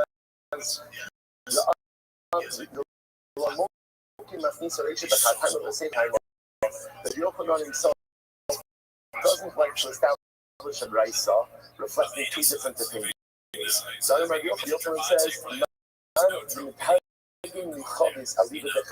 whoever can interpret for me the Raisa, I should say, of Chovis. Now we're not going to get into this, but Rashi said in case. Rashi deals with this case. This is where I deposit a barrel for Reuben, and Reuben goes ahead and moves it. So what happens is, and during the course of moving it, so something happens to the barrel. What's the level of liability? Well, it depends. Is Reuben moving it for his own purpose? Is he moving it for the barrel's purposes? So there's a whole lot of questions we're not going to get into. But the point is that Rabbi Yochanan, establishing of rights accordingly to it. Yochanan said, whoever couldn't for me, the entire Mishnah of, and according to one opinion, will carry his items to that house. Now, carrying someone's out of that house is like a shepherd, like a form of service. Right? So that's like, saying, so now if you go ahead and you answer this up with your butler, okay, so let's go back there. Gufa, because Gufa, Amar Kamkila, 63a. Amar Yan, it's an interesting case here. He's going to keep that and he says, so this is Adiyani. Adiyani says that Havakla Maisa, serve up on the Zara, go ahead and do the following. Now listen to this. So busy day.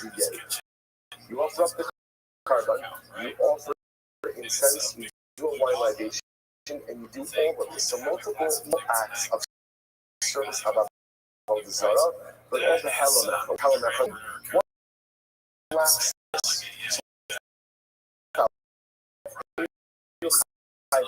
this is the Shita of Rabbi. So the Ani says, this committed the Halamach, you're only going to be chayiv once. I'm going to buy advice. I'm going to be Ami. What's the Ami block? I'm going to the pasuk says, "Lo sate." So it says, "Don't serve Zara." Hakos of Asavo the Achos. So the Torah makes all of Avodah Zara into one avodah. So lo sate means don't serve Zara. So whatever you do for avodah, in other words, everything involved service of Avodah Zarah, by definition, is umbrella, and if you do multiple acts of Avodah Zarah, one acts of awareness, you only need Michayev once. So the Gemara says, okay, Shalosh Yishtachavos Ba'avodas Kochav in Rama. So the Torah mention of prostration, of bowing down to Avodah Zarah, 3 times. Why 3 times? So the Gemara says, Achos l'Kedarka. So one ultimate means Kedarka. Also, what does Kedarka mean? Kedarka means I'm not allowed to bow down to an idol when that is normal way to worship. That's called Kedarka. Shalom Kedarka. What's Shalom? So let's say interestingly enough forms of idol worship that are even if it is not the right way to worship idols. So for example, let's say I'm taking an idol, and the way to worship the Avodah Zarah, let's say, is to defecate on it. After all, that's Balpar. Halach l'maisa, if you had hands, and let's say you bow down to it, it's still going to be chayiv. Why? Because bowing down is considered to be a normative act of worship. But that's called Shalom Kedarka. So if you bow down to an idol, that's not the way to go ahead and so you're still going to be chayiv. The Avos, and one is to create yesterday. In Manach we saw this, right? That even if you go ahead and you worship each type of worship, okay, that's my disagree with Rabbi Ami.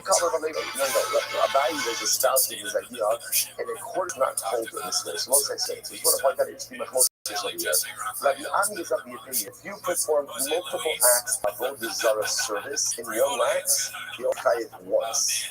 Rabbi Abba, on the other hand, holds that you're chayiv for each individual act. Okay, this is my focus. So my Gufa says, so why does this mention the prohibition of prostration findings when it comes to Avodah Zarah? Which the Gemara says, I'll tell you why I said that. One is about the prohibition when that is the normal way it's to prohibit the prostration even when it's not the normal way to worship the Avodah Zarah. And one thing which creates this thing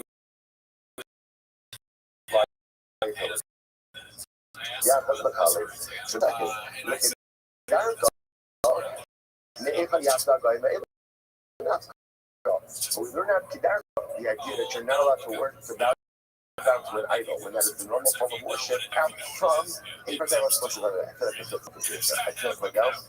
So that Yakikala, all you do is amazing and rigorous. I gotta tell you, this too, like a lot of word expressions.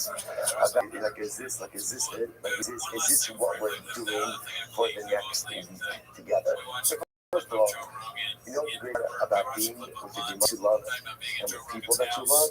It doesn't matter what you're doing. As long as you're doing it together, the rest of it makes absolutely no difference. But that being said, I also want to tell you, there's significant Gemara ahead of. But again, to read the Torah, you have to put in the time going to the Shakar time. So you see as follows. The Gemara says, "Take it down." The buzzer.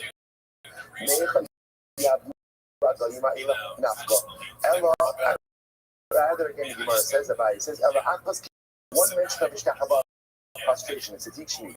Now that's about that's the normal way to work. I'm sorry, what is the teaching about the prohibition to bow down to an idol? That's the form of worship, and even if it's not the normal, don't say this in between. What does that mean? So there's like three buckets. Idol where the only way to worship it is where you never bow down to it, and idol where sometimes you do, sometimes you don't. So the Gemara says that one drasha. The achas the shalom yarka, the achas the chalik. Now, bottom line, by the way, what we begin to see over here is like Shabbos is individuated obligational liability for different halachas. So again, when it comes to Avodah Zarah, there's also going to be individual law for multiple forms of Avodah Zarah. Incredible. All right, let's go back there. It says so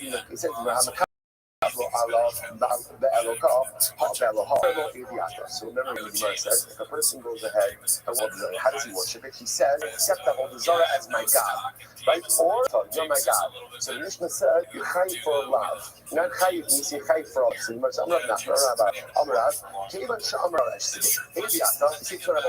you're my God. So the Gemara says, chayiv. What are you chayiv for? Even if toxicity, so it can't be for death. Why? Because what did the Mishnah say? Well, you pretend your allegiance to an idol. It's a love. So can you so much it must be talking about a case of it accidentally, right? You did this, right? You know, you thought it was mutter. So you went to Avodah Zarah, you're my God. So the Chayv Carbon, Dafi Rabbi, according to Rabbi, not Chayv also says this. Eino Chayv al Davar Sheish Bo Ma'aseh Avodah Zarah. You're only Chayv if you perform an act. If you do myself, for example, Zibua, the example of actions, slaughtering, incense, libation, or bowing down. Rabbi Shlokish says, Man Tanei Shtachava. Now, that's very interesting. If you look at that list, right, which one? Kitor, Miskava, what doesn't belong? What does belong? Bowing down, why not? It's a shtick myself, right? Patronizing, you know, is a emphasizing, is a nice, right? All of these things are actually bowing down. The Pashtus is nicer. So who says that ishtachava? Who says this? Rabbi Akiva, it's Rabbi Akiva. Amar lo ba'in al mal. Not Rabbi Akiva. The truth is Rabbi Akiva holds that you're chayiv, but you know that you're chayiv for Avodah Zarah. Tremendous, because if you hold it for Avodah Zarah, then what does that mean? That means even if a person says, India, the liability for that, it's a this. So again, if Rabbi Akiva is the disputant, and doesn't get but Rabbanan must be quiet about myself. The Gemara says, no, Kika Amarav, Nami Rabbi Akiva Kamar. Rabbi Akiva, Hainu Megadi. So find Rabbi Akiva. So we'll say, Sa'ad that out from Megadi. What's Megadi? Megadi is blasphemer. What is blasphemy comprised of? What is it comprised of?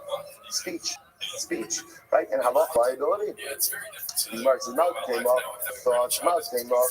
So I might have thought ultimately again Rabbi Akiva would only be Mechaydaban in the case of Megadi. Sidbei Kares. Megadi is different. Why is Megadi? Because Megadi itself has Kares written into it. So the Gemara says, the low Sidbei Kares, but both over here where it doesn't say Kares, right, by where a person says, Emo, lo, I'm not Avodah Zarah liability for action. Kamash Malon, the Iskushi, Iskush, so we'll say this is Shitas Rabbi Akiva, and this is really dramatic. What is Chai for Avodah Zarah, even without a Maisa? Even without a Maisa. Person goes over to an Avodah Zarah and says, Eli God, Halakha Rabbi Akiva says, that's tremendous, because that's the conscious distinction to the Avodah Zarah. Right? Because Rabbi will say that you need a Maisa. What's the point of that? How incredible that is. Of course, it's Rabbi Akiva that Avodah Zarah is Chai on a Maisa. Why? Because Rabbi Akiva is the one who holds that even the smallest action in the realm of spirituality has the most dramatic impact. Right? Rabbi Akiva is the ignorant you see. What turned Rabbi Akiva? We should go, we're not going to the camera Rabbi Akiva. Chaval, all right, maybe Erev Shabbos. I say so. That was Kodesh Kadoshim. So let's remember again what turned Rabbi Akiva around. What turned him around? Right? Is the droplets. Rabbi Akiva was one to discover that the smaller drop makes an impact. So Rabbi say, remember, whatever is true in the positivity is also true in the realm of negative. If a drop of Kidra could fundamentally form a person, drop of Avodah Zarah could chas v'shalom fundamentally transform a person. In other words, energy is energy, and it means that a drop in the smallest can have the most dramatic impact. So if a drop of water could transform you from an ignorant shepherd to a hadar, and unfortunately, again, even a verbal statement of Avodah Zarah to take the highest v'shalom to the lowest of the low. It's incredible.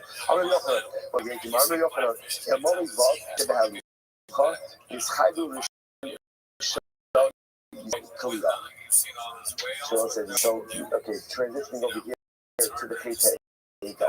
So remember again, Klal Yisrael said when they built the Ego,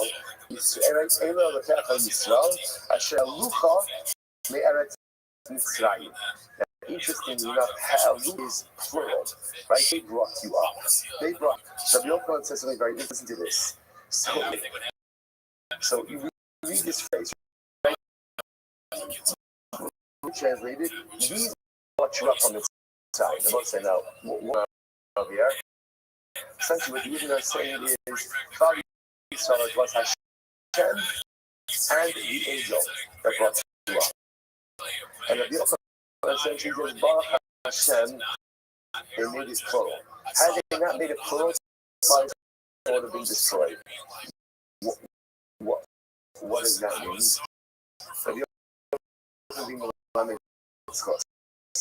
As much as they are worshipping Avodah Zarah, at least what did they do? They included HaKadosh Baruch Hu in the equation. Right? In other words, they could have said it was the eagle that brought us out, but at least they include Shem, and they said again, Klav Yisrael, it was HaKadosh Baruch and this eagle that crossed us. So at least if they included that, was at least a saving grace for Klav Yisrael. Rabbi says what?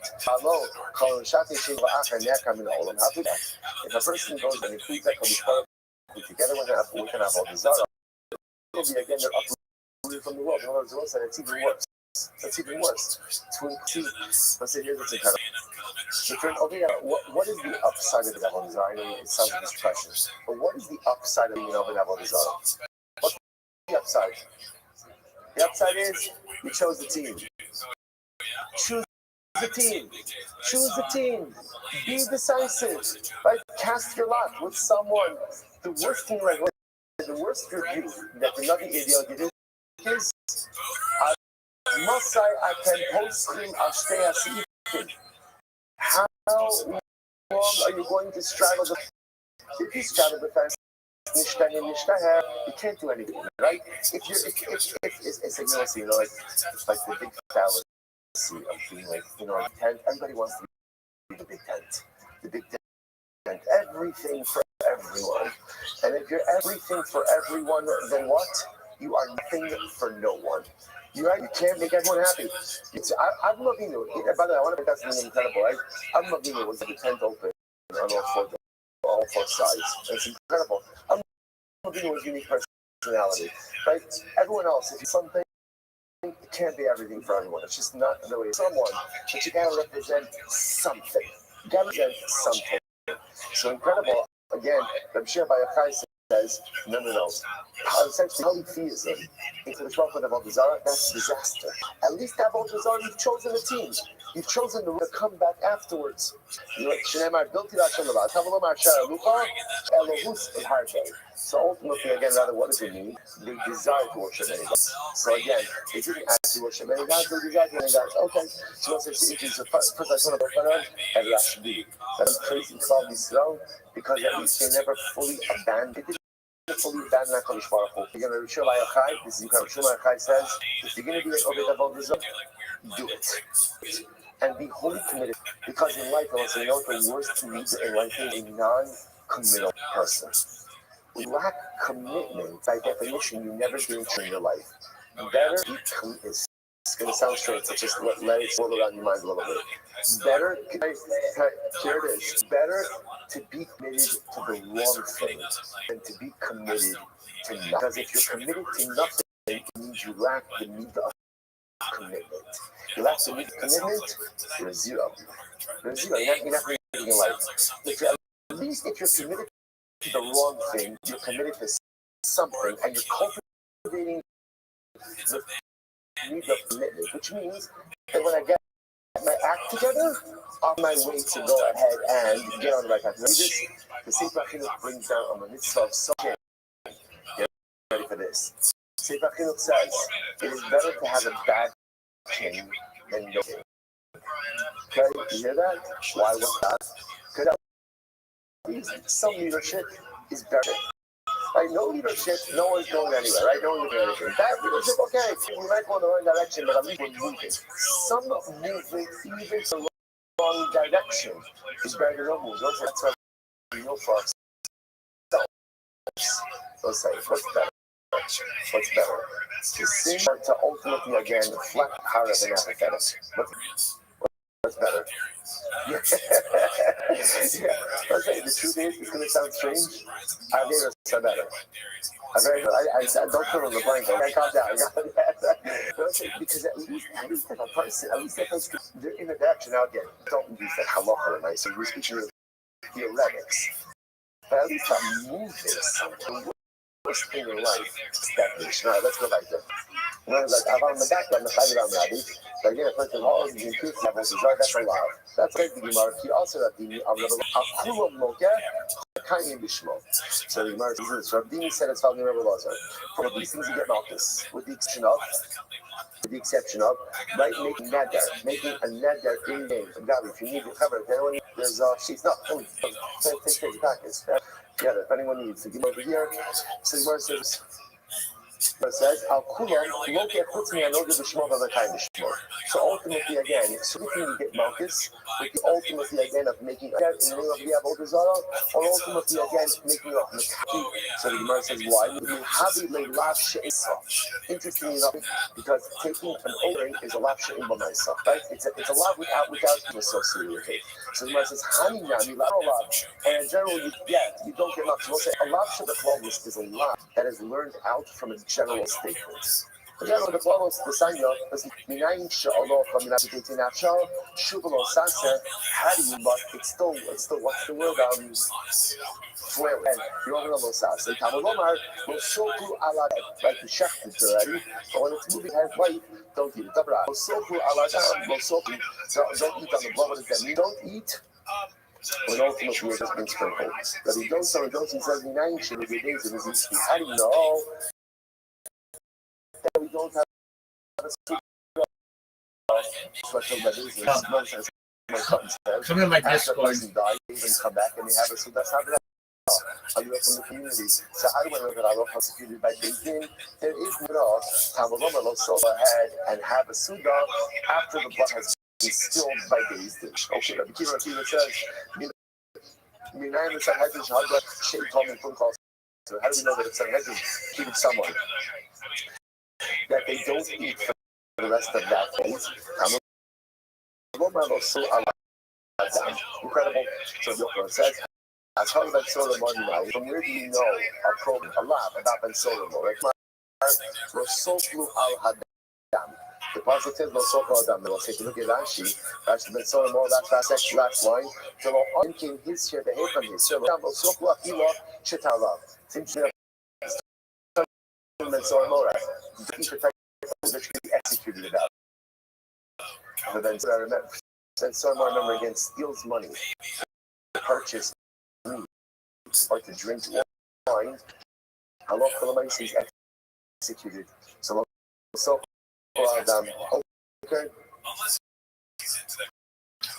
fine. So the Gemara goes right there. The Gemara goes right there.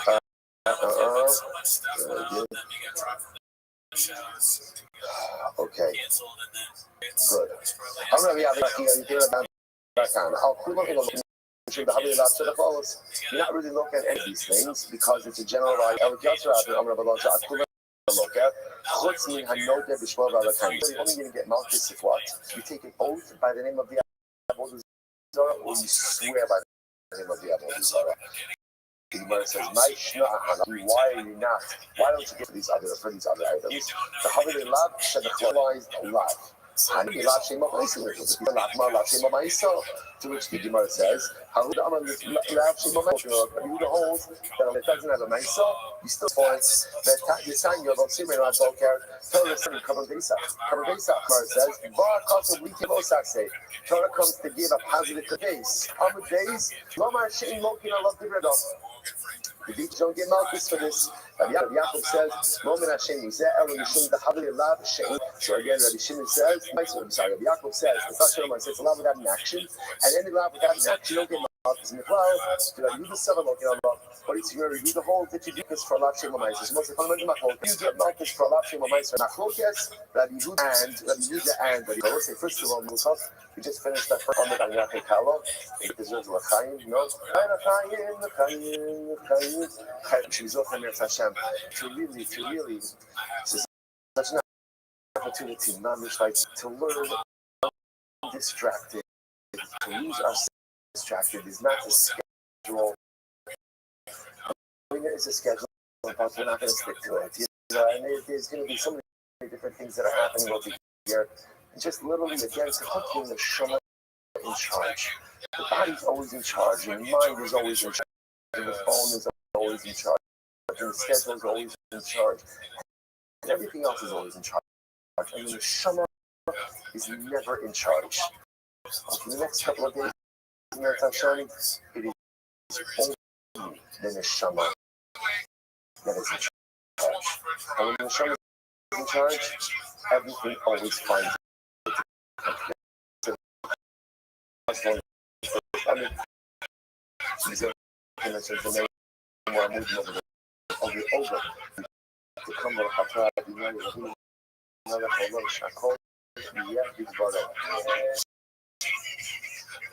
okay, let's go back there.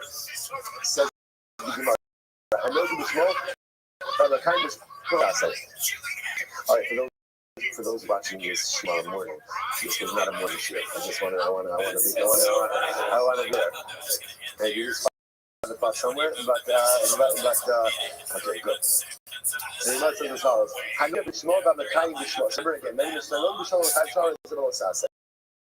The person makes a nether. If anybody not is my private stash over here. So the Gemara says the person makes a nether in the Avodah Zarah, makes a shua of the Avodah Zarah. It's a lot. So the Gemara says, another time to show me no one to really sign the shame of the Machir, so what's exactly very important? Jonah says, you are not to mention the name of another God. Can't mention it. Can't mention it. Samuel, the shame of the Machir, do not mention it. Listen to this. Tomorrow we will tell about this. So a person shouldn't say like, I want to meet my friend. I shouldn't say, let's meet up by Avodah Zarah so-and-so. Right? Let's meet by, let's go ahead and let's meet up there. You shouldn't even use Avodah Zarah as a landmark. As a landmark, you heard of I'm sorry, so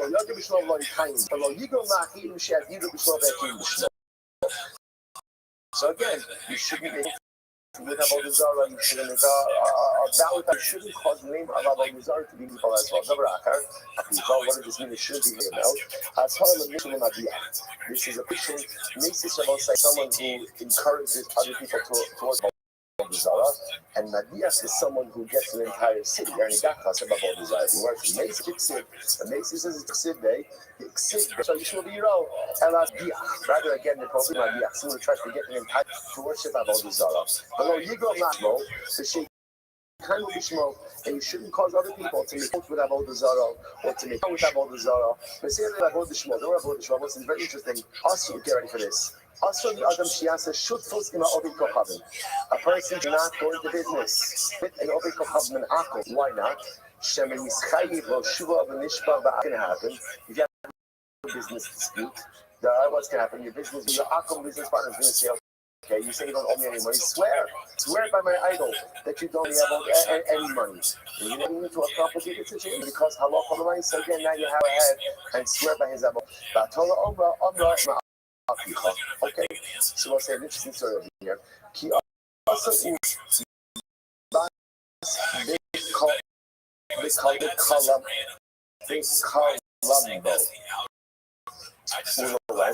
And he stayed in the city of Colombo. I was going to see the name of the city from the name of the Avodah Zarah. So what happened? He was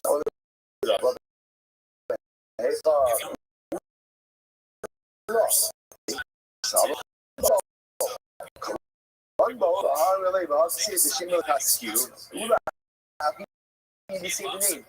can you say not even allowed to mention the name of Avodah Zarah?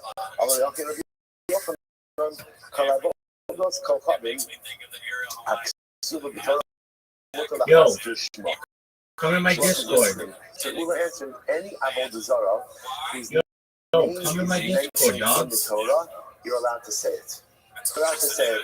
So you might say, 1 second, where's Colombo mentioned? I thought Sid, Kara, Keres, or Kabal, Keres, Nevo. So we'll say, okay, so interestingly enough, so it's a contraction. Kara, Bal, Keres, Nevo. So Colombo.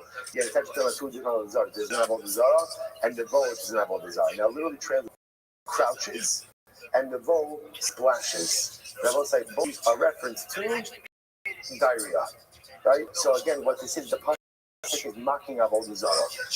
If the Avodah Zarah, right, is like can't control his bowels. The Gemara says, do you know below? Is that true? If the avodah zarah is not mentioned in the Torah, you can't mention it. So the Gemara says, "Maser Mishal Shiarei Achos Miruba Kishalosh Right Kishiyi Kimigidyon Mishilo Shem Shtei Tvilos V'Shem Zav." And then you have to call it without a Zav. Right again. So it says, now we've got we don't say that you got Zav. So it says, now what happens? Again, it's not a party without Zav, right? I'm just saying. So nice again.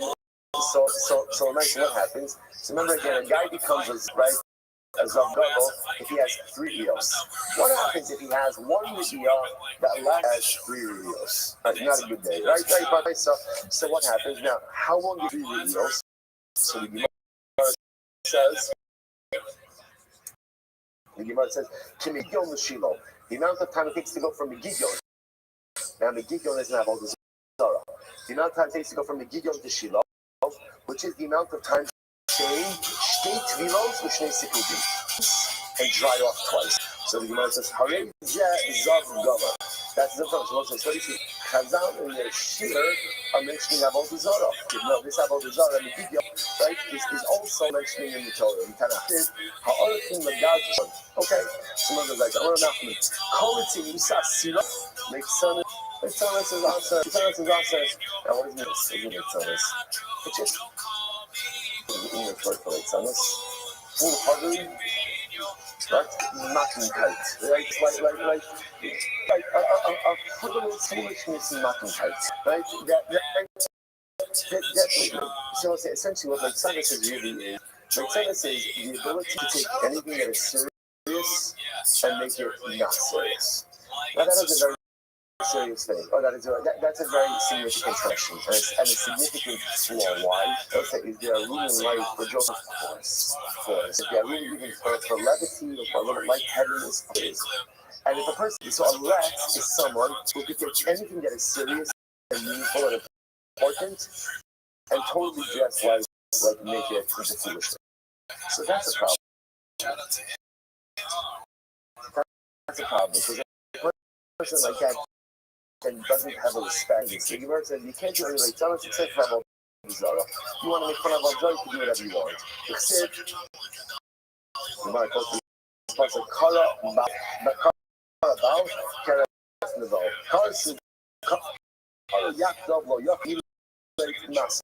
Except Dibur la'agamos is amen. Nothing shomo ki ava. Alabimo, Kamarat, Alab Yakim, Kigama Mimeni. I'll keep you 12 months today, though. I see what this brings this Rai over here that you find many Pesukim that tell us by Avodah Zarah. So I come up with my book said, the Ata Yosef or Rasto, the Ata Yosef had Maseka Mitzvah, Kisvu Nasam Atzavim. So I said, not Kisvu Nasam Atzavim. Literally, again, I won't say. So again, Kisvu Nasam means in your Atzavim are idols. The Lam and Shakol Echad, but Echad also the so my niece of the Kisa, let's say, do you appreciate how much people love Zara? Now, every person who works at idolatry, you make a little idol, to make like a little pestle. Right, to make a little pestle, make a little idol, because you don't want to have just like, the one in your front door, like that, like a big zap. You want to have something that you could take with you, and they made a little idol, and they would keep it inside of their pocket. And what happened? Well, see, they throw cake on, then everyone. They take it out, and they would cut it, and nashka, and they would kiss it. I was like, like the Mishnah Abba says, right? One was able to talk about the one said there's something to be learned even from Ovi Avodah Zarah. Even from Ovi Avodah Zarah. That you see how much an Ovi Avodah Zarah loves his Avodah Zarah. We have to love our Kadosh Baruch Hu at least as much, if not more. So to take out, right, they take your idol, and they hug it and they kiss it, that's probably mostly this basically. I actually don't know what we're going to do. Said, what time are you leaving? Yeah, okay, yeah, excellent. All right, good, we're almost there. So the Gemara says again, that's how much they would love, right? Yake Kala is when Malam in Asman. Let me know. It's very present. So no traffic. All right, we're fine. What? No traffic. This is your first time. So Gemara says, so we'll say, the Gemara says like this, Mike says, something good.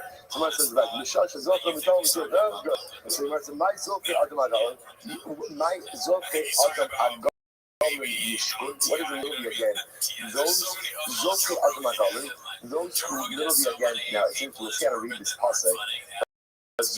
Zokhar, Adam, men who serve or men who offer up the Agalim, like calves, kiss them. What does this mean? I'm going to discuss the people, the Avodah Zarah clergy were very smart. They will say, like, everybody has to follow this. It doesn't matter what denomination of clergy you are. Everybody has. So the Avodah Zarah clergy, they had this great idea. Look what they did. No thing they name about a moment. So they would go ahead and they'd identify who are the Gvirim. Who's the Gvirim? Who's the rich guys? Right? Community, listen to this. They would starve the calves. They wouldn't feed the calves. The old seed, the most outside, so what would happen? Then they would make a picture of the beef and they would put it by the trough that the cat, right? So they would give the calves a little bit to eat. And when the calves, they would come to the trough. And in the trough, all the calves see a picture of the gevir. So they associated a picture of the gevir with food. Okay? And then what would happen?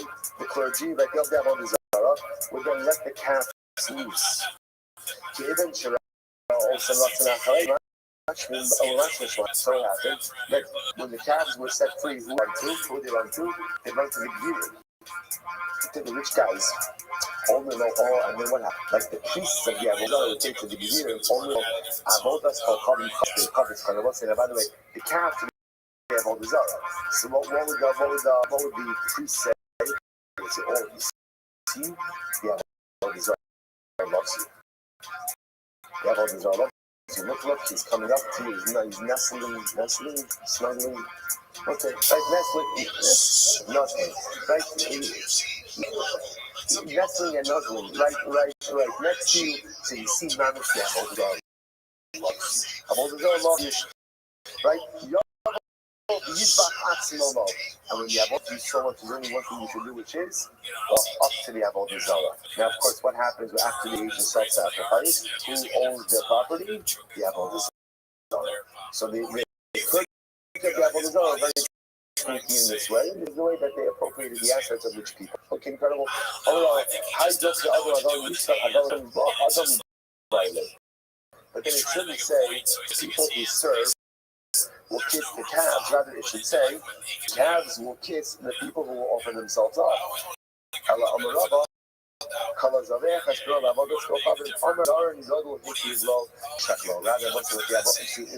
the highest level of worship was to offer up one's child.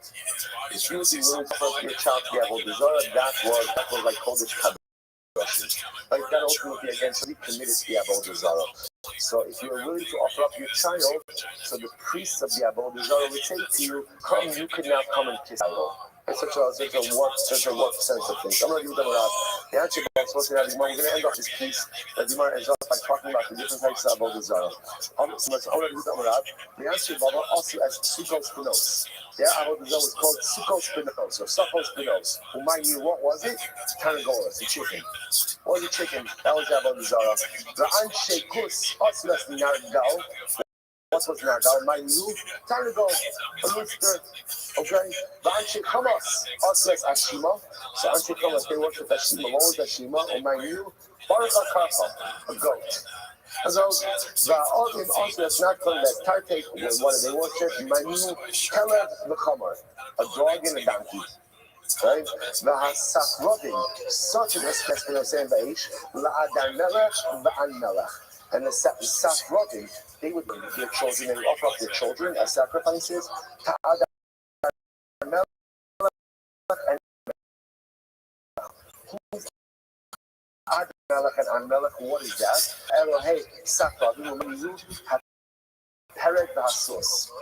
So this refers to the donkey or the mule and the horse. Adam Melech, so we'll say, by the way, so ultimately again, why is the donkey called Adam Melech? The other Leila, because it ingratiates itself to its master. Because it carries stuff. Melech, what's An-Melech? The Ani Leila Malay, the Kirba. Ultimately again, that it's it's helpful to its master. Ultimately, again, you kill because ultimately it goes ahead and it's incredible. Yeah, because those actions, the other Mare, Mahadra Chabdo, Shemash Bichala Masal, Shai Torah Savaro, Mahadra Malko Klomas Adonat. Of course, interestingly enough, a donkey sheets itself open to its master, Adam Nara. Why? Because it carries enough the only regular of its master only because it carries the master. Now let's see the of the last came.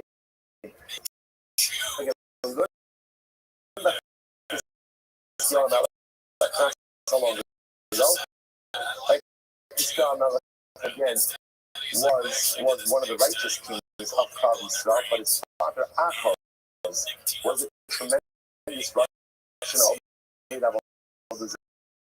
Achaz was such a Russian. Just to understand, Achaz was ready to offer this as a carbon. But you have to understand, you could Avoid about Zara, all you want. But when I said the ability to be so positive about Zara, that literally, again, you're willing to go ahead and offer up your son as a carbon, is like a different level. It's a different level. Commitment. It is commitment, right? So Achaz was ready to offer up his son Chizkiyahu, ultimately again as a cousin to Zara. So you must have says Ella Shesato Imo Salamandra. His mother smit him with Salamandra blood. So Salamandra apparently is the church that the blood of it is what's it? So it's fire retardant, right? Or fireproof. Right? So if you smear it on you, the fire doesn't have any level of impact ultimately again on you. So you smear them ultimately again you went ahead and saved them from the fire. So what's that? So that one this is how it is. I just want to point out starting with Chizkiyahu Melech Yehuda, and again we're ending up with Malchus Yisrael, and now this is our last tomorrow. We're going to end up with Kislev Eretz Yisrael, and we just ended up with Eretz Yisrael, and yeah, so we'll say next stop, Eretz Yisrael. Share the website. Chaim.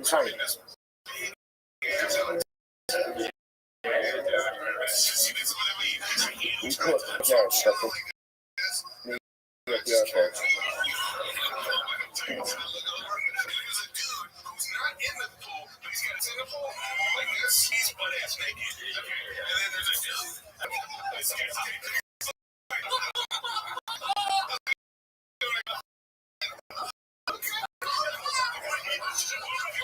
Fine, so let's say good morning.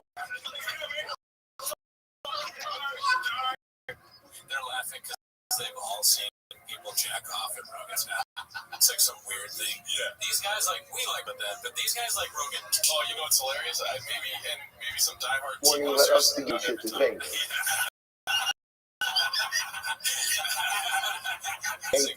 He said in 85 the clock for dedicating all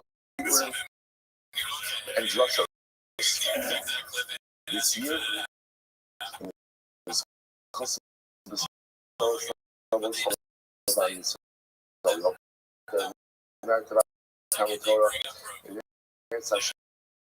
has to come over our holy soldiers be successful.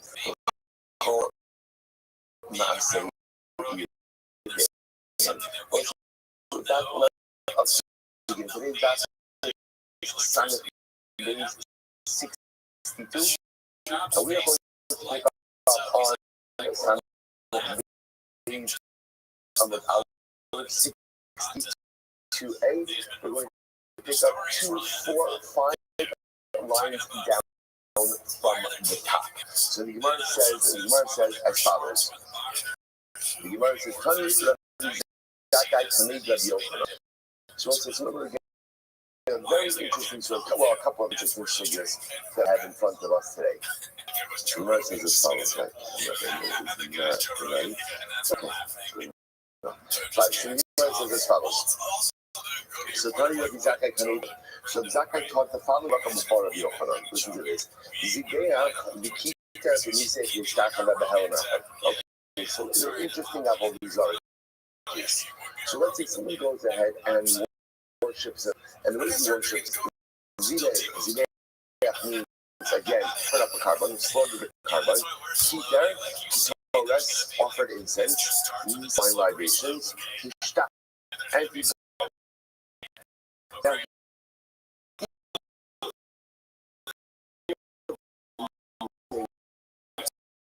the hell of he did all of these things in one. Now we're going to talk about exactly that is one relax, right? But again, we'll talk about exactly of what he did exactly. But the point over here is that halacha l'maisa, that to do all of these things in this one moment. So multiple acts of our holders. Multiple acts of our holders are within one halach.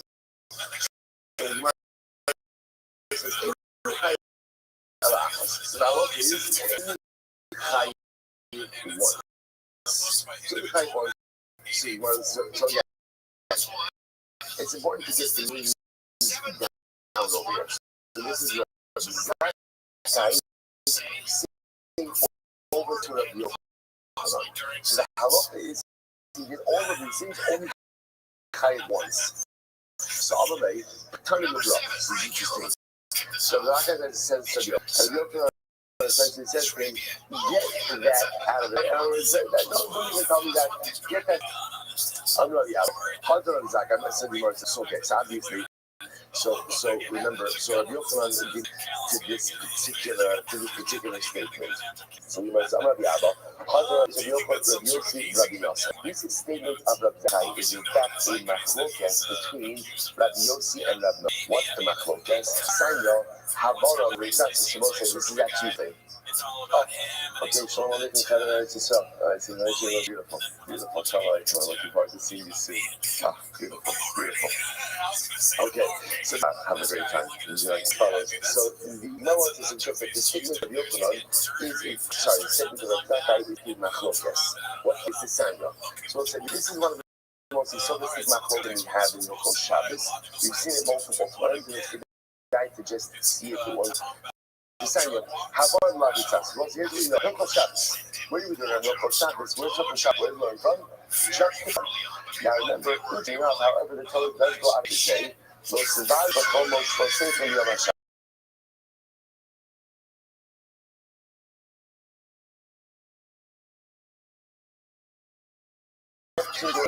Had the Torah remained silent, fire was part of the process of the Mishkan. So to Allah, you can't kindle on Shabbos. Why does the Torah feel good? So this is a fundamental focus. So the Gemara says, besides Havara, the Lord gives us Rabbi Yossi.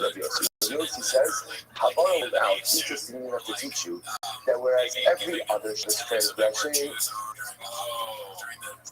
Shabbat by death, you go ahead and you single fire, that is quote unquote punishable by Allah. In other words, the reason it's is to create diminished liability. That's the only thing Rabbi says no. Rabbi says like this. Most of the Chali tells us to teach you individual liability for every Shabbos transgression. What does this mean? I'm going to thought this. Hilchot Shabbos is like one lump of violation, like one island of violation. And therefore, no matter what you for Shabbos, no matter transgressions, you go ahead and you engage in halacha l'maisa.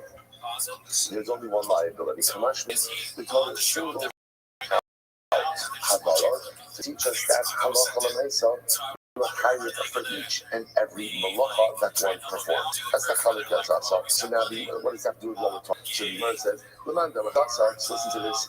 According to that says, the havara was singled out. Whereas every other Shabbos transgression penalty, havara only carries it allowed. So what? The shtakava nami l'lav yatzasa. I will say, interestingly enough, there's a fast parallel here between Shabbos and Avodah Zarah. Because on one hand, they worship Avodah Zarah, yet it also singles out prostration, bowing down to Avodah Zarah. So once again, why single out prostration? Why single it out? So according to the opinion that says that was out in order to make one for Allah, so through prostration, right? Prostration, bowing down to an idol, will also single out. That's why. But whereas normally worship of the death penalty, but prostration, bowing down is only allowed. Okay, according to the opinion that says no, Havara is singled out. In order in the law, don't say that. So it's also singled out in order to go ahead and create individuated liability. Yeah, listen, I remember in this case, how did this whole Gemara start? The whole Gemara started with Rabbi giving over a rule of Yochanan. What was the ruling? That if a person went ahead and sprinkled and libation on different things and bowed down to an idol, the hell in one wax made us these high ones. So we're trying to figure out how we and Rabbi Yochanan did not show to that teaching. We're trying to figure out over here what exactly is it that is unfolding. So let's give it a chance to maybe halacha l'maisa. That guy is subject to machlokas. In other words, like Shabbos, you have one more single down. Why would the malacha single down Shabbos? In order to teach you that it's only allowed, you know, it's punished by death. So it's teaching every malacha individual. So to say the same machlokas of Haya. Why was prostration singled out? Why was it singled? According to one opinion, in order to have everything else that have all the prostration is achievable by Allah. Individual liability for each and every worship. So let's one second here. So Yossi comes on and says, maybe you can't actually others. Why not? So the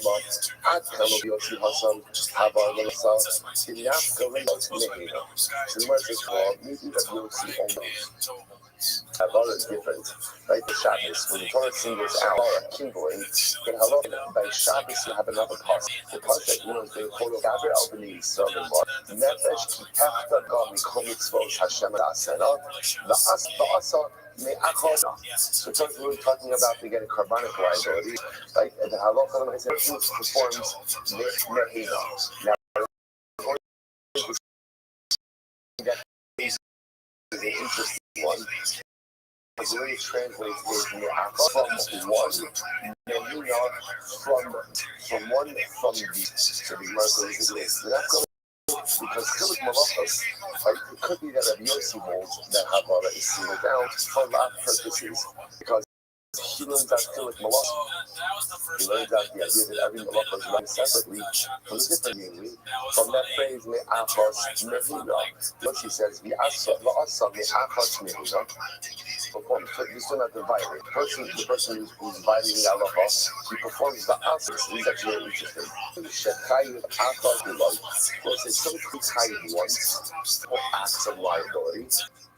The Hanim call Achos the Achos. And you Chayu multiple times for each. So again, this is a little bit of the strange thing. The whole thing is like 2 times you could put multiple acts and only be Chayu once.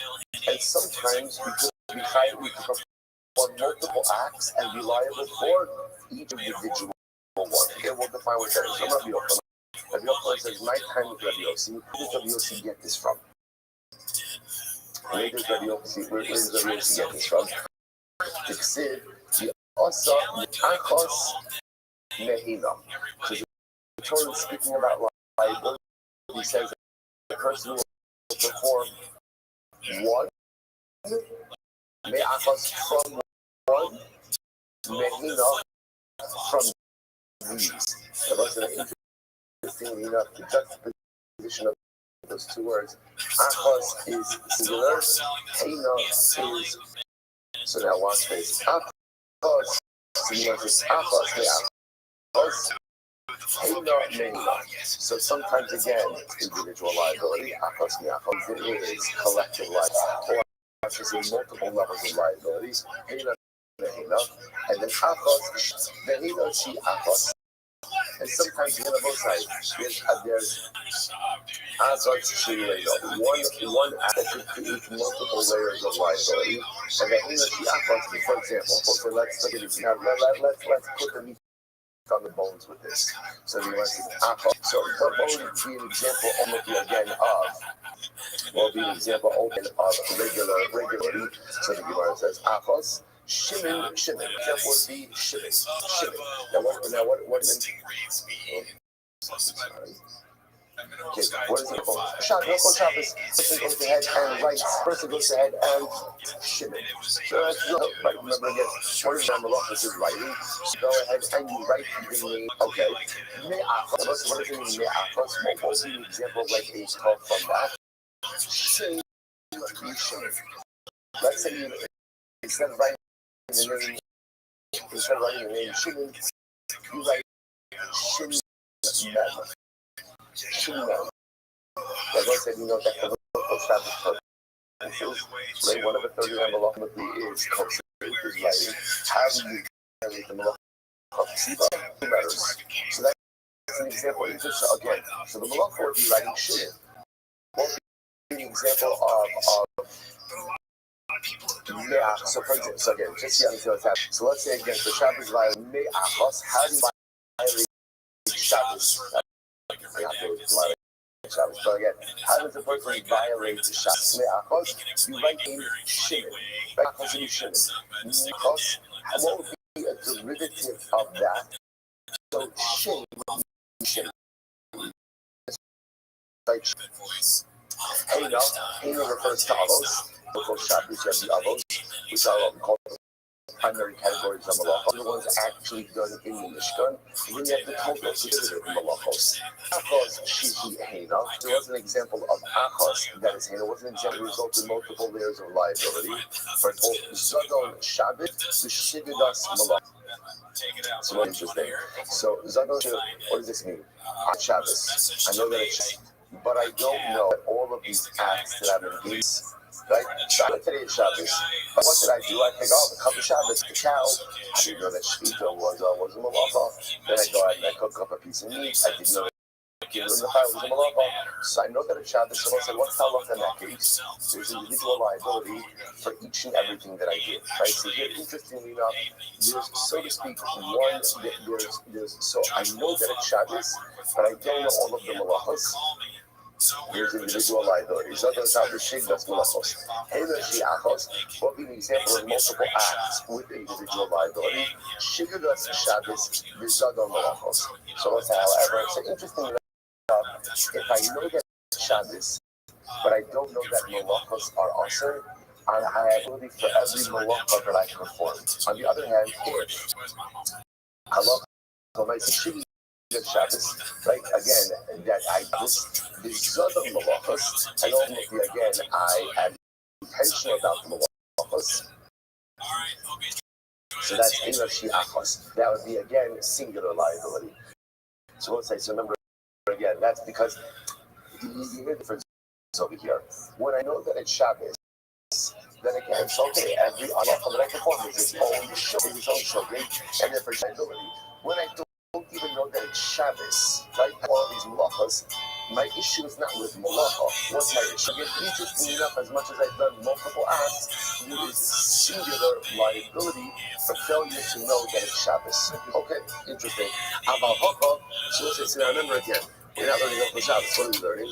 We're learning about the Zara. Right? Because remember again, how did this whole thing start? Remember, just to keep in mind our initial conversation. Rabbi Zakkai came over Rabbi Yochanan. What Rabbi Zakkai said? The person performs all of these acts of worship of Avodah Zarah to have them happen in one lapse is only chayiv once. He's only chayiv once. So remember, they were trying to figure out why that is and what exactly is the case. Avahaka, when it comes to Avodah Zarah, keep on using as Avahaka, they will not go with Chilik Malachos, you look to Achris. So remember, the Rebbe says, by Avodah Zarah, we don't have another source to teach us that halakha, there is liability for each act of worship. When the Torah singles out Ishtachava, prostration is only singled out. Why? In order to create individuated liability. So again, there's liability for each and every act of prostration. If that's the case, the Gemara says,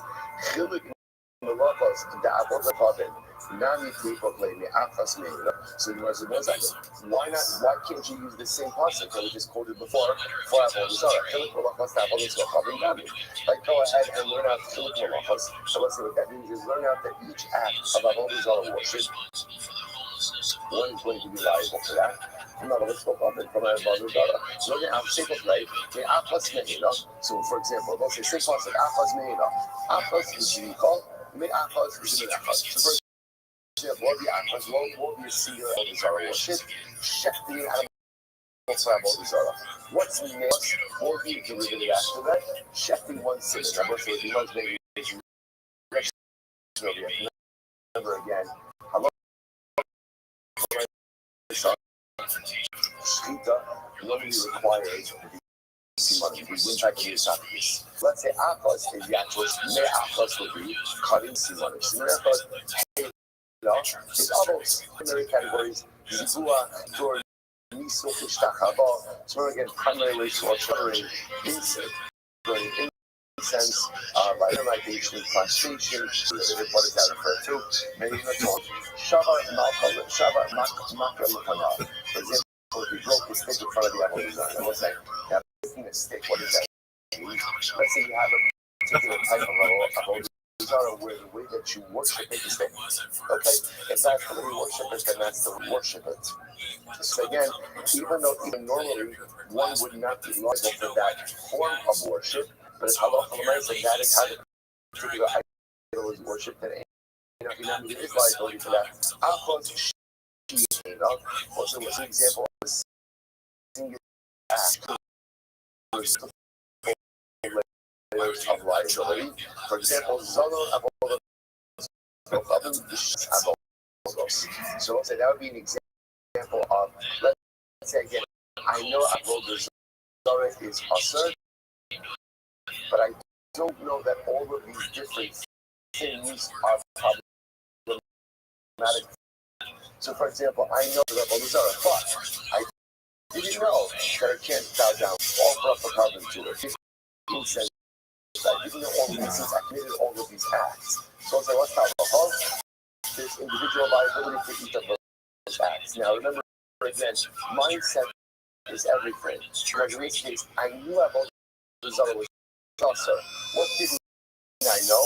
I didn't know like technical relation. Okay, so you kind of show you have this all to show. I'm kind of for each and every act. So that would be close.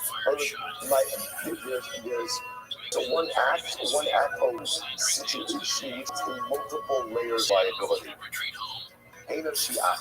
So what's the one example of liability? I didn't know that this thing wasn't Avodah Zarah, right? But I did all of these. There's multiple acts, but only one layer of only one level of liability, because I didn't know that it was an Avodah Zarah. Okay. So by the way, let's go up and here we done. This is a great question. And this is back to yesterday's time. The Gemara says, tell me what it means to mistakenly worship Avodah Zarah. Just explain that one to me. Like how were you slick? Like what exactly happened over here? So listen to this. Everyone said this yesterday after we had this. So if you thought that's the structure you were bowing down to was a shul, right? And what happened? And you and it turned out, and you bowed down to it, and it turned out that it was an Avodah Zarah. So they'll say that's not Avodah Zarah at all. They'll say again, the person's intention is totally pure. So that's not even a shocking level. In other words, But it's like, which by the way, the happy thing is so profound. Just so you understand, number one, the Gemara going down to a shul. Well, what like the Gemara seems to say that. Let's see, what's amazing, just the covet that you are obligated to have towards the Beis HaKnesses. Like the covet that we're obligated to have towards the shul. Like the shul, a Mishma'at, is the home of the Ribono Shel Olam, and how we are obligated to treat it with respect and with reverence and with derech eretz.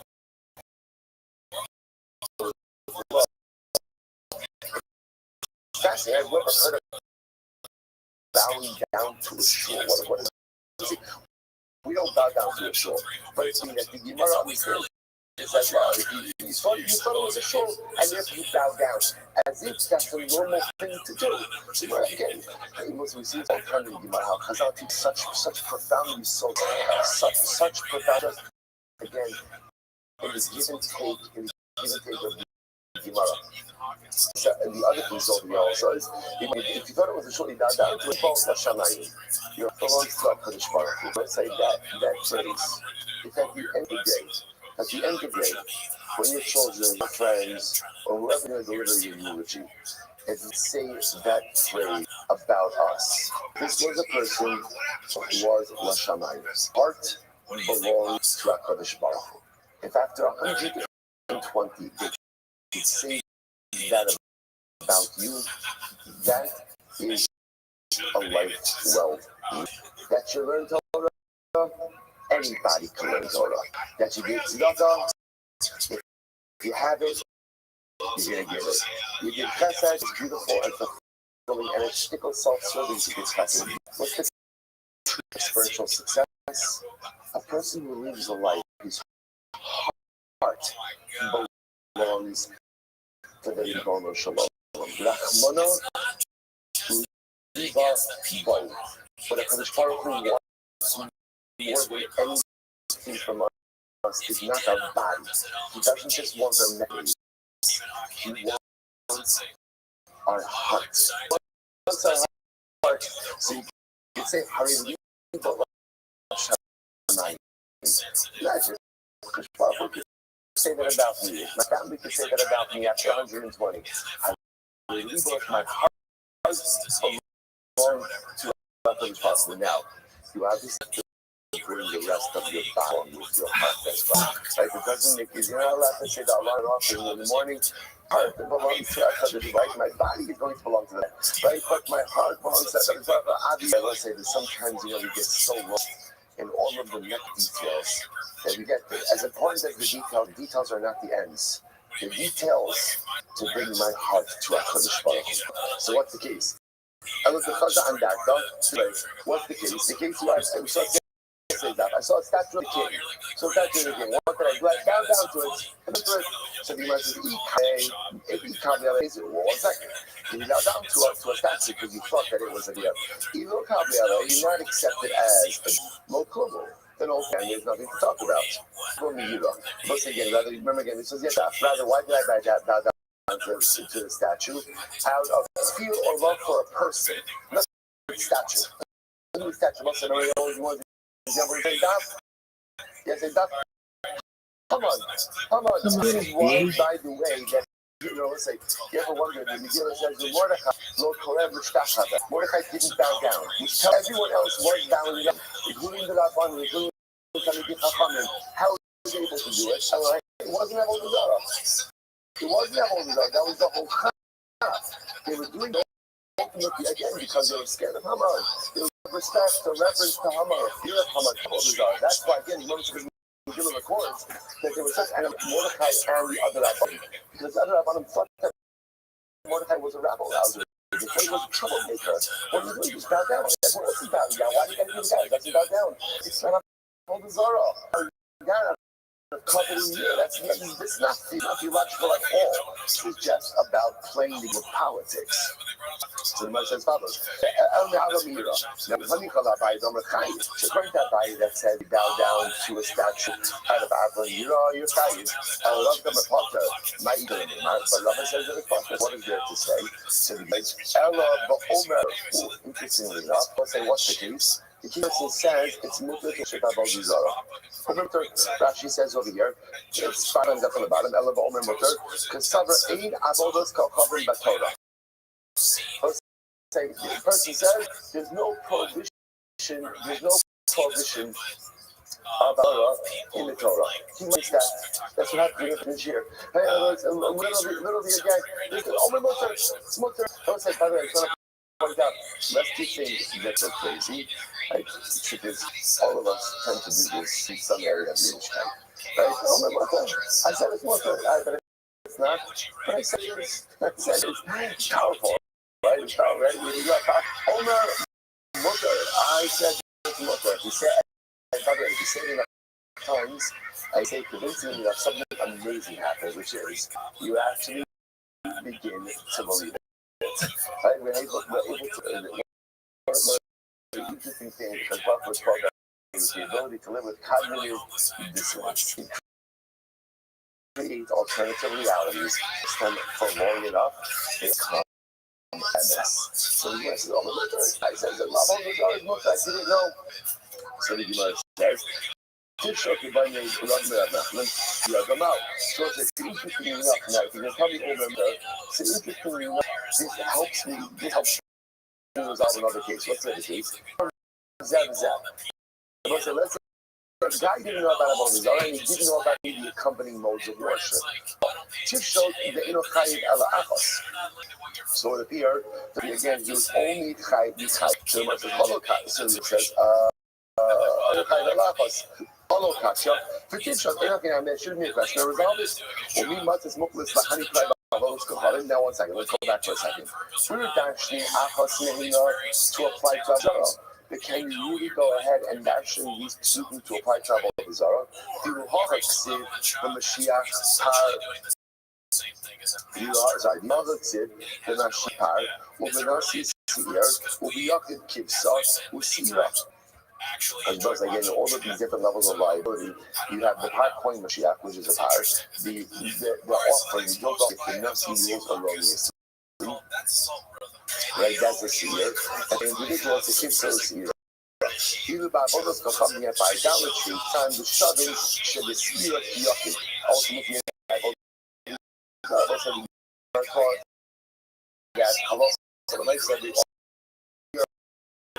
so the Gemara says, about she points out already, the Avodos Chacham Nikanya, the Shavim that people are coming, so kind of chef is here. The Gemara says, and the Gemara concludes this discussion, the Su Lo, there's nothing more to discuss regarding this particular topic. That's actually the Su Lo. Let the Shalom immediately look up, will not go on Hillik Malachos Avodos Chachamim. They hawk El Mushtach Gas Captain Rabbi Yosef says the bottom line, Gemara says over here is that also interestingly enough, there is a similarity between Shabbos and Avodah Zarah.